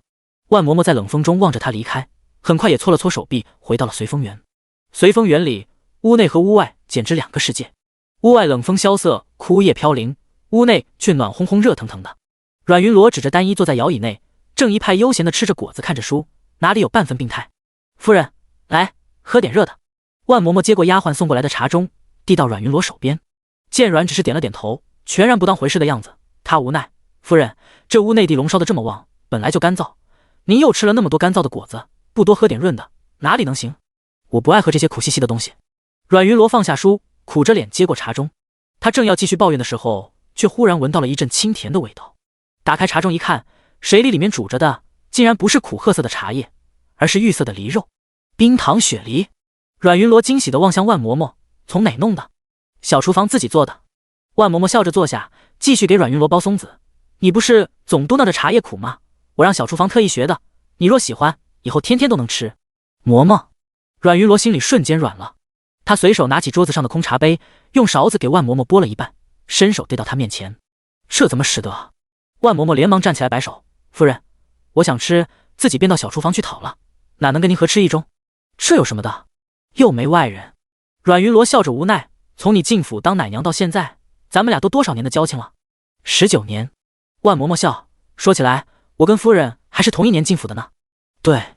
阮云罗笑着回忆，那年我刚嫁进来，老夫人就怀了孕，我一个18、19岁刚过门不到1年的新娘子，又要伺候她坐月子，又要照顾二少爷和三小姐2个娃娃，实在忙得脚不沾地，连着请了好几个奶娘，都不省事。唯有你是真心实意为我着想，帮我挺过了那段时候。可惜前世他们2个都没什么好结果。阮云罗摇着摇椅叹了口气，伸手感慨地牵住了万嬷嬷的手臂，咱们俩呀，是一对苦命的老伙计了，你在我这还拘什么礼？夫人说的是。万嬷嬷笑着将茶盅端到阮云罗手里，自己也坦然地端起了茶杯，2个人对视一眼，笑着做了个碰杯的姿势，一同享用起来。待吃饱喝足，阮云罗困倦地打了个哈欠，他笑着看向万嬷嬷，这地龙哪里都好，就是暖烘烘的，容易犯困。可不是。万嬷嬷笑着扶阮云罗来到榻上，边替他卸差边道，好在您肩上的担子都卸了，现在啊，想什么时候瞌睡就什么时候瞌睡，谁也管不了您。而且我估计他们现在也没工夫管您，让他们忙着去吧，咱们离远远的就行，不必理会。阮云罗说着钻进了被窝，他打着哈欠对万嬷嬷继续道，那冰糖雪梨味道不错，你等会告诉小厨房让他们多做一点，做一锅，让园子里的小丫头们都解解馋。还有小厨房的嬷嬷，这么大冷的天，厨房的活儿不好做，替我给他们多赏点。哎，放心吧。万嬷嬷笑着替大家高兴，可正打算起身离开的时候，却忽然又想起一件事情。他回头蹲在阮云罗的榻边，担忧地道，刚才我和尹姨娘说话，她好像察觉了点什么，但又没直说，我不确定。哦。阮云罗睁开了眼睛，他支起胳膊看向万嬷嬷，谨慎地问，你细说说她当时是什么反应，对哪句话有的反应？她。万嬷嬷边回想着边对阮云罗慢慢道，她当时想见你，说要还管家权，我就照例跟她说你病了。她当时很惊讶，说这怎么可能，前阵子还好好的，怎么忽然病了，还病得这么重。她还说，你们是不是早就知道？万嬷嬷皱眉，但具体是知道什么她没说完。你们是不是早就知道？阮云罗蹙眉想了一会，很快笑了，他估计觉得我在装病，觉得萧庆堂偷嫁妆的事我早就知情，觉得我让出管家全是为了给他挖坑。啊！万嬷嬷震惊，那怎么办？什么怎么办？他要是去告状的话怎么办？他凭什么告状？他又没证据。阮云罗笑，而且管家权我早就丢手了，时间也对不上。那他以后要是总盯着您不放，不也麻烦吗？没事，削减开支以后，他很快就没工夫注意我这里了。阮云罗对自己并不太在意，到底他还占着将军夫人的名号，又有诰命，尹小柔不可能真直接对他怎么样，顶多……阮云罗有些担心地看向万嬷嬷，倒是你最近注意这点，如果他真的对我怀疑，肯定第一个就从你下手。你这段时间如果发现任何不同寻常的事情，记得都跟我说。好。万嬷嬷点了点头，忽然好奇，夫人，你觉得尹姨娘她真的会削减开支吗？她会削哪笔开支？她又没嫁妆，不削减开支还能怎么办？阮云罗放下手肘，重新躺回榻上，至于削减谁的，我心里倒是有个人选，但不确定她是不是真的敢。谁啊？万嬷嬷好奇。你说呢？阮云罗反问。都说了按旧例，旧例里我削过几回开支？2回。万嬷嬷边回忆着边道，一回是几个戏子勾搭着二少爷不干正事，您借口削减开支，把戏园子直接打发了。另一回。万嬷嬷说着忽然一震，她不可思议地望着阮云罗，夫人，难道那个尹小柔她真敢太岁头上动土？第69章，爬也给我爬过来。夫人，难道那个尹小柔她真敢在太岁头上动土？敢不敢的，我也说不好，只是试一试。阮云罗笑，如果尹小柔不敢，那很正常；如果尹小柔敢，那说明她的野心可能比所有人想象的都要大得多。龙烟阁，尹小柔正查阅账册，看见自己的贴身丫鬟从外面回来，忙问：怎么样，打听到了吗？最近三小姐有没有去见过夫人？去过一次，但什么？但夫人不是病了吗？所以回绝了三小姐。好，我知道了，你下去吧。尹小柔松了口气，心想果然是自己杯弓蛇影。阮云罗病得虽然蹊跷，但之前也不是没有预兆，只是这次更重了而已。其实也能理解，一个女人谁会愿意自己的丈夫纳妾呢？只不过她常年无所出，再加上自己公主这个身份，所以才不得不屈服的吧。也是怪憋屈的，怪不得从那以后就一直断断续续的生病。尹小柔撇了撇嘴，垂眸继续查阅自己手中的旧账，一直到了傍晚，才终于发现两笔特殊的削减，一笔是打发戏园子，另一笔则意外的跟熹妃娘娘有关。熹妃娘娘是萧老将军的亲妹妹，是萧仲景三兄妹的亲小姑。因为这层关系，每年到了熹妃寿辰的时候，将军府总要备上价值万两的寿礼，以表亲近和思念。可是4年前，将军府在熹妃寿辰上的开支却是0。阮云罗在那一年竟然什么都没送，手指轻轻拂过账本，尹小柔觉得奇怪。正当他开口打算换人进来询问的时候，却忽然灵机一动，想到了个好主意。这个熹妃是六皇子的生母，听说十分受宠。那个六皇子有个受宠的母亲，又有个手握兵权的母族，未来他对文玉的威胁想必不小，得想办法削弱熹妃跟萧家的关系。这么思考着，尹小柔的目光重新落在了账本上，拿起朱笔，他将支出向熹妃的名字从账本上重重划去。庆寿堂，席老夫人安生了2天，终于泄了些火气。想起萧庆堂，他看向身边的樊嬷嬷，头疼地问：那个祖宗怎么样了？这2天有没有再出幺蛾子？三小姐这2天可乖觉得很。樊嬷嬷笑，她知道席老夫人到底还是心疼自己的亲女儿，于是道：老夫人，三小姐这几天常来庆寿园门口转悠，就是不敢进来。您看，转悠？席老夫人嗤笑，她不是不认我这个娘了吗？来我这转悠干什么？小姐，她怎么可能不认您？看出自己的主子还在赌气，樊嬷嬷忙宽慰道：三小姐那天的那些话听着可气，但细想来也有些道理。席老夫人不悦地瞥了她一眼。老夫人，您听我说完就知道有没有道理了。樊嬷嬷笑着，边给席老夫人捏了捏肩膀，边道：您想啊，三小姐还没出生，老将军就去世了。她出生没多久，您也去往了普雨山。她从小到大，身边又没有父亲，又没有母亲，只有一个大嫂。大嫂再亲，那也不是娘啊。她不是还有2个哥哥吗？府里那么多仆妇丫鬟，不也能陪着她？大爷跟他们差了20来岁呢，又常年在西北，哪里顾得了她？至于二少爷，他跟三小姐一般大，从小估计光拌嘴了，又依靠不上。那些仆妇丫鬟只是奴才，就更别提了。那这还是我的错了。席老夫人不满，可是一母同胞，亲与就没。席老夫人正要说亲与就没这么离谱，但又忽然想起他离家出走，至今不知所踪的事情。罢了，他叹事已至此，再说这些又有什么用？只能求菩萨保佑了。夫人您日日上香，菩萨一定会保佑的。樊嬷嬷安慰。过了会，等席老夫人情绪稍微平静些后，她才终于提议：老夫人，三小姐成亲的日子是不是再改改？怎么腊月18太仓促了，而且距离熹妃的寿辰也太近了些，到时事情全撵到一块，是不是？我知道。席老夫人叹气，我何尝不想再多留她一段时日，可你看她的样子，还留得住吗？我要再留，谁知道她又要做出什么事情？而且熹妃寿辰的第2日便是小年，小年之后又是大年，大年之后又是元宵，到时候年前年后事情多着呢，谁哪里还顾得上她？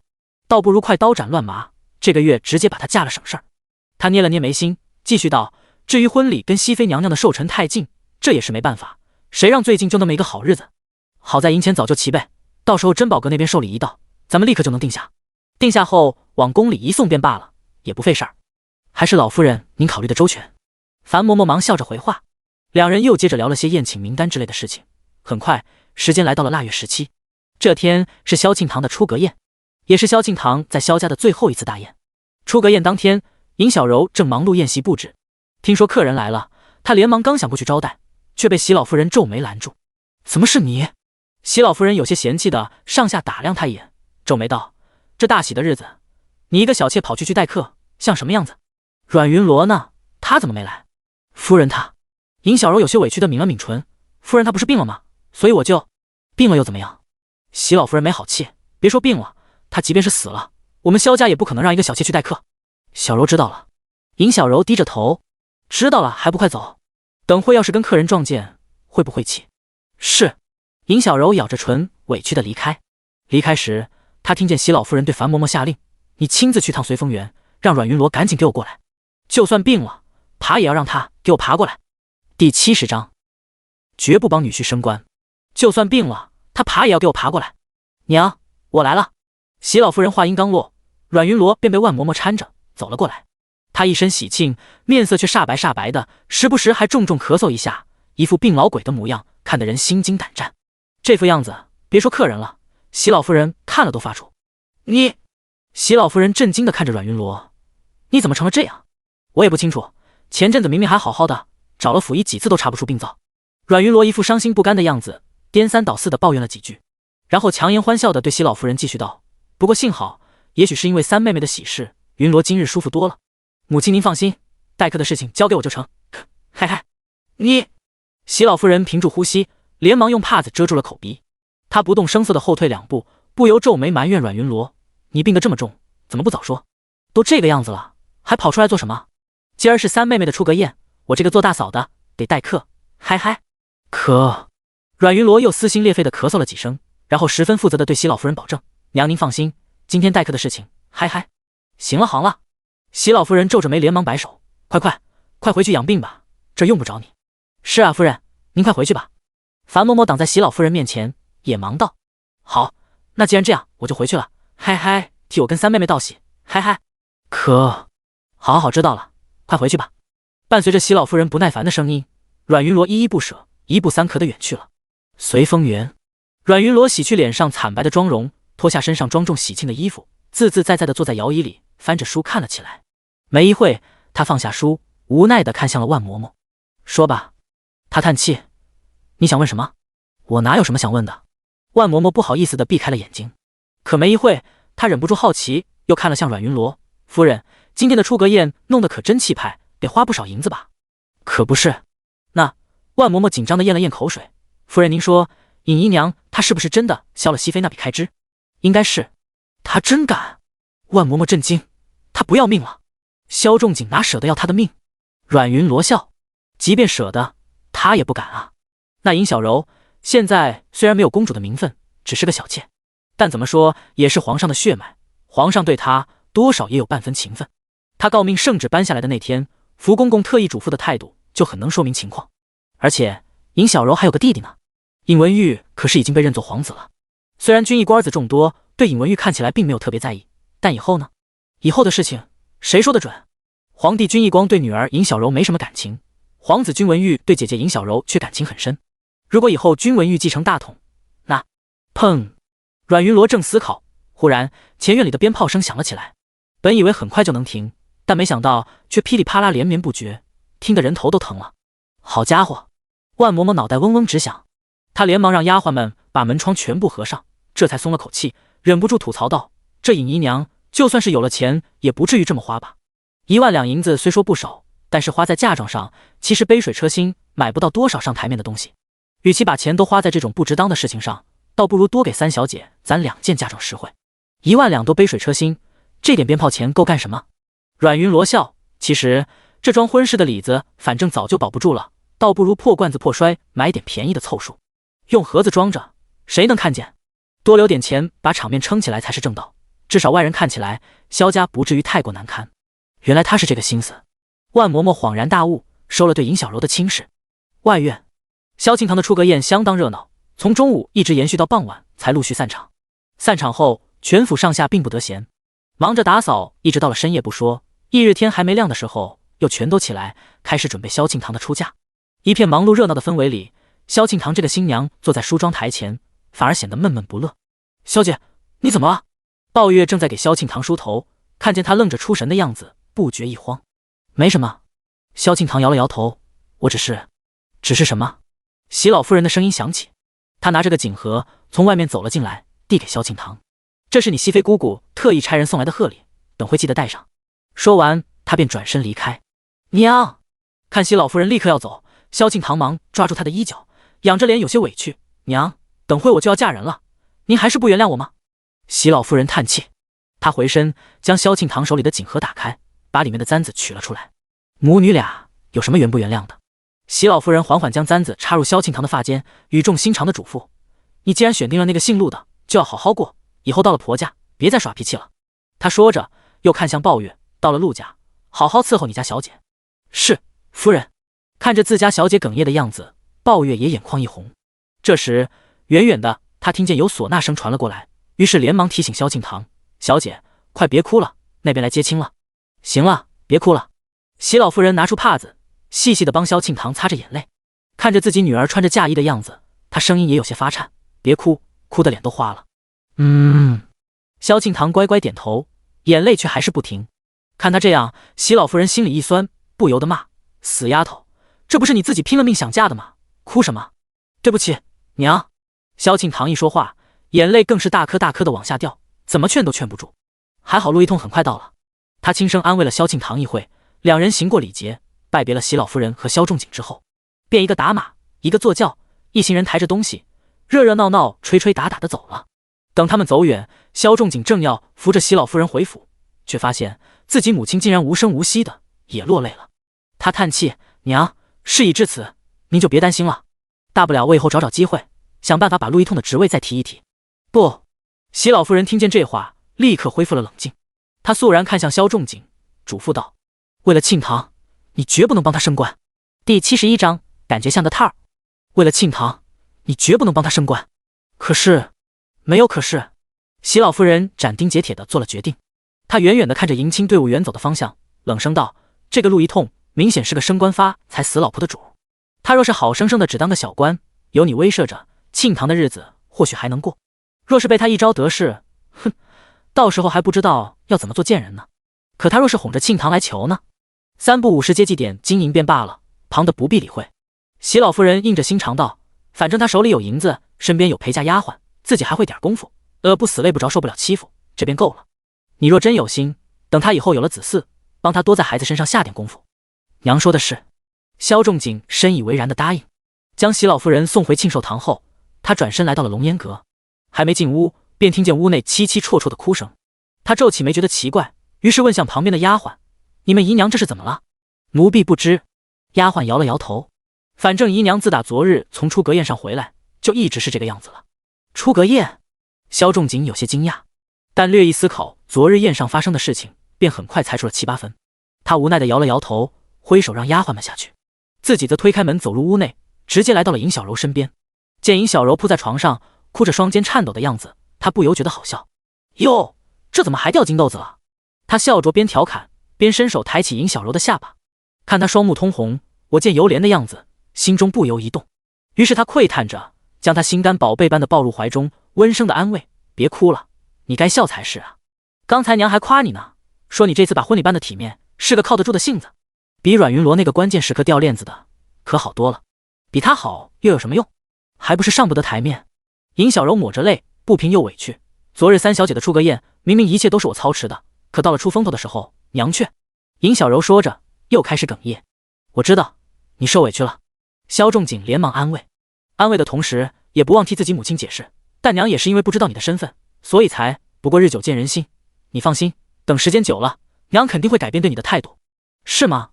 尹小柔红着眼睛，期待地看向萧仲景。“当然。”萧仲景点头，他紧紧地抱住尹小柔，叹气道：“我知道，小妾这个身份委屈你了。你放心，以后找到机会，我一定想办法把你抬成平妻。或者，阮云罗他现在病得那么重，如果有一天，到时候我就把你提成正妻，一定不再让你受这种委屈。”“尹小柔点头，她目光深情地看向萧仲景，感动道：“有你这句话，我就心满意足了。”“小柔，仲景。”二人目光款款对视，正情动的时候，门外却咚咚咚响起了急促的敲门声。“谁？”萧仲景有些恼怒地看向房门。“是奴才。”门外，萧仲景的贴身小厮连忙回话：“将军，珍宝阁那边来人了，正在课堂等着呢。”“好，我马上来。”听见是珍宝阁那边的人，萧憧憬立刻清醒过来。他正了正身上的衣服，然后伸出手，笑着看向尹小柔：“掌柜的，快掏钱吧。”“什么钱？”尹小柔一脸不解：“府上现在哪还有钱？这笔钱是专门留出来给熹妃娘娘准备寿礼的。”这尹小柔为难：“这什么？”萧仲景有些着急：“别开玩笑了，快让人把钱取出来，人家珍宝阁的人正在课堂等着呢。还有3天就到熹妃娘娘的寿辰了，咱们必须在那之前把寿礼送过去。”“我知道，但是一定要送那么贵的吗？”尹小柔可怜巴巴地看向萧仲景，犹豫着，终于说出了实话：“仲景，宫中的账上没钱了。”“这怎么可能？”萧仲景笑着以为他在开玩笑，忽然又觉得不对，他瞪大眼睛，不敢置信地看向尹小柔：“那笔钱，你该不会……”“尹小柔小心地点了点头，连忙解释：“我也是被逼无奈，娘说让我想办法，我上哪想办法去？所以你就动了熹妃娘娘寿礼的钱？”萧仲景大怒，他咬牙看向尹小柔：“你哪来的那么大胆子？熹妃娘娘的开支你都敢动，你怎么不提前跟我说一声？现在这么紧急，你让我上哪儿去弄1万两银子给珍宝阁？”“对不起。”尹小柔委屈的道歉，嘟囔着辩解：“但我翻过账本，夫人她4年前不也这么做过吗？我也是按旧例行事，此一时彼一时，4年前和今天能一样吗？”萧仲景烦躁的叹气：“4年前那是个灾年，北方大旱，南方大震，全国上下民不聊生。陛下当时厉行节俭，别说熹妃，哪怕是皇后都收敛了很多。那种情况下，熹妃娘娘过寿，当然是越朴素越好。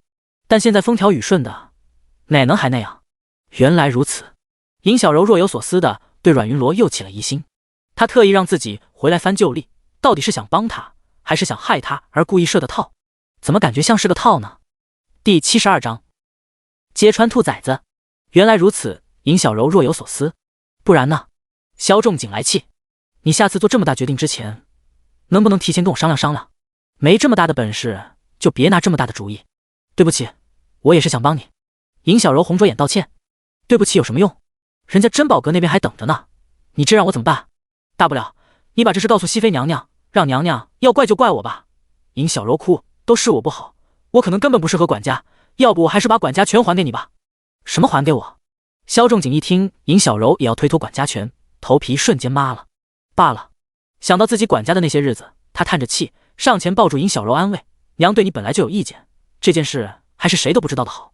至于熹妃娘娘那边，我自己再想想办法。”尹小柔感动的点了点头：“憧憬，多亏有你，我只盼你这次长点记性，下次再遇见这种事，可不许自作主张了。”尹小柔百依百顺的答应。等萧仲景走远，这才终于松了口气。闲来无事，他一边思考着怎样继续挑拨熹妃和萧家的矛盾，一边在园子里慢腾腾的散步。正入神的时候，他忽然听见一阵骂骂咧咧的吵闹声：“让万春给我出来！”偏院小门处，一个满脸胡茬醉醺醺的男人边不管不顾的往府里面闯，边痛骂：“万春，别光躲在将军府里做缩头乌龟，有本事你出来啊！你这个不守妇道、没有良心的毒妇！你别以为这么躲着我就奈何不了你！你忘了，你还有个女儿，再不乖乖跟我回家，我把她卖妓院去，你信不信？你放肆！这将军府是你撒野的地方吗？”小厮们听见他说话这么不堪入耳，立刻斥责，直接几个人一拥而上，将男人拖着一阵拳打脚踢，扔到了门外。看着这场面，尹小柔皱了皱眉，问向自己的丫鬟石榴：“他口中的万春是谁啊？怎么没听说过这个名字？您不知道万春是谁？”石榴惊讶：“就是万嬷嬷呀。”“万嬷嬷就叫万春？”尹小柔惊讶，她竟然有个这么无赖的丈夫。何止无赖，听说这男人吃喝嫖赌无恶不作呢。石榴撇了撇嘴，听说万嬷嬷之所以出来做奶娘，就是因为她欠赌债跑了，人家债主上门追债，万嬷嬷没有办法，只能把孩子寄养在娘家，自己出来挣钱。现在好不容易债还了，孩子也大了，她又舔个脸回来，真是恶心。石榴嘟囔着又骂了2句，尹小柔听了却眼睛一亮，忽然想到了一个可以对付阮云罗的方法。随风园门口，万嬷嬷得知自己女儿出事的消息，险些晕倒。正当她脑袋一片空白，打算立刻往家赶的时候，又忽然想起自己还没跟阮云罗要价，于是连忙扭身踉跄着又回了屋子。夫人，她面色惨白的跪在阮云罗面前：“夫人，行行好，准我几天假吧。”“怎么了？”阮云罗心里一紧，连忙放下书，扶万嬷嬷起来：“你先别急，细说说怎么回事，也许我能帮上点忙呢。我女儿她病得严重，我得赶紧回去一趟，要不然来不及了。”“你女儿？”听到这里，阮云罗明白怎么回事了。前世这事儿也发生过，万嬷嬷忽然跟他告假，说是女儿病了，结果回去后没多久便丢了性命。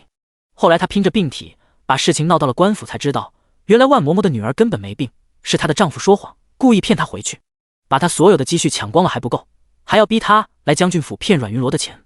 万嬷嬷不肯，她便丧心病狂的要卖女儿。两人争执中，万嬷嬷被人从身后用石头砸了一下，死了。而砸死她的人正是她的亲儿子。原来那个兔崽子自从赌鬼父亲回来以后，也跟着染上了吃喝嫖赌的臭毛病，欠了不少外债。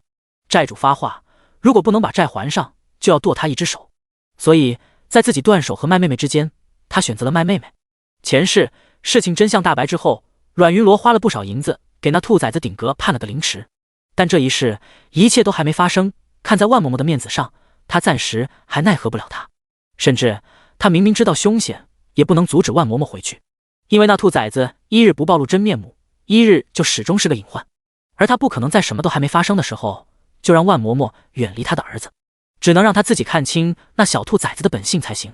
别急，这么想着，阮云罗边安慰万嬷嬷，边起身拿了2张银票递给他，你拿着钱回家看看，若是你女儿真病了，便拿着这钱给你女儿治病；若是她没事，便肯定是那赌鬼诓骗你。到时候你一定要稳住，把钱藏好，无论他说什么你都要答应，他让你杀了我都得答应，懂了吗？这万嬷嬷听了吓得直摇头，我哪做得出来那种事儿？不是真让你杀，这是为了稳住他。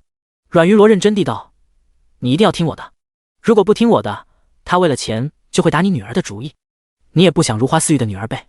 不，万嬷嬷连忙摇头，咬牙切齿地道，我绝不能让他动我女儿。好，等到了晚上，你偷偷把钱拿给你儿子，就说这是你全部的积蓄，让他拿着钱去找那些债主，用钱求他们，到你家直接把那赌鬼的腿打断。那些人做这种事有经验，又是债主，出不了事儿。啊！万嬷嬷吓了一大跳，但细想想，也许只有这样才能彻底摆脱那个赌鬼。于是他点了点头，我听您的，听我的就好。阮云罗鼓励地拍了拍他的肩膀，这一切如果没有意外，你和2个孩子一定能摆脱那个赌鬼，但如果发生了意外，无论是什么意外，你都要主动提出来回将军府骗钱。你回来，到时候我自然有办法帮你，明白吗？明白了。万嬷嬷点了点头，认真的答应。然后在阮云罗的指示下，他很不好意思的将鞋袜脱下来，将银票藏在了袜子里面。做好这一切，他跟阮云罗告别，忐忐忑忑的离开了将军府，关到附近的茶楼包厢。看着万嬷嬷离开的背影，夏荷不解的看向尹小柔，你既然嫌那个阮云罗碍事，直接用药杀死他不就行了，干嘛绕这么一大圈，算计一个奴才？我不是正在杀？尹小柔望着万嬷嬷离开的背影，自信道，你看他现在回家，若是答应了那赌鬼的要求，真去偷阮云罗的东西，我就能借这个把柄控制他，神不知鬼不觉的除掉阮云罗。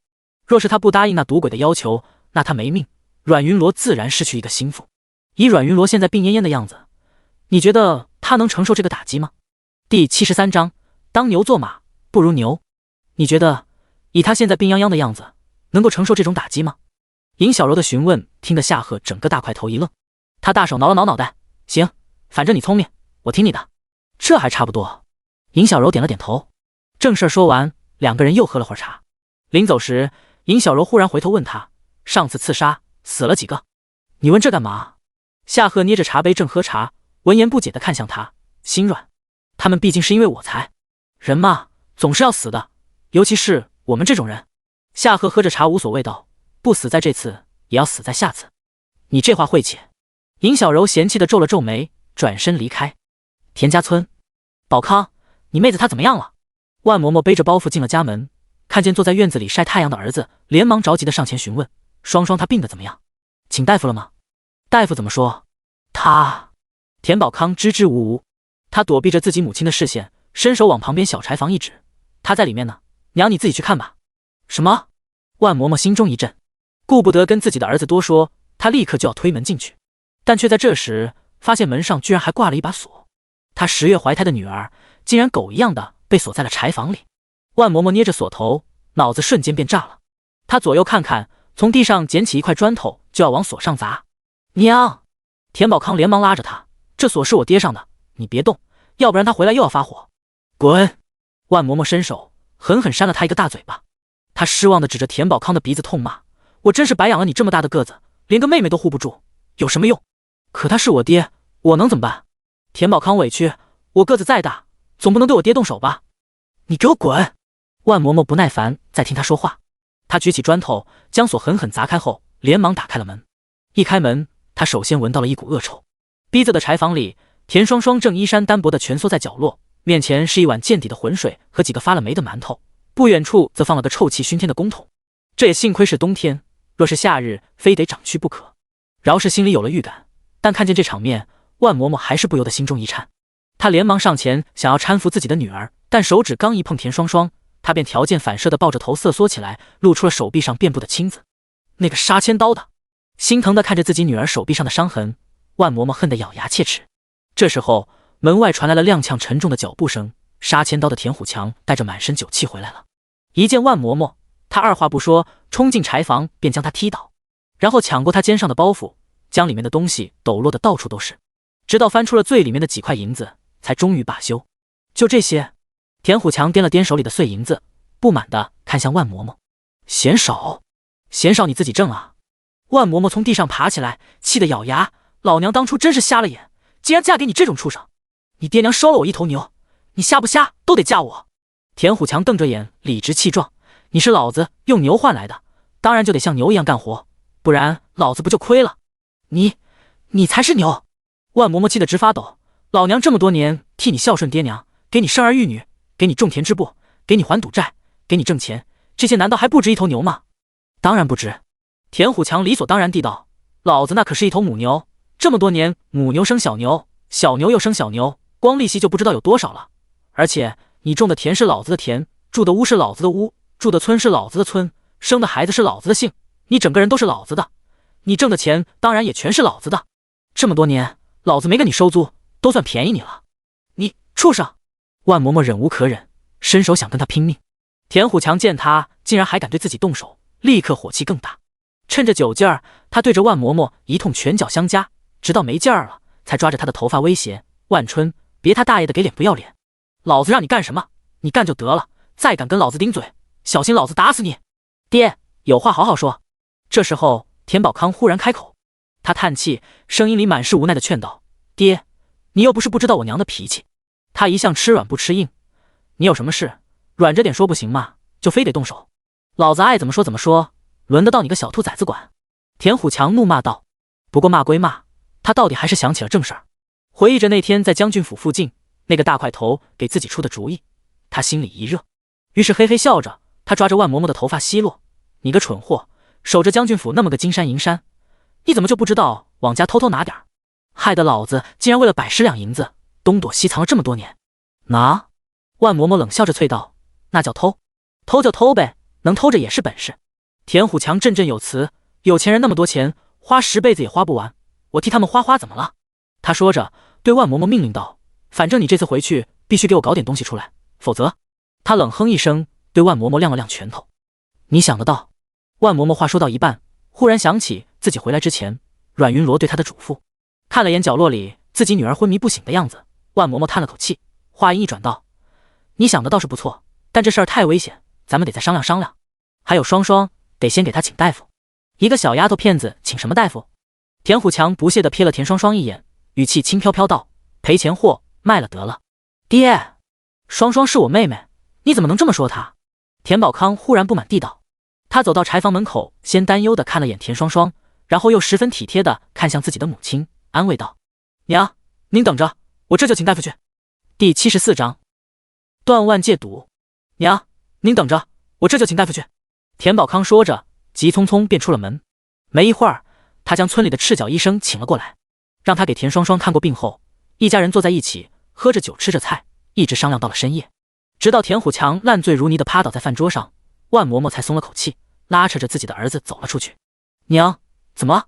田宝康看着自己面前的水缸，迷迷糊糊带着醉意地问。“嘘，娘找你有事。”万嬷嬷捂着自己儿子的嘴巴，边留意着屋内的动静，边把田宝康的脑袋按进了水缸。数9寒冬，冰水刺骨，田宝康一个机灵，瞬间便醒了。他连忙挣扎着将脑袋从水缸里拔了出来。“你！”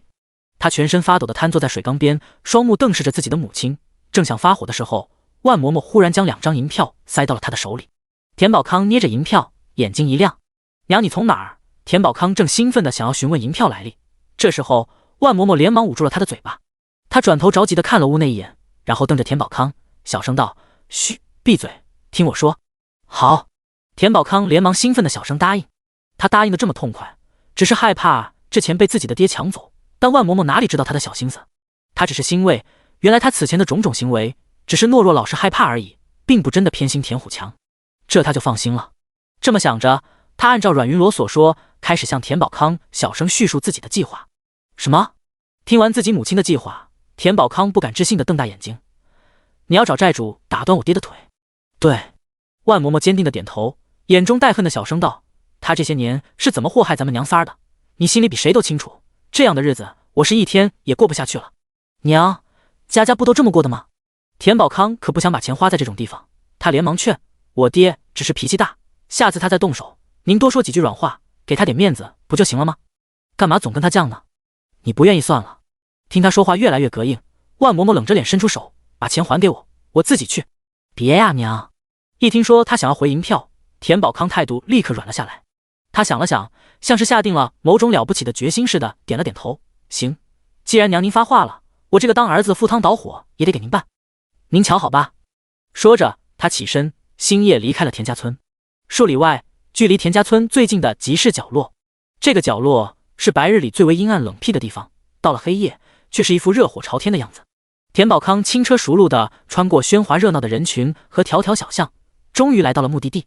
听着里面开大开小的喊声，他心中热血沸腾，正迫不及待地想要先连进去，忽然人却被拦住了。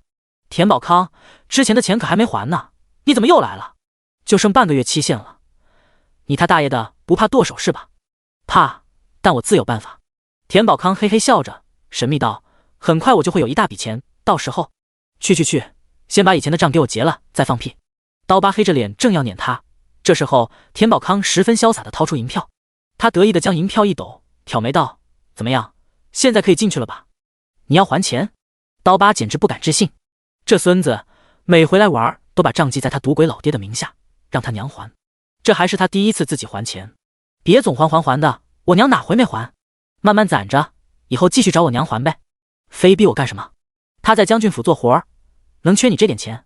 田宝康说着，不耐烦地将刀疤推开：“快让开！这回老子有钱了，凭什么还不让玩？老子最近手都快痒死了。”这孙子！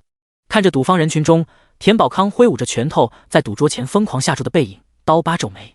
他正掀起帘，打算进去把他撵出来，旁边要饭的老头却笑了：“哟，都干这行了，还发善心？谁发善心了？他欠的钱还没还呢，老子凭什么让他进去玩？你们这行我还不清楚吗？”乞丐老头说着，右臂一伸，手腕处却没有手掌。他满脸可惜地看着自己手腕上本该属于手掌的位置，叹气道：“别说他欠的钱有人还，就算没人还，他拿着钱来赌，你也得让他进去啊。同样能得到这笔钱，你让他还账，你们两清；你让他玩，他照样还欠你的，而且会欠更多，还不上剁手呗。你倒是清楚，我能不清楚吗？”老乞丐嘿嘿笑了。说话的功夫，有人路过，往他碗里投了2文钱。他眼睛一亮，忙抖着破碗数了数里面的铜板，见够一注了，便起身挤开了赌方黑油厚亮的帘子，捧着碗步入了人声鼎沸田家村。万嬷嬷在门口一次又一次的张望，从深夜张望到黎明，从黎明张望到晌午。就在他担心自己儿子是不是出事了的时候，远远的田宝康的人影从天那边的村庄走了过来。他一脸颓败，喝得东倒西歪。“你这是怎么了？”万嬷嬷看他这样子，吓了一跳。他连忙伸手扶住自己的儿子：“你怎么了？怎么现在才回来？我交代你的事儿呢。”他们怎么说的？娘，差一点，就差一点。田宝康抱着头靠着墙根坐下，魔怔似的喃喃道：“明明一开始手气很好啊，明明一开始赢了那么多，怎么会忽然输了？怎么会输？怎么可能？”他质问了一会，又咒骂了一会，忽然想起了什么似的，猛地抓住了万嬷嬷的裤腿：“娘，你还有没有钱？你还有钱对不对？快再给我点！我能翻本，我能发财，我差一点就能发财了。你个畜生！”万嬷嬷狠狠地将田宝康一脚踹开。他看着自己儿子这人不人鬼不鬼，跟田虎强如出一辙的死样子，咬着牙转头，猛地冲进了厨房。随即他旋风般冲了出来，一只手死死按住田宝康的左手手腕，另一只手高高举起了菜刀。第75章，儿子还是女儿，怎么选？提着菜刀，他冲出来，死死地抓住了自己儿子的左手腕，高高举起了菜刀。就在菜刀即将落下来的一瞬，田宝康猛地一个机灵，他用尽全力狠狠蹬了万嬷嬷一脚，转身屁滚尿流地往院子里跑，边跑边大喊着让田虎强救命。爷爷的，喊这么大声想死啊！堂屋里，田虎强一拍桌子，昏昏沉沉地从椅子上站起来，他黑着脸活动着自己发酸的脖子，一边骂万嬷嬷竟然没把他扶到床上，一边往院子里走去。可刚一走到堂屋门口，他就被逃命而来的田宝康撞了个满怀。小兔崽子，你皮又痒了是吧？田虎强被撞得踉跄了一下，他一把拧住自己儿子的衣领，做事正要扇他，可田宝康却像是看见了救星似的，他连忙迅速钻到自己父亲身后，扒着田虎强的肩膀，惊恐地指着万嬷嬷大喊：爹，我娘疯了，她要杀我！啥玩意？田虎强迷瞪着眼睛顺着他的手指看去，正看见万嬷嬷举着刀杀气腾腾的样子，他吓了一跳，连忙往后躲，但被田宝康推着，一时竟躲不开。兔崽子！田虎强急得直骂，转身立刻把他一脚踹开，同时动作利索，合上了手边的门板。砰！万嬷嬷狠狠一刀砍在了门板上。他一遍遍回想着刚才田宝康为赌癫狂的丑态，回想着自己嫁入田家村以来当牛做马任劳任怨的过往，忽然感觉一切都成了泡影。他的容忍，他的希望，这一刻全都成了一场笑话。他拼了命生下来的儿子，他拼了命养活长大的儿子，竟然也成了和他爹一样的人，那他存在的意义是什么？给畜生生小畜生吗？不，万嬷嬷不甘心，他宁愿同归于尽，宁愿都死了算了。菜刀用尽全力，一下下砍在门板上，腐朽破旧的门板很快有了裂缝。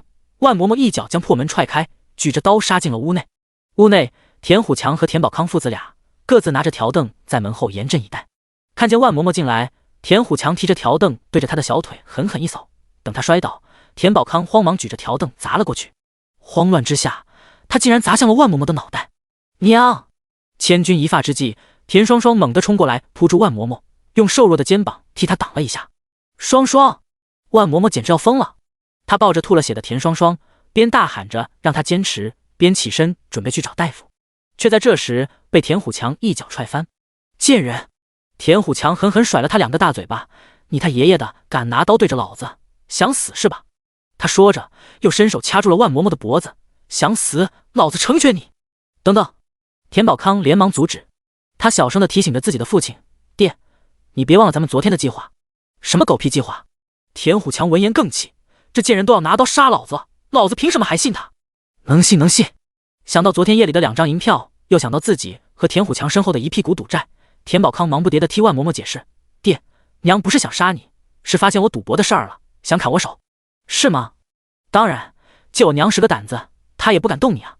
田宝康见自己父亲态度松动，连忙继续的拍马屁，他要是敢动你一下，不说官府，咱这村里的大叔大伯哪个能放过他？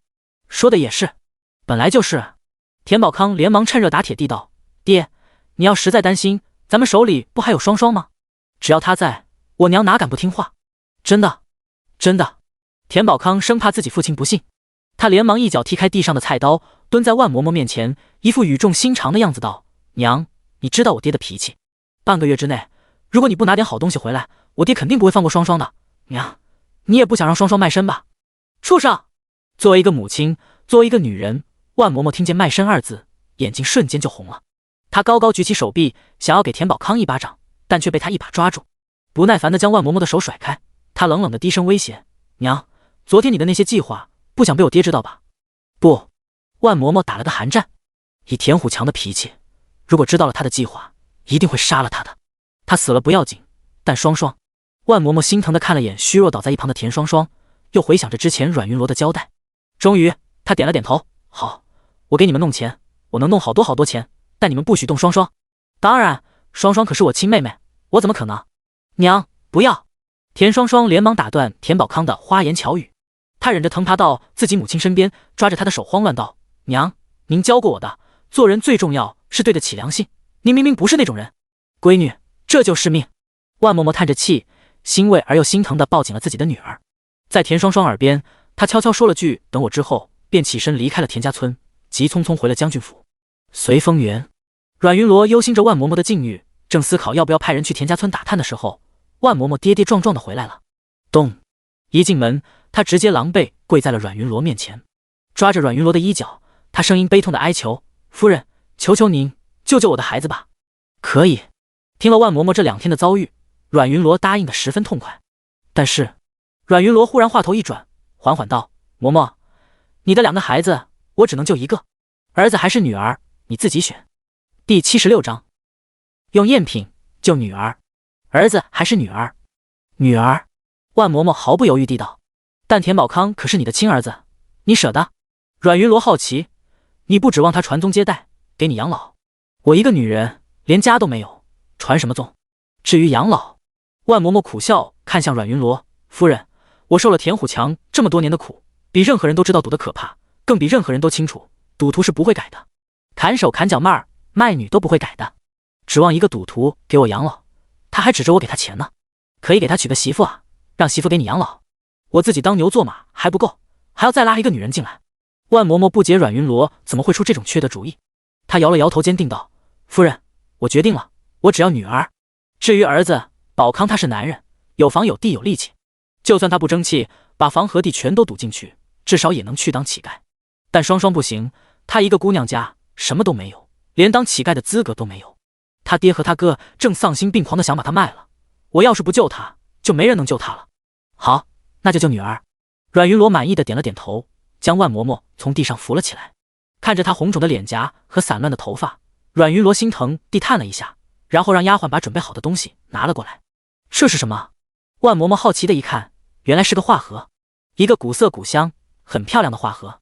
盒子上雕刻着美丽的花纹，镶嵌着漂亮的宝石和贝壳，一看就很上档次。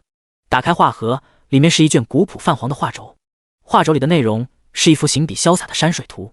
万嬷嬷看不懂图，但看着那图上的印章和印章上家喻户晓的名字，万嬷嬷知道这张图一定价值千金。而面对这价值千金的宝贝，阮云罗却道：“你把它拿回家吧，换你的女儿。”这怎么能行？万嬷嬷吓了一跳，她连忙摆着手推辞：“不行不行，这太贵重了，我不能要，这是假的。”阮云罗笑着打断：“是赝品。”什么？可这上面明明刻着章啊，萝卜章。阮云罗笑：“不信你闻闻，可能还有萝卜味呢。”真的？万嬷嬷竟还真闻了一下，倒是没闻出什么萝卜味，但却闻到了一丝淡淡的墨香，像新出炉的。确定这是假货，万嬷嬷心里松了口气，心里惦记着女儿，她利落地卷起画轴，迫不及待地跟阮云罗告辞：“那夫人，我这就回去把双双先带出来。”别急。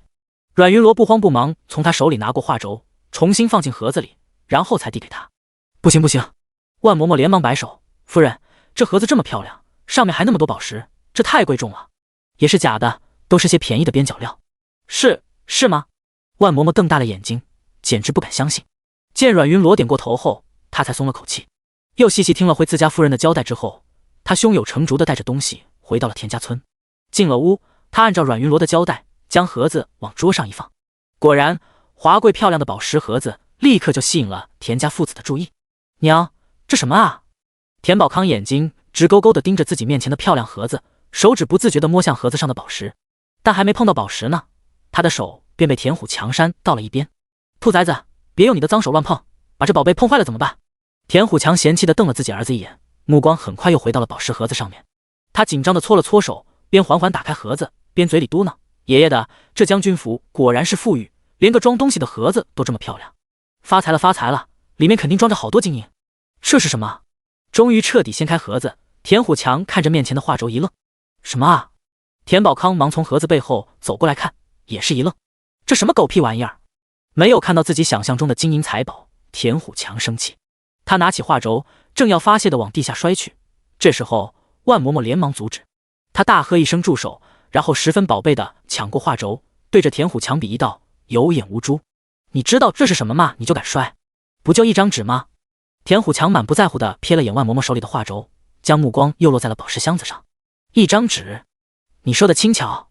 万嬷嬷嗤笑一声，将画轴递给田宝康：“儿子，既然你爹不稀罕，那这纸就给你吧，等以后你留着当传家宝。”传家宝？田宝康听见这话，心中一动。他到底读过几年书，知道相比于金银财宝，有时候名流字画可能更有价值。于是打开字画，他连忙看向落款，看见落款上的小章和章上的名字，他眼睛猛地就瞪大了：“这是真的吗？什么真的假的？”田虎强虽然不懂一张纸能有什么价值，但是见自己儿子这么惊讶，也知道肯定是好东西。于是他连忙将宝石盒子放在一边，急匆匆也过来看画轴。别碰！见自己老爹伸手就要过来摸，田宝康连忙阻止。爹，这可是古物，而且还是大师作品，价值连城的，你别给弄坏了。什么古物？明明就是一张破纸吗？田虎强切了一声，但到底还是没碰。什么破纸？这纸可比你那破盒子值钱多了。有了这纸，帽儿像都能买下来。帽儿像？听见这话，田虎强瞪大眼睛又看那纸。你说真的？这纸真这么值钱？如果是真的，那肯定值钱。田宝康犹豫，但就怕是假的。将军府还能有假的？万嬷嬷看傻子一样看向田家父子，你俩真是没见过世面，人家用那么贵的盒子装着的，能是个假玩意儿？说的倒也是。田家父子点了点头，想到将军府竟然随随便便就能拿出这么好的东西，两个人心里更加炎热，也更加的不满足起来。这时候万嬷嬷叹了口气，哎，将军府的库房里好东西都堆成山了，可惜。可惜什么？可惜我一个人搬不过来，要是有个帮手就好了。我去！田宝康自告奋勇，娘，我去帮你。不行。万嬷嬷摇头，我的关系都在后院，你一个男人不方便，那就让双双去。田虎强也出主意，双双她还得养病呢，累坏了怎么办？万嬷嬷满脸不同意，什么累不累的，一个小丫头片子，累个屁！见万嬷嬷不同意，田虎强反而更加坚定。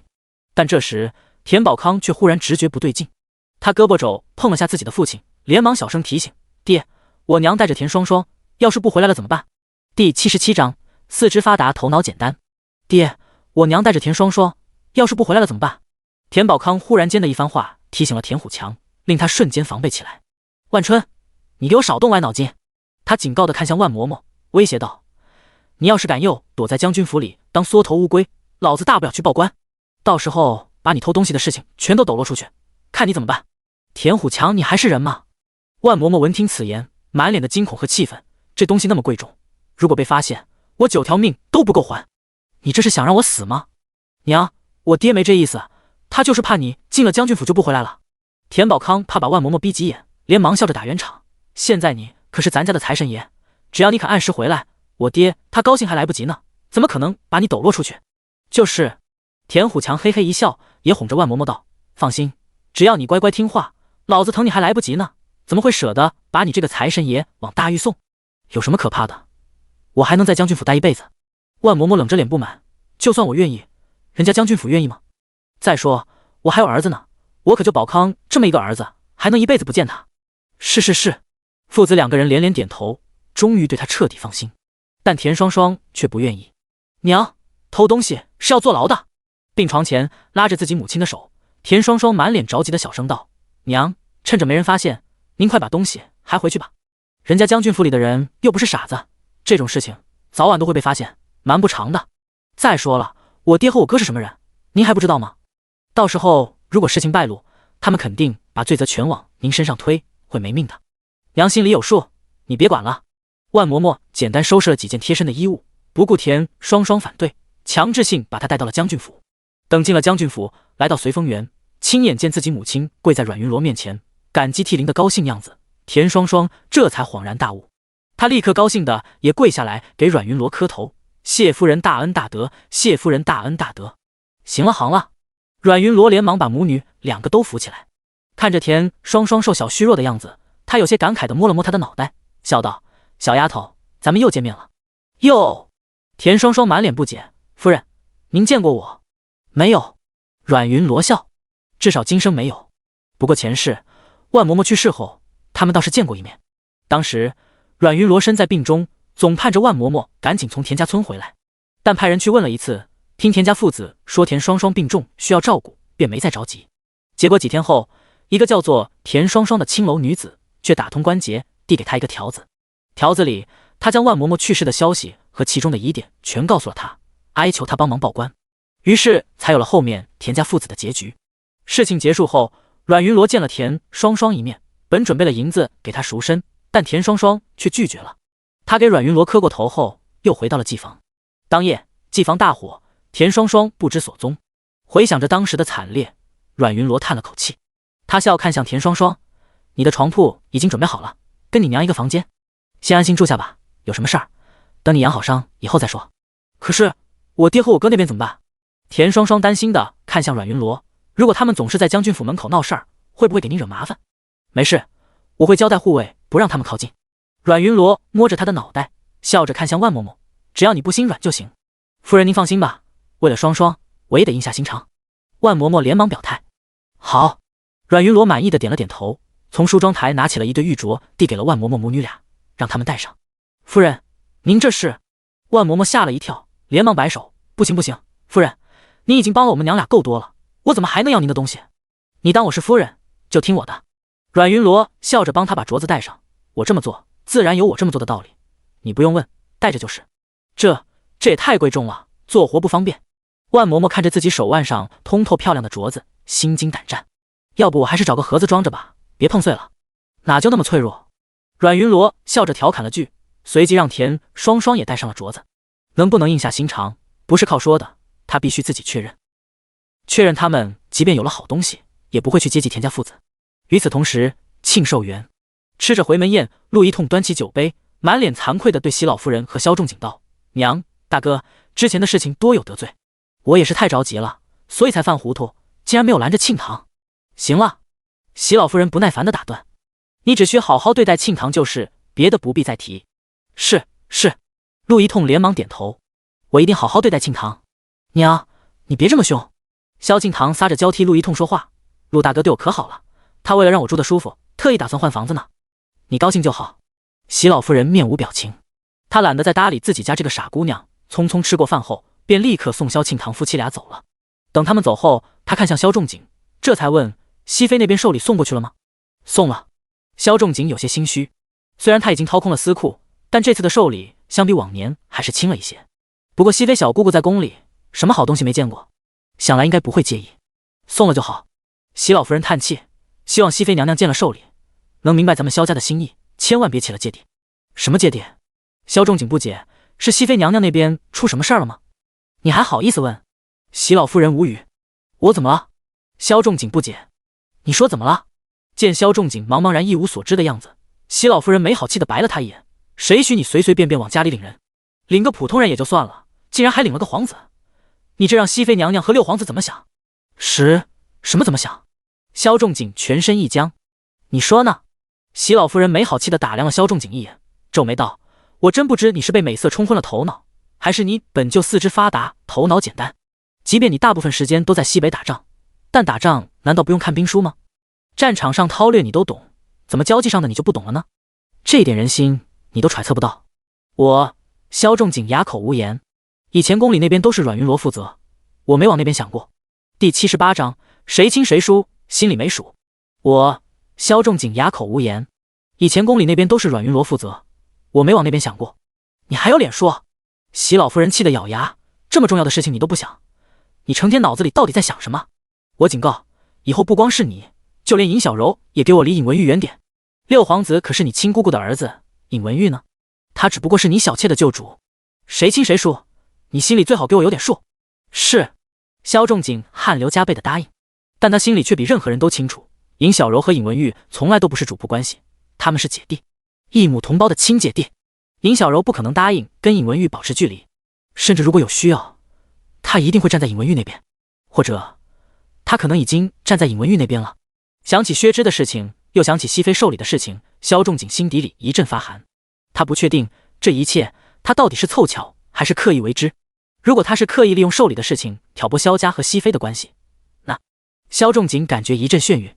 他开始怀疑尹小柔不做公主留在自己身边的目的，甚至他开始怀疑尹小柔起初救他，跟着他从西北来到京城的目的，还有赏秋宴上的事情，这一切真的全都是凑巧吗？萧仲景一遍遍质问着自己。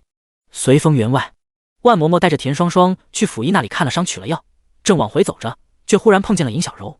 尹姨娘。万嬷嬷将田双双搂紧，有些警惕地看向尹小柔，笑着道：“今儿不是三小姐回门的日子吗？你怎么在这儿？没陪着？我来看看万嬷嬷。”尹小柔笑：“看我做什么？”万嬷嬷不解地皱眉，不明白尹小柔葫芦里卖的什么药，我有什么好看的？没什么，只是想来看看万嬷嬷现在过得怎么样。尹小柔说着，目光落在了万嬷嬷的手腕上，看着她手腕上的镯子，尹小柔眼睛一亮。他边说着好漂亮的镯子，边伸手便要去碰。镯子有什么好看的？万嬷嬷皱着眉，连忙将手腕缩到了身后。他本意是觉得镯子贵重，怕尹小柔一不小心给碰碎了，但没想到这番动作看到了尹小柔眼里，却换成了另外一层意思。心虚什么？尹小柔笑，胆子这么小，就别戴在手上啊。阮云罗还没死呢，你就不怕他看见？你才死了呢！万嬷嬷听他竟然在自己面前咒阮云罗，立刻回嘴。他气得想打人，简直搞不懂尹小柔这是在干什么，讨打吗？只不过当了个姨娘，拿了个管家权而已，竟然就敢跑到随风园门口来骂人，他疯了吗？别装了，这又没外人。看着万嬷嬷气愤非常的模样，尹小柔冷笑着不屑道：你看你这表面上忠心护主的样子，装得真好，但别人不知道你，我还不知道吗？现在整个将军府最想让阮云罗死的人，恐怕就是你吧？你胡说什么？万嬷嬷气得脸色涨红，恨不得直接撕了尹小柔，但看在尹小柔眼里，她这却像是恼羞成怒。嘘，小点声，把人引来了怎么办？尹小柔皱着眉，对他的嘴硬很不满。我劝你还是低调一点，别带着镯子到处招摇。要是偷东西的事情被发现，我可保不住你们。谁偷东西了？万嬷嬷气得脑子一片空白，终于忍无可忍骂了起来。你是不是脑子有病？大晚上的胡说八道什么呢？我万春行得正坐得端，不怕别人来说我，但你凭什么胡乱诬陷人？你有证据吗？就胡说，嘴还挺硬。尹小柔冷笑，你就不怕我告诉阮云罗？他如果知道这件事情，你猜会怎么对付你？你有本事就告！万嬷嬷又骂了句神经病，拉着田双双气冲冲便回了随风园。怎么了？随风园里看着万嬷嬷怒气冲天的样子，阮云罗惊讶，谁把你惹成了这样？还不是那个尹小柔？万嬷嬷憋着怒火，竹筒倒豆子似的，将刚才的情况全都说了一遍，然后愤愤不平地道：他说我偷东西也就算了，他竟然还咒您，他特意找你，然后说你偷东西。阮云罗并不在意什么咒不咒的，只是觉得奇怪，他怎么会知道偷东西的事情？难道夫人偷东西这事儿，该不会一开始就是他的主意吧？万嬷嬷顺着阮云罗的想法，惊恐道：莫非他跟田虎强是一伙的？偷东西，主意。田双双听见他们的分析，忽然想起了一件事情，于是连忙道：夫人娘，我爹和我哥曾经嘟囔过，偷东西的主意是一个大块头告诉他的，那个大块头会不会跟刚才的姨娘有关？大块头？阮云罗挖掘着自己脑海中的回忆，却并没有任何跟大块头有关的东西，将这件事情记在心底。他点了点头，应该就是尹小柔的手笔，除了他也没别人了。什么？万嬷嬷震惊，他出主意逼我偷东西，图什么呀？想撵走我？应该不是。阮云罗笑，他要是想撵走你，刚才就直接进来揭穿你了。他压下这件事，可能是想当做把柄。把柄？他要我把柄做什么？你说呢？阮云罗笑着，目光渐冷。他出主意逼你偷东西，如果你不肯，田家父子肯定不会放过你，甚至很有可能杀了你。如果你肯，那他就可以把这事当作把柄，胁迫你背叛我。无论如何，我都会失去你这个可信之人。既然他这么狠，阮云罗目光一冷，对万嬷嬷道：你明儿差人以尹小柔的名义去给尹文玉送点东西。第79章脂粉味的主笔。你明儿差人以尹小柔的名义去给尹文玉送点东西。什么东西？万嬷嬷好奇的同时又抠抠搜搜的不舍。夫人，咱们干嘛给尹文玉送东西？这也太便宜他了吧？放心，不是什么好东西。阮云罗笑着，翌日派人去杂货铺子买了根竹笔和一些廉价的脂粉。这是什么？看着被削成尖尖的竹子，万嬷嬷奇怪，这东西这么硬也能写字？当然可以。阮云罗说着，执笔将笔尖送到万嬷嬷面前。你看，这笔尖中间劈了一道，有刃性，上面还有个孔洞，正好可以储墨，让墨水顺着这道劈开的缝隙流下来。还真有。万嬷嬷伸手在笔尖处一按，果然笔尖便从中间多了条出墨的缝隙。她折服地看向阮云罗，赞叹道：夫人，您懂得可真多，只是见过罢了。阮云罗笑，前世尹小柔和萧庆堂交好的时候，曾经给萧送过一支这样的笔，说其实西北那边用不惯毛笔，用的都是这种竹笔。尹文玉既然在西北长大，想必也用不惯毛笔吧。阮云罗这样想着，让万嬷嬷端来了一小盆水，将廉价的脂粉全部倒进水里之后，他又将竹笔也泡了进去，将竹笔浸泡在脂粉水内整整一天。到了傍晚，阮云罗拿出竹笔擦干，让万嬷嬷差人以尹小柔的名义将竹笔送进了宫。慈宁宫，尹文玉又被罚了抄写，他一边奋笔疾书，一边正烦躁着手里的毛笔不好用，这时却忽然收到了宫外送来的一根竹笔。他大喜，将毛笔一扔，换上竹笔后，果然速度又提高了不少。往日直到深夜才能写好的功课，今日竟然早早的便完成了。完成功课后，他宝贝的将主笔放进了文具匣，剩下的时间又背了会儿明日的功课。将功课全部背完之后，才终于放心的在工人的伺候下沉沉睡去。翌日上书房，经过昨夜的努力，尹文玉再次被太傅提问时，果然对答如流。不错，玉皇子进步很大。太傅满意的点了点头，目光又落在了坐在尹文玉旁边的六皇子身上。见六皇子昏昏沉沉的样子，他不由皱眉，六皇子昨夜没睡好。不是。面对向来严格的太傅，六皇子连忙摇头。他强撑着精神听课，同时心中暗自奇怪，尹文玉身上怎么总有一股脂粉味儿，味道昏昏沉沉，闻着让人恶心。强撑着直到散学，等太傅离开以后，他不耐烦地踹了踹尹文玉的桌角。喂，你一个男子身上怎么那么重的脂粉味道？什么脂粉味儿？尹文玉皱着眉警惕地看向六皇子，你别胡说八道。谁胡说了？六皇子不满，他的鼻子向来灵敏，怎么可能认错？怎么了？怎么了？什么脂粉味儿？旁边其他的皇子和伴读闻言围了过来，都是10来岁的年纪，正是爱凑热闹的时候。他们一脸好奇地看向六皇子，你刚才说的什么脂粉味儿？这可是上书房，怎么可能会有脂粉味儿？怎么不可能？接连被质疑，六皇子不满，我的鼻子你们又不是不知道，我就是闻到脂粉味儿了，而且还是特别难闻的脂粉味儿，给我熏的，我今儿在课上昏昏沉沉的，就是因为这股味儿，是吗？听六皇子说的这么肯定，众人忍不住也抽动鼻翼，在空气中仔细去闻。果然，在尹文玉附近闻到了一股淡淡的脂粉香味儿。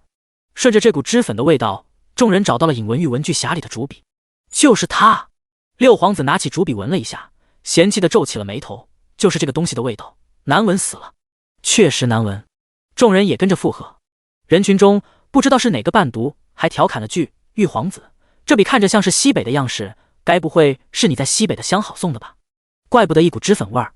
众人哄笑，你们胡说八道什么呢？尹文玉羞恼地抢过主笔，这是我姐送的。你姐？众人不明所以，你还有个姐姐？你说的那个姐姐，该不会是我萧表哥的小妾吧？六皇子比旁人知道的到底还是多了一点，他有些嫌弃地看向尹文玉，你虽然出身乡野，但好歹也是父皇的儿子，竟然认一个小妾当姐姐，是萧家的那个小妾吗？众人好奇，听说那小妾前阵子先是闯进了花薇薇的包厢，后又差点害死惠国夫人的小孙子，还跟萧家二少爷不清不楚的，想来不是什么省油的灯。你们胡说！听见自己的姐姐被众人奚落，尹文玉脸色涨红，人家说的不都是实话吗？你急什么啊？提起尹小柔和萧家的关系，六皇子本就警惕，又见尹文玉这么着急，他更觉得奇怪，于是上下打量尹文玉一眼，他意味深长的忽然问：你跟那个所谓的小妾姐姐，该不会也有一腿吧？你放屁！尹文玉听见这话，勃然大怒，他挥起拳头，照着六皇子便打了过去。你敢打我？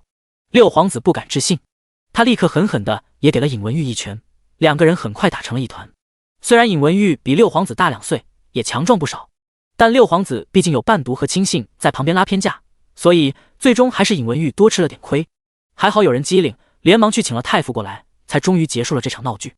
平乐宫，熹妃正望着萧家送来的寿礼沉思，这时候六皇子气冲冲的回来了。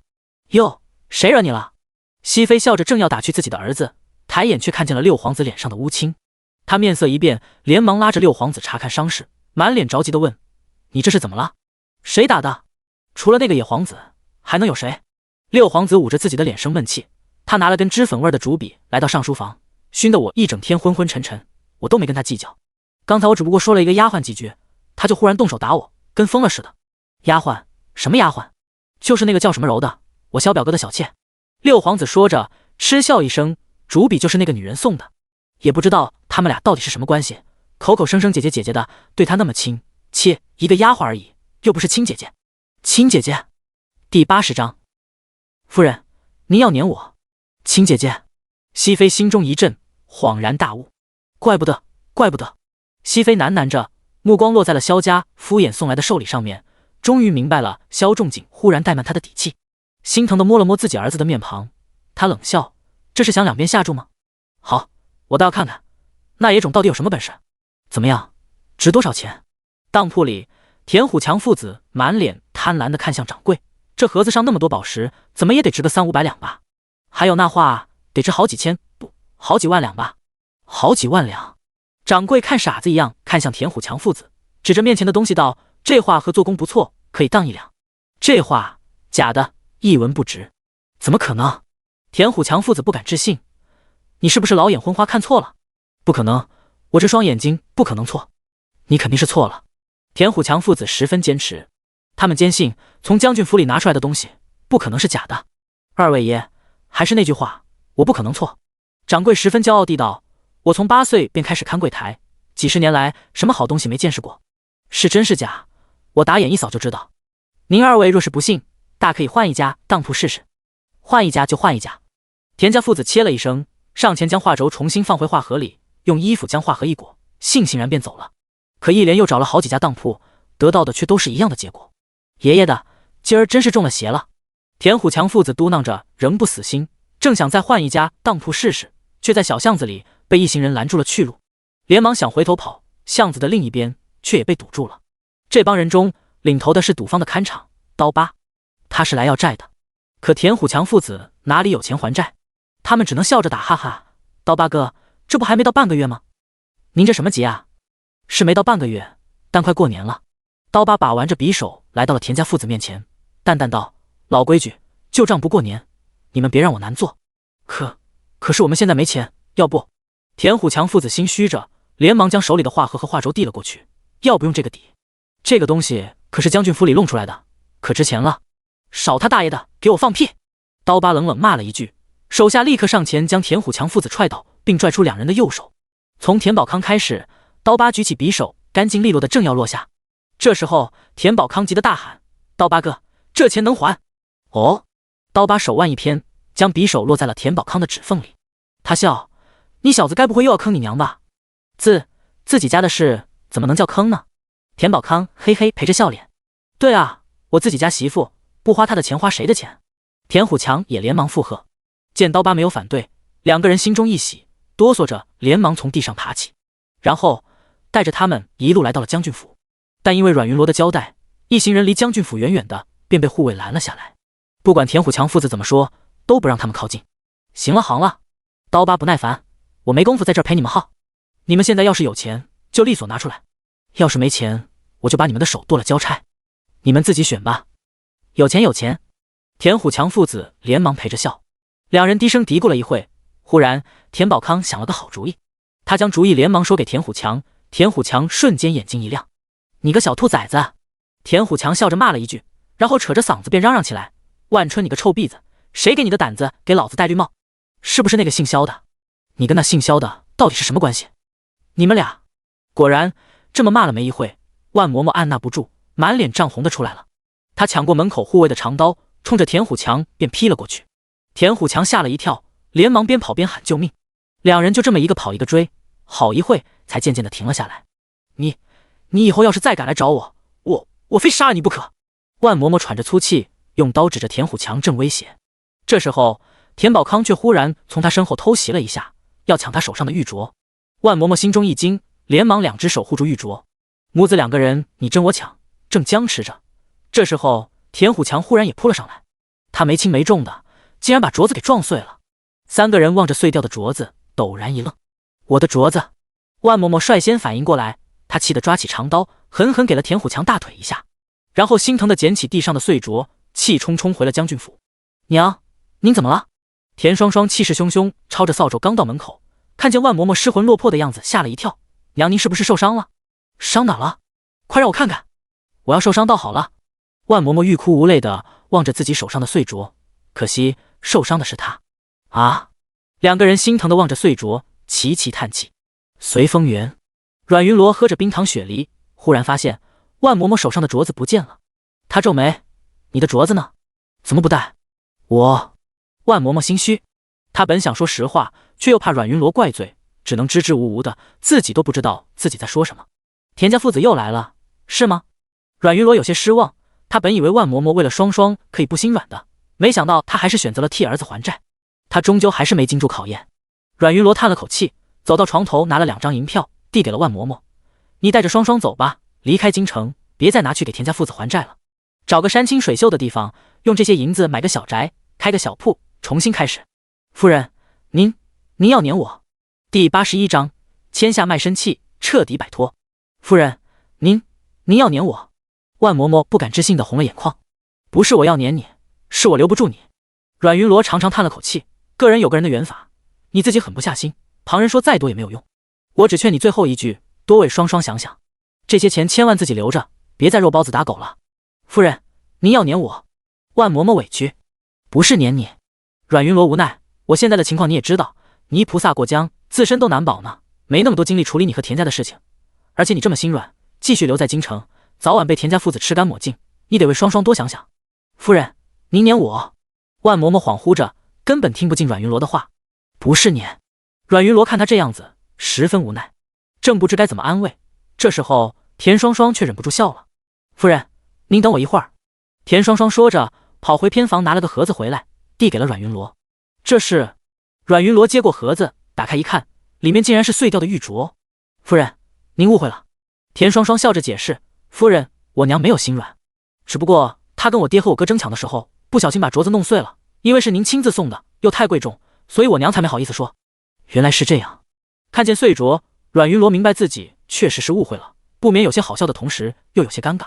他笑着拍了拍万嬷嬷的肩膀，安慰：一个镯子而已，碎就碎了，有什么好不能说的？现在倒好，弄得我反倒要给你赔罪了。不，万嬷嬷连忙摆手，有些别扭地道：赔罪倒不用，就是夫人您别撵我就行。你只要不心软，我撵你做什么？阮云罗笑：夫人您放心吧，我不是糊涂虫。万嬷嬷连忙解释：以前我替田虎强还债，是因为当时双双和田宝康年纪小，我怕债主伤害他们，但现在宝康成了那副样子，田家村我也不打算回去了，我还管他们做什么？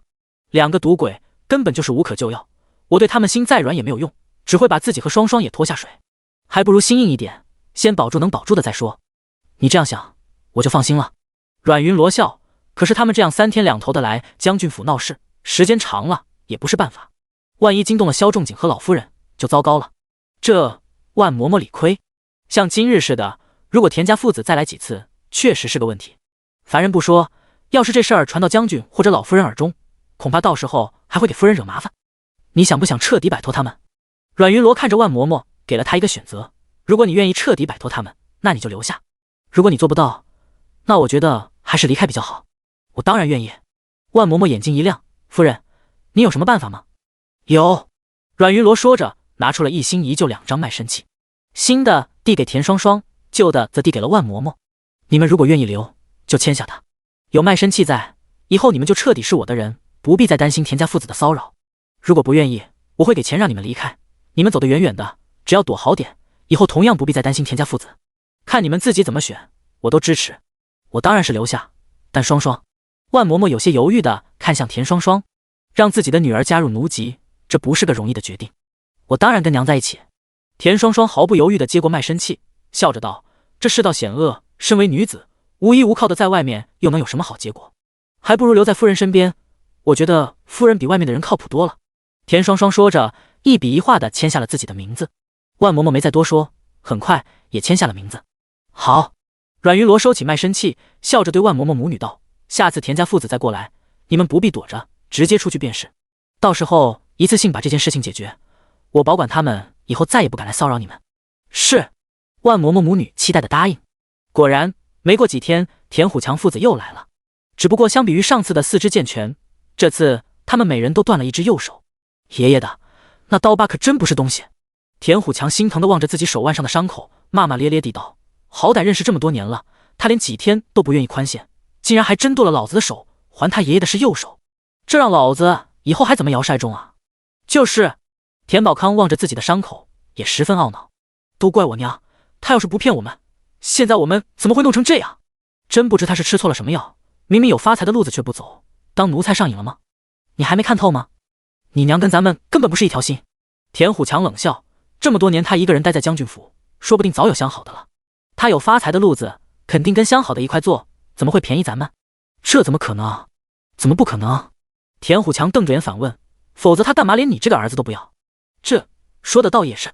田宝康烦躁地抓了抓头发，那爹，咱们接下来该怎么办？哼！田虎强抬头冷冷地看向将军府，他既然想当缩头乌龟，那咱们就掀开他的丑事，让他在将军府里待不下去，等他被这府里撵出来，到时候看我怎么收拾他。说着，他站定，冲着将军府便开始不干不净地骂了起来。这次万嬷嬷母女很快便出来了，只是身后还带着一群气势汹汹的护卫。第82章，狗咬狗。果然，没一会，万嬷嬷母女便出来了，身后还带着一群气势汹汹的护卫。看见田虎强父子，护卫们立刻冲了上来，拎着棍子，一人敲断了他们一条腿。啊！田虎强父子抱着腿哀嚎，他们痛得在地上打着滚，直喊救命。待疼痛缓和了些，又开始面目狰狞的威胁：“老子要告你们，老子要上官府告你们，去告吧！”万嬷嬷看也不看田虎强，目光在田宝康的断腕上扫了一眼，本想说些什么，却又住了嘴，手一挥，将两人往小巷子里一扔，便带着人离开了。翌日，果然他和田双双收到了官府的传唤。害怕吗？将卖身契递给他们。阮云罗笑：“丁吉已经给你们都办好了，用不用我差人跟官府那边再打个招呼？”不必了，夫人。万嬷嬷有些不好意思，这事儿已经够麻烦您了，剩下的我和双双能解决，您放心吧。阮云罗点了点头，笑着让他们去了。官府县衙，田家父子断着腿，可怜巴巴地瘫跪在地上。两人苦着脸大喊一声青天大老爷，便指着万嬷嬷开始告状。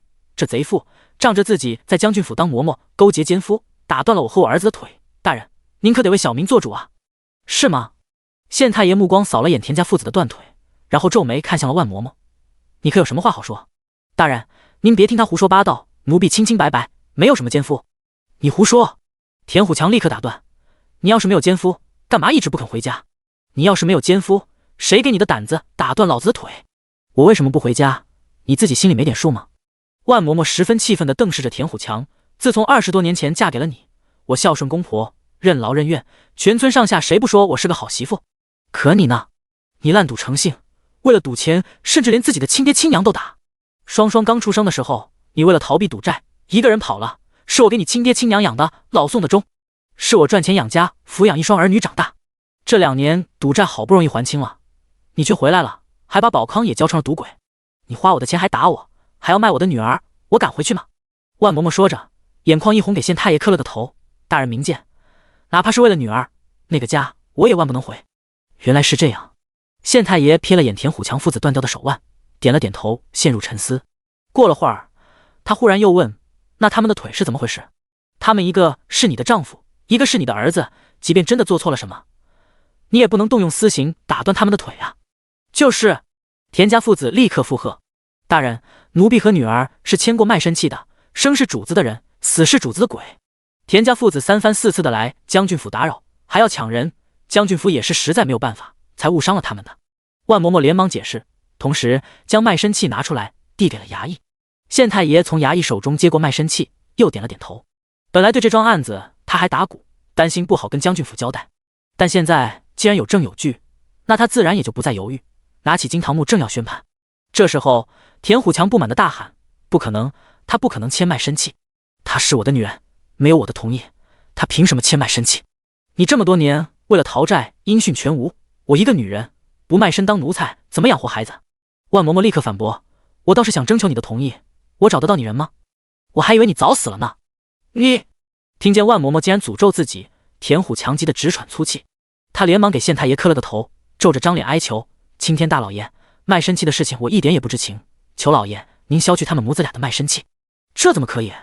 县太爷捋了捋胡子摇头：“人家将军府买人，那可是正儿八经花了钱的，若都跟你似的，一不满意就要消气，这天下岂不乱套？”老爷，田虎强着急的还要再说，但这时候县太爷却没了耐心，他一敲金堂木，警告过田虎强父子不许再骚扰万嬷嬷母女之后，便结束了这桩官司。一瘸一拐地走出县衙，田家父子又是憋屈又是生气。“你们等着！”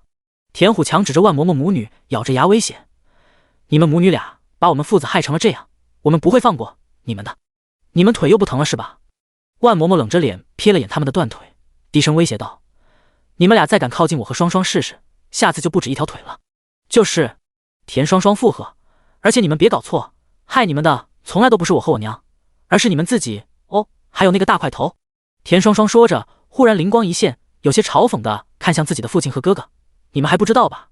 那个大块头其实是将军府里尹姨娘的人。那个尹姨娘，她早知道我娘有卖身契，她是故意利用你们呢。不过谁让你们蠢呢？被人家卖了都不知道。”什么？田家父子面面相觑，知道自己被人涮了，两个人怒不可遏，当天便跑到将军府门口又骂了起来。只不过这次骂的却是尹小柔。龙烟阁，姨娘，门外有2个姓田的人正在骂您，这怎么办啊？什么？尹小柔一头雾水，他们骂我什么？他们……石榴有些紧张的咽了咽口水，他们骂的可脏了，说您是贱人，勾结什么大块头害他们，不得好死。够了！尹小柔面色一沉，下令道：“给我立刻把他们撵走，立刻！还有，给我备车，我要出去一趟。”是。石榴连忙小跑着离开。没一会，将田家父子撵走以后，尹小柔急匆匆便出了将军府。随风园笑声阵阵：“夫人，您是没听见，我爹和我哥把那个尹姨娘骂得可狠了。”田双双捂着嘴偷笑，眼睛狡黠的弯起。那个尹姨娘，她现在肯定要气死了。活该，谁让她先欺负咱们？万嬷嬷大感痛快，正好让他们狗咬狗。谁说不是呢？阮云罗笑笑，目光闪过一丝期待。他很好奇，那个大块头为了尹小柔能做到什么地步？敢杀人吗？如果他能直接杀了田家父子就好了。第83章佛像变邪像。将军府外茶楼包厢，今晚可以吗？尹小柔有些着急地看向夏荷，田家父子多嘴多舌，不能再留了。放心吧。夏荷点了点头，田家父子那边我自会派人处理得干干净净，你不必操心。倒是你一个人在将军府里多多小心，多防备着点那个姓阮的。从萧之和田家这2件事，我总觉得他没那么简单。我知道了。尹小柔有些烦躁地抿了抿茶，我没想到万嬷嬷母女竟然签了卖身契，怪不得他们那么忠心。不过你放心，签卖身契有签卖身契的弱点，我会想办法随机应变，你心里有数就行。夏荷喝着茶，叹了口气，看向了皇宫的方向，也不知道文玉怎么样了。你待在将军府都这么难过，他一个待在皇宫，恐怕更不好受。他待在慈宁宫，应该不会出什么大事。只是……尹小柔叹了口气，眼中露出心疼的神色。只是别的皇子都是在皇宫长大，有娘亲有母族，他就一个人，还是从西北回来的，怎么可能不受委屈？你放心，咱们在皇宫里的人会尽快想办法跟他联系。总说尽快，这都多久了？他待的是慈宁宫，铁桶一块，这才多久，哪是那么容易就能混进去的？唉，尹小柔叹气，他望着皇宫的方向，心中总隐隐有种不祥的预感。皇宫，慈宁宫，在身边奴才的建议下，尹文玉投皇太后所好，也在隔间供了个佛像，日日焚香叩拜。主子，这佛像都供了这么多天，您打算什么时候让皇太后知道？边伺候着尹文玉上香，小李公公边有些好奇：主子，您怎么不跟皇太后一样，也用檀香啊？用檀香多好，皇太后见了肯定高兴。你这是什么话？尹文玉有些不满地看向身旁的小李公公，一本正经地道：我供佛像是求内心安静，又不是只为了讨好皇祖母。你这样说话，不仅不尊重佛祖，也是对皇祖母的不敬，以后不许再这样说，知道了吗？奴才知罪。小李子连忙跪下来请罪。知罪就好。尹文玉点了点头，心想这小李子能想到供奉佛像的主意，的确是有些小聪明，但也只是小聪明罢了。他要是真聪明，就不该催着他到皇太后面前邀功。姐姐曾说过，越是想要的东西，越不能被人看出来，被人看出来就掉价了。得找机会让他们自己发现。而今天恰恰就是个好机会。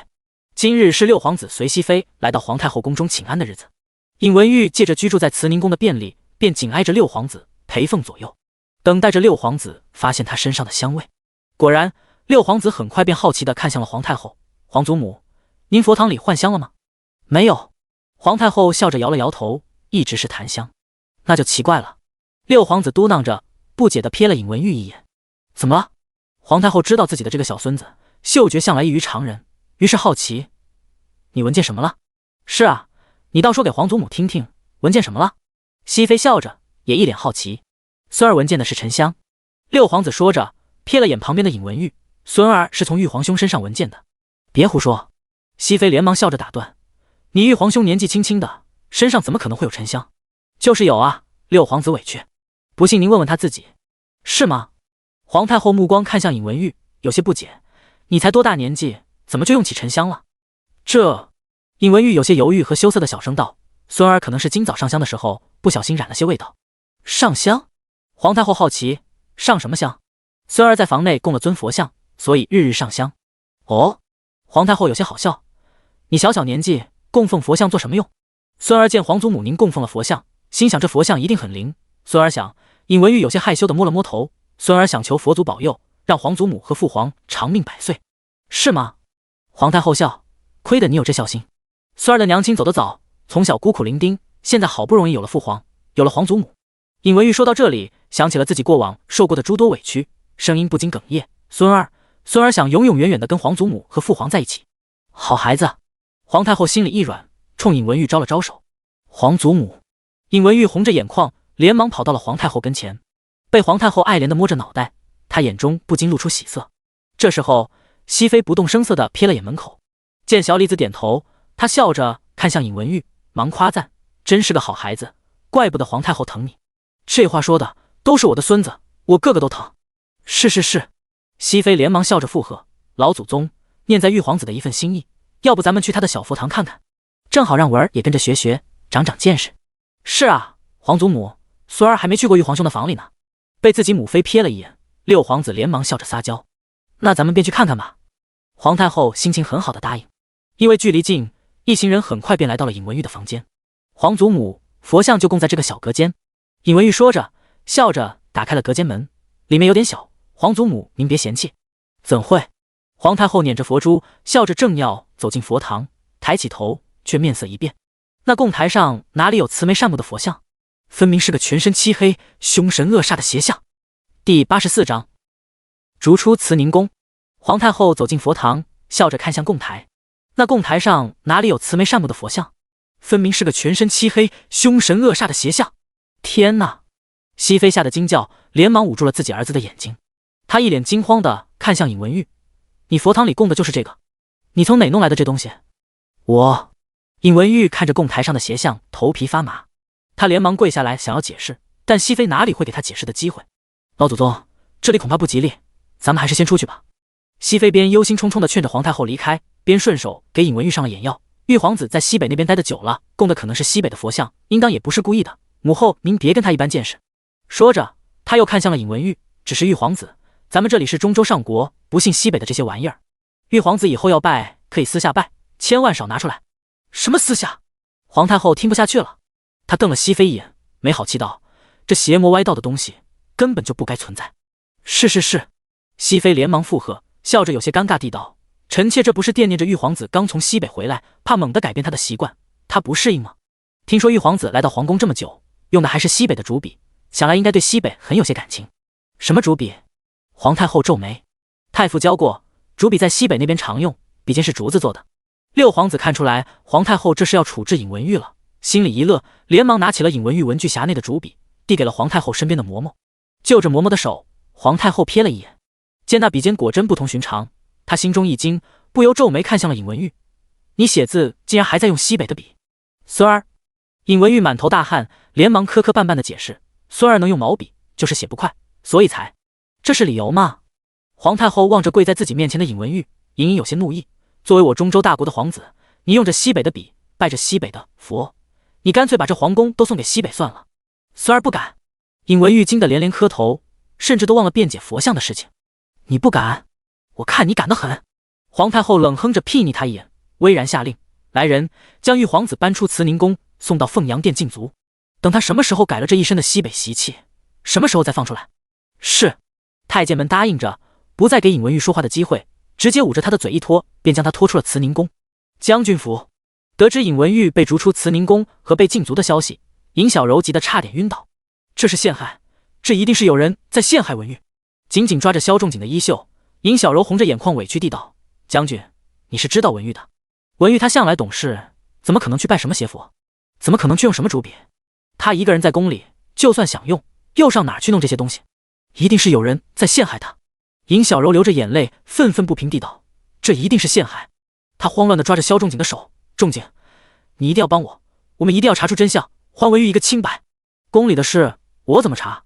萧仲景皱眉，觉得尹小柔简直是疯了。当时熹妃娘娘不也在吗？你帮我问问熹妃娘娘好不好？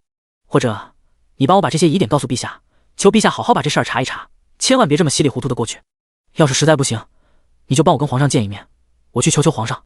你去见皇上？萧仲景皱眉：“你以什么身份去见？”我……尹小柔被当头一棒，张着嘴说不出话来。他不敢置信地看向萧仲景，忽然发现他竟然一直在皱着眉头，脸上甚至露出了不耐烦的表情。“仲景，你这是怎么了？”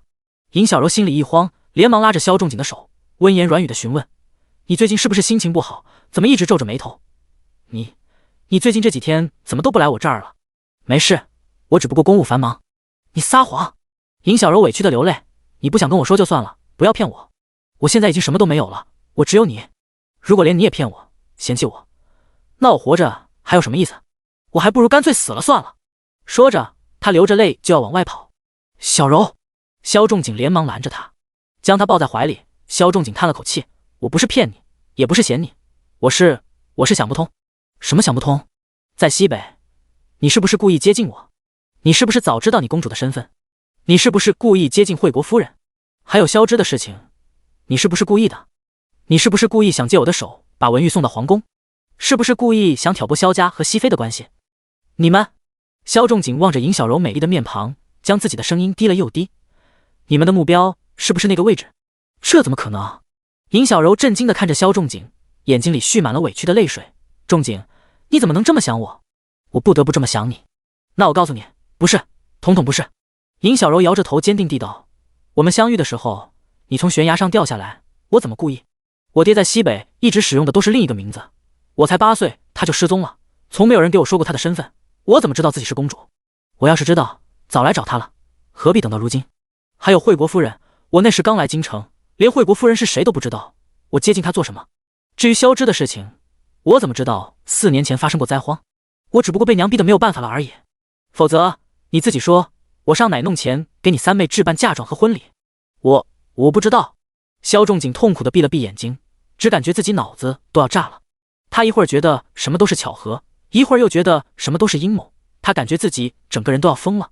他无法面对尹小柔的眼泪，也不敢再面对尹小柔的眼泪，于是竟然夺门而出，逃了。漫无目的的在将军府转了一圈，最终他竟然来到了随风园。第85章，还没脚趾头聪明。萧仲景漫无目的的在将军府转了一圈，最终竟然来到了随风园。将军得知了萧仲景往随风园这边过来的消息，万嬷嬷急忙在门口把他拦住。他行了个礼，将军，您怎么忽然来了？我不能来。萧仲景皱眉，我做什么还得给你汇报？这倒不是。万嬷嬷笑着赔罪，只不过自从夫人病了，您确实一直也没来过，冷不丁一来，倒真让人有些不适应。要不将军您还是回去吧，夫人现在大病未愈，万一不小心把病气过给您，就不好了。多嘴。萧仲景不耐烦地瞥了万嬷嬷一眼，直接便进了屋。但奇怪的是，屋内的摇椅上却并没有阮云罗的身影。是谁？内室的床幔后，阮云罗虚弱的声音传来。床幔里，他半倚着在床头，不紧不慢地用妆粉将面庞抹得惨白，同时从抽屉里拿出了个药囊放进怀里，又咳了2声，才幽幽怨怨地问：是将军吗？是我。走入内室，闻见淡淡的草药味道，又听见阮云罗虚弱的声音，萧仲景心下一软。他边问着你的病怎么样了，边伸手便想撩开袖帘。别！阮云罗连忙虚弱地制止，又咳了2声，才一副自卑而又哀怨的样子道：将军，我现在的这副样子，不想被你看见。这有什么的？萧仲景心中更软，他连忙边安慰着我不嫌弃，边撩开了床幔。昏暗无光的床幔内，阮云罗面色惨白，一脸病气地看着他，一张口刚说了句将军，便又剧烈地咳嗽起来，像是要把肺给咳出来似的，看着瘆人。萧仲景皱了皱眉，连忙放下帘子，有些尴尬的将手放在唇边轻咳2声之后，他劝道：别激动，你不让我看，我不看就是了。床幔内，阮云罗的咳嗽声渐渐停止，他冷笑，这萧崇景还是老样子，嘴上说着不在意，其实心里嫌弃的要死，装都不会装。你别乱想。听阮云罗在床幔内不出声了，萧仲景莫名有些愧疚，他不满意自己刚才的表现，于是变着法子想夸阮云罗几句。以你如今的年纪，能保养成这样，其实已经很不错了。你不能总跟小柔那种小姑娘比，她才多大？是啊，30-40岁的人了，得多无耻才能觊觎人家年轻小姑娘的青春美貌？我不是这个意思。萧仲景皱眉，总觉得阮云罗话里有话似的，听着让人别扭。所以你来找我有什么事吗？阮云罗不耐烦跟他继续兜圈子，直接道：我累了，需要休息。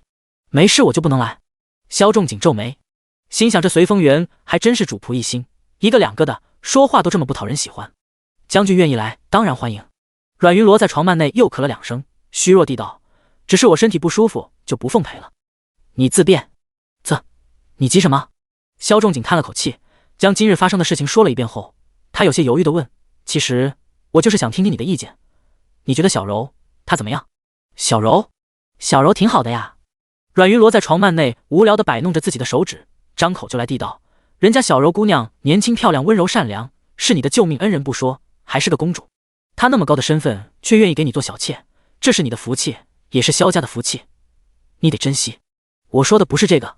萧仲景很有压力地皱了皱眉，他叹了口气，尝试着跟阮云罗探讨：“你不觉得这一切都太巧合了吗？我掉下悬崖，立刻就被人救了，救我的人还是个公主，而且这个公主还不知道自己是公主。还有她推圣根落水那件事，如果没有被发现，她不就成了惠国夫人的救命恩人了吗？还有萧之，她为什么偏偏要动熹妃娘娘的那笔支出？你怎么会这么想？”阮云罗惊讶，他仿佛是听见了什么不可思议的言论似的。“将军，你怎么能把小柔姑娘想得这么坏？她可是你的救命恩人啊，她可是公主啊，她今年才18，一个小姑娘而已，而你都快40了，一个30-40岁饱经沧桑的中年男人，你说你被一个单纯善良的18岁小姑娘算计，你觉得这合理吗？而且你为什么要污蔑小柔姑娘？虽然从远处看，确实圣哥是被小柔姑娘推下的，但万一她是想拉圣哥呢？万一她是不小心绊倒了才推了圣哥呢？你又没在现场，怎么能妄下断言？”萧仲景无言以对。我不希望再听到你说这种话，你这样会让我觉得你是个背信弃义、朝三暮四、无理取闹的男人。床幔内，阮云罗靠在床头扒拉着手指，严肃地说着，一副语重心长的样子教育他：“你说文玉在宫里出事了，其实这种时候，你更应该好好安慰小柔姑娘，呵护小柔姑娘，而不是像这样怀疑她、臆测她，让她难堪。”“我知道了，知道了。”萧崇景心烦意乱地打断阮云罗，不耐烦他继续再提醒小柔。萧仲景换了个话题，问起了熹妃娘娘的事情。“我经常不在家，宫里熹妃娘娘那边一直都是你在联系，以你对她的了解，她会介意寿礼和文玉的事儿吗？”“会。”这个问题，阮云罗倒是答得痛快。其实，但凡长了个脑子的人，用脚趾头想想，也不至于问出这种问题。为了那个位置，从古至今，多少人打得头破血流。六皇子身在其中，本就因为年纪偏小有点吃亏，偏偏萧仲景还要送进去一个，年纪还比六皇子要大2岁。这被自己的亲侄子被刺，熹妃不气死才怪了。那你为什么不提醒我？”一听阮云罗回答的这么干脆，萧仲景立刻就急了：“你既然知道，那就该早说啊！这么重要的事情，你怎么能现在才说？你是想害死我是吧？”第86章，你既然想动我娘的嫁妆，那你为什么不早提醒我？萧仲景劈头盖脸的质问。“我怎么晓得？你连这都不知道？”床幔内，阮云罗倚靠在床头翻了个白眼。“再说了，早你也没告诉我玉皇子的真实身份啊，我上哪儿提醒你去？”萧仲景，那你过后也该劝劝我呀。你是一家之主，你决定的事情自然有你自己的道理，我怎么好随意辩驳？阮云罗委屈无聊的掰了掰手指，我还以为你打算两边下注，或者干脆转而支持玉皇子呢。萧仲景欲哭无泪，捂着额头，只觉得阮云罗愚蠢。我就算两边下注，也不会选他啊。他一个西北回来的，年纪小不说，在宫里、在宫外、在朝堂都没有任何根底。我疯了，我下注他。我有自己的亲姑姑，有自己的亲表弟，我下注他做什么？那你为什么把他往宫里送？萧仲景深吸一口气，用力捶了捶自己的脑门，后悔的恨不得把自己的脑浆子都捶出来。原来你不是想支持他啊？阮云罗一副恍然大悟的样子，我还以为你为了报答小柔姑娘的救命之恩，打算帮他们姐弟俩一把呢。而且你跟小柔姑娘可是真爱，真爱面前，姑姑算什么？你糊涂！萧崇景气，小柔要是能恢复身份也就罢了，以后她要是成了长公主，整个萧家都能名正言顺的跟着沾光。但她现在只是个小妾，日后即便玉皇子，她也不可能把一个小妾认作姐姐，她甚至会成为她的污点。可你们是真爱啊，真爱还要计较这些吗？阮云罗撇了撇嘴，不解地问。况且她对你还有救命之恩，难道这份恩情不该回报吗？萧仲景，别再提那4个字。阮云罗，哪4个字？救命之恩吗？你给我闭嘴！萧仲景气得咬牙，他深吸一口气，怒气不争地骂：你都多大年纪了，还张口真爱闭口真爱，张口救命之恩闭口救命之恩的，你不觉得这种话可笑吗？你以为你还小呢？可这不都是你自己说过的吗？床幔内，阮云罗委屈地翻了翻白眼，我只是觉得你说的话很有道理而已。而且经过这场大病，我觉得这些话更有道理了。我们不该那么物质，那么现实，我们该怀有感激之心，爱人之心，要拥抱美好。行了行了，你等会再拥抱。萧仲景不耐烦地举起手，叫停了阮云罗的感性倾泻。你现在别的都不用想，你就给我想一个办法，告诉我怎么样才能够消除萧家跟熹妃娘娘的嫌隙。方法？阮云罗想了想，笑着问：送礼可以吗？可以是可以，但这些年来，我大多数时间都在西北，娘更是基本待在普羽山，全家只有你跟熹妃娘娘交道的多。你得告诉我，她喜欢什么，省得又白做功夫。这还用问吗？阮云罗毫不犹豫地给出答案，点翠头面、象牙雕件、苏绣缂丝，只要是好看的、精致的、昂贵的，你尽管买就是了。熹妃娘娘统统喜欢，就没有便宜点的。萧仲景听着阮云罗报出来的东西，心里一阵滴血。熹妃娘娘的身份，她会喜欢便宜的东西？阮云罗反问：熹妃娘娘在宫里什么好东西没见过？便宜的东西，你送得出手吗？你就算送得出手，熹妃娘娘也看不上眼啊。不如不送，贵又不代表好。萧仲景不甘心，再说了，送礼送的是心意，价格哪有那么重要？将军，你是想消除嫌隙，还是想扩大嫌隙？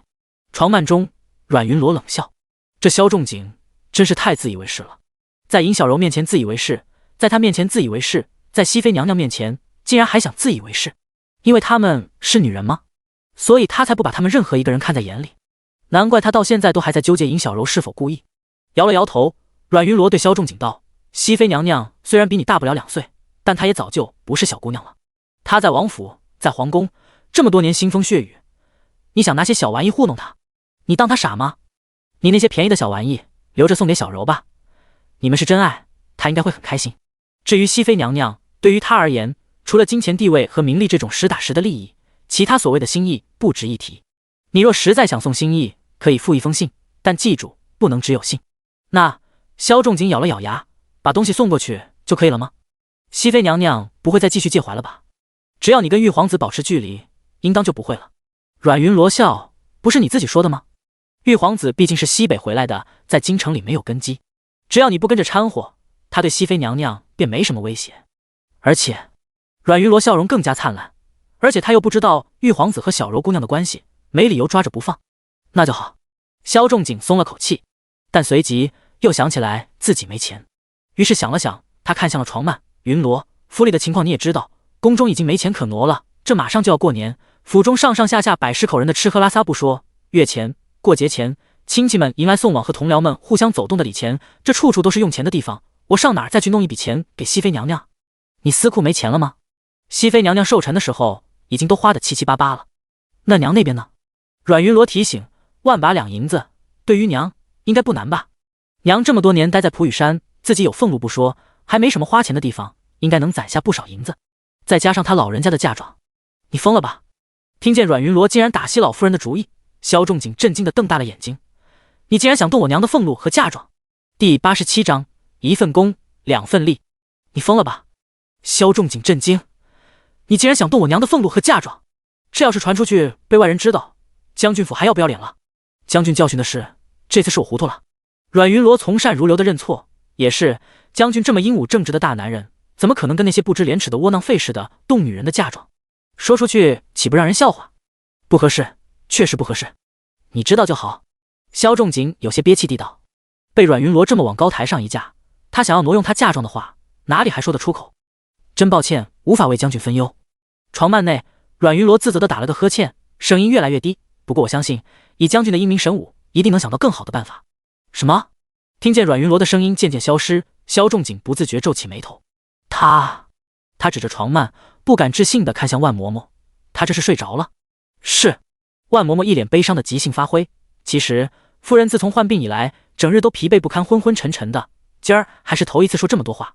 将军，这也就是您，换了其他人，夫人断不会如此强撑。是吗？当然了，将军。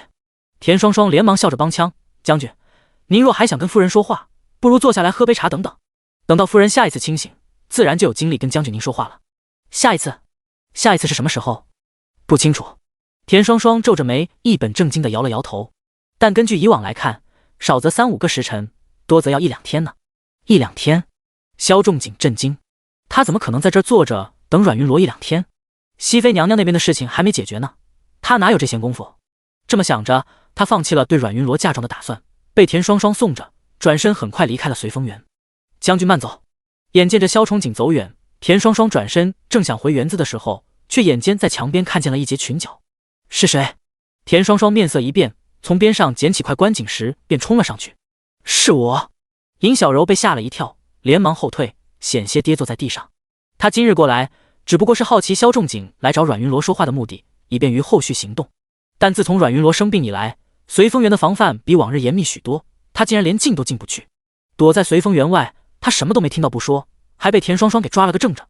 尹姨娘看见是尹小柔，田双双掂着关景时惊讶：“你这么鬼鬼祟祟的来随风园做什么？你想偷听？”“当然不是。”尹小柔连忙否认：“我是想来看看夫人而已。”“看夫人？”田双双笑：“那好，我现在就去通报。”“别！”尹小柔连忙拉住田双双：“还是别打扰夫人了。我只是想问问夫人的情况，知道夫人没事，我便放心了。”“那你想问什么？”田双双好奇。“我想……”尹小柔正要说话，忽然瞥见了田双双手腕上的镯子，她皱眉：“你怎么还戴着这镯子？不怕被夫人发现？这有什么好怕的？”田双双说着，心中忽然一动，她嗤笑一声，一副不以为然的样子，道：“夫人都病得下不来床了，她哪还顾得了这个？她病得这么重。”尹小柔心中一喜，望着田双双手腕上的镯子，她想了想，将自己腰间的玉佩扯了下来，递给了田双双，哄着道：“双双，这个给你，你告诉我刚才将军和夫人说话的内容，好不好？”“那你想知道那一部分内容？”田双双接过玉佩，宝贝似的将玉佩系在自己腰间，她满意的晃了晃：“将军和夫人说的话多了去了，我哪能全都记住？”“内容？”尹小柔犹豫着想了想：“只要是与我有关的，与宫中有关的，都可以。”“那可就多了。”田双双抱着胳膊，绞尽脑汁的想了一会，在尹小柔期待的目光中，她忽然叹气：“可惜我刚才一直在打瞌睡，所以现在什么都想不起来。”“一点都想不起来？”“一点都想不起来。”田双双苦恼的叹了口气，对尹小柔道：“园子里还有活呢，要不我先回去，等什么时候想起来了，我再去找你呗。”“哎，你等等！”尹小柔一把拉住田双双，皱眉道：“你该不会是在玩我吧？你有什么好玩的？”田双双撇了撇嘴，一副不开心的样子，就要去扯自己腰间的玉佩。“你要是不信我，那这玉佩还给你算了，破玉佩，谁稀罕啊？”“不必。”尹小柔连忙止住他的动作，压住心中的恼意。他想了想，笑着对田双双道：“其实夫人病得这么重，你有没有想过，万一她到时候你怎么办？”“什么怎么办？”“据我所知，你可是签了卖身契的。”尹小柔意味深长地看向田双双，傲然道：“你也知道，将军府现在的管家权在我手里。如果真有那么一天，你和你娘，乃至于整个随风园内的所有人都将由我发配。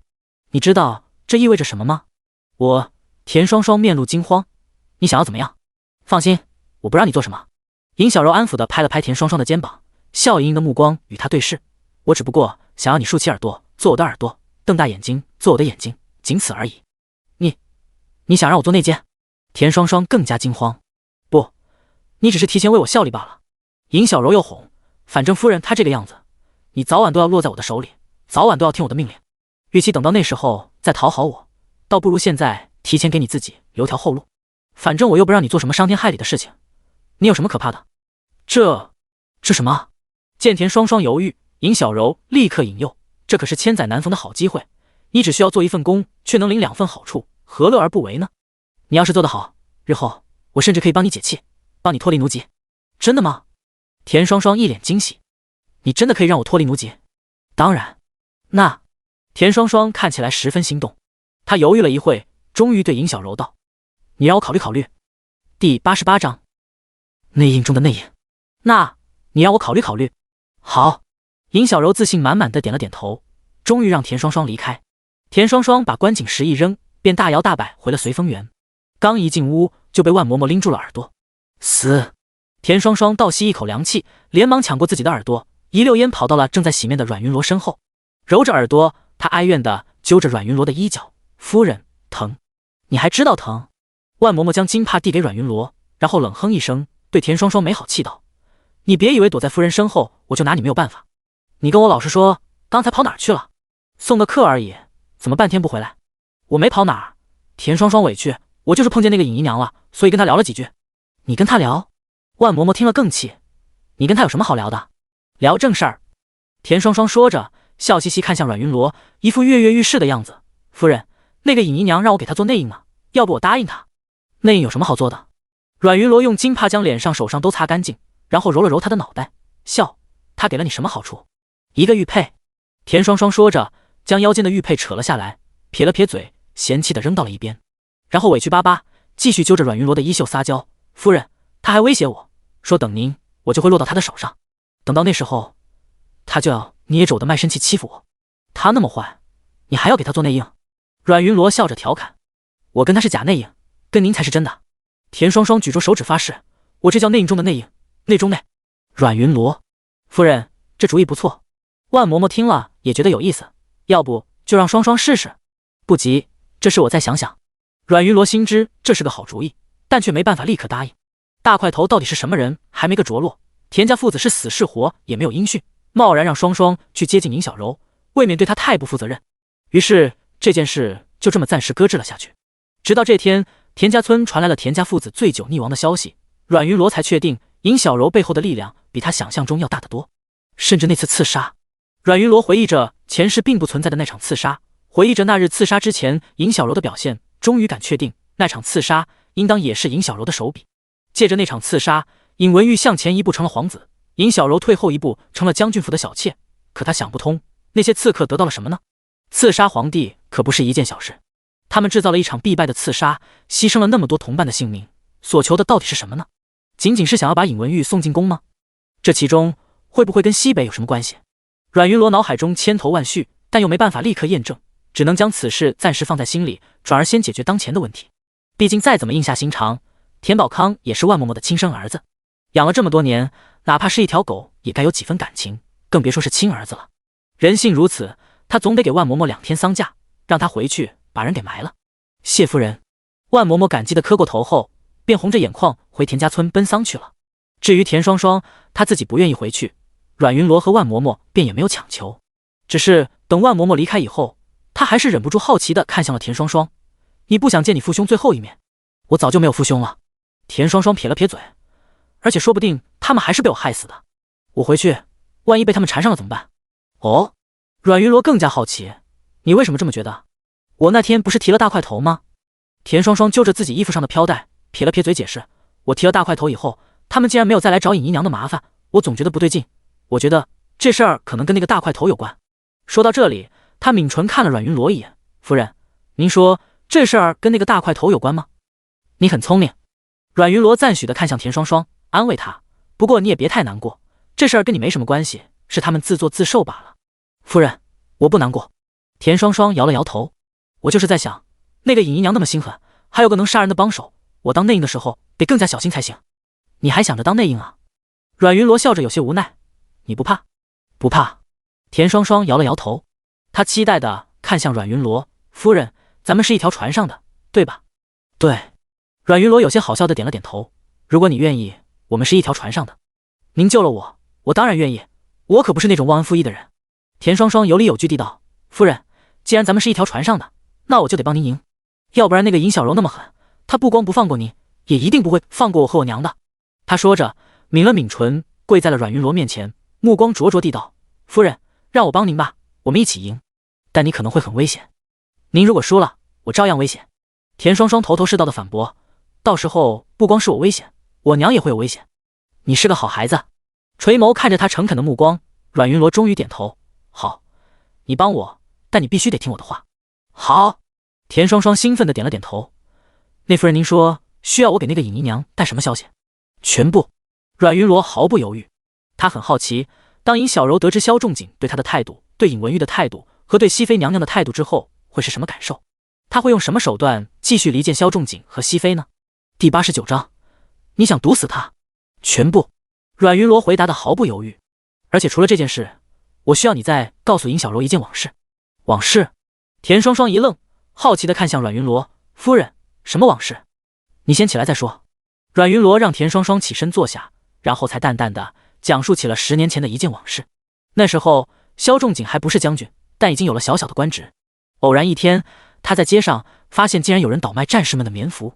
萧仲景立刻想要上报，但人家却找上了门，给了他1打银票，买他闭嘴。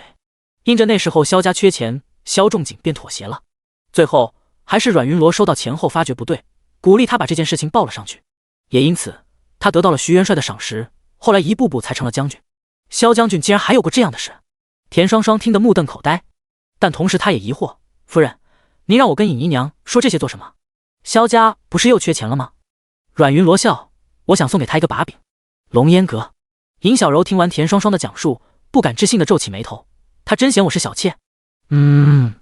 田双双十分肯定地点头。将军说，你要是能恢复身份也就罢了，但你现在只是个小妾，会是玉皇子的污点，以后玉皇子不会认你的。哎，不对啊！说到这里，田双双一脸好奇地看向尹小柔。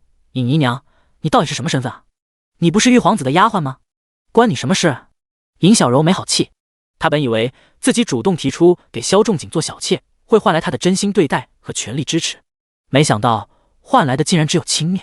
她表面上感动，实际上竟然一直在掂量他的价值。他觉得他的身份永远无法见光，因而轻视他。可他却不想想，他跟文玉之间骨肉相连一母同胞的关系。即便他无法见光，但因为他的付出，文玉照样会对他好，对她的丈夫好，对她的孩子好。他的孩子会是文玉实际上的亲外甥。而六皇子呢？六皇子只是他姑姑的儿子。姑姑的儿子啊，这关系本就已经隔了2层，以后呢，就更别说了。等到了下一代，他这个表哥的儿子在六皇子面前只是个表侄子而已，有什么分量？正常人谁会拿表侄子当回事啊？呵，蠢货！怪不得是武将世家。压抑住心中的怒火，尹小柔看向田双双，她说要给熹妃送礼是吗？你们家夫人给了她多少？我们家夫人哪还有钱？田双双撇了撇嘴，你管家才这么短的时间，府里就穷成这样。夫人管家那么多年，嫁妆恐怕早填完了，要不她不管家了呢？是吗？尹小柔点了点头，怪不得阮云罗丢手管家权的时候那么痛快，原来是没钱了呀。这就好，没有他在中间搅和，萧仲景手里没有钱，自然就会歇了讨好熹妃的心思。过段时间等他消了气，他再找机会点名厉害，也许。尹姨娘，你在想什么？田双双好奇地看向尹小柔，你在替将军操心吗？啊？尹小柔愣了一下，笑着道，是，我当然是在为将军操心，这有什么好操心的？田双双撇了撇嘴，将军既然是将军，他怎么可能会缺钱？当官的嘛，有的是办法弄钱。你知道的倒挺多。尹小柔满不在意的敷衍。那当然了。田双双骄傲地说着，忽然左右看了看，然后压低声音，一脸神秘地对尹小柔道，我娘跟我说过，10年前将军还不是将军的时候就收过人家一笔钱。是吗？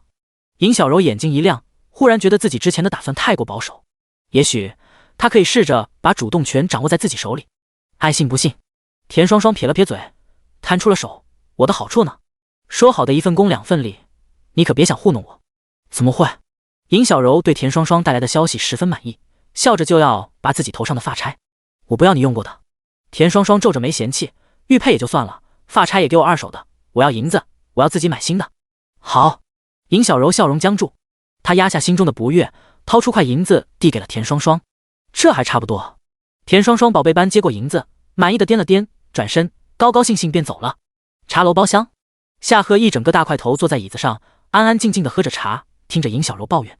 等他抱怨的差不多了，他才无奈的安慰，其实你从一开始选他，不就是图他自大无脑吗？你说过这样的人好控制，关键他现在不听我控制。尹小柔气急败坏，他整天温言软语做小伏低地，什么苦都受了，结果呢？什么都没得到不说，萧仲景还越来越失控了。总会有办法的。夏荷喝着茶不紧不慢，软的不行的话，大不了来硬的。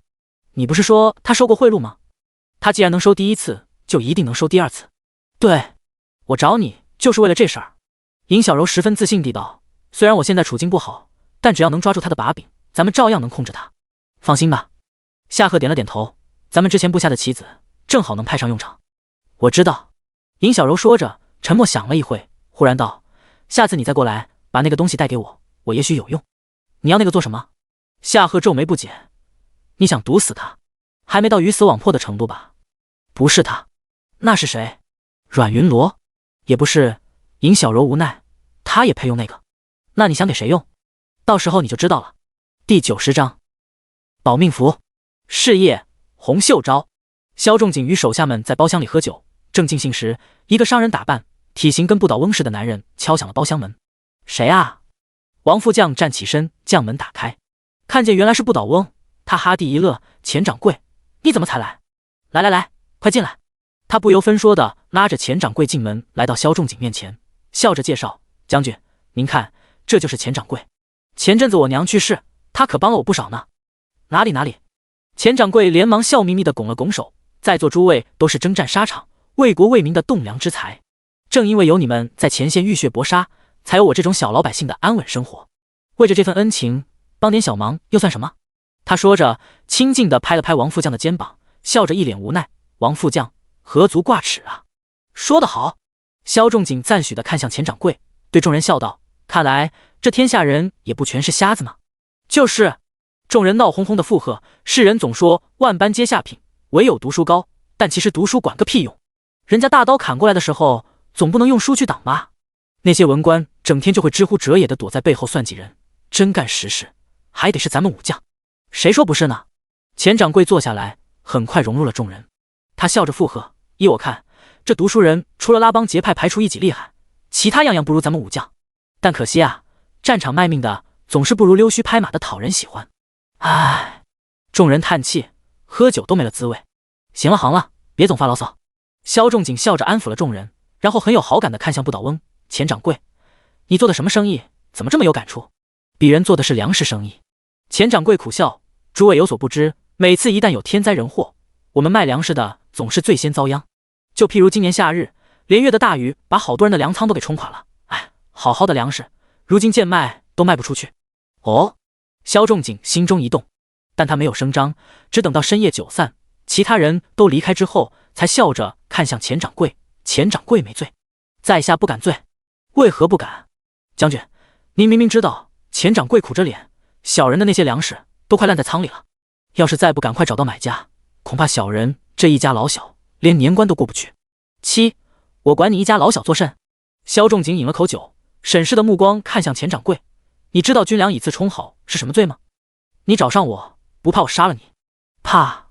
钱掌柜苦笑着放下酒杯：将军有所不知，小人为了囤粮，其实欠了不少钱。今年之内，那些粮食若是卖不出去，债主逼上门来，本来也难逃一死，小人也是实在没办法了，这才想起了王副将。不过将军放心，王副将知道的并不多。行了，萧仲景不耐烦地摆了摆手：王副将是什么人，我比你清楚。是。钱掌柜连忙陪笑：你的那些粮食打算赚多少？萧仲景沉思片刻，看向钱掌柜：那些粮食坏到什么程度了？小人不指望赚，少赔点就行。钱掌柜说着，颤巍巍竖起了3根手指，要了个极低的价格。这么低？萧仲景震惊：你那粮食到底坏成了什么样？就是发了点霉而已，没什么大事儿。钱掌柜连忙解释：小人知道这事儿不地道，所以不敢多要，只要能把债还了，凑够回老家的路费就行。你要回老家？萧仲景疑惑：你不做生意了？不做了。钱掌柜一脸无奈的叹气：小人做了这么多年生意，勤勤恳恳，结果赔成了这副样子，要是再做下去，怕是连命都要赔进去呢。唉，萧仲景叹气，安慰了钱掌柜几句，虽然觉得有些可惜，却也没有劝他留下。毕竟这种事知道的人越少越好，他自愿回老家，倒也省得他提心吊胆了。3日后，茶馆包厢，夏贺将3样东西放在了尹小柔面前。一张是营门购粮的契券，上面写着10万石粮食，15000两银子，这是正常的价格。而另一个粮铺账本最后一页却写着出货10万石，3000两银子，这是真实的价格。2个价格一对比，是个人都知道，这批粮食绝对有猫腻，绝对有人中饱私囊。放下契券和账本，尹小柔的目光望向桌子上的最后一样东西，一把暗淡发黄的大米。他抓起大米一闻，果然一股刺鼻的霉味儿，这不会吃出人命吧？尹小柔皱着眉，有些担忧地看向夏贺：咱们只是想给他个教训而已，万一吃出人命，我怕收不了场。放心吧，顶多上吐下泻而已。那就好。尹小柔放了心，将大米小心地装进荷包，连同契券和账本一起收起来。尹小柔心里一松，这些东西既是萧仲景的把柄，也是他的保命符。有了这些东西，他才能放手去做接下来的打算。想什么呢？夏贺好奇地瞥了他一眼，从怀中又掏出了2个瓷瓶递给他：诺，你要的东西。你怎么敢把这2个东西放在一起？你不怕死啊？尹小柔吓了一跳，连忙接过瓷瓶。这瓷瓶里是西北特有的一种蝰蛇的骨粉，一瓶是雌蝰蛇的骨粉，另一瓶是雄蝰蛇的骨粉。2瓶骨粉分开的时候，只有轻微的幻毒，持续7天也就散了。可这7天内，如果中毒的人又沾到第2瓶粉末，就会身中剧毒，轻则癫狂，重则吓死。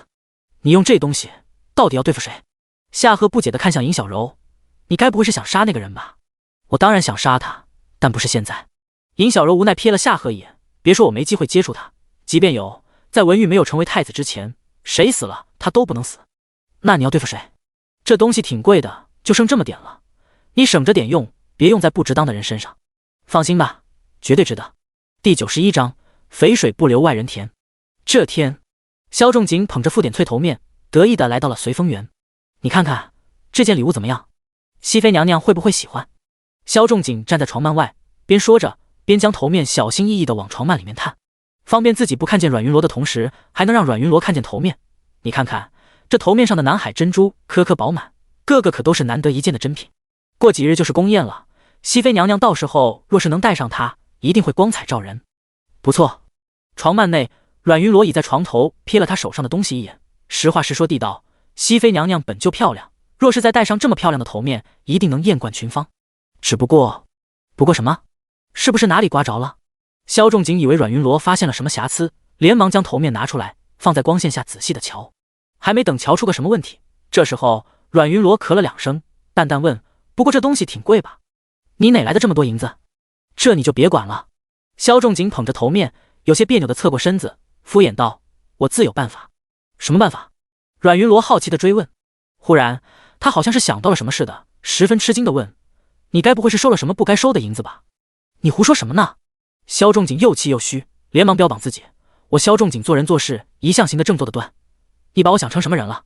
真是小人之心夺君子之腹。不是就好。床幔内，阮云罗嗤笑一声，关切道：那你还等什么？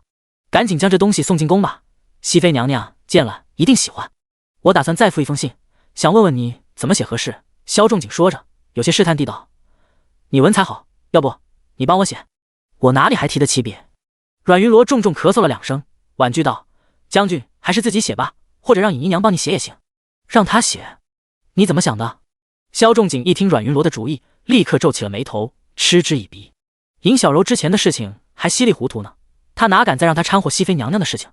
万一又得罪了熹妃娘娘，他上哪再去找银子送礼去？算了，我自己想办法。见阮云罗实在没有什么用处，萧仲景便也没有心情继续再待下去。正要离开，忽然他想起了如今即将过年，按旧例，皇上会在年前举行一次宫宴，时间应该是7日后。心知阮云罗恐怕是没法参加，不过他还是忍不住问：今年的宫宴你能参加吗？应当是不能了。床幔内，阮云罗又咳了2声，憋着笑给他出主意：实在不行的话，将军要不带着小柔姑娘过去？废话，那种场合我带一个小妾过去，像话吗？萧仲景心想，阮云罗真是糊涂了，不好跟一个病人计较。他气得一摔袖子，捧着头面直接便离开了随风园，向着书房方向大步走去。夫人，他走了。见萧仲景走远，田双双回屋将阮云罗从床榻扶起。洗过脸后，阮云罗笑着看向田双双：你去趟龙烟阁吧，把刚才这里发生的事情跟尹小柔说说去，顺便赚点银子。知道了。田双双乐呵呵的点头。龙烟阁。尹小柔前脚刚将东西藏好，后脚敲门声便响了起来。谁啊？他吓了一跳，连忙快步回到书桌旁，装模作样的拿起本书，听见门外田双双应答的声音，他松了口气，若无其事的点了点头：进来吧。怎么这么慢？田双双边抱怨着边进了门。一抬头，他看见尹小柔正襟危坐在书桌前，捧着书的模样，忍不住皱起了眉头，总感觉哪里有些不对。他目光在屋里打量一眼，忽然笑着看向尹小柔，调侃她：喂，你书拿反了啊？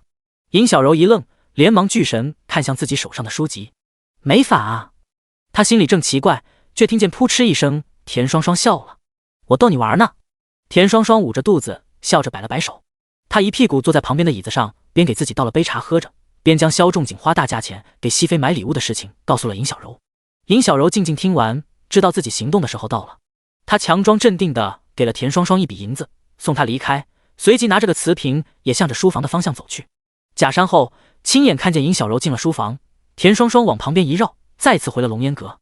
回想着尹小柔看书时慌张的神色，以及自己在门外时听见的细小脚步声，田双双来到了书桌旁边的一个话筒前，在话筒里摸了一圈。正当他以为自己找错了的时候，却忽然灵机一动，将话筒里面的画轴逐个摸了一遍。当发现其中一个画轴明显粗了一圈时，他立刻打开画轴，将卷在里面的账本和契券拿了出来。看了一眼后，他想了想，又将东西重新放了回去。将一切都恢复原样之后，他无声无息地离开了龙烟阁。随风园，田双双刚一回来，就发现自己的母亲也办完丧事回来了。安慰了自己母亲2句，他随即便将自己发现的一切全都告诉了阮云罗。万嬷嬷在旁边听着，忽然好奇：“那些证据呢？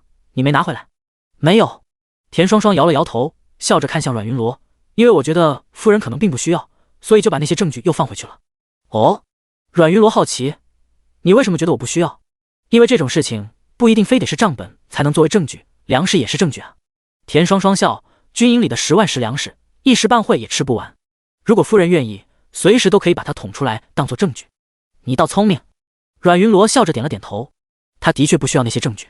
一方面，正如田双双所言，证据可以自己想办法查；另一方面，他不希望为了这么点东西把田双双给暴露出来，置他于险地。想了想，阮云罗站起身来到了书桌前，提笔将这件事情写了封信，然后让万嬷嬷派人连夜将信送到了三皇子府上。毕竟肥水不流外人田，他这个当小姨的没理由把功劳送给外人而不送给自己的外甥。第92章，礼仪学到狗肚子里。三皇子府，君义珍接到阮云罗的来信，一脸奇怪。他这个小姨从前也许是为了避嫌，怕夫家和熹妃娘娘介意，与他向来没什么接触，怎么会忽然给他来信？转信了？君义珍目光疑惑地打开信笺，一看更加疑惑。他这个小姨在京城里可是出了名的贤惠，作为以夫为天的典范，她怎么会忽然揭发自己的丈夫？真转信了？君义珍不明所以，拿着信想了想，趁着天还没黑，他动身直接来到了如意宫自己母妃的住处。天色不早了，你来做什么？懿贵妃正喝着花茶，打算休息，看见君义珍进门，她一脸的嫌弃：“你要是真这么闲，就多操心自己的终身大事。再这么光棍下去，人家哪个小姐还敢要你？”“母妃，我有正事儿。”君义珍无奈，早知道自己母妃是这个态度，她还不如不来呢。“什么正事儿？”懿贵妃好奇地打量自己儿子一眼：“你主意那么大，竟然还会有事儿跟我商量？这不是您妹妹吗？忽然写信给我，我拿不准，所以来问问您。”君义珍说着，拿出信递给自己的母妃。“什么我妹？这是你小姨。”瞥了眼信封上的字迹，阮云起拿起信便给了自己儿子一下，骂了句没大没小之后，他打开信封，垂眸看向里面的内容。当看到萧仲景竟然贪赃枉法，挪用良款的时候，懿贵妃目光一沉：“怎么样，母妃？”说到正事，君义珍的目光也严肃起来：“这事儿能信吗？”“当然能。”懿贵妃无奈地瞥了自己儿子一眼：“你把你小姨当成什么人了？她即便再糊涂，也顶多是跟你保持距离，总不会故意拿假消息害你。您现在倒是会说。”君义珍忍不住吐槽：“也不知从前是谁，天天跟我抱怨小姨糊涂，抱怨小姨心狠，还从小耳提面命的不许我跟小姨接触。因为您的这些嘱咐，前阵子我在赏秋宴好不容易碰见小姨一次，连招呼都没敢跟她打。”“什么？”懿贵妃听见这话，立刻瞪大了眼睛。她一把揪起君义珍的耳朵，气得直咬牙：“好啊，我说你小姨心怎么这么狠，这么多年也不跟我联系，原来是你小子在从中作梗啊！你个当晚辈的，见了长辈竟然不主动打招呼，你的礼仪都学到狗肚子里了。哎，他肯定以为是我的意思，本来就是您的意思。”君义珍被拎着耳朵，无奈的吐槽，再三保证了以后一定尊敬小姨，礼待小姨，主动跟小姨打招呼之后，他才终于就回了自己的耳朵，借口去查萧仲景贪污的事情。他一溜烟便离开了如意宫。平乐宫瞥了眼萧仲景再次送过来的礼物，熹妃满意的点了点头，又打开附送的信笺，将里面萧仲景的解释看了一遍，知道他并非两头下注，他才松了口气。“娘，怎么了？”六皇子散了学回到宫里，好奇的凑了过来，接过信纸正要看，忽然他闻到了一股说不出的味道。“这什么味儿啊？”六皇子皱眉，将信纸扔到了一边。“味儿？”熹妃一愣，他捡起信纸一闻，却除了墨香什么都没闻见。“也许是墨的味道吧。”熹妃没当回事，他边嘱咐着六皇子过几日宫宴的事情，嘱咐他看见萧崇景时记得礼貌一点，边起身将信笺放在烛火上燃尽。“我知道了。”六皇子皱着眉答应，实在受不了这奇怪的味道，他借口要做功课，转身躲进了书房。7日后，宫宴当天，与其他官员拖家带口的打算不同，萧仲景注定形单影只。倒不是他不愿意拖家带口，实在是喜老夫人不喜热闹，不愿意去。阮云罗身体不好不能去，尹小柔身份低微不配去。唉，萧仲景叹气，心想这大过年的，他身边竟然连个能带出门的人都没有，真是有点子凄凉。将军不开心吗？尹小柔正帮着萧仲景整理衣服，听见他的叹气声，他笑着好奇：“将军你怎么一副心事重重的样子？难道不想去参加宫宴？”“不是。”萧仲景笑着摇了摇头，没有多说。因着7天前尹小柔在书房的主动示好，再加上熹妃的事情毕竟也解决了，萧崇景没有再追究过去的事情。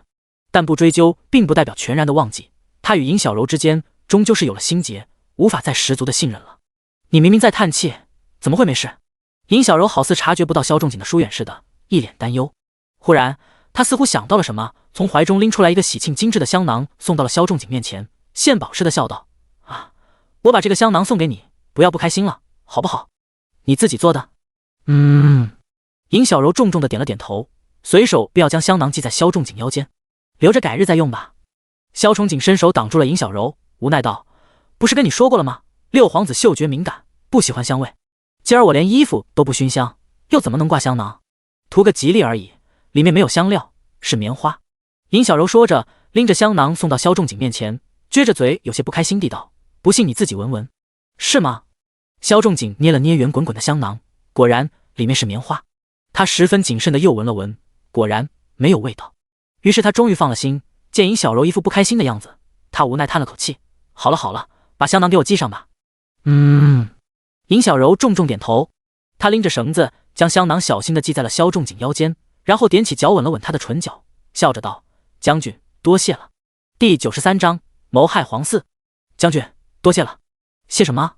萧仲景直觉今天的尹小柔有些奇怪，他皱着眉，低头抬起尹小柔的下巴：“你今天怎么了？”“没怎么。”尹小柔有些感慨地拥住萧仲景，抬着下巴仰头笑道：“可能是快过年了，回想这一整年，小柔好像给将军带来了不少麻烦，所以心里感激而已。”“谢谢将军，你知道就好。”萧仲景心中一暖，伸手将他抱紧，两个人就这么抱了一会。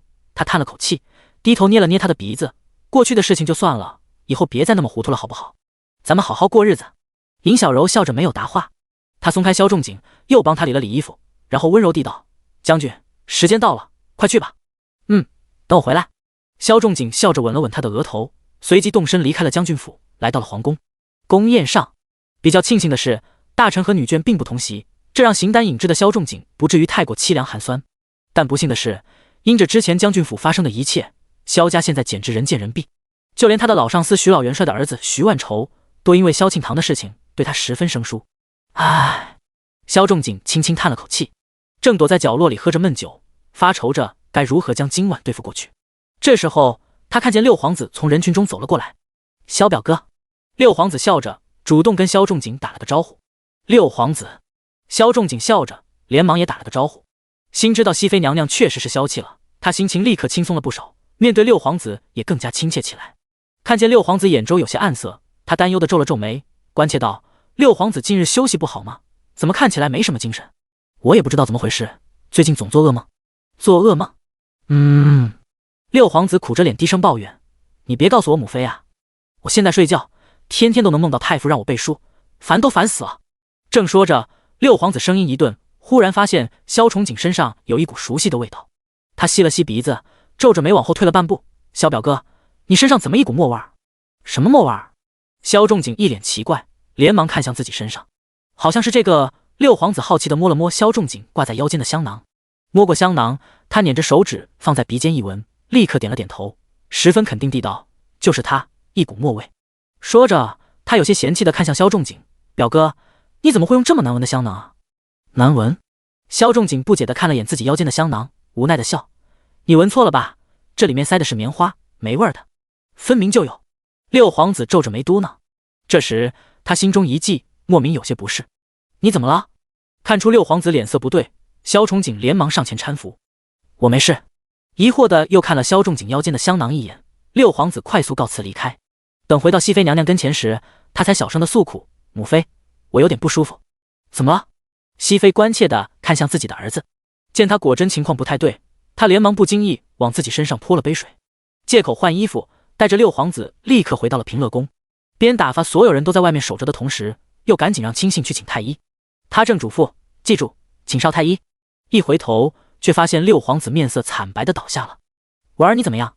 熹妃心中一紧，连忙挥手让亲信立刻去请太医，而他自己则亲自扶着六皇子来到榻上，边关切地帮他擦着额头的冷汗，他边低声地询问：“婉儿，到底发生了什么事？你怎么忽然成了这副样子？是吃错东西还是怎么了？”“表哥，是表哥。”六皇子昏昏沉沉，意识已然不清，又重复了几句香囊墨香之后，便开始糊涂起来，闹腾着要做功课。香囊墨香，萧崇景熹妃皱着眉，正思索着其中的关系。这时候，邵太医急匆匆赶来了，看见六皇子的情况，他二话不说，连忙上前搭脉：“怎么样？”见邵太医神情严肃，熹妃心中发慌，不由皱眉发起了脾气：“你快说啊，文儿这到底是怎么了？你真是要急死我！”六皇子中毒了。邵太医皱着眉边说着，边按着六皇子便开始施针：“娘娘，这毒奇怪得很，微臣实在没有见过，只能先用银针暂时稳住。若是能找到毒药的源头，或许有解。”中毒。熹妃面色大变，心里默念着萧仲景的名字。她忽然想起萧仲景7天前送来的那一封信，当时他烧信的时候，六皇子曾经说他闻到了一股奇怪的味道，可那味道他也闻了，那信他也碰了，怎么他没有事？这几日除了总做噩梦之外，什么事都没有发生啊？难道还有蹊跷？熹妃心中一寒，连忙走到外间，唤来了六皇子的贴身宫女。稳住心神，她看向宫女：“我问你，今儿六皇子都接触了什么人？”回娘娘，六皇子今儿接触的人有花家少爷、阮家少爷、徐家少爷，还有萧将军。哦，熹妃压抑着怒火，面无表情的命令：“六皇子跟萧将军都说了些什么？做了些什么？你一个字都不许落，立刻说给我听。”是。那宫女点了点头，略一思索，便道：“萧将军说六皇子气色不好，六皇子说近日总做噩梦，六皇子还摸了摸萧将军的香囊。”香囊。熹妃心中一震，险些跌倒。他一把抓住那宫女，指尖泛白，咬着牙命令：“去，立刻想办法把萧仲景给我带过来。”第94章，混淆皇室血脉。从宫宴上悄无声息地离开，一路躲避，萧崇景来到了平乐宫。等看见熹妃，他心里松一口气的同时，又忍不住抱怨：“娘娘，你有什么事带个信儿不就行了？干嘛非得见面？这多危险啊！”“危险？你还知道危险？”熹妃娘娘坐在椅子上，冷笑着一抬手，萧仲景腿上立刻重重挨了一下，闷哼一声，萧仲景被压着，单膝跪在了地上。“娘娘！”萧仲景皱着眉，跪在地上不明所以地望向熹妃：“娘娘，您这是怎么了？”“我怎么了？”熹妃娘娘冷哼一声，让邵太医之外的所有人全部离开。等人都离开后，她红着眼眶，咬着牙看向萧仲景，低声质问：“我还想知道你怎么了？你哪来的胆子，竟然敢对皇子下毒？你不要命了吗？”“什么毒？”萧仲景不明所以。“哼，别装了。”熹妃冷冷看向萧崇景，如同看着一个死人。看在大家都姓萧的份上，我劝你立刻将解药交出来，否则等我将这事儿上报给皇上，你知道是什么罪名吗？”“什么解药？”萧仲景皱着眉，更加迷惑。“娘娘您先冷静一点，先说清楚，六皇子他到底怎么了？真中毒了？你还敢问？这不都是你做的好事儿？”“我怎么会？你还敢狡辩？”见萧仲景死不承认，熹妃忍无可忍的一拍桌子，低吼道：“六皇子晕倒前都跟我说了，你身上的香囊和之前信里的墨汁全都有毒，他甚至都闻到那毒的味道了。”“什么？”萧仲景立刻低头看向自己的腰间，他连忙将香囊拽下来，又使劲闻了闻，然后皱着眉摇头：“不可能啊，这香囊里只是棉花，根本没味儿。而且，如果他真有毒，我怎么好好的？我闻闻。”邵太医立刻上前抢过香囊，将香囊放在鼻尖一闻，他皱起了眉头：“怎么样？”熹妃立刻期待地看向邵太医，见他皱着眉不说话，他心里一急，连忙站起身也要去拿香囊。“娘娘不可！”邵太医立刻将香囊拿远，捏着香囊又分辨了一会儿，他确认地点了点头：“六皇子说的没错，这香囊里的确有毒，但毒性并不强烈。六皇子这副样子，想来应该别有蹊跷。我听说西北有一种秘药，两种药分开只有轻微的毒素，但如果两种药合在一起，就会产生剧毒，轻则癫狂，重则怎样？”熹妃急得差点跺脚：“重则丧命！”“什么？”熹妃全身一震，险些倒下。她连忙一只手扶着桌角，另一只手紧紧抓着邵太医的衣袖，眼中闪过祈求和无助：“少轩，能救吗？”这……邵太医低头避开他的视线，拱手沉重地道：“微臣尽量。”“尽量。”熹妃踉跄着坐下，眼泪不自觉滴落。她推开邵太医，怒目看向萧仲景，沉声命令：“来人，去把皇上给我请过来。”“不！”萧仲景心中一惊，连忙跑出门拦住了宫女，又急慌慌进屋，西行跪在了熹妃的脚下，抓住她的衣角。萧仲景恨不得举手发誓：“娘娘，我真不知道怎么回事，我真没下毒，我怎么可能对自己的表弟下毒？退一万步讲，即便我真要下毒，也不可能蠢到把毒药放在自己身上。”说到这里，萧仲景声音陡然顿住，忽然间他想起了今日尹小柔送他李府时的场景，心中悚然一惊，怪不得萧仲景如遭棒喝，怪不得他要说谢谢，更怪不得那日他会忽然来到书房道歉，还亲自给他嬷嬷为他叠信。原来这一切是他设计好的。萧仲景倒吸一口凉气，他竟然敢谋害皇子，他到底是什么人？你想到了什么？看见萧仲景神情恍惚，熹妃连忙抓住他的衣襟质问：你给我说明白，到底是谁害了我的文儿？莫非回想到刚才少太医说毒药来自西北？熹妃目光一凛，是不是你那个小妾？是。萧仲景嗓子发紧，应当是他。怪不得。熹妃恍然地点了点头，冷笑道：他这是想一箭双雕啊，既毁了我的文儿，又逼得你不得不跟他站到一起，可他凭什么觉得我会放过你？熹妃皱眉不解地看向萧仲景，只要我把你交给陛下，他的算盘不就全部落空了？到时候你成为阶下囚，他能不能脱身都还两说，又能得到什么好处？不，听见熹妃竟然要舍了自己，萧仲景立刻吓了一跳，他连忙求情：娘娘，您要想报仇，有的是其他办法，何必劳烦陛下？我再怎么说也都是您的亲侄子，那2样毒全都经过我的手，如果陛下追查下来，尹小柔怎么样不一定，但我可脱不了干系。我管你！熹妃一脚将萧仲景踹开，恨恨质问：你也知道那毒经过你的手，你也知道你脱不了干系，那你为什么要把那俩野种带到京城？你活该！我真是后悔，怎么没早点舍了你？娘娘！见熹妃软硬不吃，萧仲景怒了，他扔开熹妃的衣角，站起身，冷着脸威胁：娘娘，您要是这么说的话，那我也管不了您了。你什么意思啊？熹妃皱眉，不明白萧仲景哪来的胆子，都这种时候了，竟然还敢跟他大呼小叫。我什么意思啊？萧仲景冷笑瞥了少太医一眼，低头用最小的声音在熹妃的耳边道：娘娘，您刚才问我谋害皇嗣是什么罪，其实我也想问您，混淆皇室血脉又是什么罪？你……熹妃目光一颤，强压着心慌，冷冷看向萧仲景：你什么意思？我什么意思啊？萧仲景笑：娘娘，我什么意思？您心里难道不清楚吗？13年前，陛下还没从西北回来的时候，您曾经让我去抓过一副药，还记得吗？什么药？一副堕胎药。萧仲景笑着，小声地道：当时我还奇怪，陛下又不在王府，怎么会有人怀孕？结果没多久，陛下回来，熹妃娘娘，您怀孕了。第95章，3天之内杀了她。这跟我有什么关系？熹妃皱着眉争辩：当时我身边有一个宫女怀孕了，那药其实是给宫女的。宫女？萧仲景冷笑着点了点头：好，我就当那药是给宫女的。可是娘娘，刚才那香囊，所有人闻出不来味道，却偏偏六皇子和少太医能闻出来。您说这巧不巧？萧仲景低声质问，望见熹妃眼神中的慌乱目光，他暗自松了口气，心想着不能逼得太紧，他退后一步，妥协道：娘娘，六皇子的事情，您既然清楚与我无关，又何必逼人太甚呢？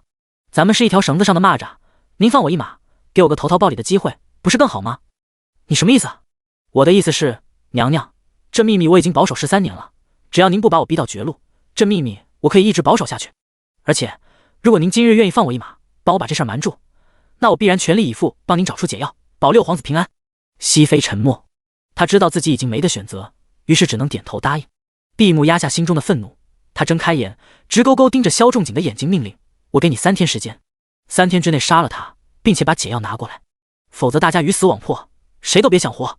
谢娘娘恩典。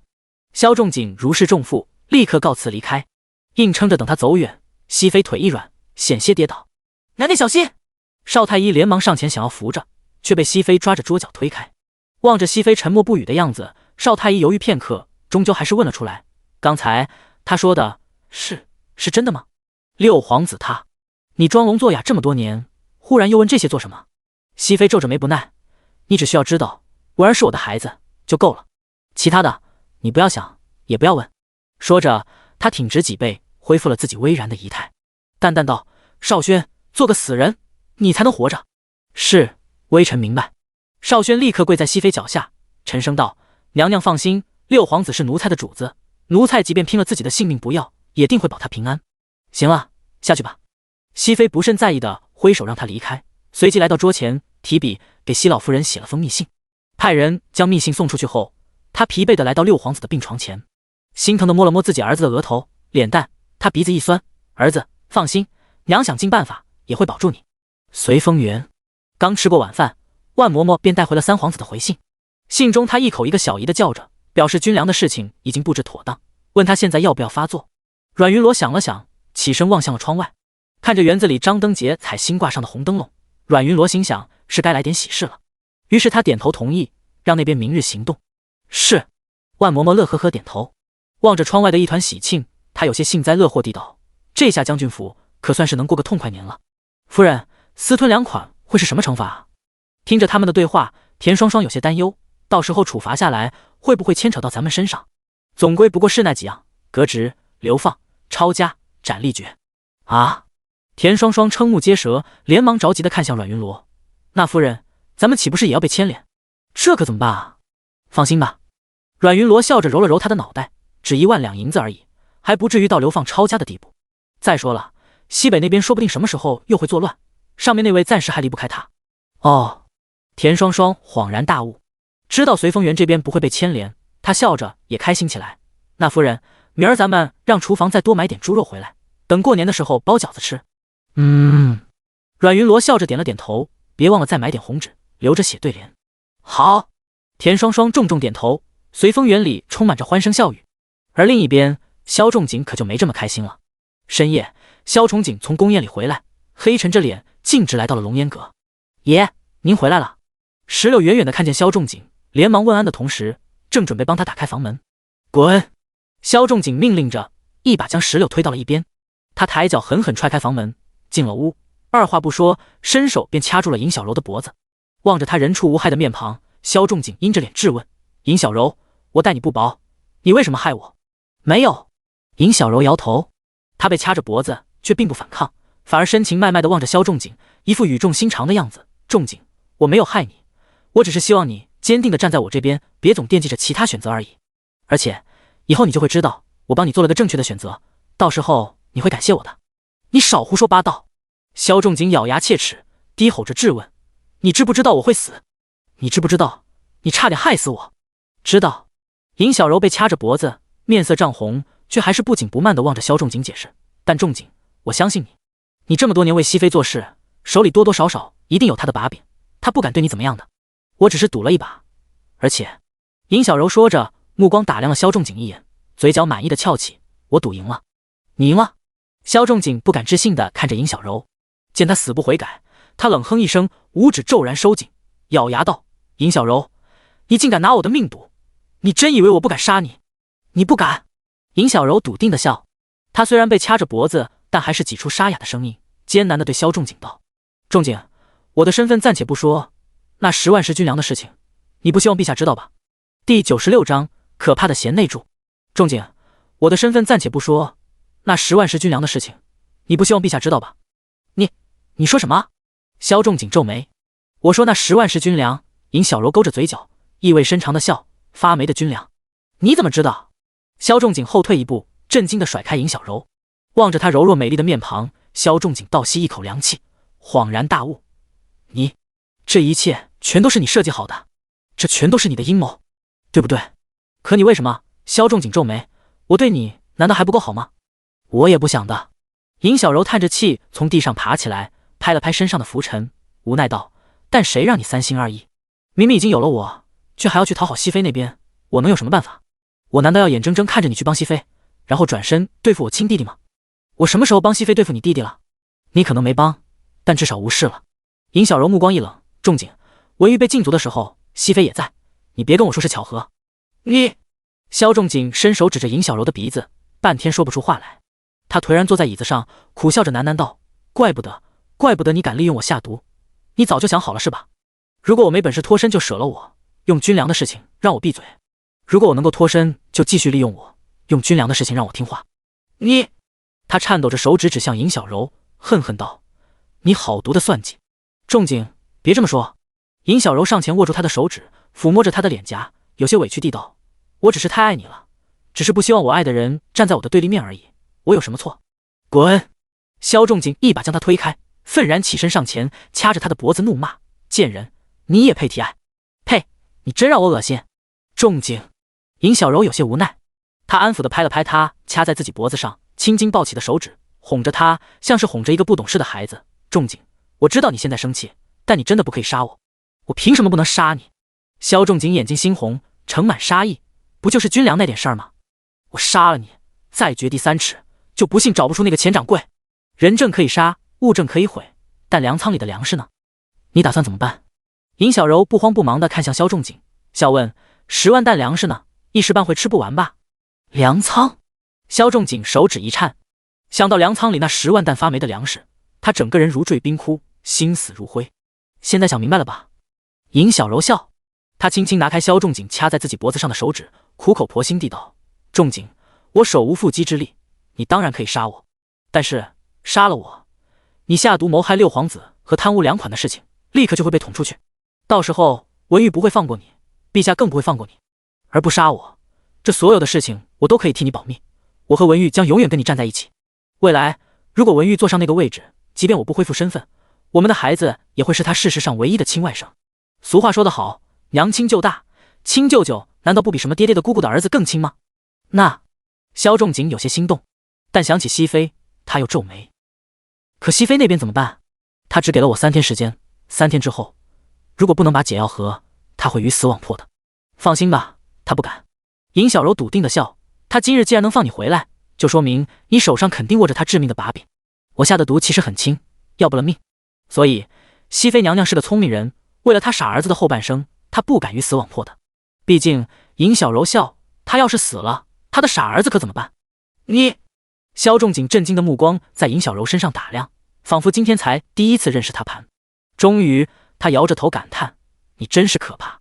所以尹小柔笑，用手指暧昧地抚上了萧仲景的唇角，摩挲着道：仲景，现在由你选择，到底是让我这个可怕的人做你的贤内助，还是做你的敌人？我考虑考虑。萧仲景支吾着，逃也似的离开了龙烟阁。挨着清晨的冷风，他睡不着，在府里转了一圈又一圈，最终他来到了随风园。看着随风园里张灯结彩、喜庆洋洋的氛围，萧仲景心中一暖，浮躁的心情莫名沉静起来。他心中暗叹，阮云罗虽然不聪明，但好在听话懂事，比尹小柔那种心眼多主意强的女人真是省心不少。将军，这大早上的您怎么来了？万嬷嬷睡得正沉，听守门说萧仲景过来了，连忙跑过来拦着。将军，夫人她还没醒。没事，我就坐着说说话。萧仲景突逢变故，心里有一肚子话，迫不及待的想往外掏，也不顾万嬷嬷如何拦着，死活就是要进。到最后实在没有办法，阮云罗被吵醒了，只能边拉开抽屉往怀里塞药囊，边下令让萧仲景进来，顺便听听他狗嘴里又要吐什么象牙。醒了。一进门，萧仲景闻见药味儿，有些理亏的隔着床幔客套。阮云罗躺在被窝里昏昏沉沉的翻了个白眼，故意打了个呵欠，才懒洋洋道：刚醒。将军大清早忽然来找，有什么事儿吗？没什么，宫宴上发生了一些事情，我有点累，睡不着，想找人聊聊。萧仲景说着，颓然坐在旁边的椅子上，不解地问：云罗，你说一个温温柔柔的小姑娘，狠起来怎么能那么狠？难道她以前都是装的吗？怎么狠？一听这事儿似乎跟尹小柔有关，阮云罗陡然来了精神。他联想着萧仲景说的宫宴，不由好奇，是宫宴上发生了什么事儿吗？没有。萧仲景连忙摇头，你别乱想，宫宴上什么事都没有，全都好好的，我就是忽然有些感慨而已。哦，阮云罗恍然，果然是宫宴出了问题。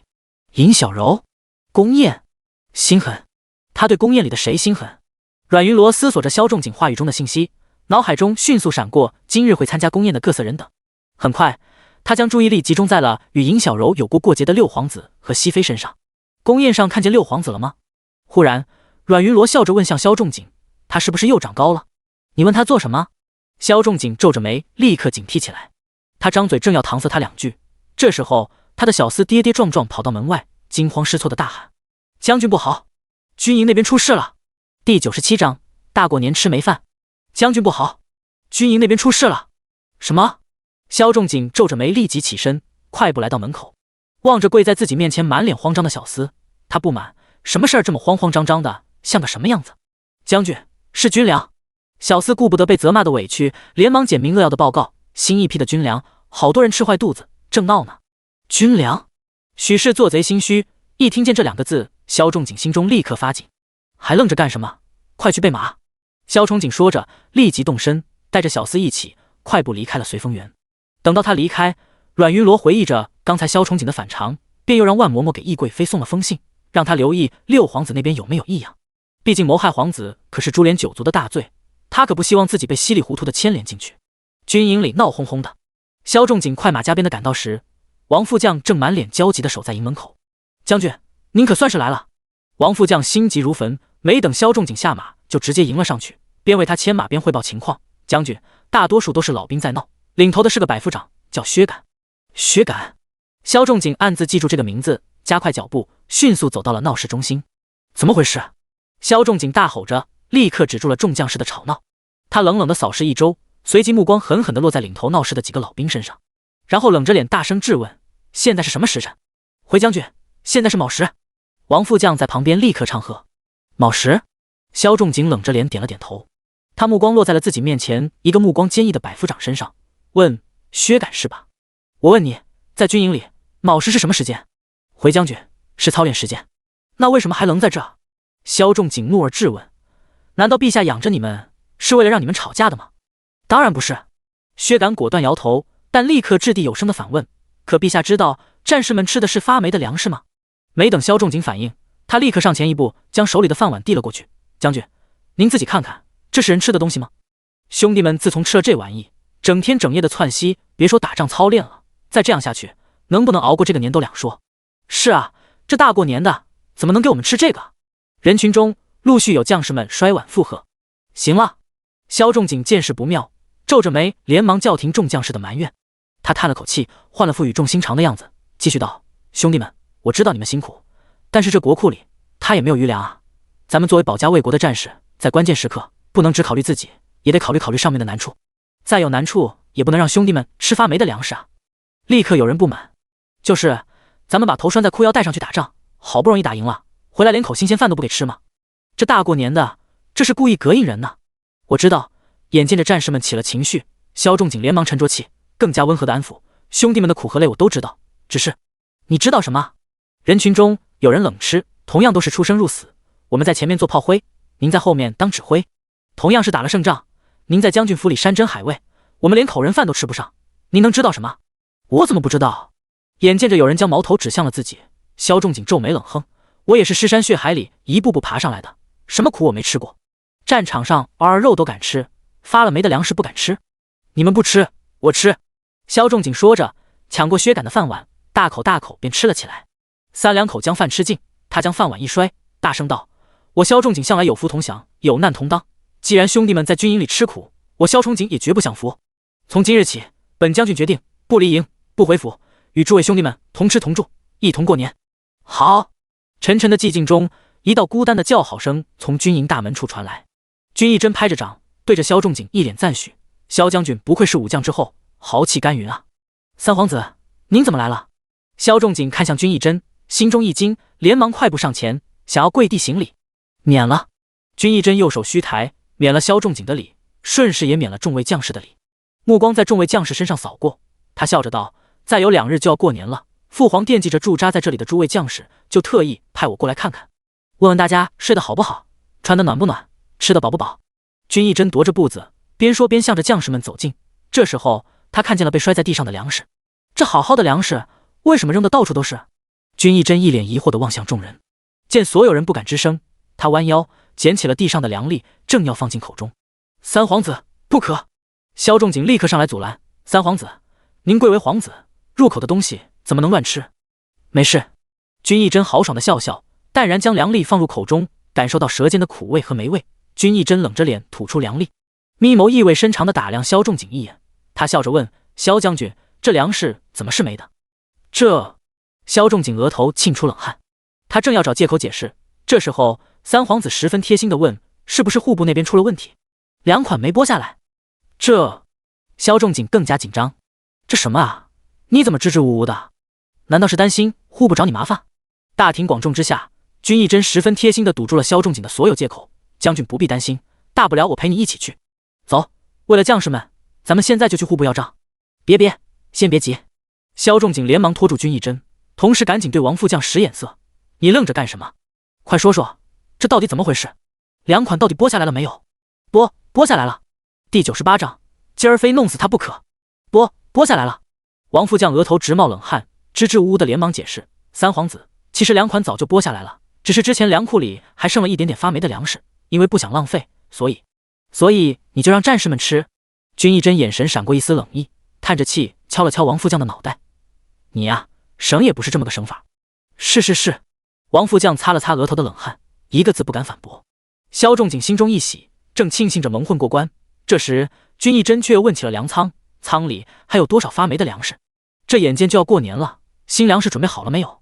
准备好了。萧仲景下意识的附和。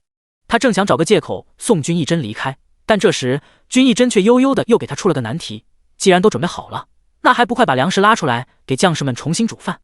正好我也沾个光，尝尝这军营里的饭菜。这怎么可以？萧仲景吓得连忙躬身劝阻：“三皇子，您贵为皇子，怎么能跟这些粗人一同吃饭？这不是折杀他们吗？”对，王副将连忙附和：“三皇子，您就别折杀小人们了。”哎，此言差矣。君一真摇着头扬声道：“这没有战士们在前线浴血奋战，哪有国家安泰，哪有百姓安居？百姓也好，我也好，陛下也好，心里感激众将士还来不及呢，又怎么会嫌弃？”他说着，笑着看向萧仲景，目光隐隐带着威压，命令道：“萧将军，别磨蹭了，将士们都还饿着呢。”这……萧仲景躬身站君一真面前，将头垂得更低。他顺着肩膀，小心翼翼地往回瞥，见将士们一言不发，冷眼看着自己的样子，后脊一阵发凉，恨不得直接找个地缝钻进去。一顿饭好弄，但能喂饱3万将士的一顿饭，让他上哪儿弄去？3万双眼睛直勾勾看着呢。粮仓一旦打开，他这个萧将军还有什么面目去面对将士们？还有什么面目去面对皇上？怎么磨磨蹭蹭的？三皇子知道萧仲景不敢吭声，于是也不耐烦等他，而是直接看向了他身后的3万将士，豪气道：“战士们，粮仓呢？”那边。薛敢第一个响应，立刻为君一真带路。有了第一个，其他人也便不再顾忌萧仲景往日积累的威压，陆续兴奋地为君一真带路。隔着不远不近的距离，众人拥着君一真来到了粮仓门口，摩拳擦掌地等待着粮仓开启，想看看里面到底怎么回事。开仓！望着仓门，君一真目光一肃，沉声下令：“是。”几个离得近的战士齐声应答。他们从旁边瑟瑟发抖的库郎身上抢过钥匙，将锁打开，齐力正要推门。这时候，萧仲景飞奔来，喊了声住手后，扑通便跪倒在君一真的脚下。他抱着君一真的脚，刚一开口：“三皇子，滚！”君一真一脚将他踢开，紧盯着仓门继续下令：“开！”见君一真正气凛然，丝毫不退的样子，众将士不由得心中一震，边答应着是，边用力推开了厚重的仓门。爷，小心！眼见着巨大的煤烟从仓门开启的缝隙中弥散出来，君一真的贴身侍卫连忙想要护着他后退。不必。君一真抬手让侍卫们退下，闻着扑鼻的煤味儿，他垂眸冷冷睨了萧仲景一眼：“我倒要看看清楚，这满仓的新粮到底在哪儿？省得看漏了，冤枉了好人。”三皇子，萧仲景跪着，额头抵地，讷讷无言。走，进去看看。见仓门大开，君一真冷哼一声，带着薛敢等几个老兵亲自进入了粮仓，将粮仓里里外外看了个遍。薛敢震惊，这足有10万石粮食吧？竟然全都是发霉的，这打算让我们吃到什么时候去？至少得吃1个月。旁边一个老兵皱眉破口大骂：“爷爷的，这是想让老子拉稀拉到死啊！”嘘，三皇子在这儿呢。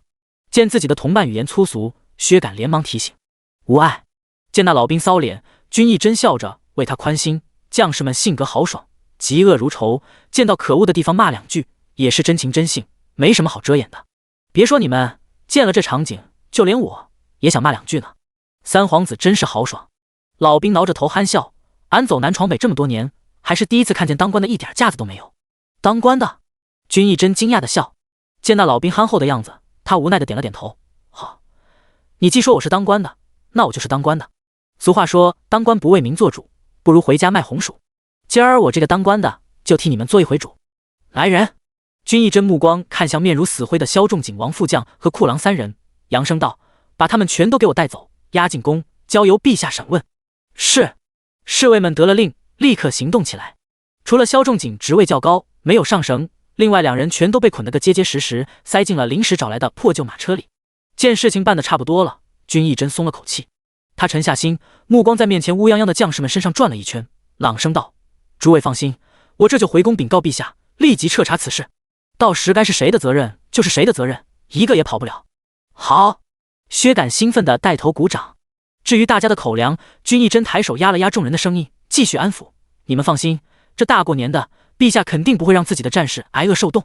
好！3万将士愤然鼓掌，欢呼声瞬间在军营里炸开。此时，与军营里火热的氛围不同，将军府里寂然而又阴沉。尤其是庆寿园，西老夫人手里捏着熹妃的密信，脸色简直阴沉如墨。贱人！西老夫人怒骂一声，咬牙切齿地对樊嬷嬷命令：“去，多带几个人，咱们往龙烟阁一趟。今儿我非弄死他不可。”是。见自己主子怒火冲天的样子，樊嬷嬷不敢多问，立刻点了几个身强力壮的婆子，一行人气势汹汹地去往了龙烟阁。第99章，毒药往嘴里倒。龙烟阁里，石榴正在为尹小柔擦药，看着她脖子上的掐痕，石榴皱着眉有些担忧：昨日将军是怎么了？竟然下手这么狠？没什么。尹小柔不甚在意的摆了摆手，她只是发发脾气而已，很快就能想通了。可是，行了，我自己心里有数，你出去吧。尹小柔不欲再说，挥手让石榴离开。想到自己一夜没睡，她打着哈欠上床，盖着被子，正想美美的睡个回笼觉。这时，咣当一声，房门被一脚踹开，伴随着凛冽的寒风，樊嬷嬷一行人快步涌了进来，七手八脚的将尹小柔拽下床，几个人压着她跪下，照着她的脸狠狠便扇了几个巴掌。尹小柔正头晕目眩，这时席老夫人走到她面前，阴着脸冷声喝问，说：“解药在哪？”“什么解药？不肯说是吧？”见尹小柔装傻，席老夫人嗤笑一声，命令道：“来啊，给我找，掘地3尺也要给我把解药找出来。”是。樊嬷嬷等人齐齐点头，立刻行动。虽然他们并不明白自家主子好端端的忽然要什么解药，但既然主子下了命令，那无论如何他们都得想办法把该找的东西找出来。于是众婆子翻箱倒柜，终于在书架后面找到个密格，在密格里找到了2个瓷瓶。想起熹妃密信中的内容，席老夫人心知这2瓶应当都是毒药，于是她皱眉看向尹小柔：“解药呢？”“老夫人。”尹小柔捂着脸，有些头疼的想要解释，但又知道这种事不好被外人知晓，于是只能劝：“老夫人，不如先让这些婆子出去，我有些话想跟您说。”“哼，我可没话跟你说。”席老夫人冷哼一声，不耐烦地冲樊嬷嬷使了个眼色。樊嬷嬷立刻拿起其中一个瓷瓶，捏着尹小柔的2腮，便将瓷瓶里的东西往她嘴里倒。嗨！尹小柔被呛得咳嗽。这时候席老夫人阴着脸又问：“解药呢？”“我这儿没有解药。”尹小柔无奈的刚一开口，席老夫人立刻又向另一个婆子使了个眼色。那婆子二话不说，拿着瓷瓶上前，拽着尹小柔的头发，又把毒药往她嘴里倒。2种毒药发生反应，尹小柔立刻心中一悸，捂着胸口蜷缩倒地。“少给我装！”瞥着她这副样子，席老夫人冷斥一声，随即下令：“来人，把这贱人给我关进柴房里饿着。没有我的命令，谁都不许放她出来。等什么时候她肯交出解药，什么时候再说。”“是。”众婆子齐声答应，立刻便拖着尹小柔往柴房去了。阴沉望着尹小柔被拖走的身影，席老夫人正要离开，这时樊嬷嬷却悄然又交给她一个东西：“老夫人，这是奴婢刚才从话筒里发现的，您看看。”“这是。”席老夫人瞥了眼樊嬷嬷递过来的契券和账本，连忙接过。她颤着手来回翻看着账本和契券，心中一阵惊涛骇浪。她心想，怪不得萧仲景对尹小柔那么百依百顺，原来是有把柄在她身上。这贱人！席老夫人咬牙切齿地骂着，连忙收起了账本，正在嘱咐樊嬷嬷此事不可外泄。这时门外屁滚尿流地跑过来一个小厮，跪着慌张道：“老夫人不好了，将军他牵扯军粮贪污，被3皇子押进宫了。”“什么？”席老夫人心脏狂跳，眼前一黑，晕了过去。随风园，万嬷嬷刚得到了懿贵妃递回来的消息，正在给阮云罗汇报：“夫人，懿贵妃来信儿，没听说6皇子那边有什么异样。唯一有点奇怪的是，他今儿告假，没有去上书房读书。”“告假？”阮云罗蹙眉觉得奇怪，昨儿刚宫宴，今儿就告假，这未免有些太巧了吧？阮云罗正琢磨，这时候田双双从门外进来，笑着道：“夫人，樊嬷嬷求见。”“樊嬷嬷？”阮云罗又是奇怪又是好笑，他不在庆寿园待着，忽然找我做什么？他说：“府里如今就剩您一个主子了，请您务必出马稳住将军府。”“就剩我一个？不至于吧？”阮云罗奇怪，即便萧仲景因为贪污的事情被押走，席老夫人承受不住打击倒下，但不是还有个尹小柔吗？他不至于连这点打击都承受不住吧？尹小柔呢？阮云罗好奇，他那边怎么了？听说刚才老夫人带人闯进龙烟阁，把他好一通折腾。说起八卦轶事，田双双来了兴致，十分兴奋的小声道：“这大冬天的，听说他只穿了件单衣就被拖进了柴房，现在整个人疯疯癫癫的。老夫人还说了，没有他的命令，谁都不许放尹姨娘出来。还说要让尹姨娘交出什么解药。解药！听见这2个字，阮云罗眼睛一亮，瞬间将所有事全都串了起来。他想，昨日宫宴，尹小柔一定是通过某种方法对六皇子下了毒，所以今日清晨萧崇景才会感慨尹小柔心狠，所以六皇子才会忽然告假，所以席老夫人才会去龙烟阁逼问解药。怪不得。阮云罗喃喃着，但忽然又隐隐感觉哪里不对。想了想，他明白过来，是熹妃那边的反应有点奇怪。作为一个母亲，自己的儿子被下了毒，他第一时间竟然没有禀报皇上，而是选择私下处理。难道他有什么把柄握在萧仲景手里？可什么样的把柄，竟然能让一个母亲忍下毒子之仇呢？阮云罗正思索，这时候田双双提醒：“夫人，樊嬷嬷还在外面等着呢，您说要不要答应她？”第100章瓮中捉鳖。要不要答应她？田双双的问题让阮云罗回过神来。他想了想，虽然懒得搭理将军府这些破事，但是萧仲景贪污军粮的事情泄露出去之后，那个大块头肯定会紧盯着将军府这边，担忧尹小柔的处境。如果他知道尹小柔发了疯被关进柴房，那……阮云罗想着，心中有了主意。他点了点头，看向田双双：“你去告诉樊嬷嬷，让她专心照顾老夫人便可。至于将军府，我自会拼尽全力稳住。”是。田双双答应着，立刻行动起来。阮云罗也站起身，边往脸上抹着妆粉，边对万嬷嬷道：“放出风去，就说尹姨娘被席老夫人收拾一通，忽然疯了。这大冷的冬天被关进柴房，连床被子都没有，还不给吃饭。你自己发挥，把她说的惨一点就好。”好。万嬷嬷点着头先答应，然后才不解地问：“夫人是有什么别的用意吗？否则为什么要替她卖惨？”阮云罗笑着点了点头：“我准备钓鱼。”钓鱼？万嬷嬷更加不解：“钓什么鱼？那个大块头你还记得吗？”大块头？万嬷嬷皱着眉思索，忽然灵光一闪：“哦，就是给田虎强出主意的那个。您说过他是尹姨娘的人。”“对，就是他。”阮云罗笑着点头：“你传令下去，在护卫中抽调一批身手好的，埋伏在柴房周围。今日我要来个瓮中捉鳖。”瓮中捉鳖？万嬷嬷奇怪：“但这可是将军府啊，他敢闯进来吗？”“敢。”阮云罗笃定道：“连给皇子下毒都敢的人，区将军府有什么不敢闯的？”“行，我这就去安排。”见阮云罗这么肯定，万嬷嬷不再犹疑，立刻迅速的行动起来。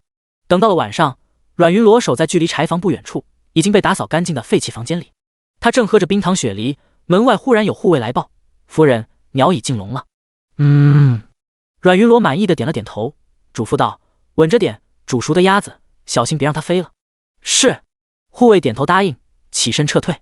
然后他静悄悄来到柴房外围，和同伴们一起继续等着柴房里面的动静。而柴房里面，夏荷正被发着疯的尹小柔狠抡着王八拳。夏荷被打得没有办法，又不好还手，只能捂着自己隐隐作痛的胸口，单手无奈地将尹小柔按在墙上，然后叹了口气，摇着头不由得嘟囔：“幸亏那本就不多，否则你命都没了，哪还有精神这么虎虎生风？”“虎？何无虎？